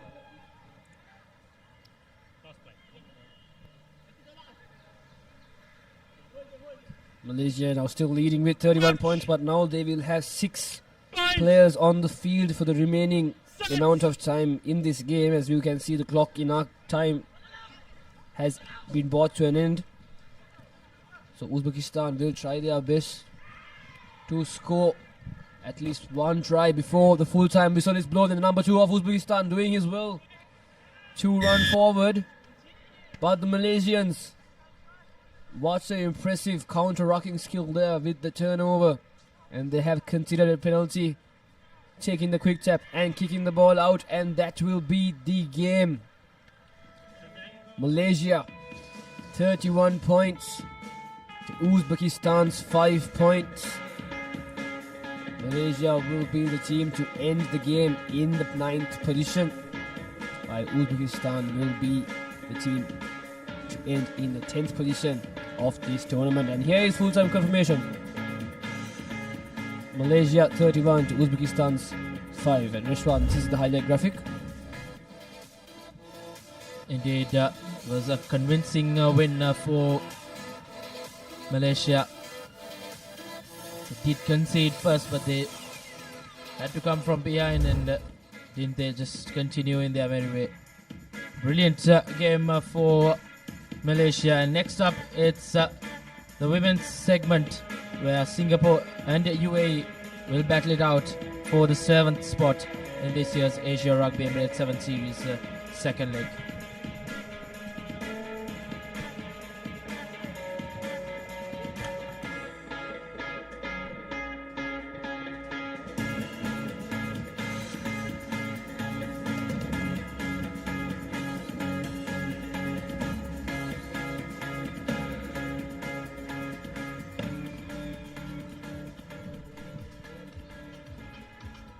So we'll come back here to the racecourse as we move on to the women's segment, where UAE about to take on Singapore to earn the place number 7.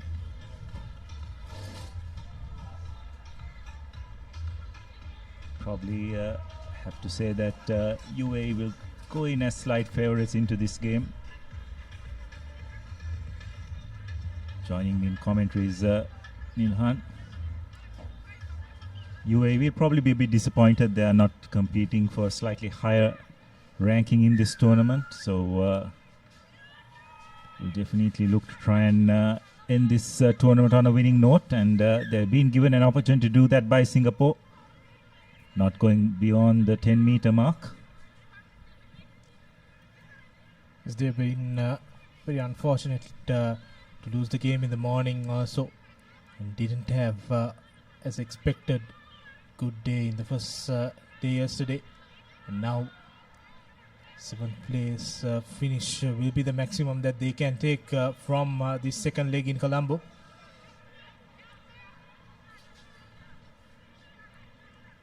Now UAE are looking for options, but fumbles the ball in the process. So hands over position back to Singapore. For Singapore, they will take this second leg with a lot of positives. They will go back playing for the 7th place last time around. They were in that 9th place semi-final, so they have come up a position in this second leg in Colombo.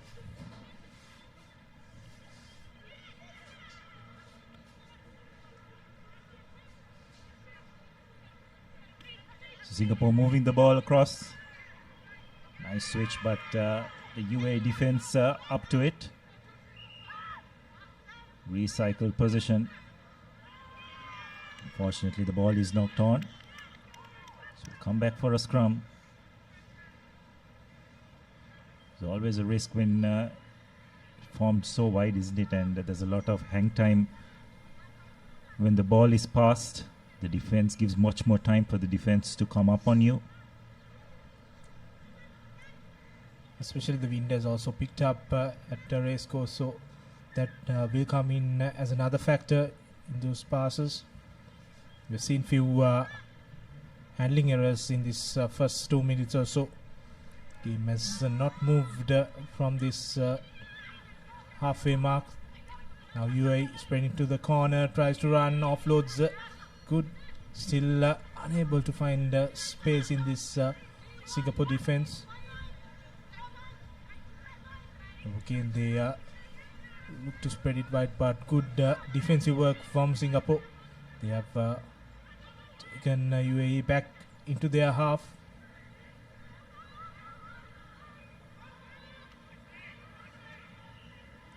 Good pressure on the rack, but the number 5 breaks through and looks for her support, and the offload goes into the hand, but finally the fumble ball is dot down by UAE, and they open the scoring in this 7th place final.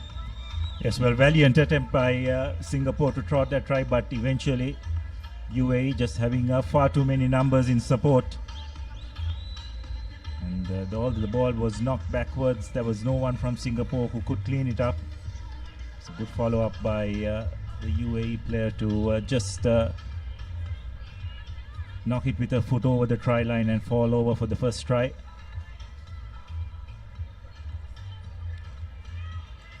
Conversion is successful, so UAE will go to a 7-2-0 lead as we are halfway through this first half. The ball was knocked back, as you could see, and good presence of mind by that UAE player to just kick the ball ahead and dot it down.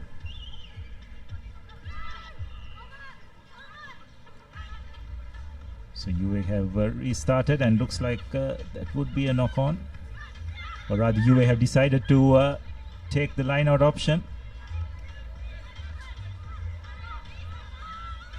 And looks like Singapore have done really well to steal that ball. Will be able to make use of it, but fortunately the pass is just not going to hand. And UAE have done well to clean it up, created another phase.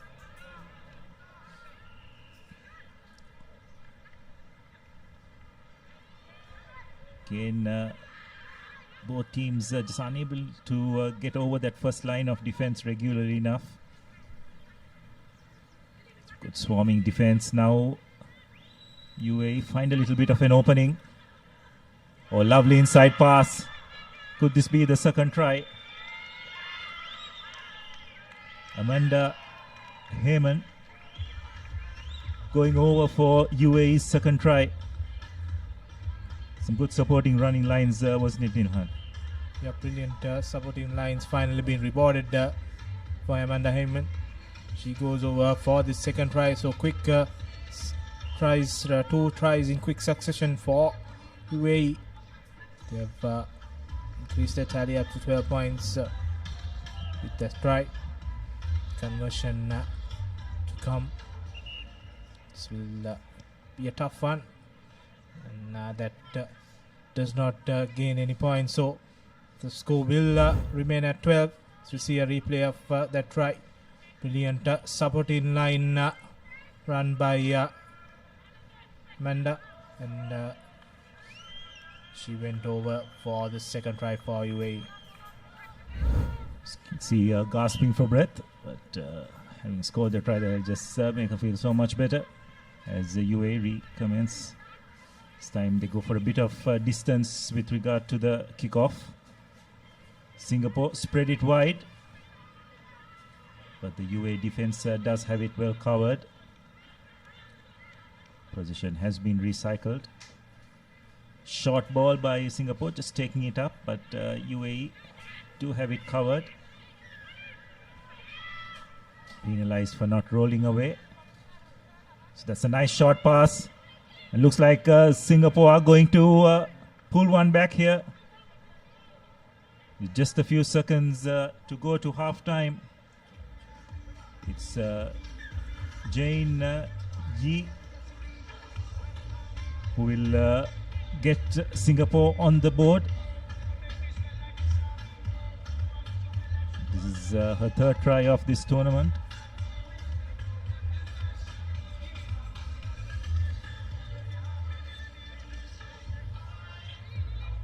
To convert it in herself, which she does successfully. So it's a 5-point game as we go into half time.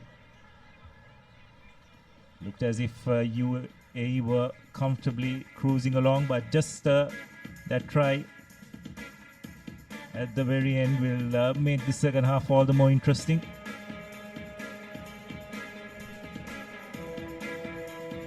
That's the half-time confirmation. Singapore 7 points and UAE 12 points. 5-point game going into the second half. ඒ තමයි කොට්මනේ factory කිරි butter cheese yoghurt ice cream එහෙම හදන විදිය. අපේ රටේ කිරිවලින් හදන පෝෂණය පිරි අපේම කොත්මලේ අපේ රටේ පෝෂණය. Marina 888, the home of sports entertainment, with boosted odds, secure cash out, and unlimited rewards. Marina 888, where winners are born.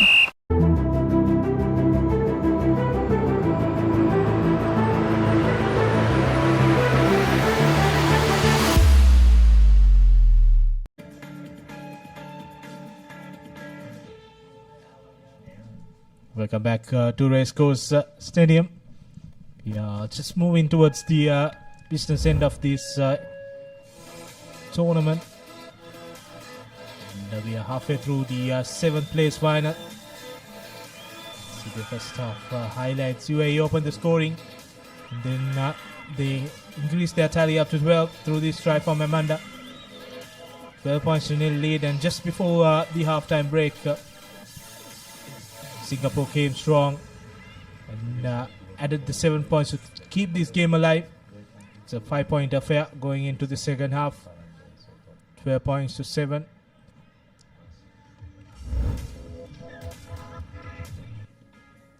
Coming up next, India will take on Kazakhstan in this 5th place final. They are finishing second in that group against Japan, but not able to finish the best second team. So they fell into that 5th place playoff semi-finals and won it, and now they will take on the Kazakh outfit in the next game. Second half underway here with Singapore with possession deep in their 22 meter and fumbles the ball. And now UAE with the opportunity to set things up in the first attacking move of the second half. And all that delayed and setting their line goes in vain as they fumble the ball. Yes, but I think the referee was playing advantage for a knock-on. So come back for a scrum in favor of UAE.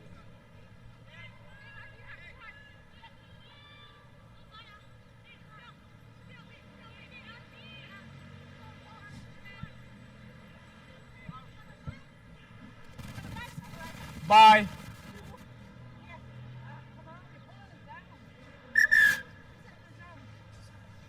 Okay, you're over. You're up. Okay, one more. Crouch. Bye. So UAE with the feed. Set.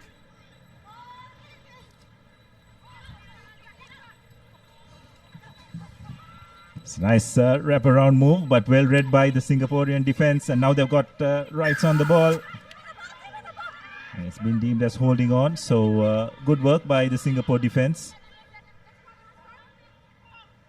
It's always a danger when you run into contact. You've got to ensure that you have players trailing you to clear out immediately.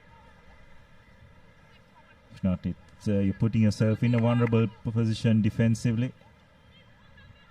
Because if position is turned over, it gives the opposition a chance to run against unstructured defense. But on this occasion, the penalty was called, so Singapore have opted for a scrum. 1 meter, 1 meter. Going on the short side. Given a bit of a difficult pass to collect. It has been knocked on, so it will be advantage in favor of UAE.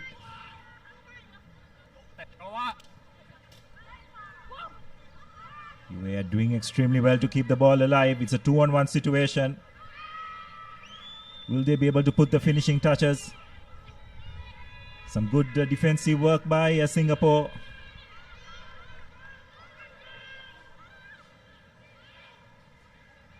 Did extremely well to get into a good position and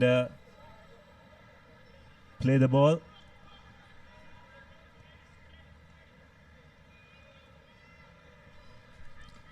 Singapore this time have opted to go for touch.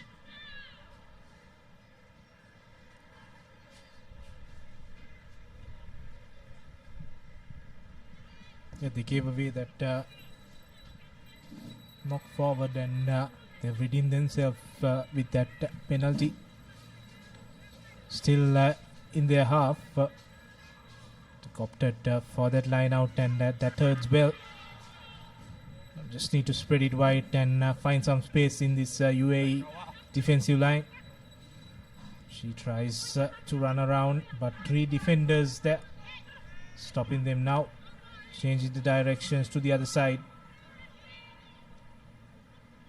Pass does not go into hand, but still position with Singapore, an advantage for a high tackle, and the penalty given by the referee. Not taking that tap from that initial mark, and come back to that mark. This time, not going for a scrum, taking the tap penalty. Changing the direction, tries to run and finds a gap. Is the number 12 for Singapore. And she will go down to score the second try, Jane Yi. She scored the first one for Singapore, and now with this try, the points will be at 12 all. An important conversion to come. Yes, that's just Singapore playing to their strengths, isn't it? All this while they were going into contact, but now just using their pace out wide. Jing Yi definitely had a bit of legs on her opposite number. Looks like she's going to do the conversion herself, which will give Singapore the lead with just about 90 seconds remaining. It is successful, so 14 points to 12. Crucial last few moments. You'll have to say the team that scores next will probably take this game. They were patient in that build up to that try. They spreaded the ball to the left and then came back again to the right. In the next phase, they found that space to run around, and Jane just went through that gap to score. Hands up! Now UAE with possession. They need to come back, but the pass is not good. Finally in the corner, the number 15 collects it, but not rolling away and giving away a penalty. Quick tap taken by the UAE. Unfortunately, they have knocked the ball in the process, so giving away a possession to Singapore. Few seconds remaining, and this could possibly be the final move of the game. Yes, Singapore, just interesting to see how they're going to control this. Could look to run the clock down. Okay.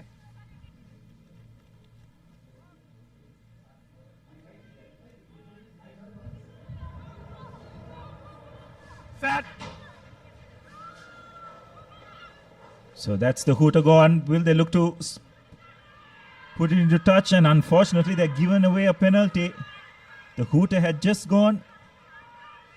And now UAE with an opportunity, and it has been knocked on. So that's the reprieve which Singapore needed.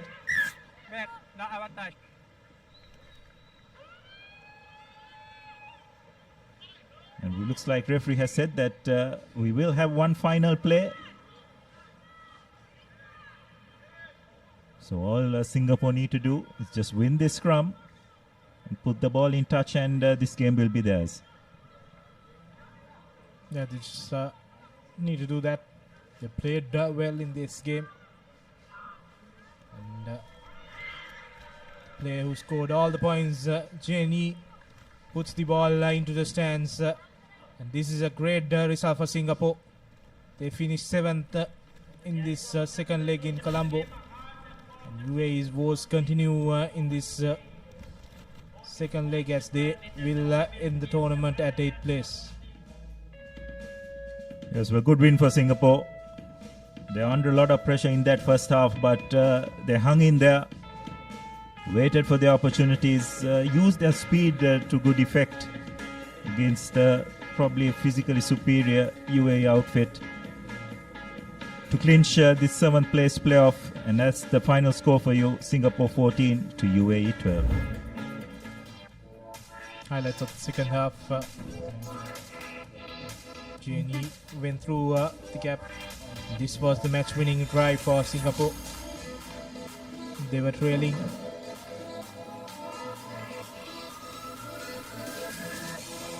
Points to 7 at this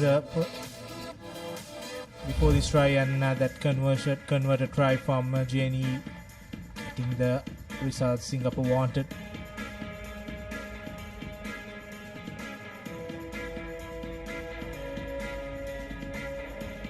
Coming up next, India takes on Kazakhstan in the 5th place final.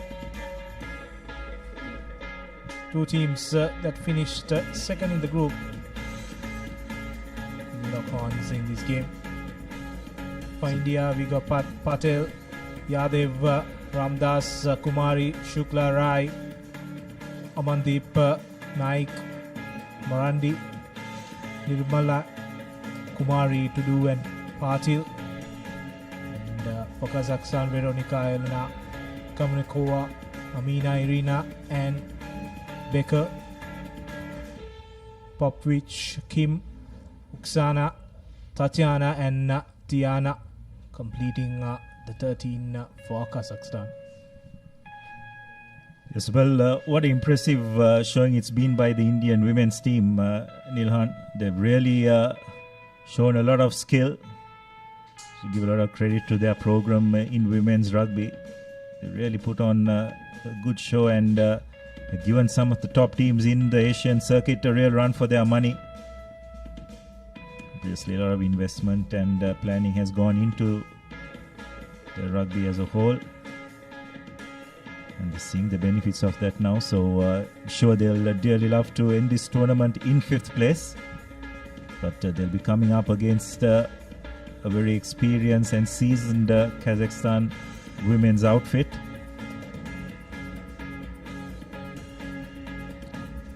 Slight drizzle here at the racecourse. Let's just hope that it's a passing shower, nothing more. As both teams just making their way onto the ground.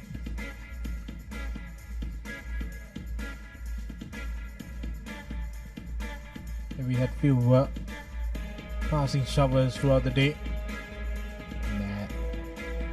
It's the time of the day that rain gets heavier in Colombo in the past few weeks. So we hope that this moves out and we can have those 4 big games coming up. The 2 cup finals and the 2 third place finals.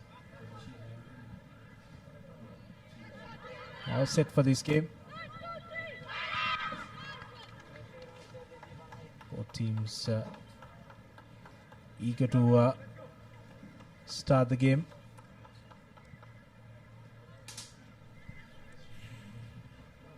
Christopher Lim from Singapore will officiate this game. And we are ready to kick off as India puts the ball high and doesn't go the 10 meters. So straight away ball back to the Kazakh outfit. It's not the start India would have wanted. So Kazakhstan will have the first opportunity to launch an attack in this game.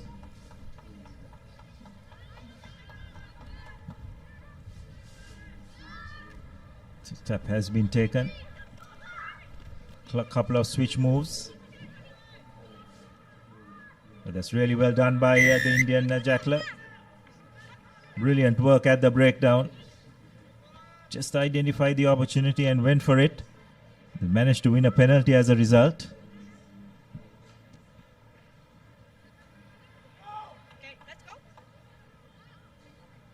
So we have taken the tap. They obviously have a set play that they would like to execute. But Kazakhstan's defense is up to it. But India have managed to retain the ball, keeping it alive.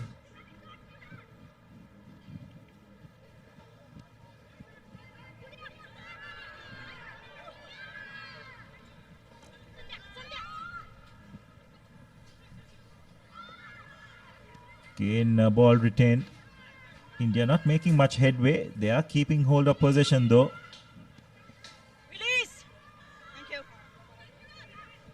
Once again recycled. Now giving the ball a little bit of width. But Kazakhstan's defense is strong and they have forced a knock-on. 2 knock-ons. So it will be a scrum in favor of Kazakhstan. Yeah, India in attack couldn't make any progress, so finally the mistake came from India. Unfortunately for Kazakhstan, he couldn't capitalize on the advantage, but they will get the scrum feed. First attacking chance for them. Pass is not gone according to plan, but number 1 goes to contact and lose the ball in process. And now India in attack, the number 11, that's Guru Kumari, offloads it to Patil. Patil throws it back to Kumari. Still the ball with India. Now quick hands from the Indians. Sends the ball to the middle and goes to a couple of defenders. Is the Indian number 4. That's Arthi Kumari. And she will run down all the way to dot down the ball to score the opening try for India. Absolutely brilliant. Just the way they moved the ball under pressure, just stretched that Kazakhstan defense out wide. And eventually Kumari just finding a gap, and she had the pace to run right round the Kazakhstan defense. And it'll be India as a result who will draw first blood in this game. The conversion is not successful, but nonetheless it's India who will take the lead. Just look at the way they move the ball about. Kazakhstan thought that they had it covered. There was a bit of a rush defense, but it was not coordinated. So that just gave Kumar the ability to run through a gap. And what a brilliant finish. Kazakhstan have India have restarted the game. Kazakhstan have got control of possession.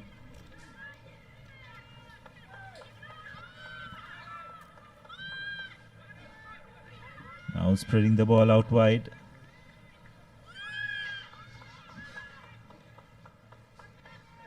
Again, the pass just not going to hand.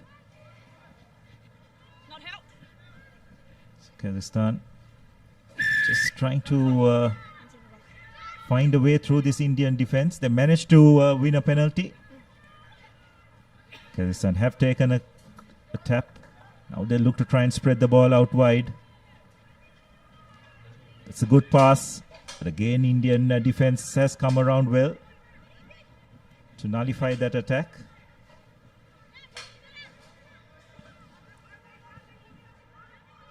Swing the ball the other way. Now Kazakhstan have a bit of space. Will they be able to go over? Very nearly, but the ball just not finding the receiver. And now it's Kazakhstan who have found a gap. Will they be able to go all over? But some really good cover defense by India. Desperate defense. Kazakhstan though continue to hold on to possession. India trying to use the touchline, but unable to do so. Now Kazakhstan have swung the ball the other way.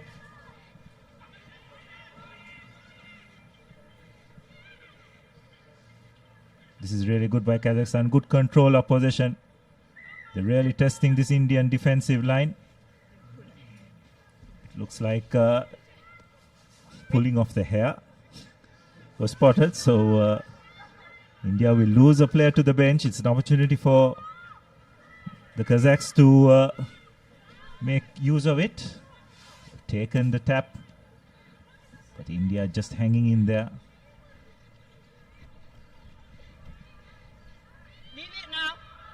Managed to recycle possession. Going on the left side. In Kazakhstan, just breaking in and eventually being isolated. Brilliant defensive work, you'd have to say, by the Indians. Down a player. I think the problem Kazakhstan is facing in Ilhan is that they just don't have the required pace out wide, isn't it? So they're forced to always go into contact. Yeah, that has been what they've been searching for throughout this game. From Indian perspective, they've stayed patiently despite giving away a very unwanted yellow card. And Kazakh always depend on their power. And Indian defense not giving them an easy path. And now India on the brink of half time, just need to kick this out and go into the break. Kazakh's pressure from the scrum, but giving away the penalty. Going up the scrum. Straight away India taking their own time, knowing that one of their teammates in the bin for 2 minutes. Just taking the time and kicking the ball out. That will be the half time in this game. India with that solid try from Kumari get into the lead. Half-time confirmation, India 5 points nil against Kazakhstan, and we'll come back with the second half action. Why real energy? For passion. A competitive spirit. For life on the move. To work hard and play hard too. Real energy is for the night owls, the hard workers. It's for those who do and want to keep doing. Right, real energy.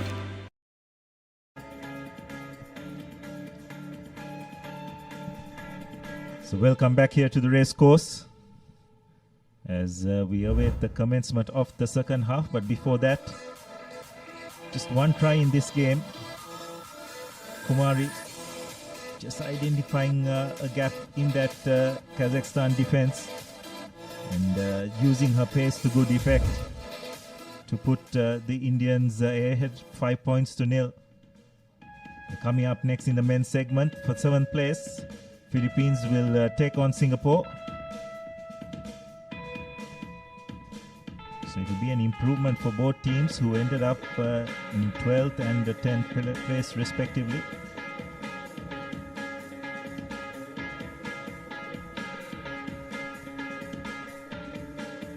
Philippines also played a brilliant tournament here, finishing second in that group, but unfortunately you losing out on points difference on that final semi-final spot, the cup segment.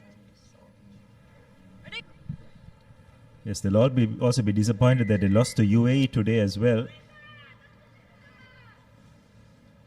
So Kazakhstan have restarted play, now India with possession.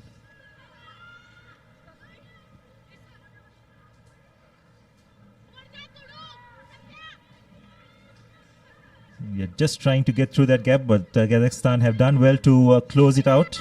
Now a loose pass. This is could spell trouble for Kazakhstan, but or rather for India. But fortunately for them, player not rolling away, so a penalty has been won. And now India losing possession. This is an opportunity for Kazakhstan.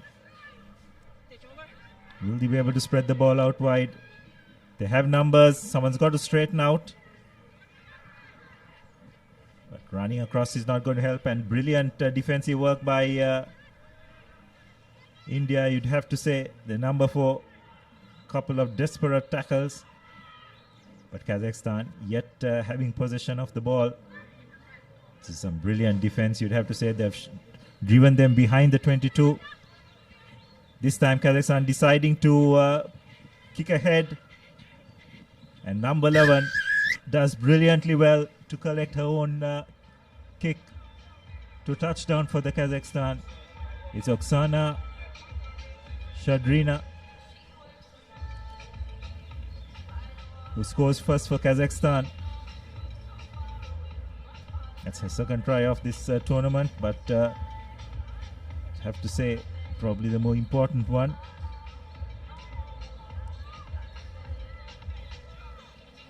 Crucial conversion to come, and that does not go through the sticks, so the score will remain at 5-all. And India doing all that defensive work, and finally they did not have the gas to outrun Oksana there.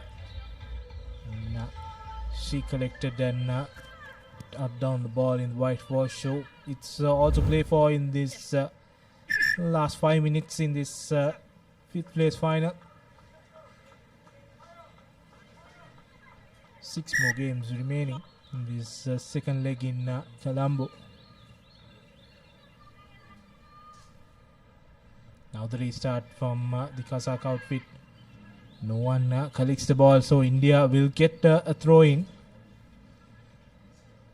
Just gone to a shell in this second half. India doing a lot of defensive work in the first half also. So they will wait for their opportunity to come. And knock forward from the Kazakh line out there, giving the ball back to India.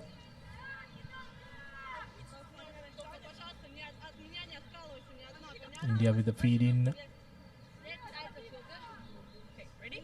The good news here, Nilhan, is the skies have cleared up a bit. So all the viewers in and around Colombo, great if you could make it down here to the racecourse.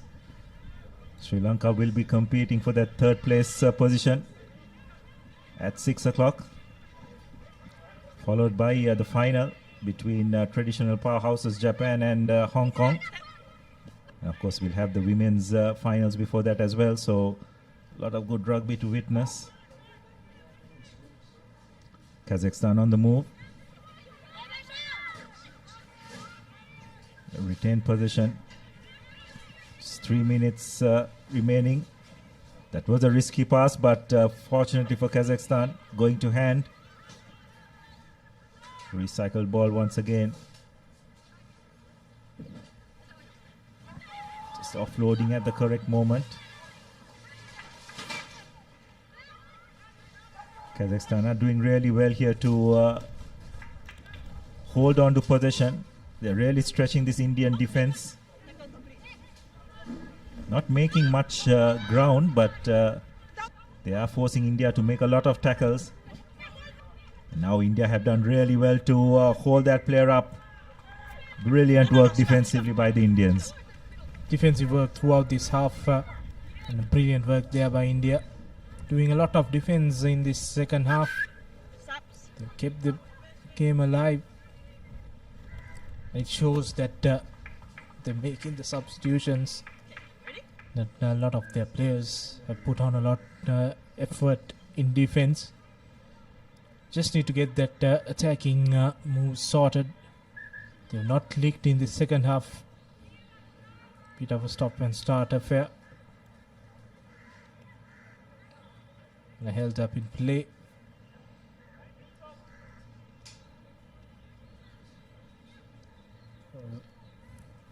Indian player down. That's the number 2 for India. Waters off, please. Waters off. Waters off. Waters off. That's Yadav, but she's up and running now. Very important passage of play. Just 2 minutes remaining, and India with the possession. Pressure from Kazakhstan on that scrum, but India comes through the ball. She goes through, and the new replacement, and sending it wide to Patil. Patil breaks through, brought down near the 22 meter. Now looking for recycle ball. Goes towards the shorter end, not sending it wide. Ball pops out of that ruck and goes into the hand of the Kazakh player. And she will go down now. Kazakh has numbers in the corner.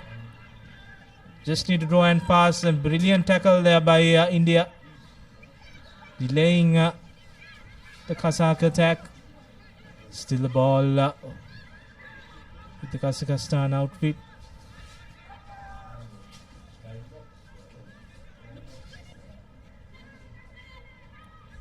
Still going strong. India defense tested.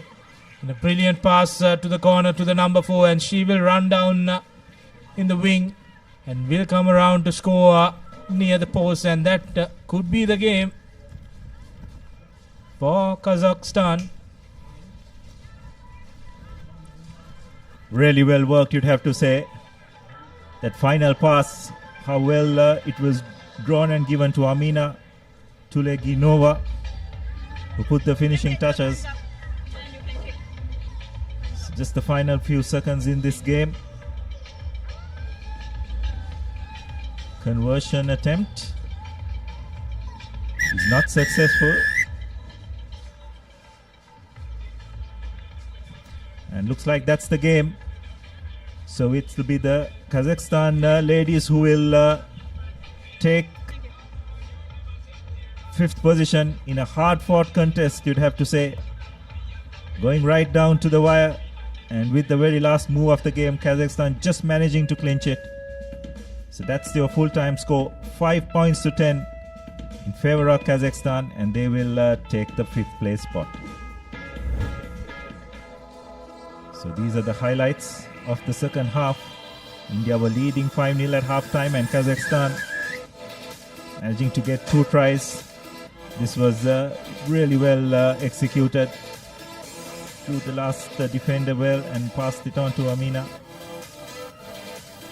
who had enough pace to get over the line and give Kazakhstan the win. So those are the key stats. It's 2 tries to 1, and it's Kazakhstan with those 2 tries in the second half who eventually managed to clinch it.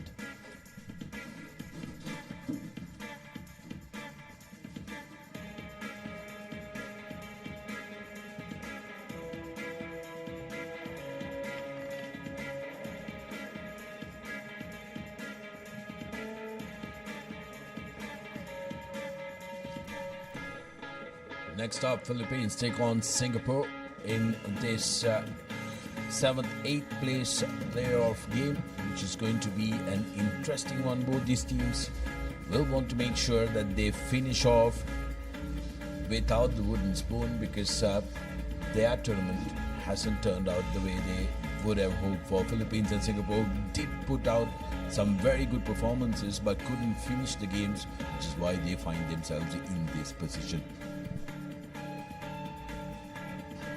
Yes, indeed.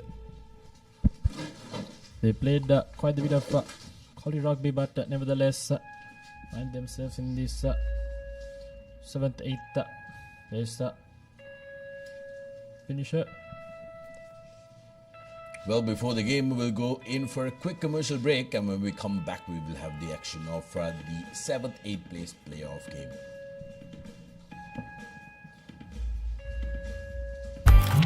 Why real energy? For passion. A competitive spirit. For life on the move. To work hard and play hard too.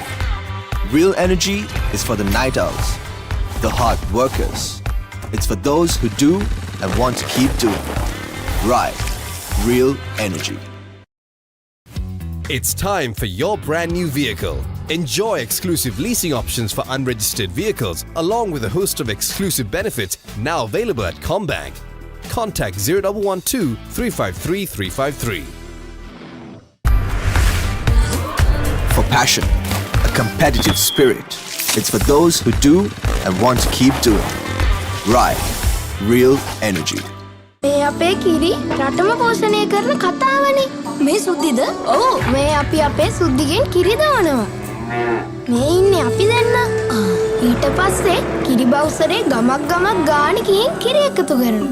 අපේ රටේ කිරි වලින් හදන පෝෂණය පිරි අපේම කොත්මලේ අපේ රටේ පෝෂණය.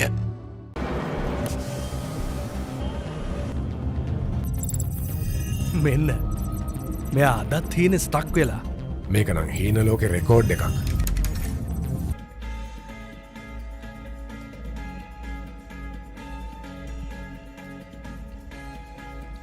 Welcome back to the Racecourse Stadium here in Sri Lanka.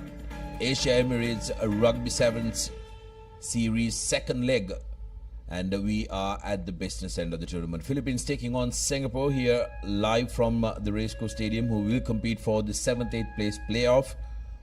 Both the teams will be looking to make sure that they finish the season with with a win. definitely they'll be hoping to finish it off in a high note. The two team cards are of Philippines and Singapore. Philippines, fondly known as the Volcanoes, have a very good memory here at the racecourse, where they managed to dominate and beat the host as well on the previous travels, but this time around haven't had the best of outings here in Colombo. Indeed, Singapore as well, I think, could have played better rugby.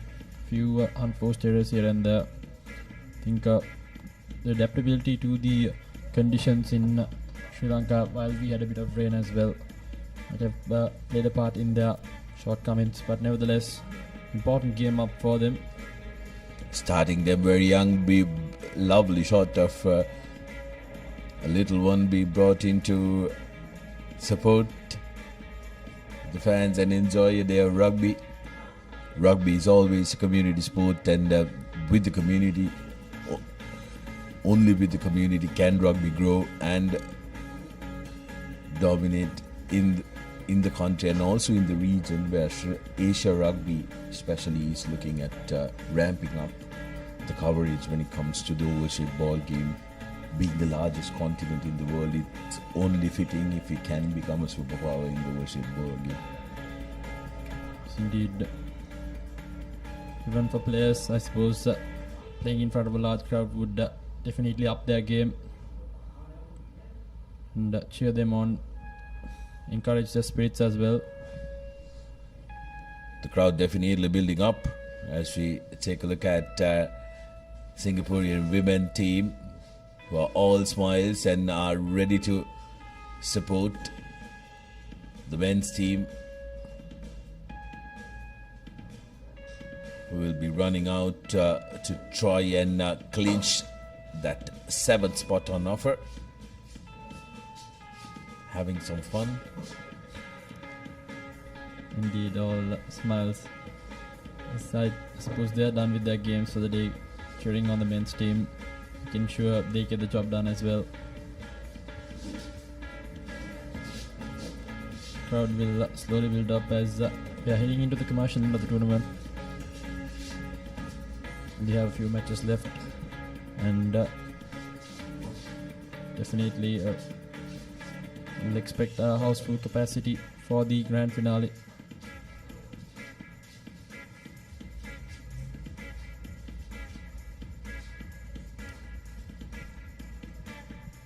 Well, after a little bit of landscaping that had to be done on the pitch, we are ready to go with the game.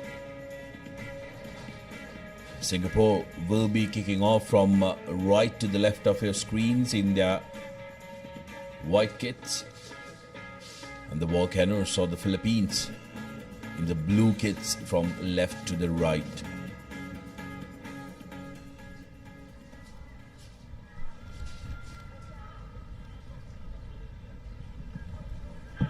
This will be definitely an interesting matchup. Quite the evenly balanced teams as well. It's important that both Singapore and Philippines get their starts right. So we are moments away from kickoff for the 7th and 8th place playoff. And here we go. Quick change in direction and we are underway. Good high hanging deep kick straight away from Singapore. Fumbled by the Philippines, and they have moved into a bit of space now. Straight into the 22 meter, wasting no time. Win the ball straight across midfield. Into step past, does the number 6 brace the first tackle. Brought down finally right outside the 5 meter. Almost lost the ball, but nevertheless still with position. Now maneuvering the ball back to the opposite direction. Trying to step past. 2 players come in there.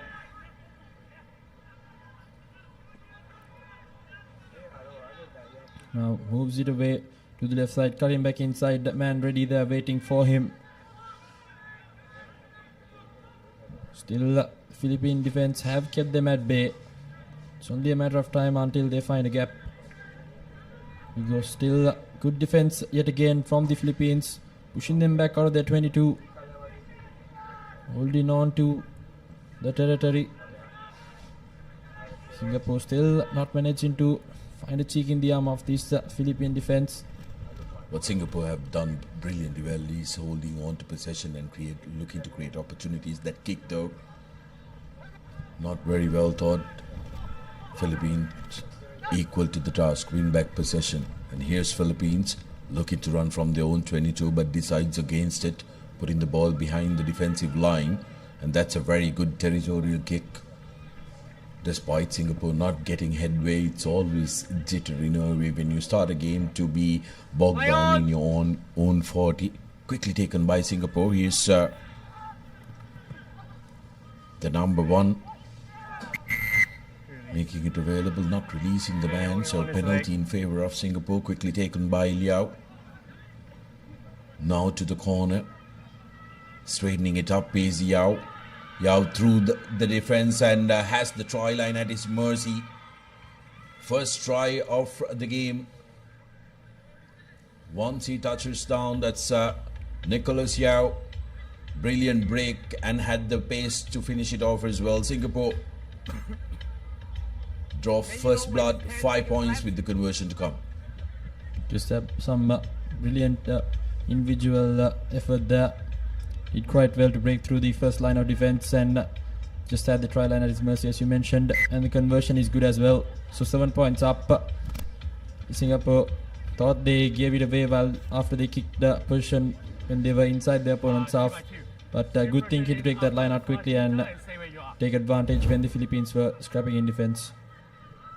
Philippines would have thought that they got some resolve after getting out of their own 40, but Nicholas Yao on the other end benefiting from that quick line out. Here's the restart from Singapore.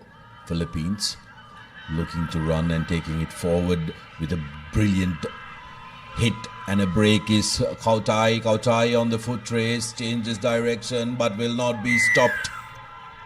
Dayton Kautai touching down straight away, equalizer for Philippines on lines of tries, but can they convert this and make it even keel? Seems like he's dislocated, done something to his shoulder.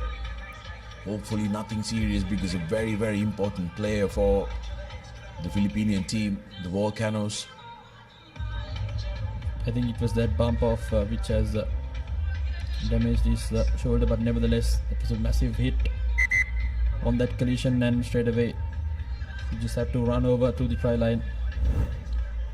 Take a look at that replay. Just pumped off his opposite number, just ran straight away, nursing the injury after scoring the try. So nevertheless Philippines have strike back. Their wild grounding, I think that's where his left shoulder started bothering him. Philippines women's team, all cheers for that try. Just under 3 to go on our clock. As Philippines look to restart, referee not happy with something. A bit over eager, I guess, didn't wait for the referee to get there.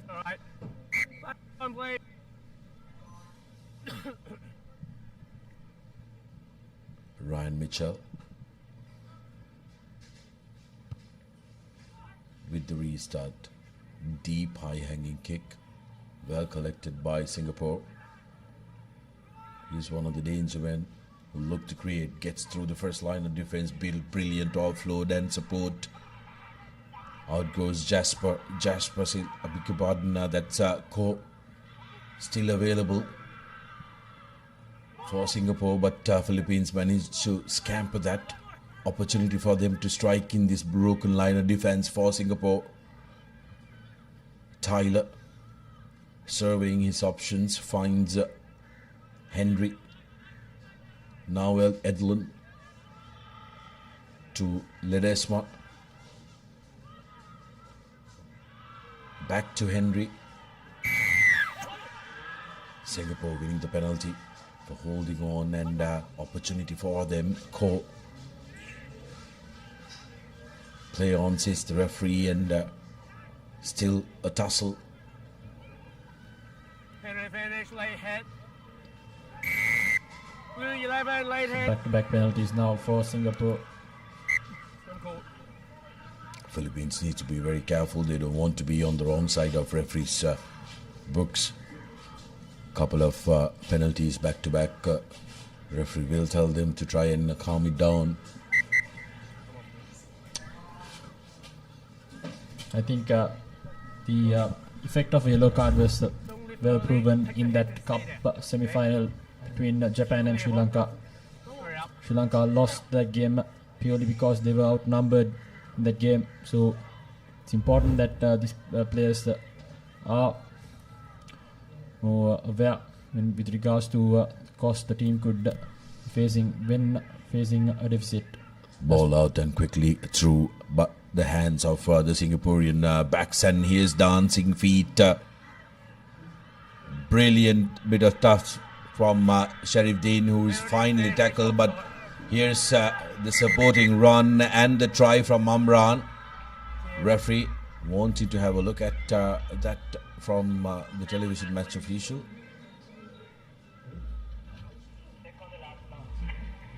It's referred it to the top. Great. We can't check run pass under our protocol. Can you watch big screen? I'm then gonna get the red. Can you play one more time?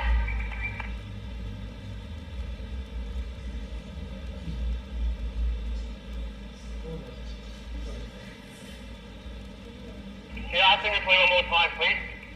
Before that.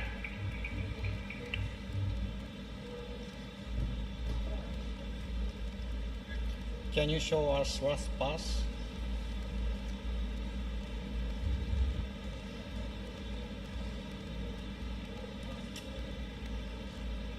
Forward pass for me. I got no try.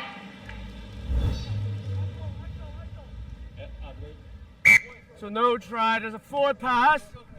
Swim blue. The last offload has been adjudicated as a forward pass after the referral from the referee. So Philippines will be a big sigh of relief. Singapore, on the other hand, they will look to put pressure on this scrum, especially because the Filipinos are deep down in their own half. So Singapore still has that territorial advantage. It's important that they don't let the Philippines take the exit, as we say that. Philippines managing to get it out through the hands of the center, the number 4 jumper. Here's an opportunity. Brilliant bit of handling, and out goes Henry. Still on the run, offload collected by Jonier. And here's Ethan Tyler to Mitchell. So his options are 2 men running at him, and opts for a Ledesma with a dancing run. How about that offload to Ethan Tyler? Ethan Tyler goes underneath the purse, and just like that, Philippines get on to the lead, 10 points to 7 at the stroke of half time, and could very well make it 12. Ethan Tyler, the man touching down for Philippines, but very good work by Ryan Mitchell, creating that try, and the extra sided as well. 12 points to 7 as the referee blows for half time. Philippines coming at the death of the first half and clinching that lead. Halftime confirmation, 12 points to 7. Philippines are taking the lead at halftime. Love rugby? Live rugby. Prima Kotumi Fantamari. exclusive leasing options for unregistered vehicles from Commercial Bank. Marina 888, the home of sports entertainment, with boosted odds, secure cash out, and unlimited rewards. Marina 888, where winners are born. For passion, a competitive spirit. It's for those who do and want to keep doing. Right, real energy.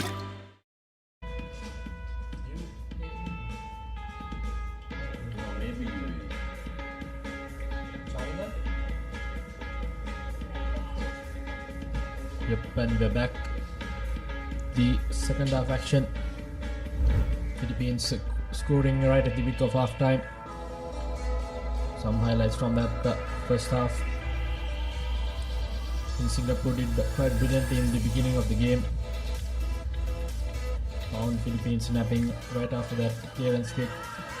But some good individual performances have brought Philippines back into this game. The last try in particular kept the game alive, had the continuity, and reaped the rewards right before lemons.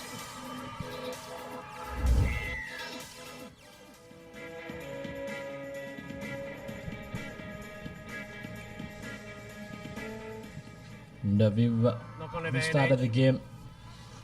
Restart by Philippines. Singapore managing to get hold of possession now with a wraparound. Referee though has blown the whistle for a loss forward by Philippines, deeming that there is no advantage being played for Singapore.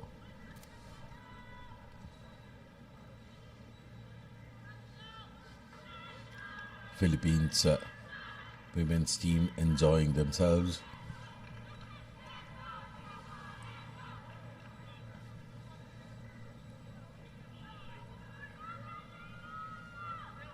So it's Singapore to feed in the scrum.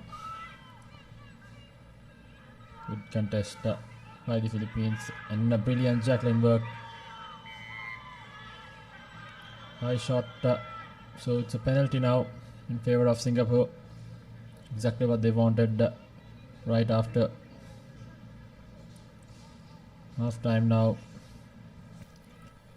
They'll be hoping to find some territory by kicking it in touch. Decent kick brings them inside the opponent's half, right out inside there.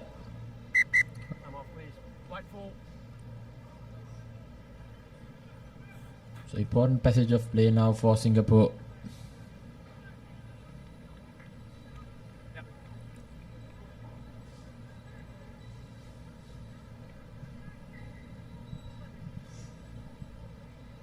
Good collection in the line out. Straight away, it's into midfield. Philippines coming up in defense. Switch off direction as well now. Small overlap in the corner. Looking to stay back inside.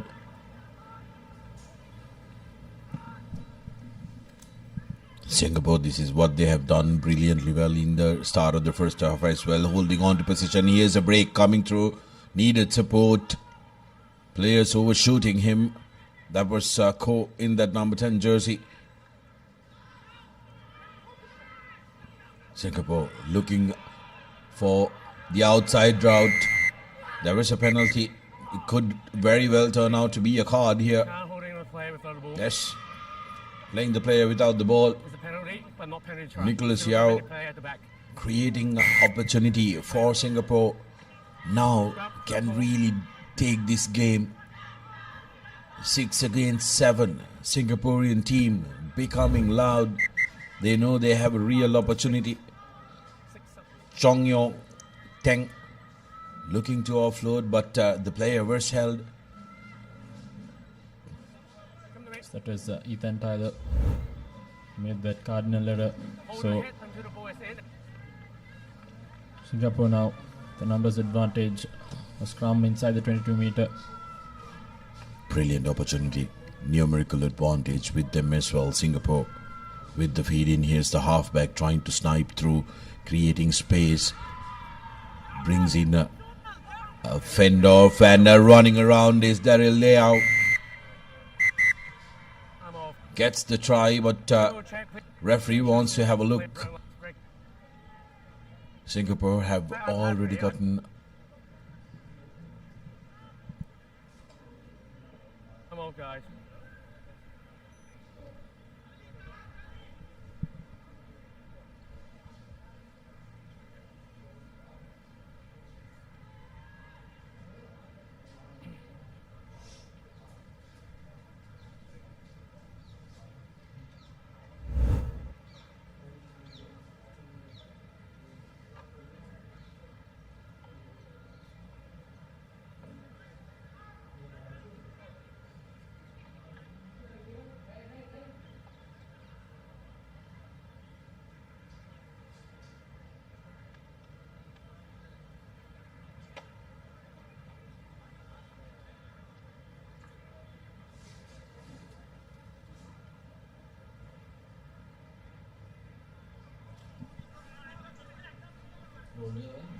I think the referees are satisfied with There's nothing for the foul play, but try still stand.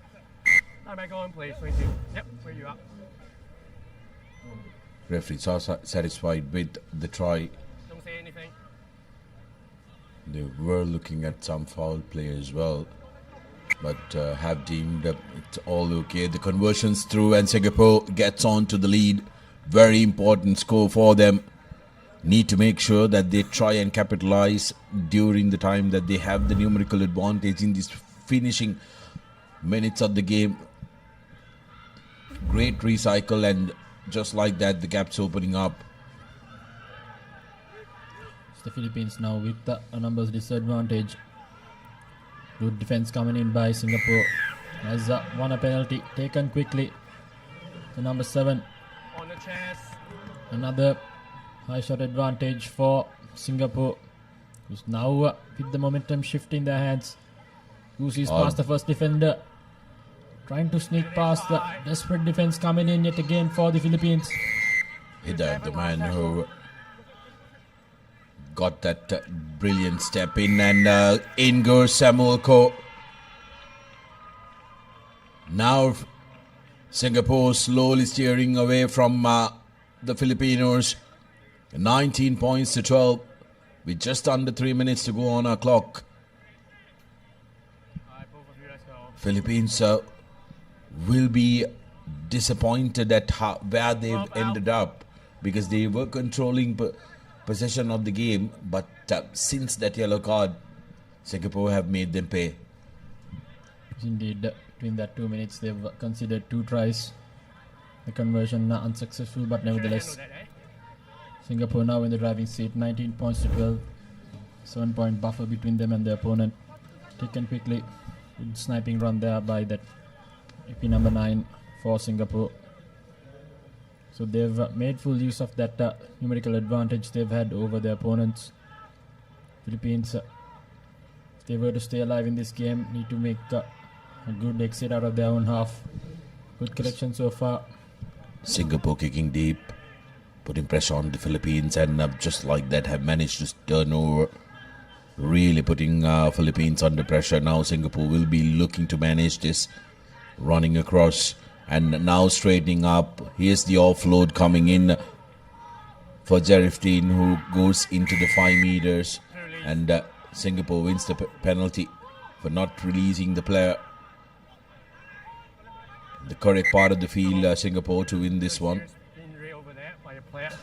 Stay behind your line, please. But there is a stoppage.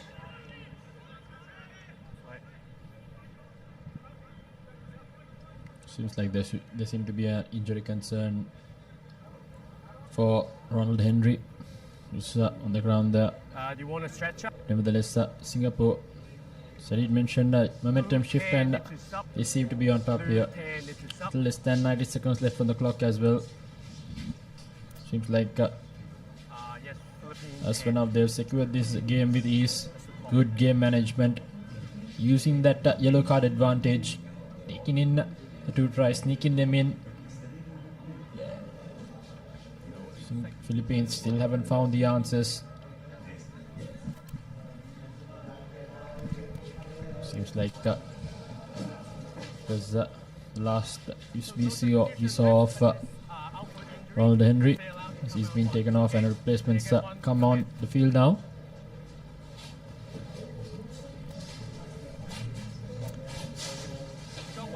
Singapore with the penalty deep in the opposition half will fancy their chances to win this one here and secure that 7th place of the competition. There are some real dark clouds that are converging around Racecourse. Really do hope that the skies will hold, because yesterday we did have some heavy downpour. Stay where you are, no charge now.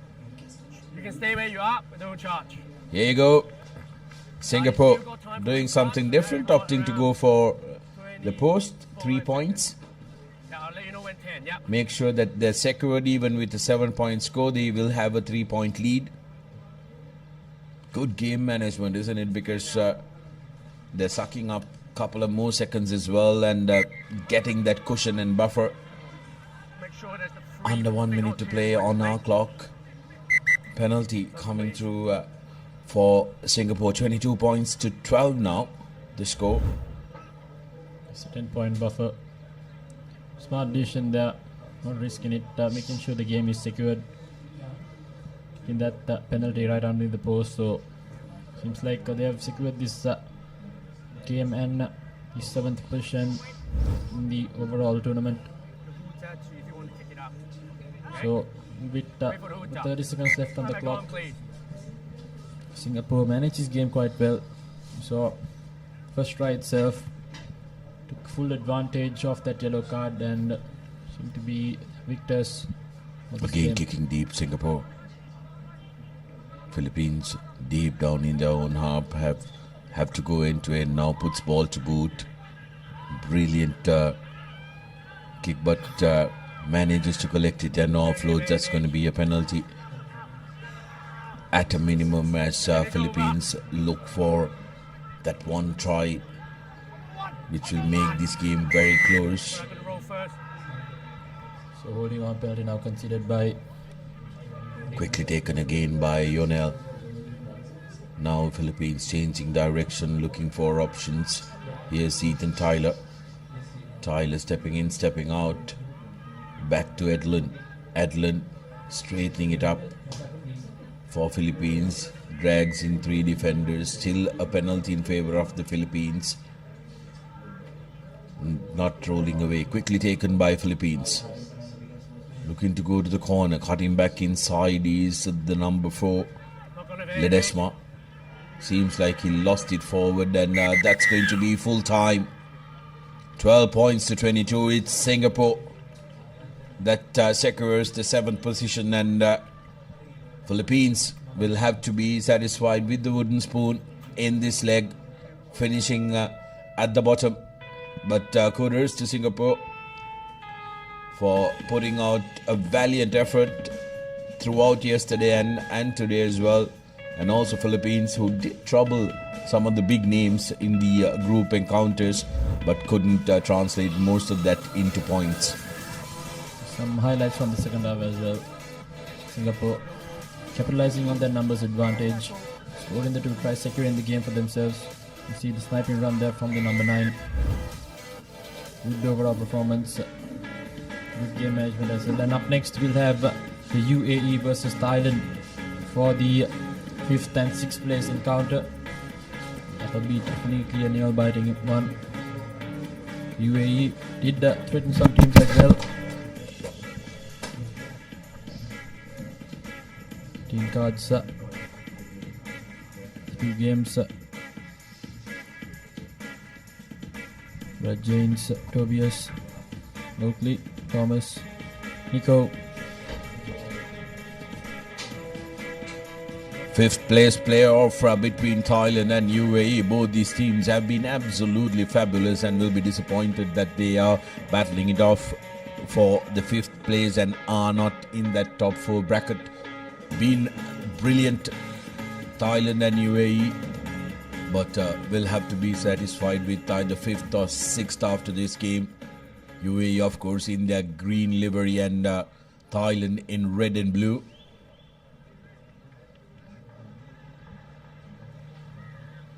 referee for the game, Ibuki Tetsuka from Japan Rugby Football Union. And the game will be kicked off by the UAE skipper.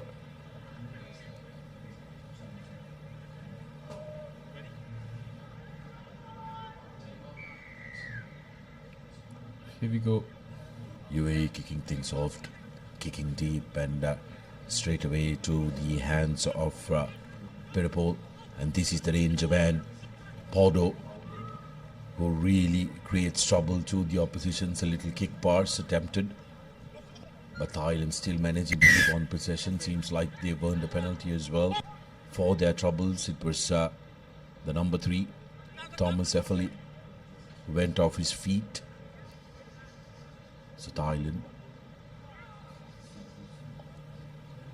opting to go for a scrum. They are not afraid of the physicality. They want the fight up front as well. Will be looking to exploit the outer channels. They have some very interesting runners, especially the Paudo in the number 6 jersey, and also Pirapol Chukon in the number 12 jersey. Set. Scrum. Paudo to Pirapol, attacking the outside channel.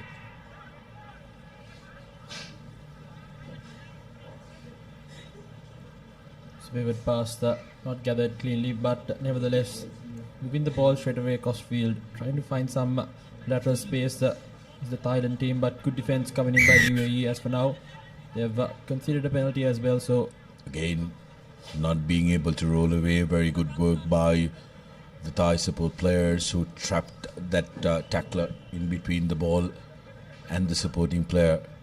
Interestingly enough, Thailand wanting to find touch on that. Not very often do you see in sevens rugby teams opting to kick at touch. UAE have been starved of possession so far this game. Haven't had any possession in their hand. Let's take a look at the replay of the incidents. Taken quickly. Now stepping Paudo yet again. Stepping in, stepping out, creating space and gets away. Here's Paudo going inside, right underneath the post.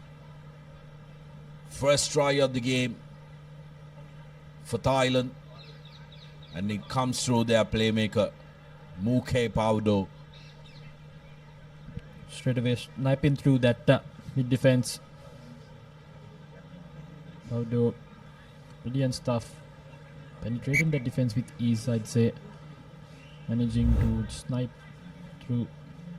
Good fend off. Stepping past some big players in front of him. So Thailand straight away drawing first blood in this 5th place encounter. 7 points on the board. Less than 4 minutes left on the clock as well. Paudo has been an absolute live boy in this Thai outfit. How about that for a restart inside the 10 meters? But the Thai collector collecting it just before the ball crossed into the 10 meters. Opportunity now for UAE to create something. They've been starved of possession, like we said. Here's the UAE taking the direct route. Thomas Effley, Finlay to Sofidia. But Paudo manages to turn over possession. The craft is coming into play. That's going to be a penalty. Hands on the ground. Not supporting the body weight is a call from the referee. So Paudo has been really real live wire, being in the thick of action.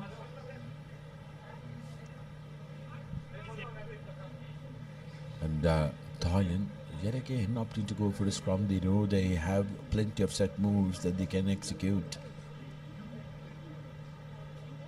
Just, I think they're determined in the pace of the game. Starving UAE from position as well. Smart play by them, taking their time, maneuvering, and as we say that, here we go, the danger man, Paudo. Little drink and in chase is Pirapol. Taps into Paudo's hand. Paudo has a man on the outside. with the try line beaming. In goes Sarujanda for Thailand's second. Increased their lead to 12 points with the conversion to come, and Thailand really shifting gears here now.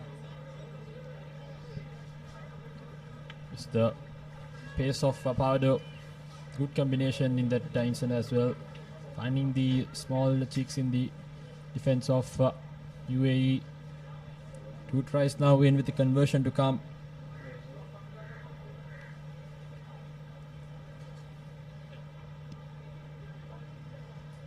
Conversion unsuccessful, but nevertheless 12 points up on the board. I think UAE only got that one chance with the ball. So Thailand managing this game quite brilliantly, exploiting the small cheeks in the arm of the UAE defense, and this time around good deep kick straight away. I think it bounced with the UAE captain. We go straight into contact.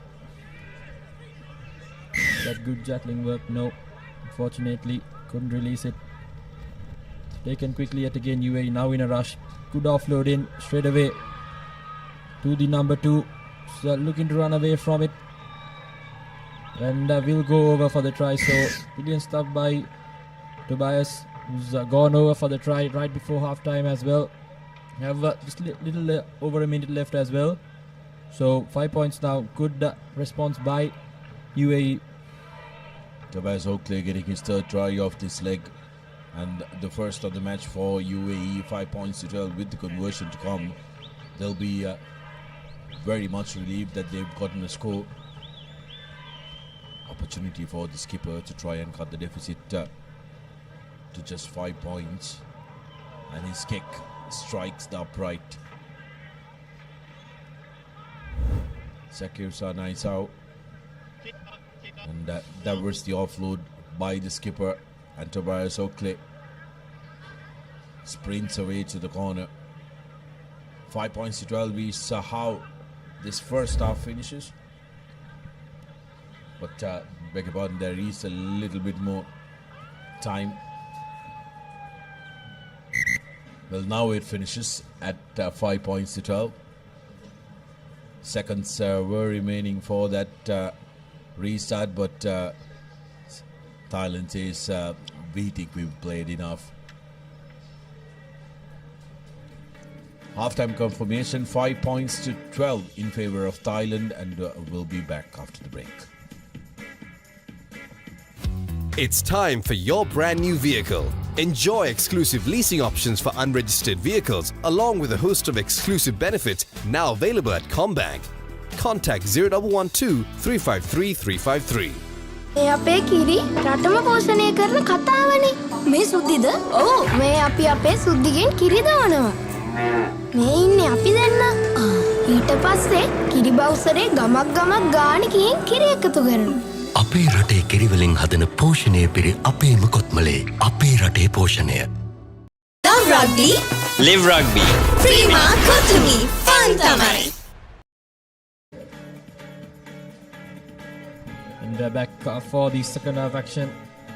This 5th place encounter between United Arab Emirates and Thailand. So it's Thailand with a splendid lead of 7 points against UAE, who just managed to score right before halftime.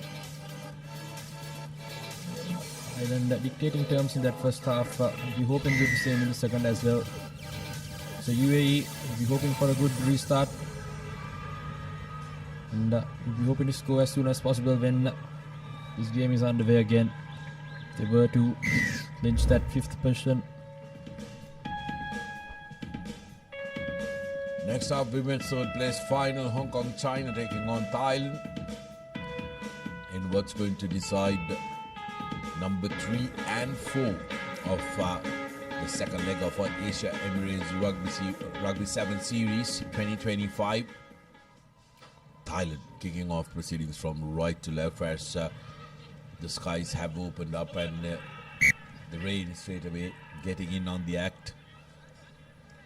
Lost forward inside their own 5 meters, and Thailand now with an opportunity to strike early in this second half and take real control of this game. 7-point gap between the two teams. So not the start UAE would have hoped for. Just knocking it on right outside the 5-meter line. So free kick straight away. Rachanan takes it quickly. Rachanan will go all the way. And touchdown for the third try for Thailand. 17 points to 5. And Thailand are really making a case to become number 5 end of this leg. So keeping the mistakes to a minimum is what Thailand is doing. I think their handling errors and penalty count must be really low, considering they have dictated the pace of the game as well. Managing Chakon with the conversion, and it's a good one as well. So 2 more points for good measure. 19 points to 5. Thailand really taking control of the game. Take a look at that, quickly taken by Ratachan, and going in for the try just like any good nippy scrum off would do. Paudo with the restart again, recognizes a massive gap in between the players. UAE now, Sakisau has been a workhorse for UAE, but this time penalized for not releasing the ball. Quickly taken by Thailand. Improm, and here's the try scorer of the first half, Jonda. Paudo, danger for UAE, who's changing direction, runs across, drags all the defenders after him, looks for support, still going. This time though, caught in a bear hug of Yenka, and have lost the ball forward. Thailand wouldn't mind this. They're camping on the opposition 40. UAE, if they need to win this game, try and change the fortune, they need to at least score twice. Converted tries as well to at least draw the game at this point.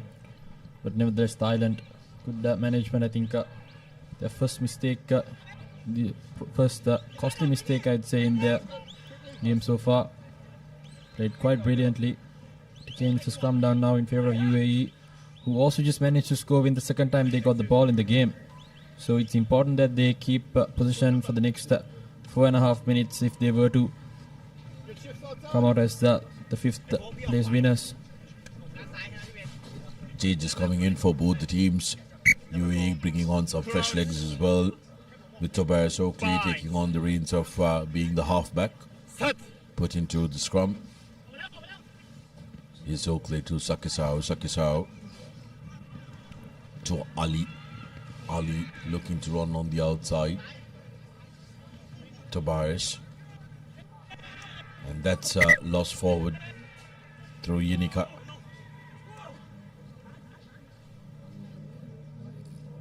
Playing out perfectly for the Thai team. But again, an unforced error caused by UAE has given Thailand the position back.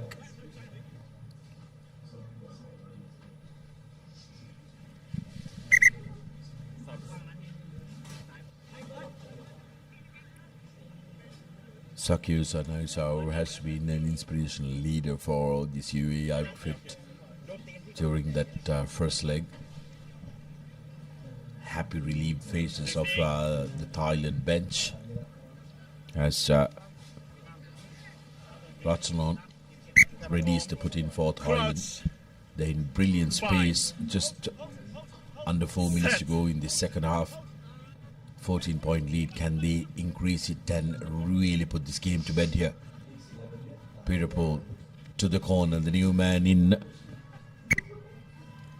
Kavikeo loses the ball forward, so still some hope for the UAE. Yes, the UAE using that touchline as an extra man, getting that line out in. Takes it quickly, shot man there. Here we go. The captain who opts for the boot. Sakisau put in the ball to boot, and take a look at Ali.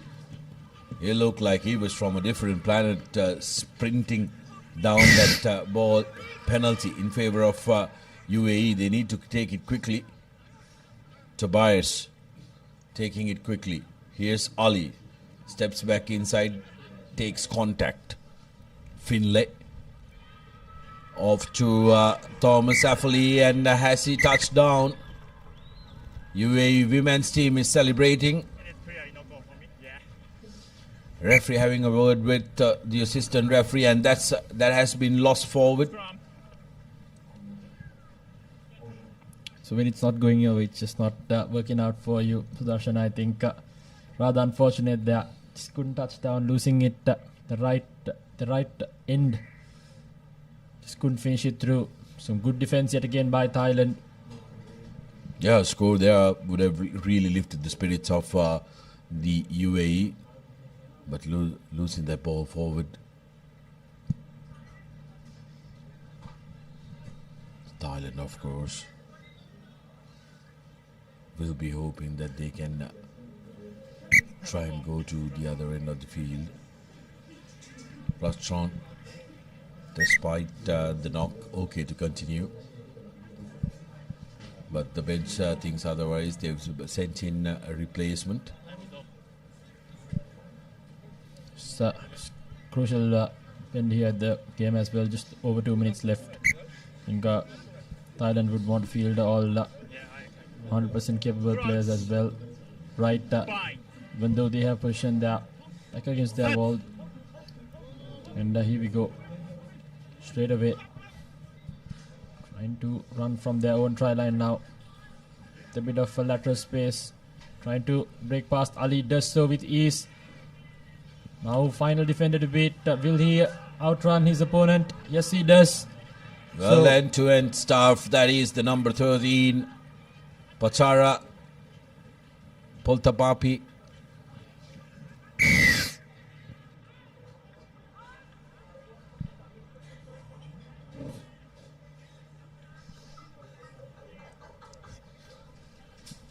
Pachara Poltapapi getting his first score off the leg in the dying minutes of this game, and really putting this game to bed for Thailand.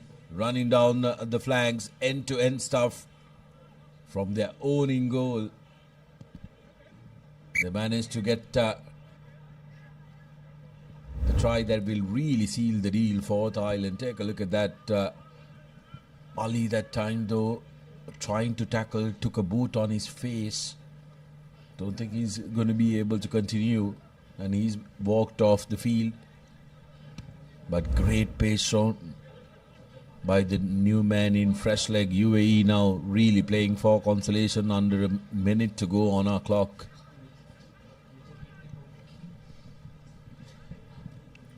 Here we go. Big fend off coming in there by the number 11 for UAE. Good tackle yet again by Paudo. Now moving it midfield. Does the captain opts to go by himself. Good power on there. Takes 2 minutes to bring him down. Now another penalty advantage for UAE. Hoping for at least some consolation points at this point. So we'll be taking the tap and going are the UAE players. Time has now officially run over in our clock here. New man in.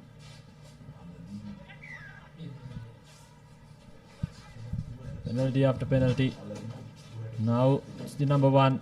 Taking in 3 players to bring him down. Still on his feet.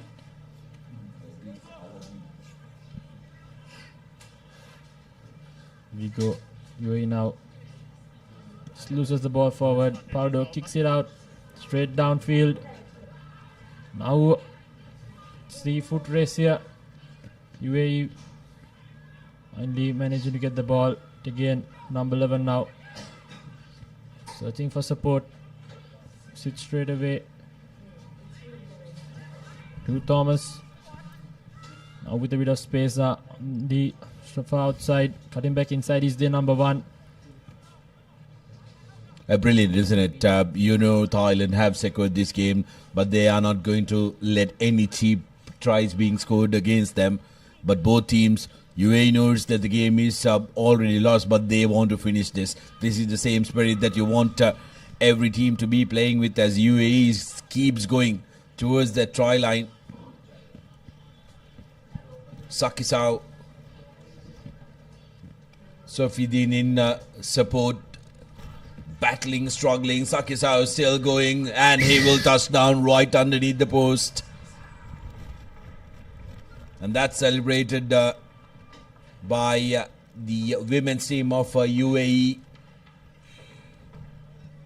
So and UAE that's the spirit that you want the game to be played at. So UAE getting some consolation points. So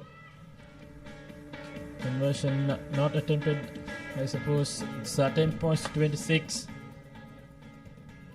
Yep, conversion added. So 12 points to 26. UAE will be the 6th in this tournament. Congratulations to Thailand, who's managed to secure the 5th place. Not the top 4 finish they'd wanted, but definitely happy with their efforts in this game. It's the full-time confirmation, 12 points to 26. Thailand, the 5th position winners of this game.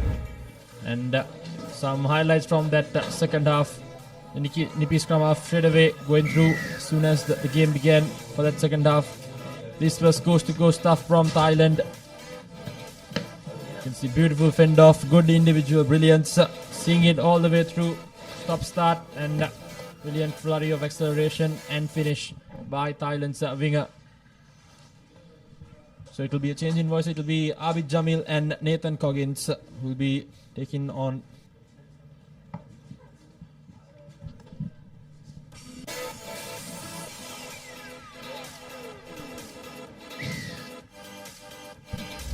Thailand winning the previous game. Now we have a women's fixture coming your way.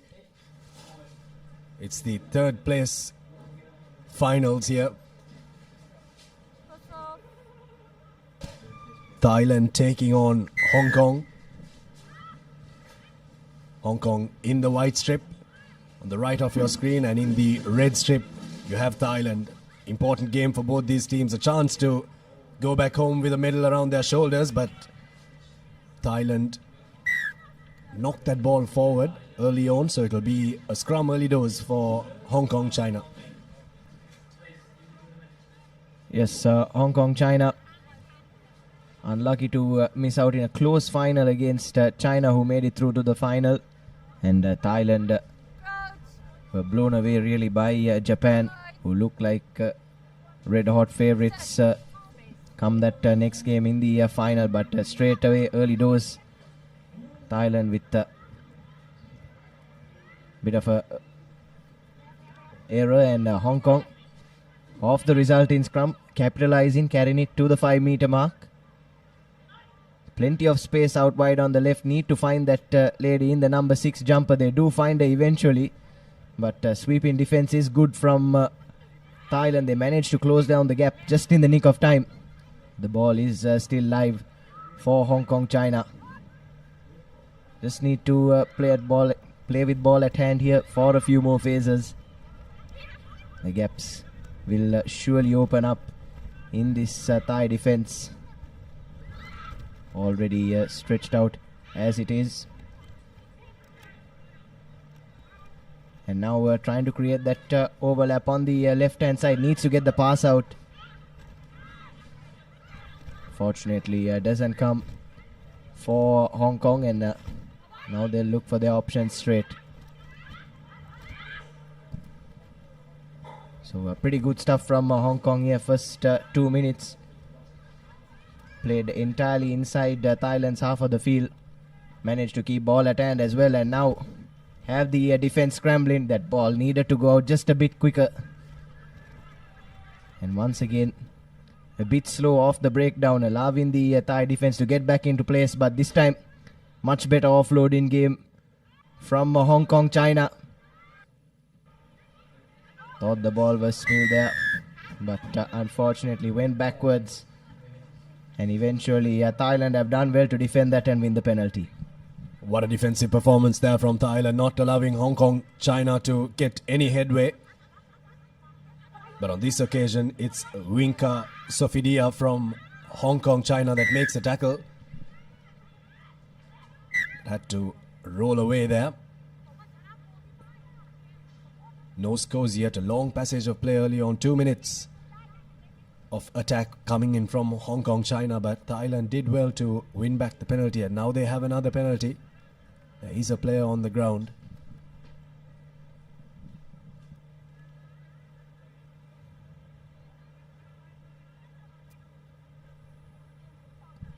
A wonderful game by Hong Kong, China. They were inside the Thailand half all this time, trying their best to put points in this first half, but Thailand responding well with a strong defense, but unfortunately time has been brought to a pause due to a small injury on the field for Hong Kong, China. But nevertheless, the third place position at stakes here in Colombo at the Racecourse grounds. Both teams of ladies will want the victory and the glory to take back home.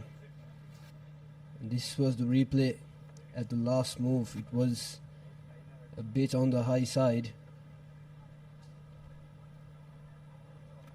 Tackler was trying her best, the number 11 jersey from Hong Kong, China, trying her best to put the player down.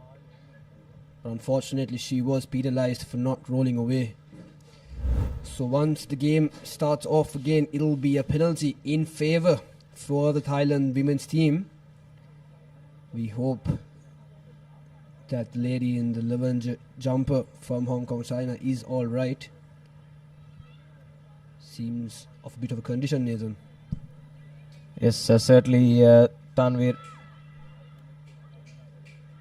Bit concerning for that Thai player. Unfortunately, just think her knee got caught in that previous tackle there. Not a comfortable position to be in. And hopefully she'll be back up on her feet soon and will be able to continue. But what a tournament this has been so far, isn't it, Abid? It's really been a pleasure and privilege to host this as Sri Lankans. As you can see, the spectators also flocking in as the home team will play in that third place final against China. They already convincingly beat China.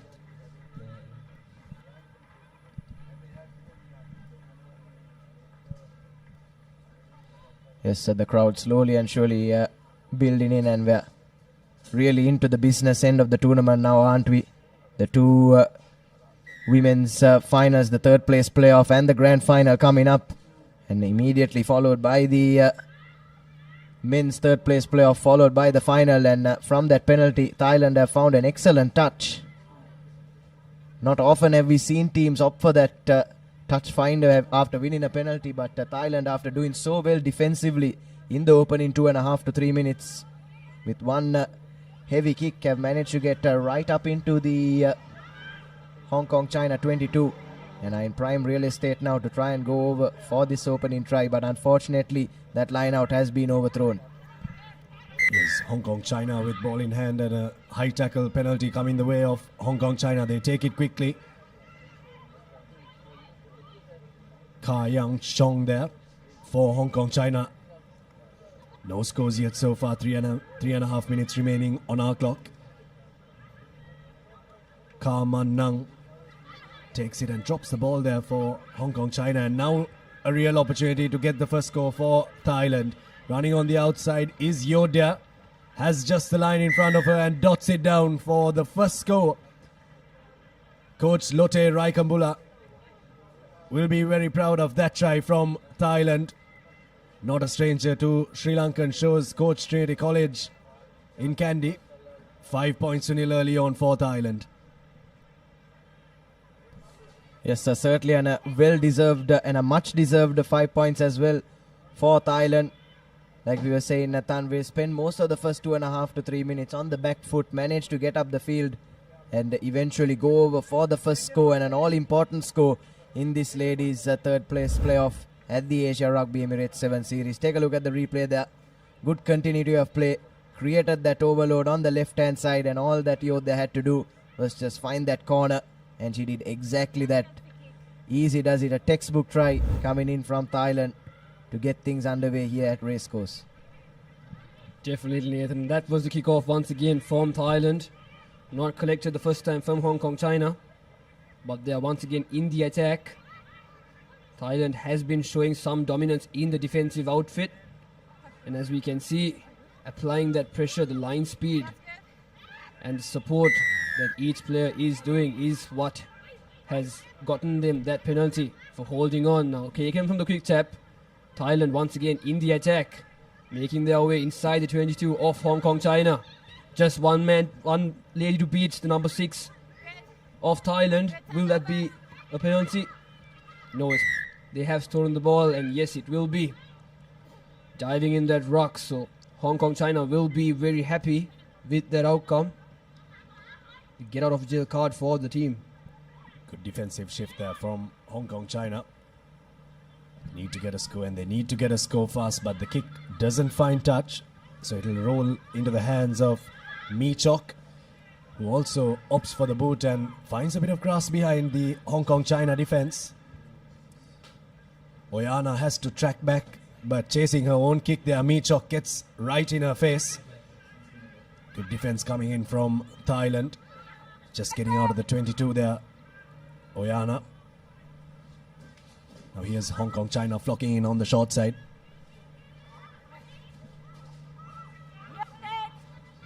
Slowing things down. Hong Kong China, 30 seconds remaining in the first half. Here's a good strong break here. Space opening up on the outside. Karman Nam put the good pass in for Oyana, but brought down in a very good tackle. The turf here at the racecourse is becoming slipperier by the minute, and we're getting into the business end of the competition. Rain has ceased up, but the underfoot conditions still remain to be moist. Good continuation of play for Hong Kong China now.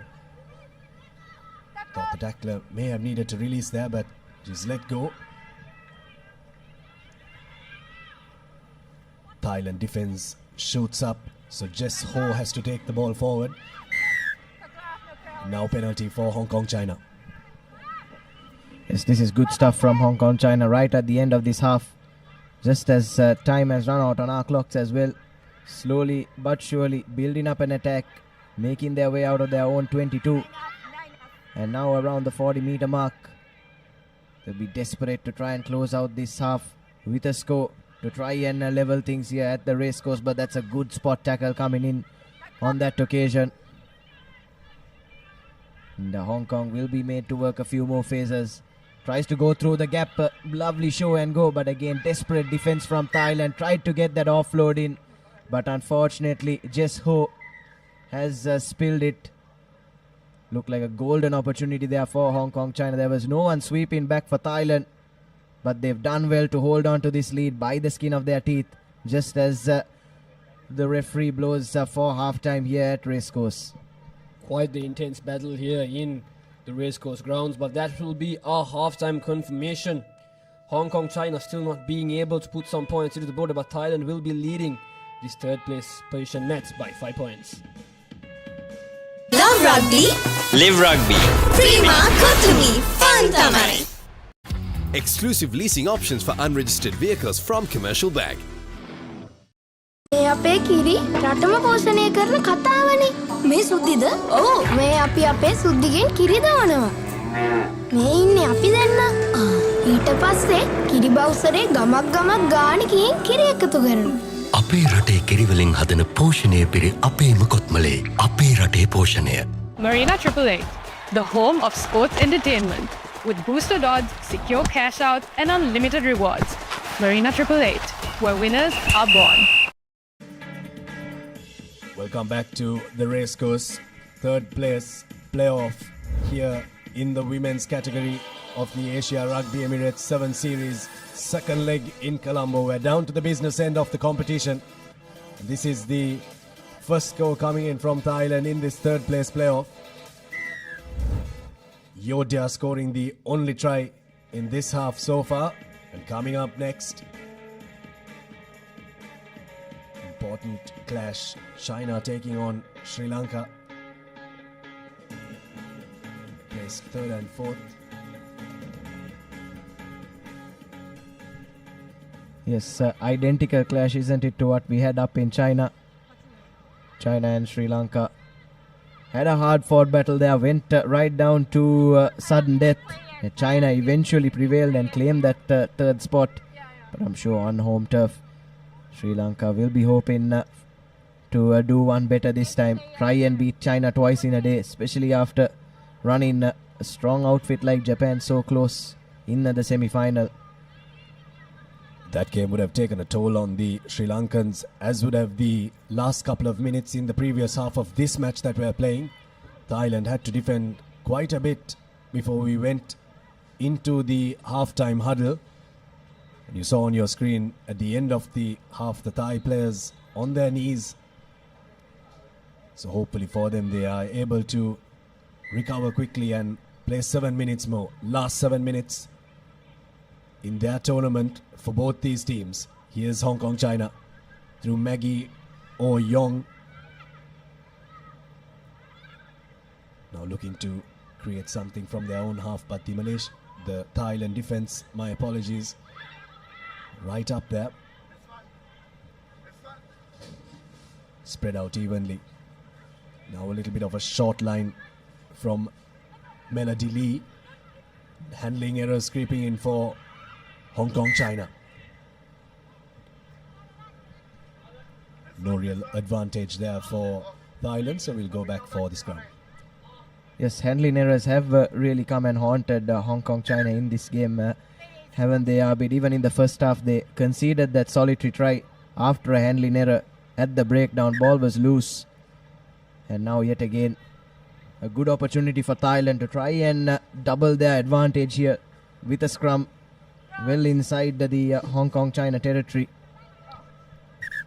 Running a few changes as well. Thailand getting fresh legs on to try and close out this game. Just around a 6 minute stand between them and a third place position at the Asia Rugby Emirates 7 series.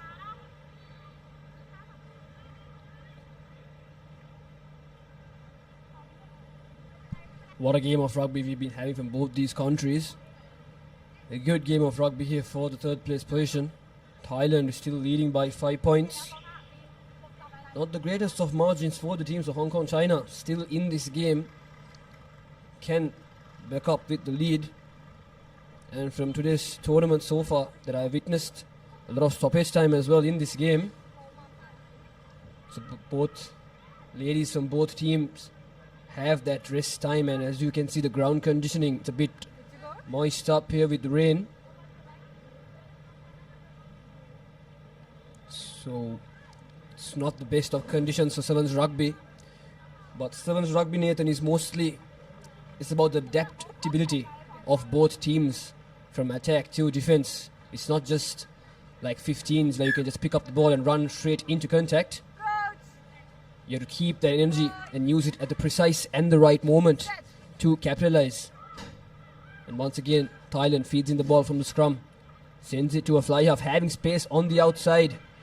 She can run around them, but cuts back in, unfortunately. The scrum half telling that there is space on the blind, but sends it the other way. Goes from the open side. Gives it to number 6, runs into the gap, beating 2 defenders. Looking for support, makes her way inside the 22 now. The scrum half passes it wide, having space in the corner. No one to beat. Just needs to have that 25-meter sprint. But Hong Kong China doing well in defense. Inches away from scoring. But they have done it once again. Hong Kong China have a penalty in their favor. Yes, once again, good build-up there from Thailand. But unfortunately, just played off the ball off the floor there in that last phase. You have to say that's another good opportunity for them that goes begging. Thought the build-up was really good there. Abid really worked through the phases nicely. Came right to the 5-meter mark, but unfortunately for them, Hong Kong China's defense a bit too strong on that occasion. And they've opted for touch. And has put them just outside their 22. Work at line-out time is neat from Hong Kong China. Running straight into traffic though is the number 1. looking for their options on the open side, trying to create that overlap, but a good spot tackle coming in from the try scorer on that occasion, stopping the Hong Kong China attack dead in its tracks. So good defense has been the theme so far in this game, hasn't it, Abid? Of course,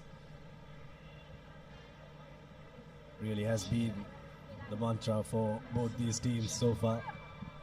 Just the one score in the first half from Thailand. No scores in the second half. Hong Kong China's defense has been very good. Their attack need someone to create a moment of magic for them to try and pierce this defense. They're getting a couple of penalties their way. Need to make the most of it. Here's one of those opportunities that they need to take. One-on-one up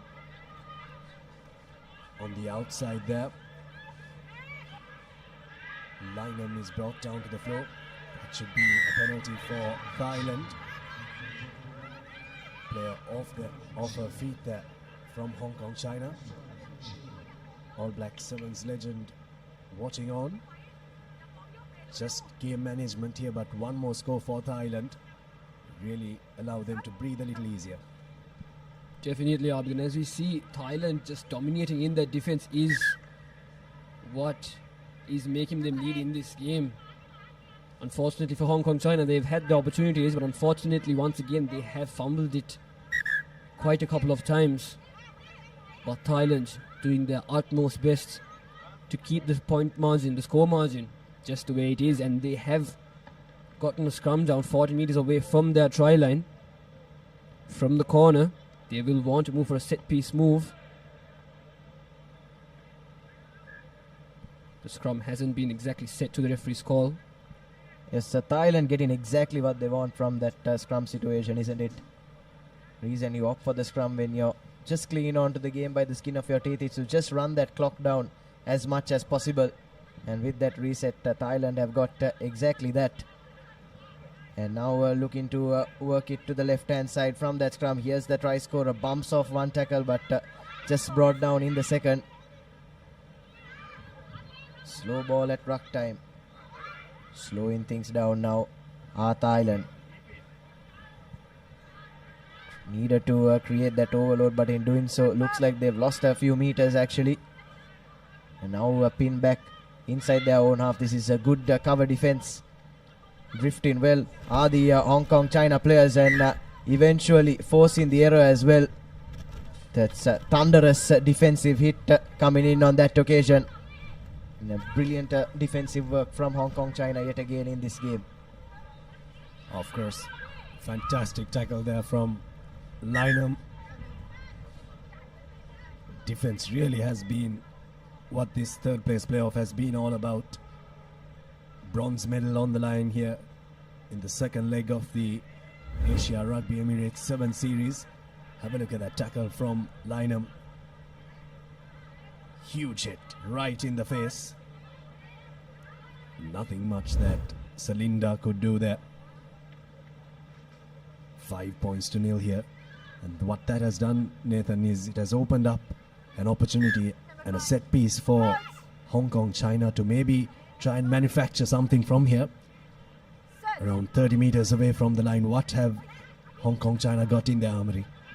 Yes, I really do need to make something happen from here, don't Hong Kong China? Lovely wraparound move. Have that overload on the left-hand side. Bumps off one tackle and goes towards the try line. And that's the equalizer for Hong Kong China. Julia Oyana goes over. And that try is identical to the one that Thailand scored in the first half in almost exactly the same place. A lovely set move from the back of that scrum from Hong Kong China. And they've finally found their mojo in attack to equalize things and make this a really interesting game with just 30 seconds to go. Well, we haven't really gone to sudden death much in this leg in Sri Lanka, and we might just go into sudden death if this kick doesn't go through and no team scores. Kick hasn't gone through, so 20 seconds remaining for one of these teams to clinch the bronze medal in the women's category. Have a look at the fend off from Oyana. Had Jai Jarim on her shoulder, but way too strong there. The girl from Hong Kong, China. 5-all here. What a game of rugby we've had here in Colombo. The score is tied. So the question is, what will happen after this? Will they go to overtime? But still Thailand, still in the game, having space on the outside. Realizing it, not really looking forward. But the previous try scorer trying her best in the attacking position, but is finally taken down in the corner off the 40-meter line. Once again having that space on the outside, but a terrible pass gives the ball to the try scorer from the Hong Kong team. And they managed to have turnover the ball in the ruck, but they will bring it knock on advantage, and that is the full-time confirmation. The score is tied all here for the bronze medal in Colombo. So what we'll do now is the officials will have a quick word. Dilroy Fernando comes onto the pitch and tells the referee what to do. It's going to be sudden death here. First team to score wins the bronze medal in the women's category. There'll be a toss of a coin, and then you'll decide which side the teams are going to play from and who is going to kick off. See how it goes. The rules will be told to the two captains from Hong Kong, China and Thailand. Now these teams, it's not going to be about defense here. It's not only going to be about defense here, Nathan. It's going to be about how well they can exploit the other side's defense.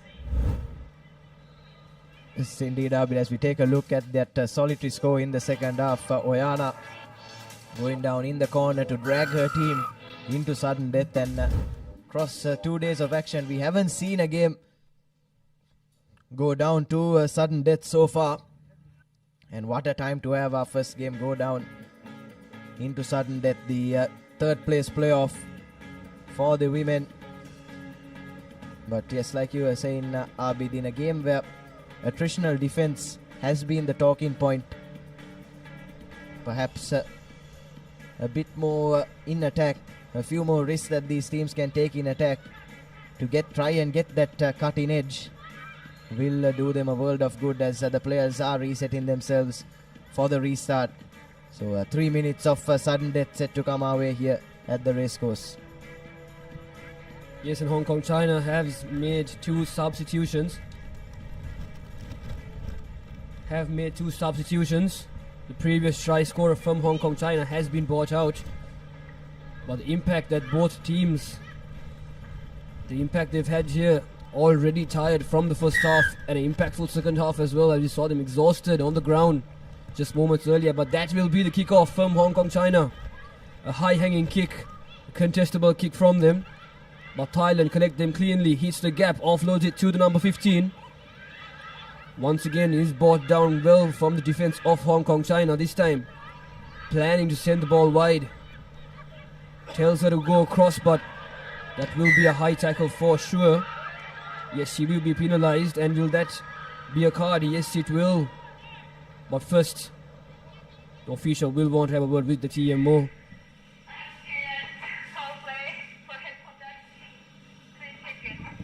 Can you show us that tackle, please? I'll check the foul play and get back. Here's a replay of that.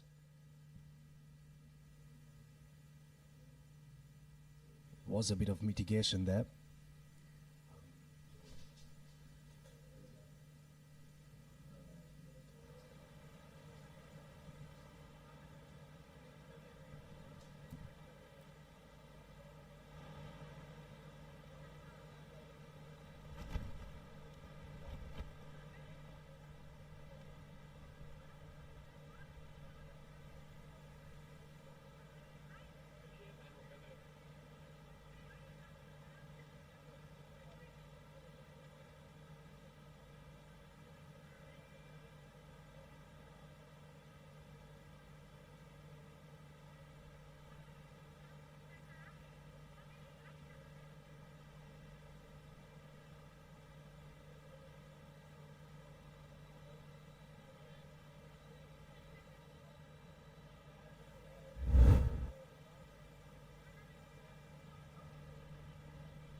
important moment in the context of sudden death here.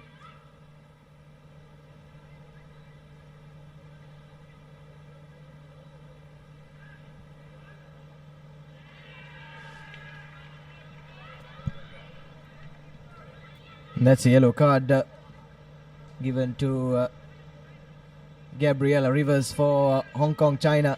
And you have to say Abid probably a bit lucky to get away with just a yellow. That looked like a nasty tackle on the second viewing. And a scrum in favor of Thailand to restart things. Thankfully though, the Thai player is okay, back up on her feet and fit to continue. And a perfect opportunity for Thailand to try and capitalize on this numbers advantage, to try and seal that bronze medal here.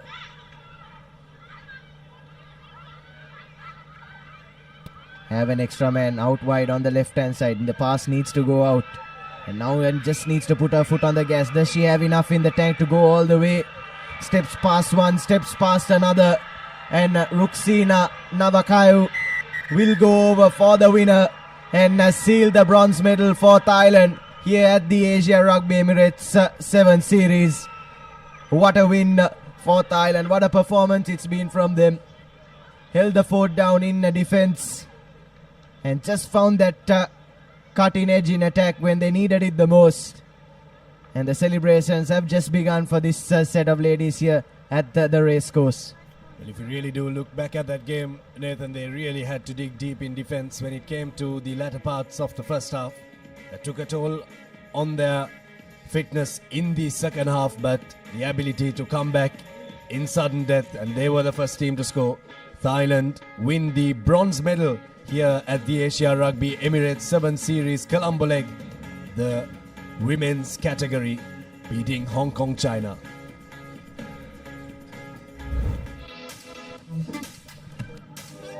Have a look at the replay of that first half. That was a try from Oyana of Hong Kong, China that brought them back in contention. But then at sudden death, it was Ruxina who had to step back in.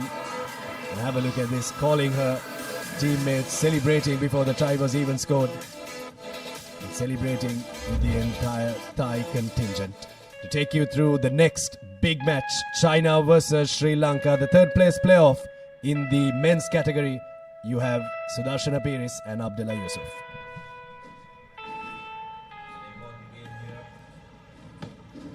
An important game here, both teams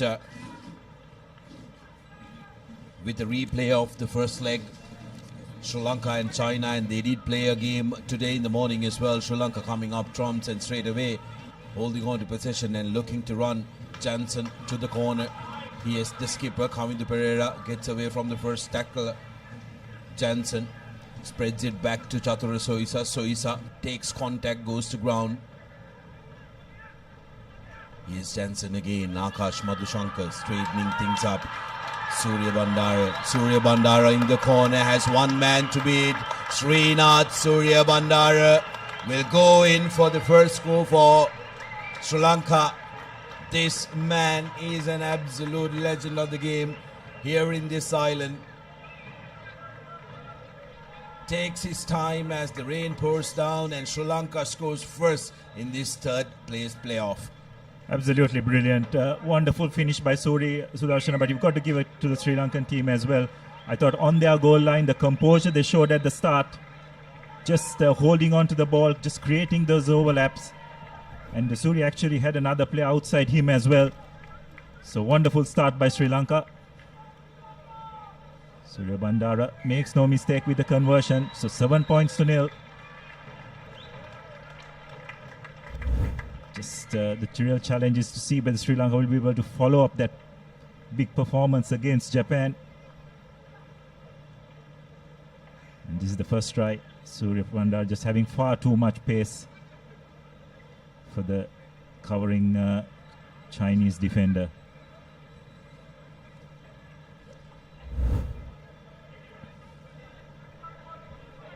Sri Lanka's restart is going to be absolutely important as China will be looking to strike. They opt to go to the mid area.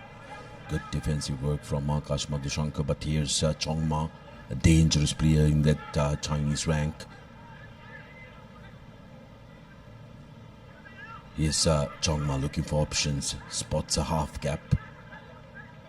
Sri Lanka equal to the defense. Zeng loses the ball forward. Good defensive work, some friendly fire as well for Sri Lankans. Yes, Jansen and I think his skipper Kavindu Pereira both going into that tackle simultaneously. Jansen coming out the worst of it, but this is good to see him seated up, back on his feet. He seems good to go, which is great to see. It was a wonderful defensive effort in the last two games, not just China, but even in the Japanese match as well. Sudarshan, it was extremely heartening to see Tuskers putting that kind of defensive effort.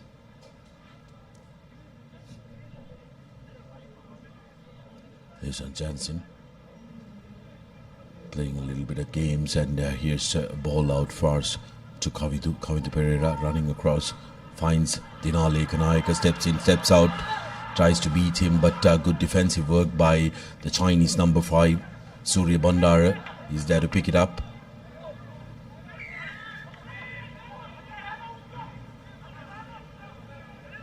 Penalized Sri Lanka. Opportunity for Chinese. Big man Zing makes it available to Zering Yi. Floated to the corner, and that's going to be options are going to be given to Sri Lanka whether they want to go in for a line out, but referee has called for the forward pass. Again, Sudarshana, that error is coming off some really good pressure defense applied by Sri Lanka. It's really been the hallmark of their performance, particularly today.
Ball out on the wide.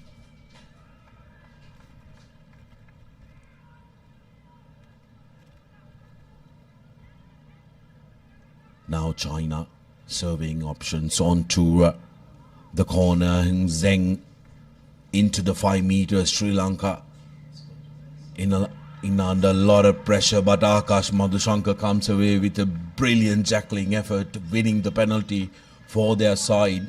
China looked like they were on the groove, but Sri Lanka will breathe a little easier. Wonderful bit of work by Sri Lanka defensively under the pump. Big hit by Akash, desperately clinging on. And who's the person who did it? Sudarshana, that man again, Srinath Surya Bandara, probably the smallest player on the field, but just got into such a good position. Just his ability to read the play, absolutely brilliant, and saves his team from conceding a try. Dinale Kanayaka will be revving to go. It'll be interesting to see what option Sri Lanka takes from here. They're deep down in their own half, and they will explore the option of running from here as well, because they do have the speedsters who can, if they break the gain line, they can go all the way. Surya Bandara momentarily down, but gets back up on the field as we take a look at the solitary try that has been scored. It was Surya Bandara who had Dinale Kanayaka charging up on him. He says, I'll take this one, and cruises through right underneath the post to get Sri Lanka the lead. Sri Lanka have opted to go to touch through Surya Bandar's boot. It's slippery conditions here, Abdullah, especially with the wet ball. That would have played a big part in Sri Lanka deciding to go to touch. Yeah, that's right. And I think if the play had continued immediately, maybe they would have taken the quick tap. But since they had to stop for Surya's injury, decided that the Chinese defense was set. So safety first approach. Now it's a crucial line out. No doubt the ball will go for Chatura Soiza. China have got that big man right at the front.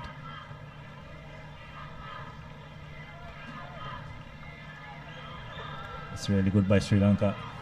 Get the ball out wide. He's coming to Pereira, trying to break curb. Hishan Jansen runs a beautiful line, but they are privy to it. The Chinese defense, Madhushankar looking to straighten. Madhushankar goes inside, and very good tackle coming in. Penalized for holding on. Good tackle by the Chinese defensive effort. That was the number 10, Yang Fang. Well, so far what we have seen, Sudarshan, in this game thus far is both teams have been very strong at the breakdown, isn't it? Especially defensively.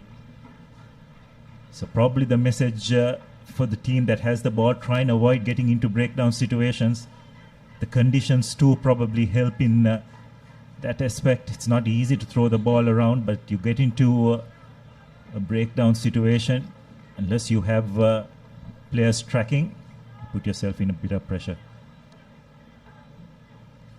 Dangerous man, Chongma almost into the 5 meters.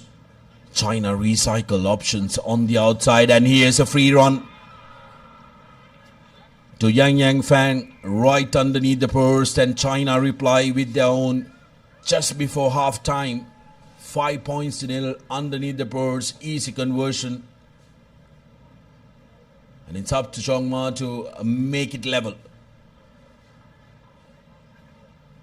Yeah, crucial score for the Chinese. They did well there to retain possession. There was a bit of pressure on them in terms of the touchline being there and being pushed out or bundled into touch, but it wasn't the case. The conversion is successful. So that's half time. 7 points all. And that 7 minutes just flew by, didn't it, Sudarshana? Just shows the intensity of the game.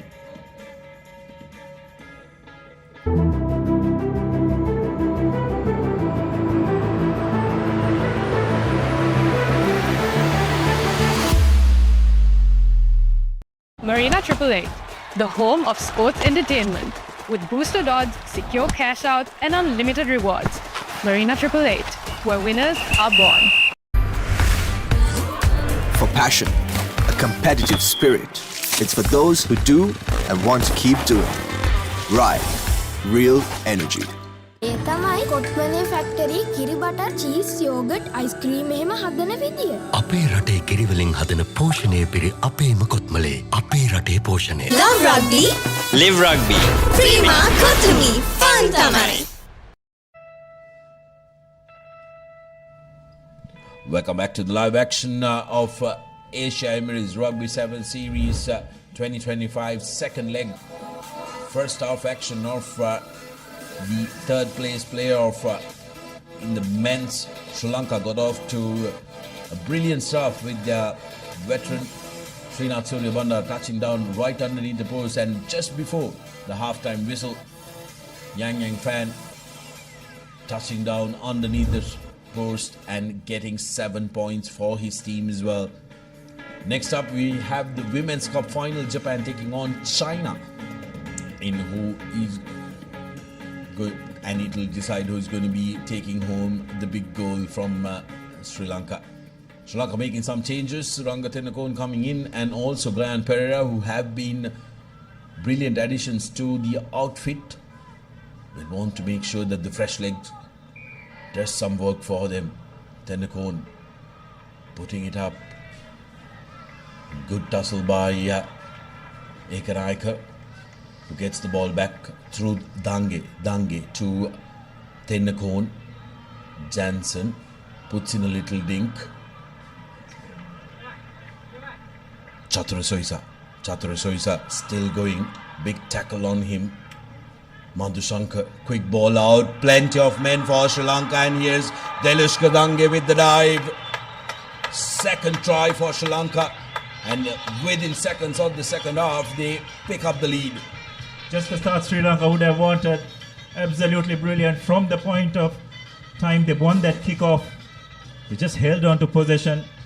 Lovely chip ahead by Jansen. It looked as if he had lost possession, but just that desperation for him to retrieve it and set up the next phase. The entire Chinese defense was extremely narrow. And Sri Lanka, despite wet conditions, just passed the ball brilliantly to Dange, who went over for Sri Lanka's second try.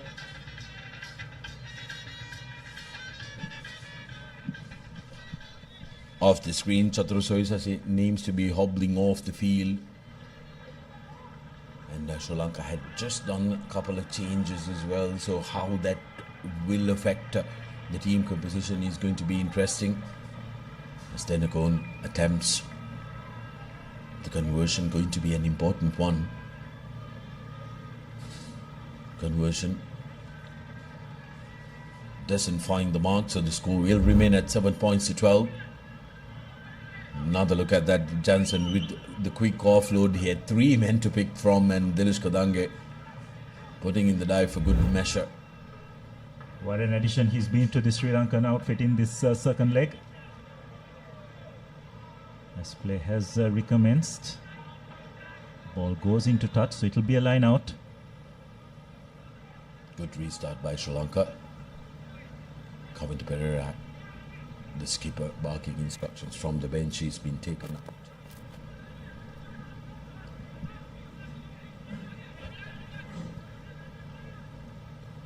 China with a quick line out. Chongma now spreading it wide. Sri Lanka's defense have so far held good. That time Dinale Kanayaka missing his man. Yi running up at the defense is Han. Now Yi. Again, this is the try scorer for China. Big physical lad, Zheng Jie Han. China looking to play it close to each other and put pressure on Sri Lanka's defense and use their physicality. That bars. Crowd not agreeing, but referee says play on. Here's an opportunity. Player not rolling away. Akash Madhushankar was in traffic there. China now. Zheng. Breaking tackles. Ball available outside. Yi to the try scorer. Makes it available. Opportunity for Sri Lanka. Dange puts ball to boot and there is a collision.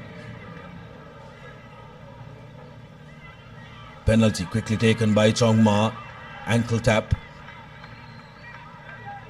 Rugby ping pong going on here. Absolute pinball. Zheng carrying it. Chongma looking for options. The conditions are really testing the athletes here. China throwing everything in the kitchen sink at Sri Lanka to try and get into the lead. Looking at the shorter side, but Akash Madhushankar is privy to that.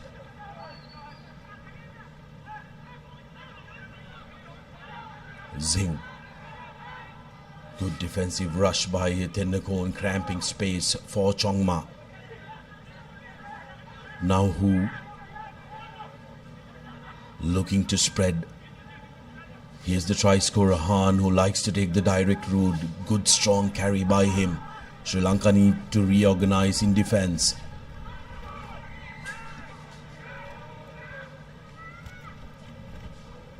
Yehan Bulat Singalage sought approval and then went and pounced on that. China getting, seems like they are getting a very much needed breather. It's very difficult, humid conditions despite the rain, Abdullah. Even the local lads are feeling it. Absolutely, and the amount of defensive work Sri Lanka has done in this half, Sudarshana, unknown to us, about 5.5 minutes have gone in this second half. And for majority of that time, Sri Lanka have been defending.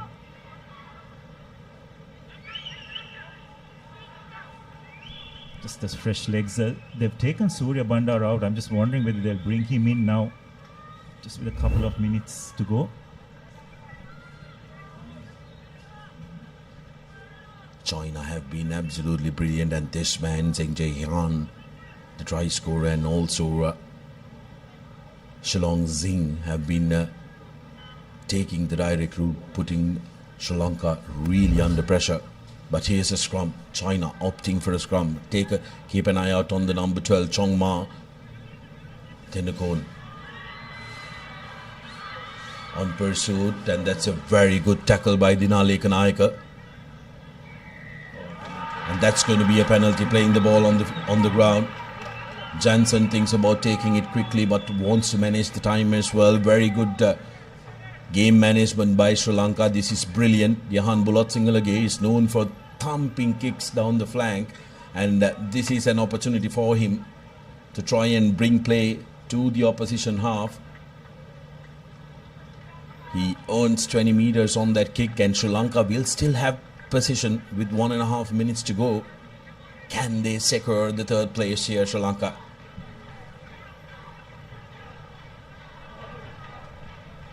Yes, what that has done is it's also run the clock down a little bit.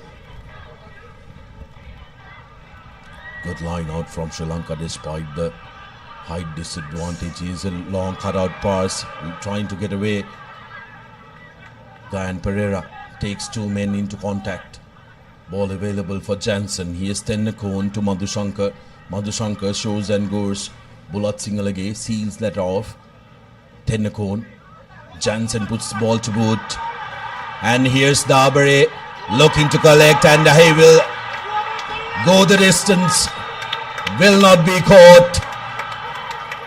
Dabare will touch down for Sri Lanka's winning try, and will seal the deal, and spot number 3 for Sri Lanka in the home leg. Brilliant. That's fresh legs on the field, but wonderful bit of vision. I think it was Guyan Pereira who executed that kick ahead. China did not have anyone at the back, and a wonderful chase by young Dabare. Conversion is successful. It's just the composure that Sri Lanka have shown in this match is what really matters. Take a look at that lovely collection by Dabare. Going, and he knows, big smile on his face, and this was a grudge match for Sri Lanka. Last leg, same game, third place player of Sri Lanka thought that they should have had it, but today in the morning they put in a superior performance. But China will not go down without a fight. Seconds remaining, they still want to go, they still want to be in the fight. Sri Lanka will not give any freebies away as well, but Zwengi, another fresh leg coming into the park, scoring the try, and they don't want to attempt the conversion. They want to restart. Is there any more time left? And has the best buzzer gone on? And well,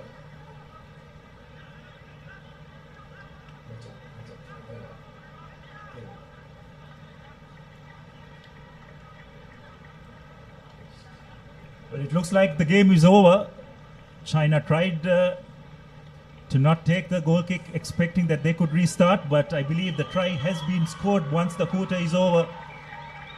So consolation conversion, and it's Sri Lanka who have managed to clinch a third spot in this second leg of the Asian 7 series. And as a result, they will end up as joint third with China in the overall rankings. Absolutely brilliant performance by Sri Lanka, and that's your full-time score. 19 points to 14 in favor of the hosts. But overall, what a game it has been, or what a day it has been for Sri Lankan Sevens. Hats off to the team and the coaching staff. Brilliant performance from their first performance against China in the morning and then against Japan. And of course, this third place finish. Dilish Kadanke getting that first try for Sri Lanka, and then Eshan Johnson putting in the little kick, which set up beautiful for Papare. Right underneath the post, sealing it down for Sri Lanka. There was another try that was scored by China's number 17. That was Yang Wei Yi. But too little, too late for China. So Sri Lanka finish off with the third spot. Next up, we have the Women's Cup final. Japan taking on China.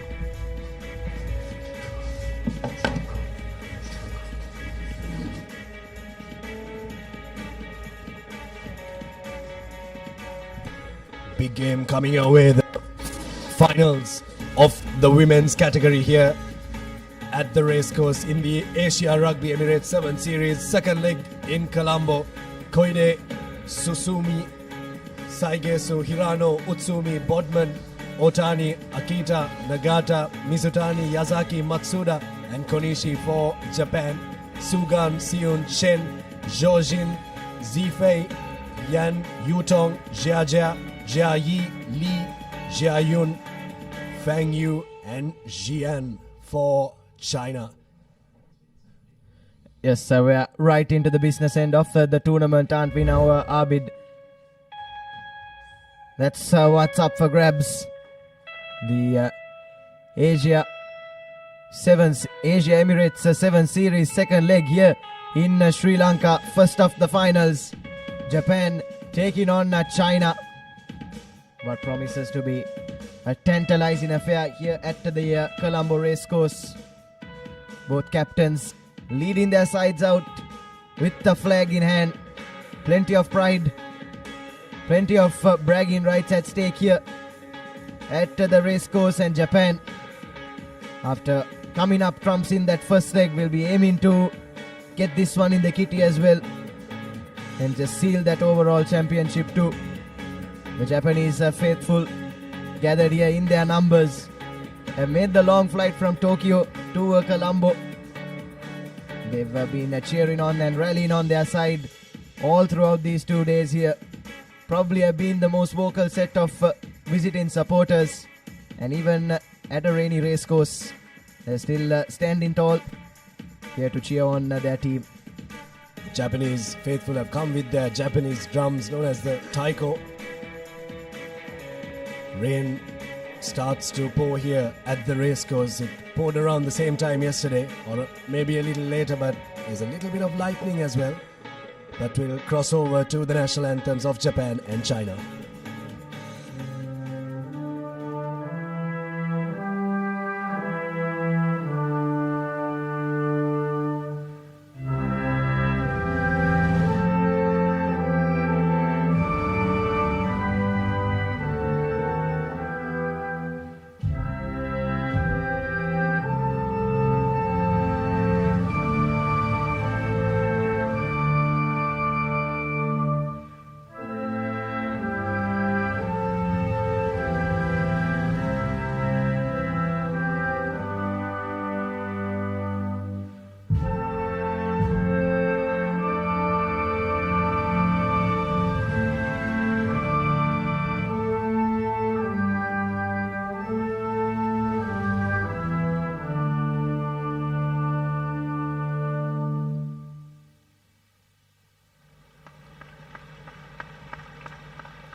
So the anthem's done.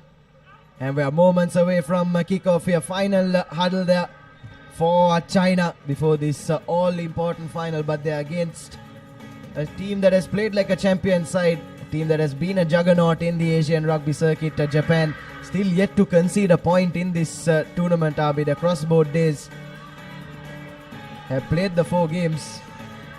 Didn't concede yesterday and secured a 31 points to nil victory over Hong Kong China in their semi-final. And Sunny Lee Shui from Hong Kong China under pressure out in the middle for this women's final. So it's Chen to kick us off. China in their red strip from right to left. Big game coming your way. The finals is underway. Kickoff collected by Japan.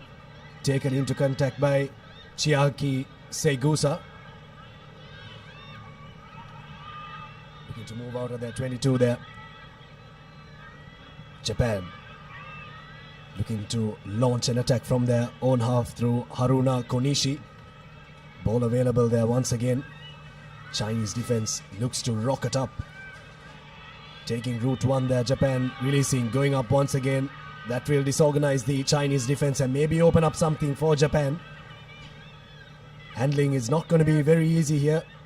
It's a huge downpour at the racecourse. Momentarily it has halted, but the underfoot conditions are still wet, so won't allow for free, fast-paced rugby, which the Japanese have been known for. And a handling error creeps in. First set piece coming up with a feed into the scrum for China. This was a good build-up there from Japan on that occasion, but unfortunately we've anticipated that the handling errors could creep into the game considering the underfoot conditions, and after a good build-up, Japan have just thrown that one forward. But what that means is for China, the first set piece deep inside the Japanese territory, and probably the chance if they can make something of note from this scrum to try and go over for the first score in this final. Hops up from the blind side does Yu Tong Cheng. Yu Tong Cheng needed to find a supporter on the right hand side, doesn't, goes right into contact, and now China have to look for their options once again.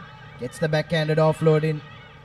Here's a Chen out to the winger, but good drift defense from Japan, not allowing any wriggling room for China, and shooting up, closing down the options for China. This is excellent defending from Japan, pushing back their opponents and forcing them to go to boot. No one sweeping behind though, and now it's a foot race to the ball and just slips on the turf. Does that Japanese chaser, picked up and grounded by Sugan Lu, but I think the ball was knocked on just momentarily before that. But China, there's always a risk when you employ that rush defense, isn't it, Tanvir? And China very nearly exploited it on that occasion. Definitely, Nathan, and this will be a rematch from the first leg final where China did take on Japan in their own home turf, and the Chinese women who were victorious with 24 points to 19, and Japan will be the defending champions from last year's fixture. So quite the interesting battle we have, and Japan now kicking into touch, but unfortunately not making the exact amount of distance they must have wanted, but still China now having the opportunity to put points into the board in this first half. A line out in their favour from the 22, but with the weather conditions it'll be a slippery ball, so the hooker will have a tough time throwing the ball into the line out. So let's just see how she will do it. She goes on top, perfect throw, takes it back, spots the gap inside, just one man to beat. She throws the ball from the ruck. Unfortunately, China once again picks the ball and regains position. Here's the ball for Japan, looking to run out of their 22 here. Maybe a ploy that they could deploy is to use the boot a bit more often and kick into space, something that they did early on when there was a little bit of a downpour. Here's Japan now, but wanting to hold on to possession of the ball here. Also a sound tactic to do, because really look back at how this Japanese team has attacked. They've been fantastic, Nathan, so far. They've really got it all. Japanese now through Hirano. But the ball is loose off that ruck, so holding on is the call. Ball for Japan to run onto and busting through a gap there. That's the try coming in for Chiaki Segusa to break the duck from both teams.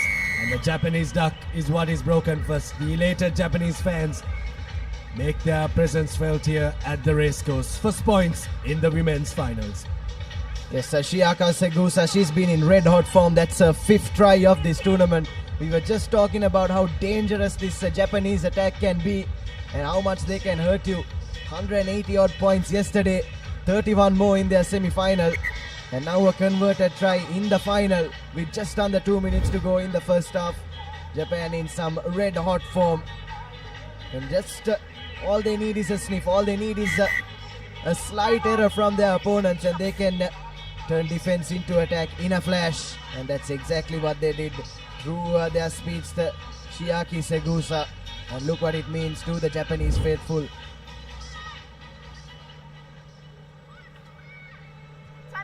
China might have won the first leg, but Japan here in this rematch doing their best. Unfortunately not making that 10 meters from the kickoff, but still momentum is on their side with leading by 7 points. It will be China's with the free kick. So they will take the tap from the center of the ground. They will want to make a move. So let's see what they can do from here. The number 55 of China takes the tap. A scissor in the center to change the direction, and once again goes to change the direction, but still Butterfingers not being able to hold the ball at hand. China this time in the attack. They would not want to make any fancy ploys here with the ball wet, considering the weather condition. And they have lost the ball from the ruck, but referee says the ball has been grabbed from the ruck illegally, so China once again will have a penalty in their favor. Just 40 seconds remaining as well in this first half. They will want to score one more time before the halftime whistle is blown. Not releasing there is the call from the referee, so China want to set up a scrum here, set up a set piece. Possibly the last attack that they could launch in this first half in the finals. Oh, the slippery turf really does come to the party there. Not able to bind cleanly, so we'll reset to the call of the referee, Sunny Lee, to feed it into the scrum. Sheng Yutong. Very messy scrum, but nonetheless it's there for Shen Yutong. Here's China looking to get the offloads in, and another handling error. And it's going to be half time. A very quiet way to end the first half in the women's finals here at the racecourse of the Asia Rugby Emirates 7 Series, leg number 2. Good first half from Japan to get the score, but just the one score between these two teams. And at halftime, it's Japan 7, China 0.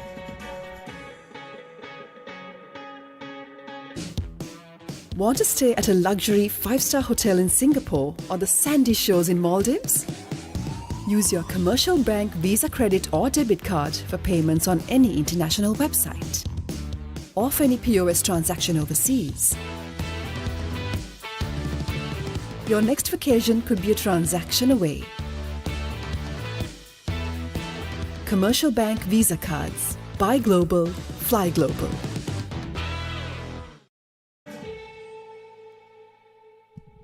So welcome back to the race course. We've had our first 7 minutes in the ladies final. So take a look at the first half highlights. Japan doing what they do best, taking that quick tap and sending Chiaki Segusa right down the middle on her way to stroll over for the only score in that first half. But apart from that, it's been some good defensive efforts from Japan, hasn't it, Abid? As we take a look at what's coming up next, the showpiece of this tournament, the final, Hong Kong, China taking on Japan. Hong Kong, China coming into this one, having taken the honors in that first leg. And I'm sure Japan will have plenty to say about that. And all that action live soon after this next 7 minutes. Kick-off from, or restart rather, from Japan. And the assistant referee has spotted something. And it's a penalty for China. Taken it out in the air is the call. And they've called for a scrum here, China, once again. Wanting to settle things down, take a set piece. Try to get an attack going here. The Chinese travelling down to Sri Lanka for the second leg. 12 women's teams, 12 men's teams, and these are the final 2 teams standing in the women's category. Here's the live wire for China, looking to spark something. Shen Yutong. Cutting back on the angle is Lu Sugan. Still in their own half, China need to break their duck here and not allow Japan to score next, and they need to be the team to score if they are to stay in contention in this game. It's been all about defense so far, Nathan. Good defensive performance from Japan and China. Not very easy conditions to play fast-flowing sevens rugby, and that's a tactic that you'll have to deploy when you can't really get past the first line of defense, and the Chinese defense is right up there. Zhou Si-yuan for China, making her presence felt in defense, but here's a chance for Japan to maybe get another score. No clear release there, hands on the ground is the call. Here's Japan. Savannah Bodman has really been one of the players that has sparked a lot for Japan. Good defense. Oh, that's going to be a try for Japan. Mei Otani scores the try for the Japanese. 12 points to 0 now, Nathan. The Japanese faithful are really elated. Yes, this is exactly what you expect in sevens rugby, and it's a 5th try as well for Mei Otani. But some classic seven stuff. Good continuity of play from the Japanese, keeping the ball alive, getting their offloading game right, which is really commendable considering the conditions as well. Unfortunately, conversion goes a begging, but it's Japan now 12 points ahead with 4.5 minutes left to play. And there I say, one hand already on that trophy. There you have a look at the replay. Lovely supporting line run there by Otani. All she needed to do was dot down for the try, and that's exactly what she did. And Japan now 2 scores to the good. Japan doing very well in this game, in this final, leading by 12 points to 0 in this second half. Starting with the kickoff once again, but not collected cleanly. But is knocked back, referee says, to China now in the attacking position in their own half. The weather condition not looking very good here in Colombo. But still China trying to run with the ball, but Japan with a thumping tackle, pushing the attacking line of China backwards, and they have gotten a penalty. Holding on is the call, taken quick from number 6 of Japan. Just 5 meters away now, looking for support. Sends it, tries to send it out on the wide, but unfortunately the Japanese team fumbles it. Knocked back is the call once again. The number 10 of Japan has the try line on sight. She picks it up, and it's a try from the number 2 of Japan, Honoka Tsutsumi. Does it for her team and scores the 3rd try in this game.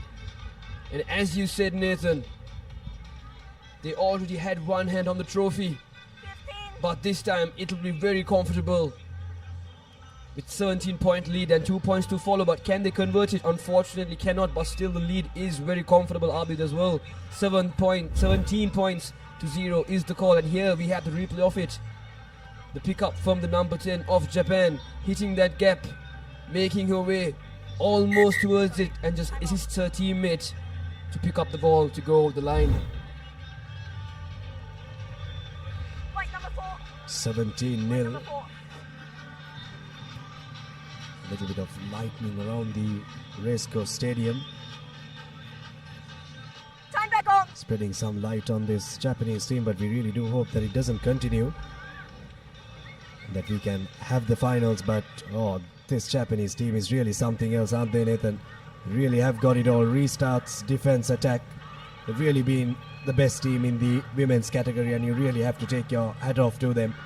Not allowing a team to score in sevens rugby is not easy in any game, let alone a tournament. And this Japanese team in defense have not allowed any team to cross their line. And even in the finals, no team has been able to score so far.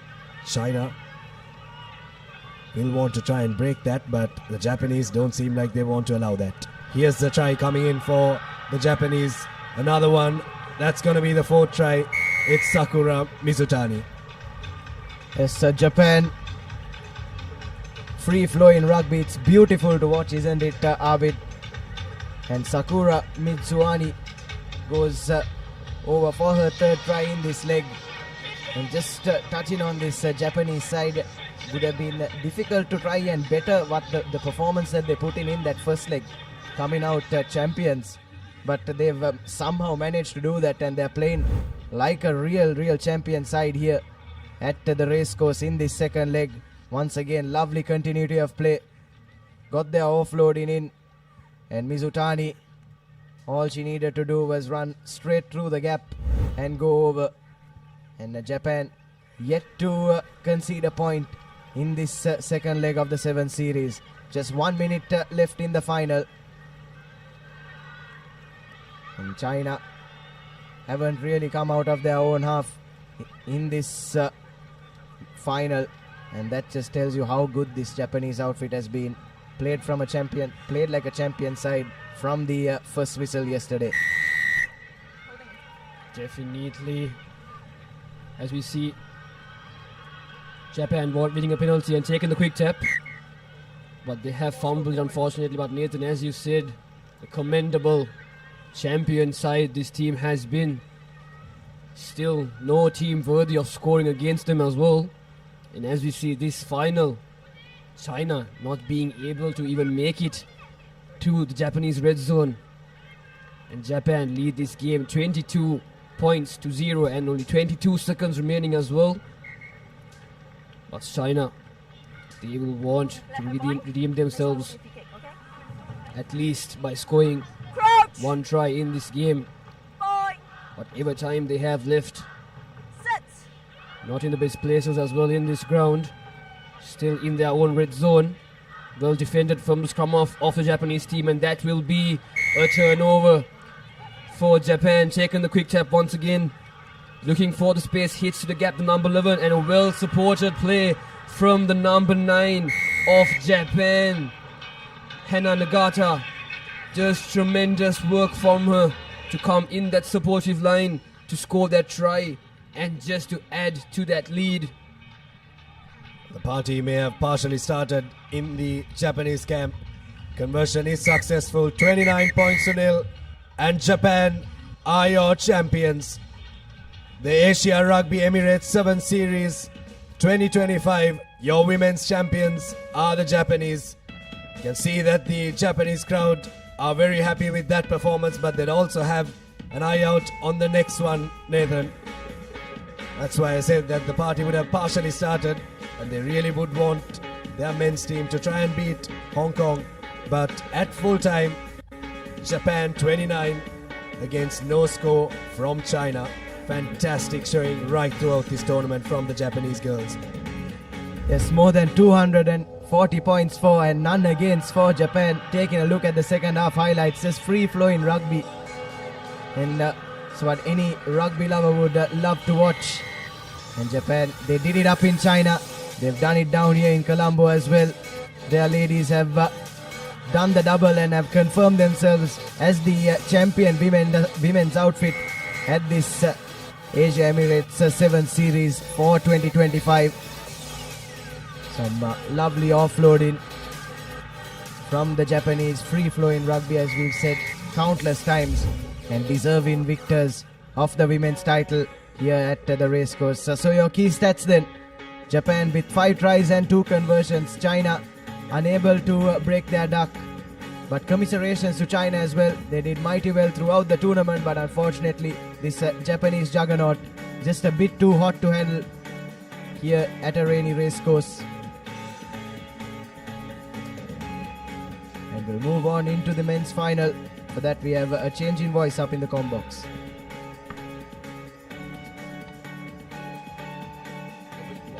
Rugby Emirates 7 Series, Colombo leg. Hong Kong, China taking on Japan. Live from Racecourse Stadium, Colombo. And we are in for a treat. The top two nations in Asia, when it comes to sevens rugby, are going to go ahead each other. Hong Kong, China, consisting of Makalo, Nardoni, Ezono, Denmark, Sayers, Combs, Ricard, Christie, Phillips, Bourne, Brienne, Fung, and Liam Herbert. Japan, Taki, Takamoto, Ochi, Yumera, Ogita, Miyasaka, Takamechi, Joan, Roido, Toma, Sharoto, Koga, and Jisoo Lee, making up that squad for Japan.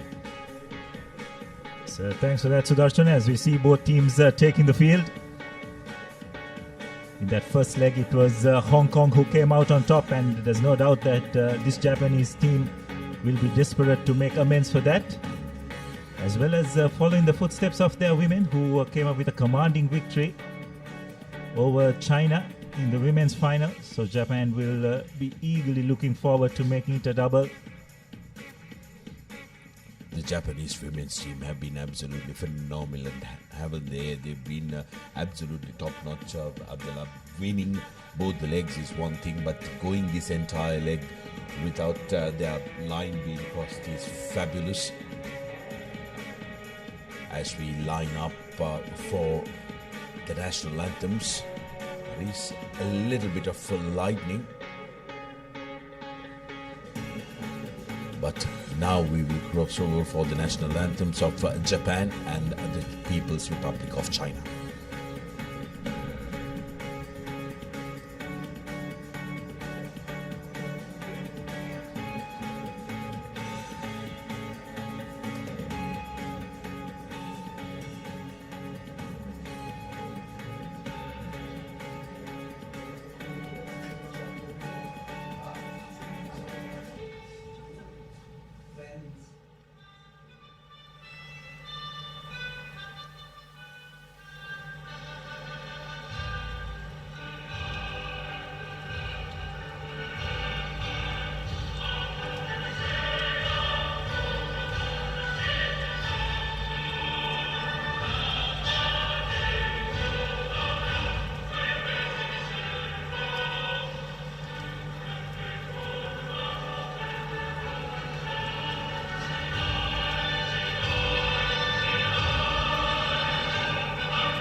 Well, with the national anthems down, both teams will be revving to go, but the skies have really opened up here in Colombo. Heavy down for the final.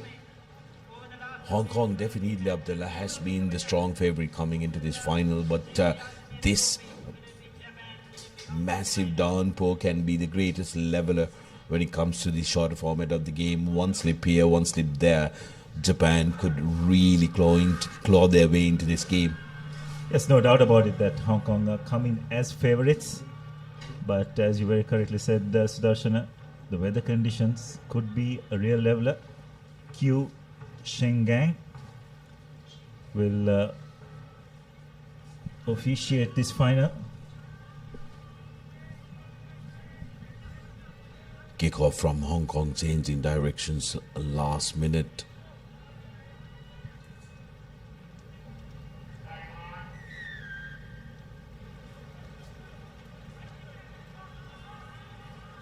Good restart, but Japan somehow coming away with that, and will earn a penalty for their troubles.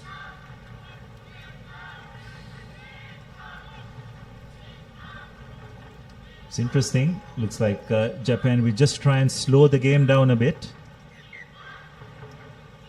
They received a real scare in that semi-final against Sri Lanka, didn't it, Sudarshana?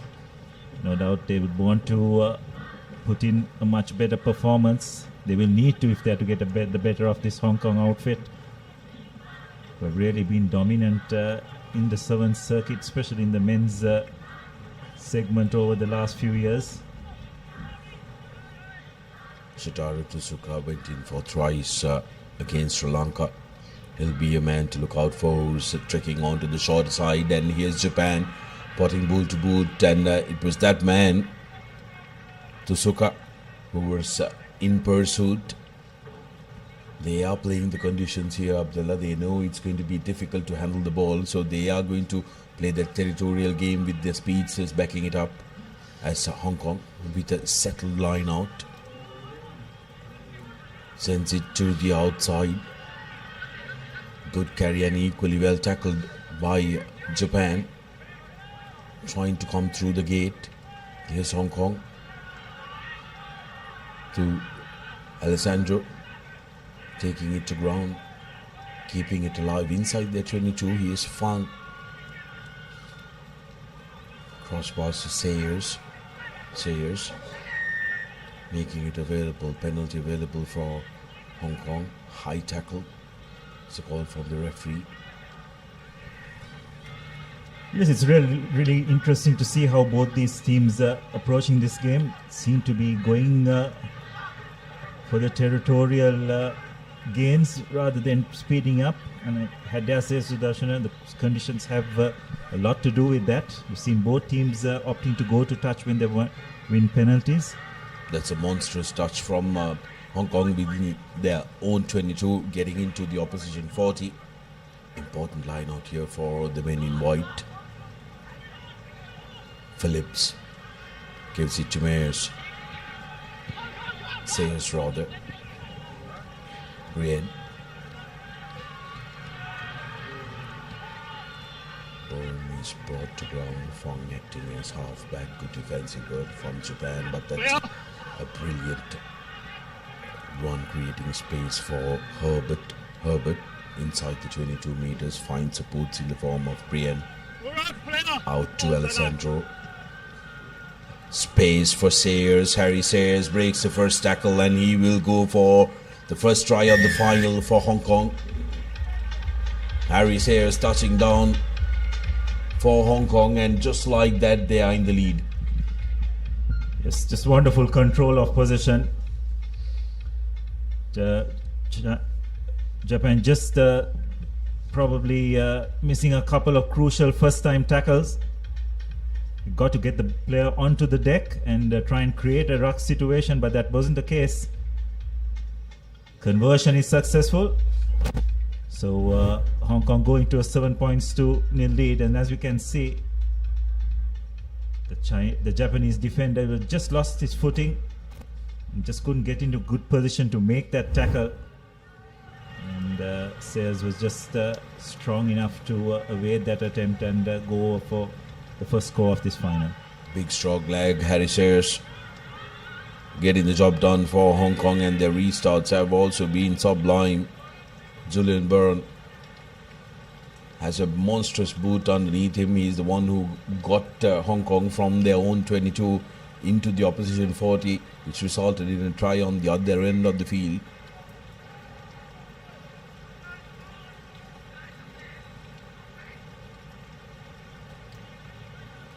Seems like one of the players needs getting tended to. Japan will be hoping that man who is on your screen in the number 11 jersey, Shotaro Tsusuka, comes into the party, as there are some lightning and thunder that happens around us, Abdullah, and we really do hope it stays away for the next 20 minutes is all we ask. Yes, the rain has really picked up as well just before this final.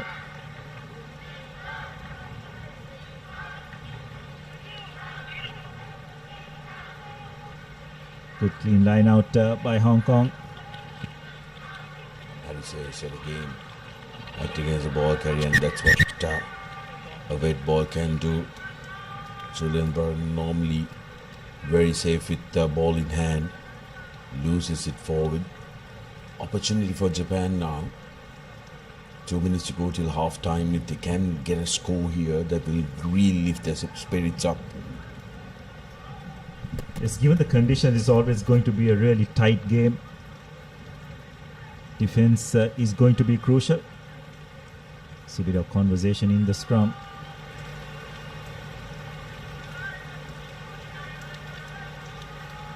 Japan with the feed. Here's a wraparound from Japan, losing their footing in the muddy underfoot conditions available for Japan. But referee deems the last player who is on the ground palmed that ball back. It's a penalty in favor of Hong Kong. Can really look to double their lead. The Japanese supporters, who were thrilled with the performance of the women's side, will be hoping the men's team can mirror that performance. Yes, you could see the anxiety on their face. They do realize they are in a real battle here in this men's final. It's Hong Kong with the feed. Just about a minute to go to half time. Phillips now find Harry Sayers, who carries it forward. Big ball carrier Sayers. Now Jace Julian still available for Hong Kong, but losing his feet on that ball was the arriving player. Yes, the breakdown is getting very competitive and to a certain extent messy as well. So how the referee adjudicates that area is also going to be crucial. Interestingly, Japan at this time opted for a scrum.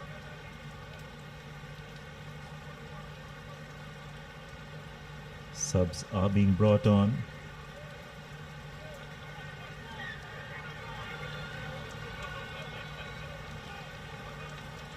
Japan with the feed.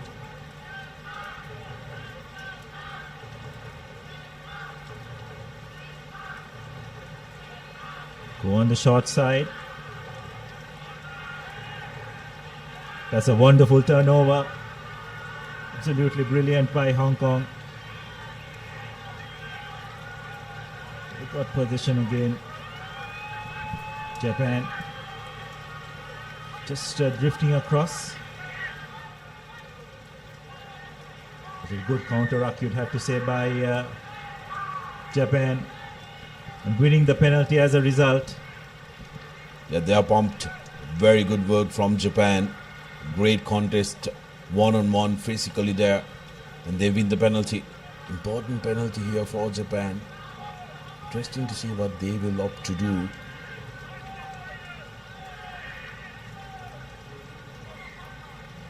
The rain is really ramping up, isn't it, Abdullah?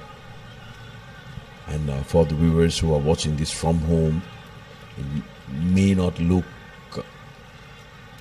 too heavy, but for the naked eye, for everybody here, it's really pouring down.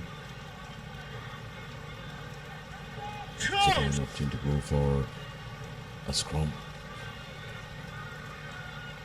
So probably the final play of this first half. Japan managed to win possession. Nice offload.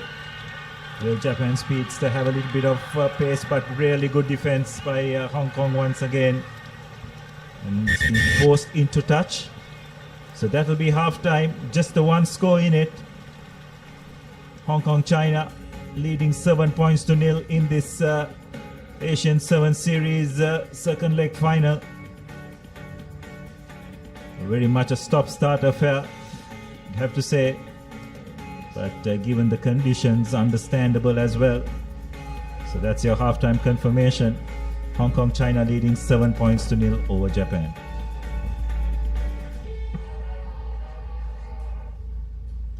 Exclusive leasing options for unregistered vehicles from Commercial Bank. Love rugby? Live rugby. Prima Kotumi Fun Tamari.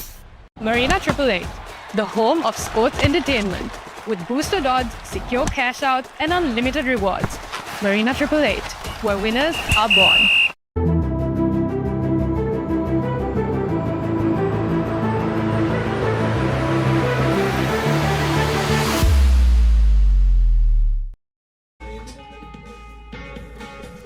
Welcome back to the live action brought to you from Racecourse, the business end of the tournament, and the big one, the men's final. Japan taking on Hong Kong here at the Racecourse. The first half highlights, it was Harry Sayers who touched down for Hong Kong.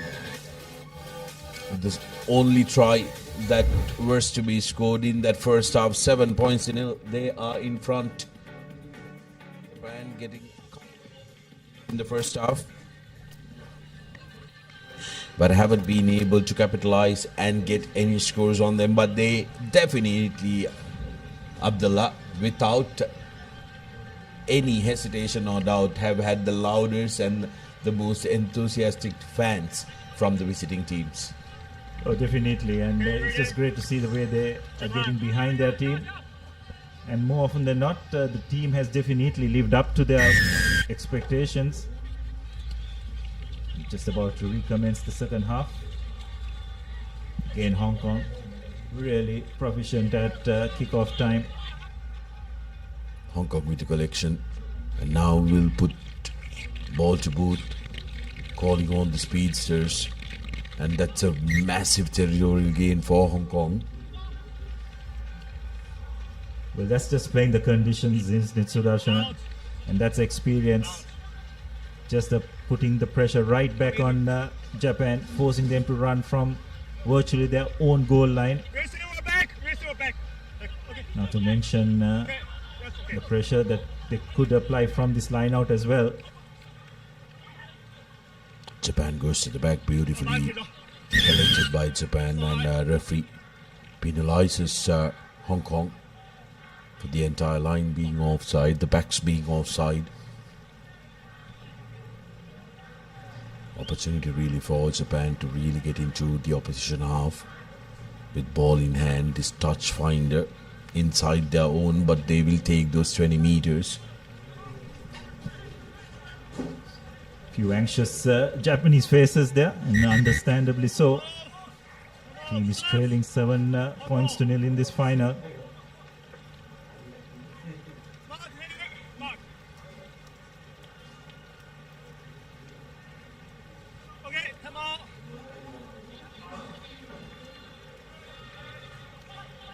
Japan with the throw-in, going long, really well executed.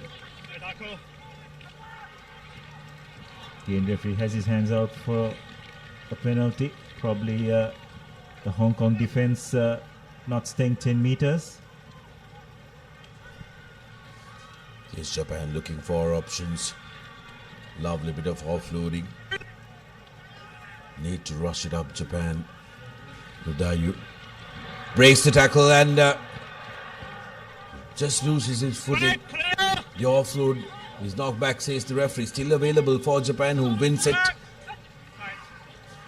Need to send it out before the defense organizers. Christie looking to trouble the Japanese, but here's Soko. Slippery conditions, wet conditions have made it a real brawl here.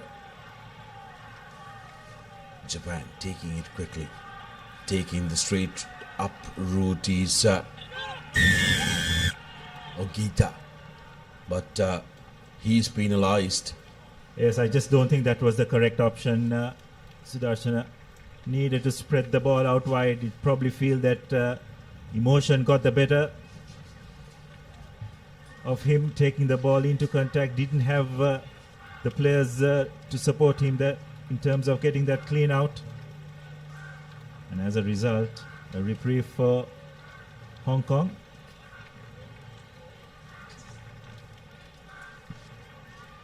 Using the wingers are going to be a real problem, isn't it? As Japan seems to have made mass changes, 4 men coming in.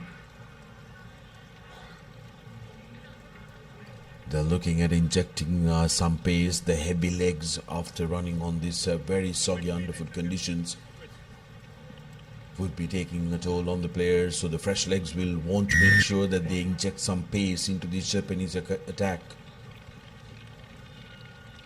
As Julian Bourne earns important 34 minutes for his teams. This game is turning out to be extremely tactical in the way it's being approached. Both teams trying to eliminate whatever risks. The front peel from Hong Kong, Phillips.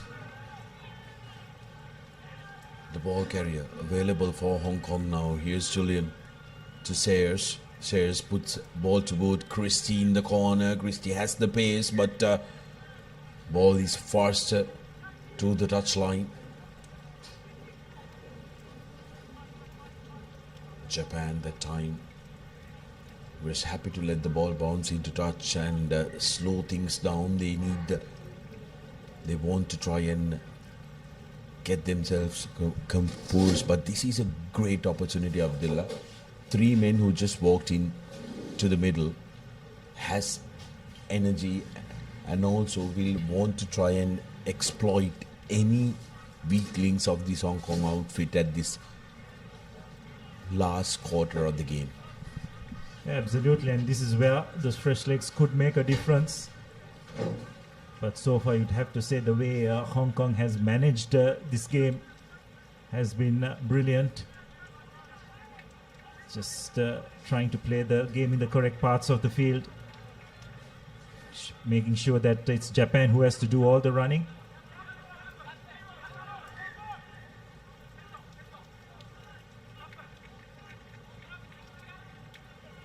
A wonderful steal. Hong Kong with possession. It's the Denmark breaking one tackle, almost breaking the second. What a brilliant take under pressure. Great work by Christie here. Sayers scored the first try, looking in to go for the second. And on the short side comes Combs. But that time penalized for not releasing the ball. Japan doing really well to see off the threat.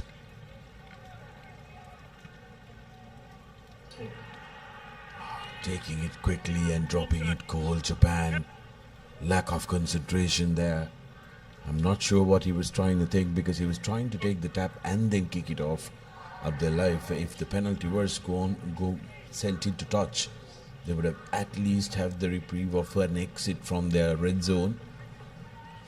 Yes, it's hard to think what he was trying to do. It's been adjudicated as a knock-on. Not quite sure whether it was the case. Did strike his foot before going into touch. Thought he was trying to just put a kick ahead, but looks like he had lost control of the ball. So as a result, the referee deciding that it was a knock-on. Here's Hong Kong. Christie, difficult to contender, dangerous with ball in hand, and Alessandro offloads, and that's opportunity spelled by Hong Kong, but will it be the opportunity that Japan has been looking forward to? In the corner, running all by himself with only Sayers chasing him. He's the Japanese winger and will touch down. That's the number 5 for Japan, and the crowd is up on their feet. Needed to come closer to the post so that the conversion would have been easier. But nevertheless, Japan will be delighted at the fact that they scored and did get a score. Nakano, the try scorer for Japan. And Hong Kong, just when they thought they scored a try, they concede on the other end. Yes, well, it just could come down to one final play here. Have Japan opted to take the kick at goal? Yes, they have. Struck well, what a conversion! Under pressure, 7 points all. And Sudarshana, just like that, this final has come alive. Just the final few seconds. And from their own goal line, Japan mounting an attack. Just for a moment there, Hong Kong defense caught napping. Restart from Japan. Here's Christie. Still on his feet, Christie takes 3 men to bring him down. Alessandro. Strong carrier of the ball, and he has been absolute workhorse for Hong Kong. Here's an opportunity. Breaking away. He's the number 11 for Hong Kong. Brienne. Swinging it wide are the white shirts. Japan. Kick and a chase. The ball stays. That's going to be a close one. I think the referee will have 2 things to look at. The touchline and also the grounding as the referee signals to the TMO.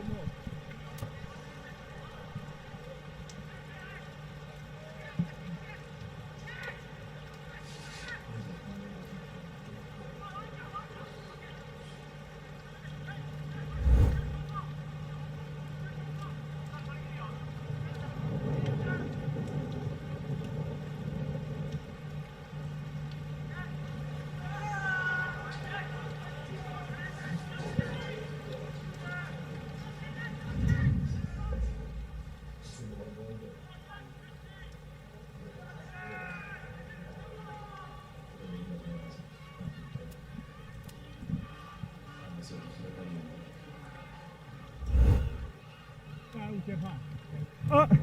100 meters.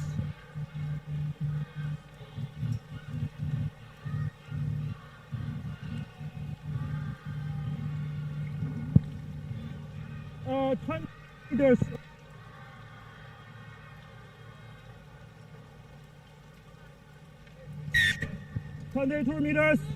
Yeah, it will be a 22-meter dropout, and the Japanese fans will be breathing very, very much easier. It's going to be interesting what Japan's strategy is going to be from this dropout. Keep in mind, the area is very waterlogged. Your kicks are not going to be bouncing back. At least the ball drop will not bounce back ideally. So I think they're just checking whether the hooter went off before that grounding happened.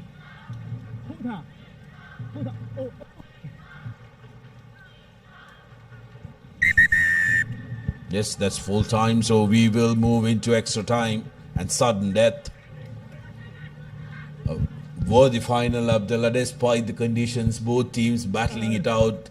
Japan pulling it back in the last quarter of the game, equalizing, and that conversion, how important was that? Absolutely brilliant, isn't it? Under pressure.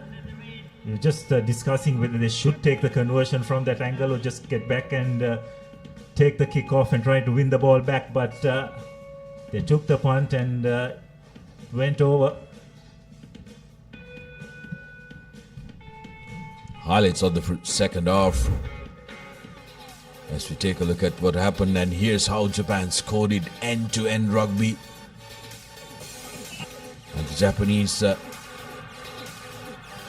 number 7 Nakano going end-to-end. Harry Sayers giving the chase, making sure that he cuts down the angle and not letting him go right underneath the post. And for everybody from Hong Kong, they thought that they had the win from here. Just getting his foot, and but the Japanese defense wanted to make sure that they take it into extra time. It's an opportunity for Japan to really upset the strong favourites coming into this second leg, having won the first one, Hong Kong. They're putting them under real pressure here. What a way to end this second leg of the Asian 7 series. In pretty drastic conditions, both these teams have put out a tactical masterclass, you'd have to say. Just thought Hong Kong dominated the majority of that first 14 minutes. But Japan just hung in there. With one try, Sudarshan, in this format, you are never safe. And that's just how it proved to be. Absolutely, but one score is what you're looking for from here on. Whichever the team scores first will clinch that title and bragging rights of being the champions of the second leg. Japan collecting the kickoff cleanly. Oh, slip of the foot, but no harm done. Japan still with possession, goes to ground. That's going to be a penalty any day of the week. Christie doing beautifully well to win that. And Hong Kong straight away opting to go for a scrum. They're looking to commit the Japanese defenders and then pull it out. Christie seems like he's injured one of his fingers in that collision. Again, very impressive the way Hong Kong held their shape in defense. Did not overcome it. Japan looked very threatening, but just the experience, isn't it, of that Hong Kong defensive line. Just how well they maintained their shape. Waited for the correct moment and forced Japan into making that error. Not surprisingly, they have opted for a scrum.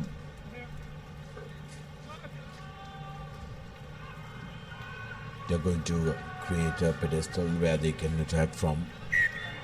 Always difficult, isn't it, in these very wet and soggy underfoot conditions when you have to scrum and then quickly change your direction. Good pressure coming in from Japan here. Sayers taking the direct route. He has been the standout player for me up the line. This Hong Kong outfit has been fabulous. But Japan now penalized. Opportunity for Hong Kong. Combs, and in the corner is Christie. Christie will touch down, and that will be the win for Hong Kong, who cement their place with 2 wins in the 2 legs as the champions of Asian 7 Series, Asian Emirates 7 Series 2026. Brilliant work from Hong Kong. Japan fought valiantly, but have to surrender in extra time. Yes, well, that's just the hallmark of a champion outfit. Just waited for the correct moment and absolutely took the opportunity. Japan had the first bite of the cherry in this extra time when they received the kickoff, but just Hong Kong's composure in defense, enabling a turning over of position through a penalty. And then with ball in hand, they just knew exactly when to send the ball out wide, pick their moment brilliantly to seal this final. And as a result, as that scorecard shows you, Hong Kong, China 12, Japan 7, and they will be crowned as the Asian 7 Series champions for 2025 for another year.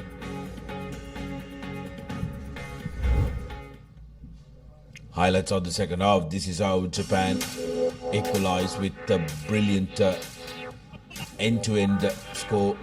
Nakano, the man who got it, reversed that conversion which kept the game alive beyond that 40 minutes, with sudden death coming into play. Here's how, here was a moment that Hong Kong thought that they won it, but persistent defensive effort and tracking that ball, preventing them from doing it. Harris is quickly taking it quickly, changes direction. Combs to Christie, who has been a very, very strong ball carrier and a runner for Hong Kong, who just got his finger mended before that. getting the winning score. 2 tries, 1 conversion for Hong Kong, China and Japan, just the converted try. 12 points to 7 is how it finishes in this all-important final Asia Rugby Emirates 7 Series 2025. Winners, Hong Kong with this second leg victory as well. They had a convincing win in the final in the first leg, but a hard-fought victory in trying conditions, as you can see in the background, with the skies opening up and rain pouring down.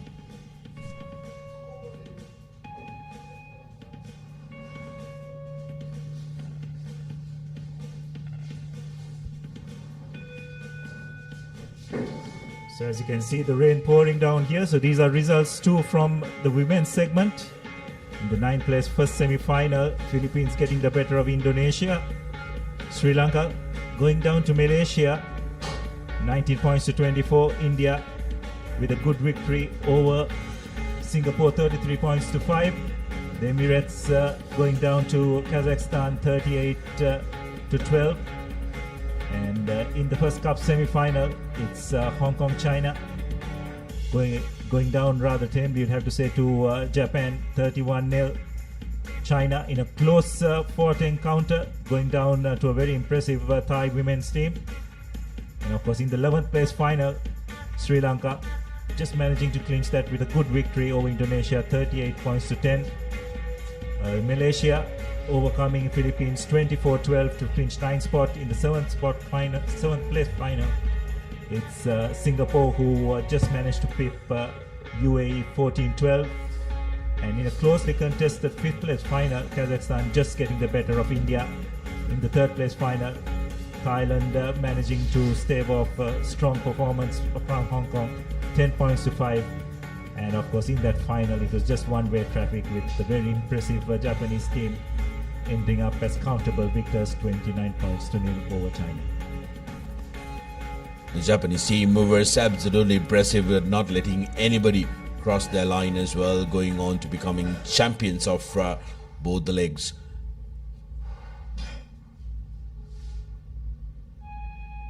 Results in the men's section, as we had the first semi-final being won by Malaysia and 19 points to 7 against Chinese Taipei, and Korea going down to Uzbekistan. That was a surprise, with Uzbekistan putting up a real good show here in this second leg of the competition, and UAE got the victory, 17 points to 10 against Philippines, with in the 5th place semi-final won. And in the second semi-final, it was one-way traffic. Thailand running right, 32 points to their name against Singapore. And in the cup semi-final number 1, it was Hong Kong who dominated proceedings, 29 points to 12, with a very, very closely contested second semi-final coming to the end, with the Japanese taking that one, 15 points to 12. The 11th place final, it was won by Korea, 27 points to 5 against Chinese Taipei, with the 9th place being secured by Malaysia, 31 points to 5 against Uzbekistan. 7th place were secured by Singapore with a win of 22 points to 12, with 5th place being secured by Thailand, who put on a big shift in their semi-final, continuing the good work against UAE, 12 points to 26. And the 3rd place, which would have given a lot of hope and joy to the local fans, Sri Lanka putting in a real masterclass to defeat China, 14 points to 19. But the cup final, what a final that was. Trying conditions, went down to the wire. In extra time, Hong Kong clinching that 12 points to 7, defeating Japan and becoming the men's champions of Asia Rugby Emirates Men's 7 Series 2025.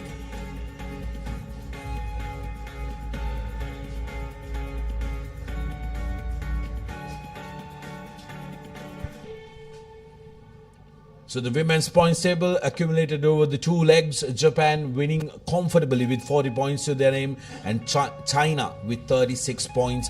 Thailand comes in joint 3rd alongside Hong Kong, China with 30 points. Kazakhstan with 24 points, and India has been the most impressive out of the lot, haven't they? 20 points to their name. UAE with 14, Malaysia with 10, Singapore with 9, and Sri Lanka in the 10th position with 6, Philippines and Indonesia in 11th and 12th respectively with 5 points and 2 points to their name.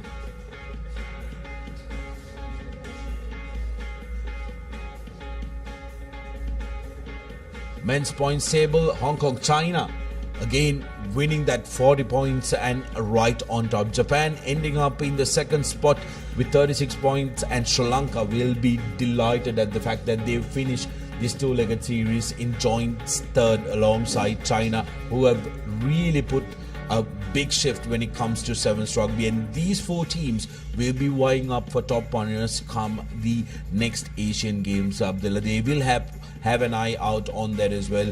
UAE in the 5th spot with 22 points will be happy with their performance. Malaysia in the 6th, but this side of the column, Thailand, Singapore, especially Korea, Chinese Taipei will be disappointed at the fact that they are languishing in 9th and 10th position, with Philippines dropping down to the 12th place. But Uzbekistan, I beg your pardon, the joint 10th place will be Chinese Taipei, Uzbekistan and Philippines, and Philippines will be very disappointed because they did have a formidable side a couple of years ago.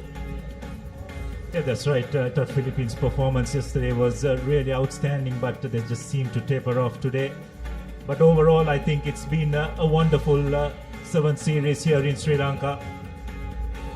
International sevens rugby returning to the country after over 6 years, and it's just brilliant what it has seen. The locals have definitely enjoyed the rugby, and I'm fairly sure all teams have enjoyed performing in front of them as well. Despite the conditions that have been prevailed over the latter part of both days, the rugby has been of top quality.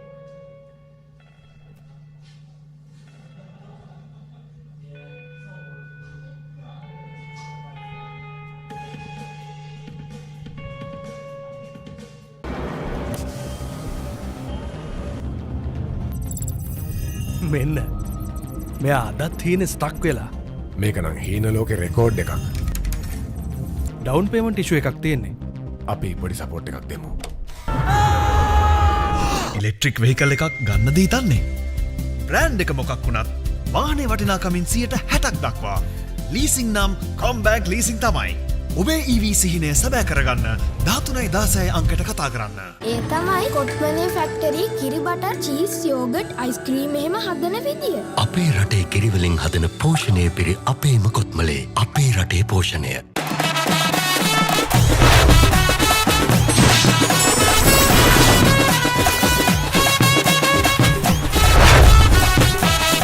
Love rugby. Live rugby. Prima Kotumi. Fun tamari. Want to stay at a luxury 5-star hotel in Singapore or the sandy shores in Maldives? Use your commercial bank Visa credit or debit card for payments on any international website or for any POS transaction overseas. Your next vacation could be a transaction away. Commercial bank Visa cards. Buy global, fly global. It's for those who do and want to keep doing. Right. Real energy. Exclusive leasing options for unregistered vehicles from Commercial Bank.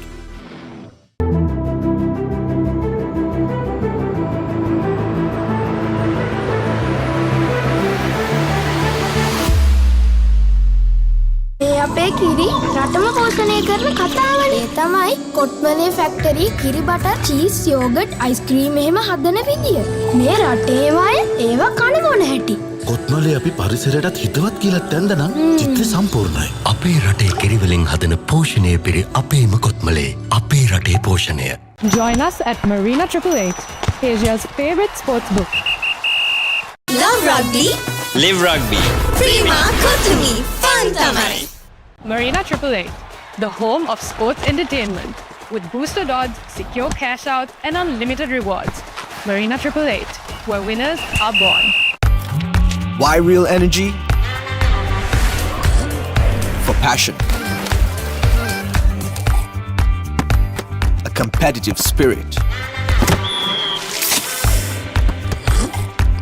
life, on the move. To work hard and play hard too. Real energy is for the night owls, the hard workers. It's for those who do and want to keep doing. Right, real energy. It's time for your brand new vehicle. Enjoy exclusive leasing options for unregistered vehicles along with a host of exclusive benefits now available at Combank. Contact 0112 353 353. For passion, a competitive spirit. It's for those who do and want to keep doing. Right, real energy. මේ අපේ කිරි රටම පෝෂණය කරන කතාවනේ. මේ සුද්දිද? ඔව් මේ අපි අපේ සුද්දිගෙන් කිරි දානවා. මේ ඉන්නේ අපි දෙන්න. ඊට පස්සේ කිරි බවුසරේ ගමක් ගාන කියෙන් කිරි එකතු කරනවා. අපේ රටේ කිරිවලින් හදන පෝෂණය පිරි අපේම කොත්මලේ අපේ රටේ පෝෂණය.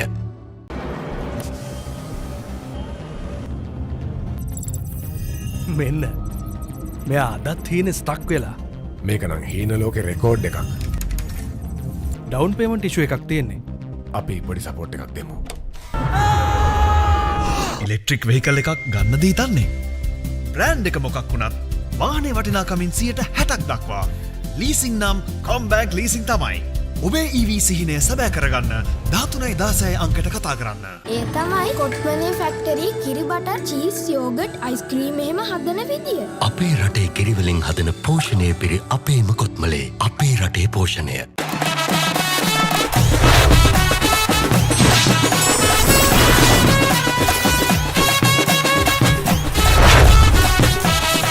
Love Rugby. Live Rugby. Prima Kotumi. Fun Tamari. Want to stay at a luxury 5-star hotel in Singapore or the sandy shores in Maldives? Use your commercial bank Visa credit or debit card for payments on any international website or for any POS transaction overseas. Your next vacation could be a transaction away. Commercial bank Visa cards. Buy global, fly global.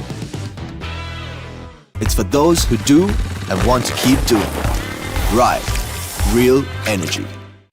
Exclusive leasing options for unregistered vehicles from Commercial Bank.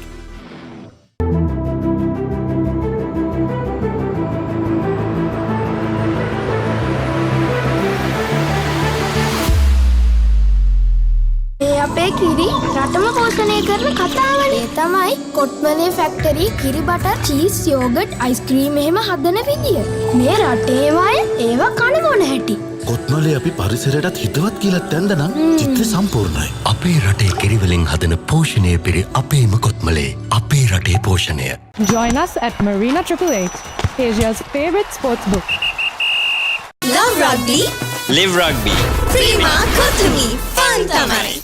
Marina 888, the home of sports entertainment with boosted odds, secure cash out, and unlimited rewards. Marina 888, where winners are born. Why real energy? For passion. A competitive spirit. For life on the move. To work hard and play hard too. Real energy is for the night owls, the hard workers. It's for those who do and want to keep doing. Right, real energy. It's time for your brand new vehicle. Enjoy exclusive leasing options for unregistered vehicles along with a host of exclusive benefits now available at Combank. Contact 0112 353 353. For passion, a competitive spirit. It's for those who do and want to keep doing. Right, real energy. මේ අපේ කිරි රටම පෝෂණය කරන කතාවනේ. මේ සුද්දිද? ඔව් මේ අපි අපේ සුද්දිගෙන් කිරි දානවා. මේ ඉන්නේ අපි දෙන්න. ඊට පස්සේ කිරි බවුසරේ ගමක් ගාන කියෙන් කිරි එකතු කරනවා. අපේ රටේ කිරිවලින් හදන පෝෂණය පිරි අපේම කොත්මලේ අපේ රටේ පෝෂණය.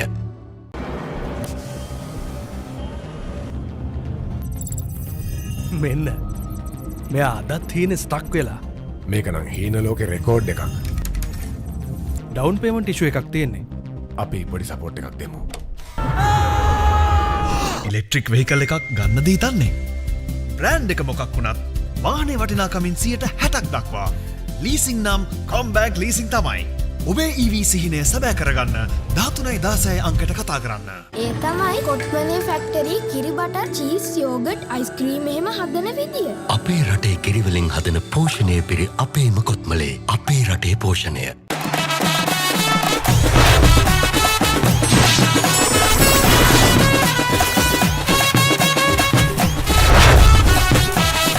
Love Rugby.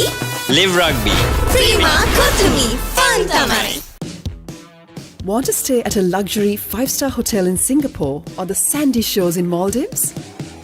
Use your commercial bank Visa credit or debit card for payments on any international website or for any POS transaction overseas. Your next vacation could be a transaction away.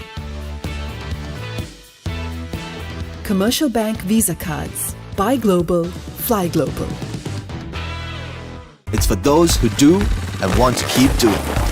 Ride real energy. Exclusive leasing options for unregistered vehicles from Commercial Bank.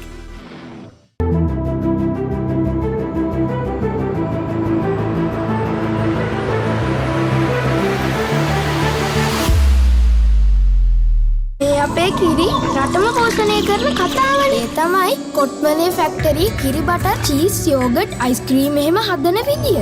මේ රටේම අය ඒවා කන මොන හැටි. කොත්මලේ අපි පරිසරයටත් හිතවත් කියලා තැන්ද නම් චිත්‍රය සම්පූර්ණයි. අපේ රටේ කිරිවලින් හදන පෝෂණය පිරි අපේම කොත්මලේ අපේ රටේ පෝෂණය. Join us at Marina 888, Asia's favorite sports book. Love Rugby. Live Rugby. Prima Kotumi Fun Tamari.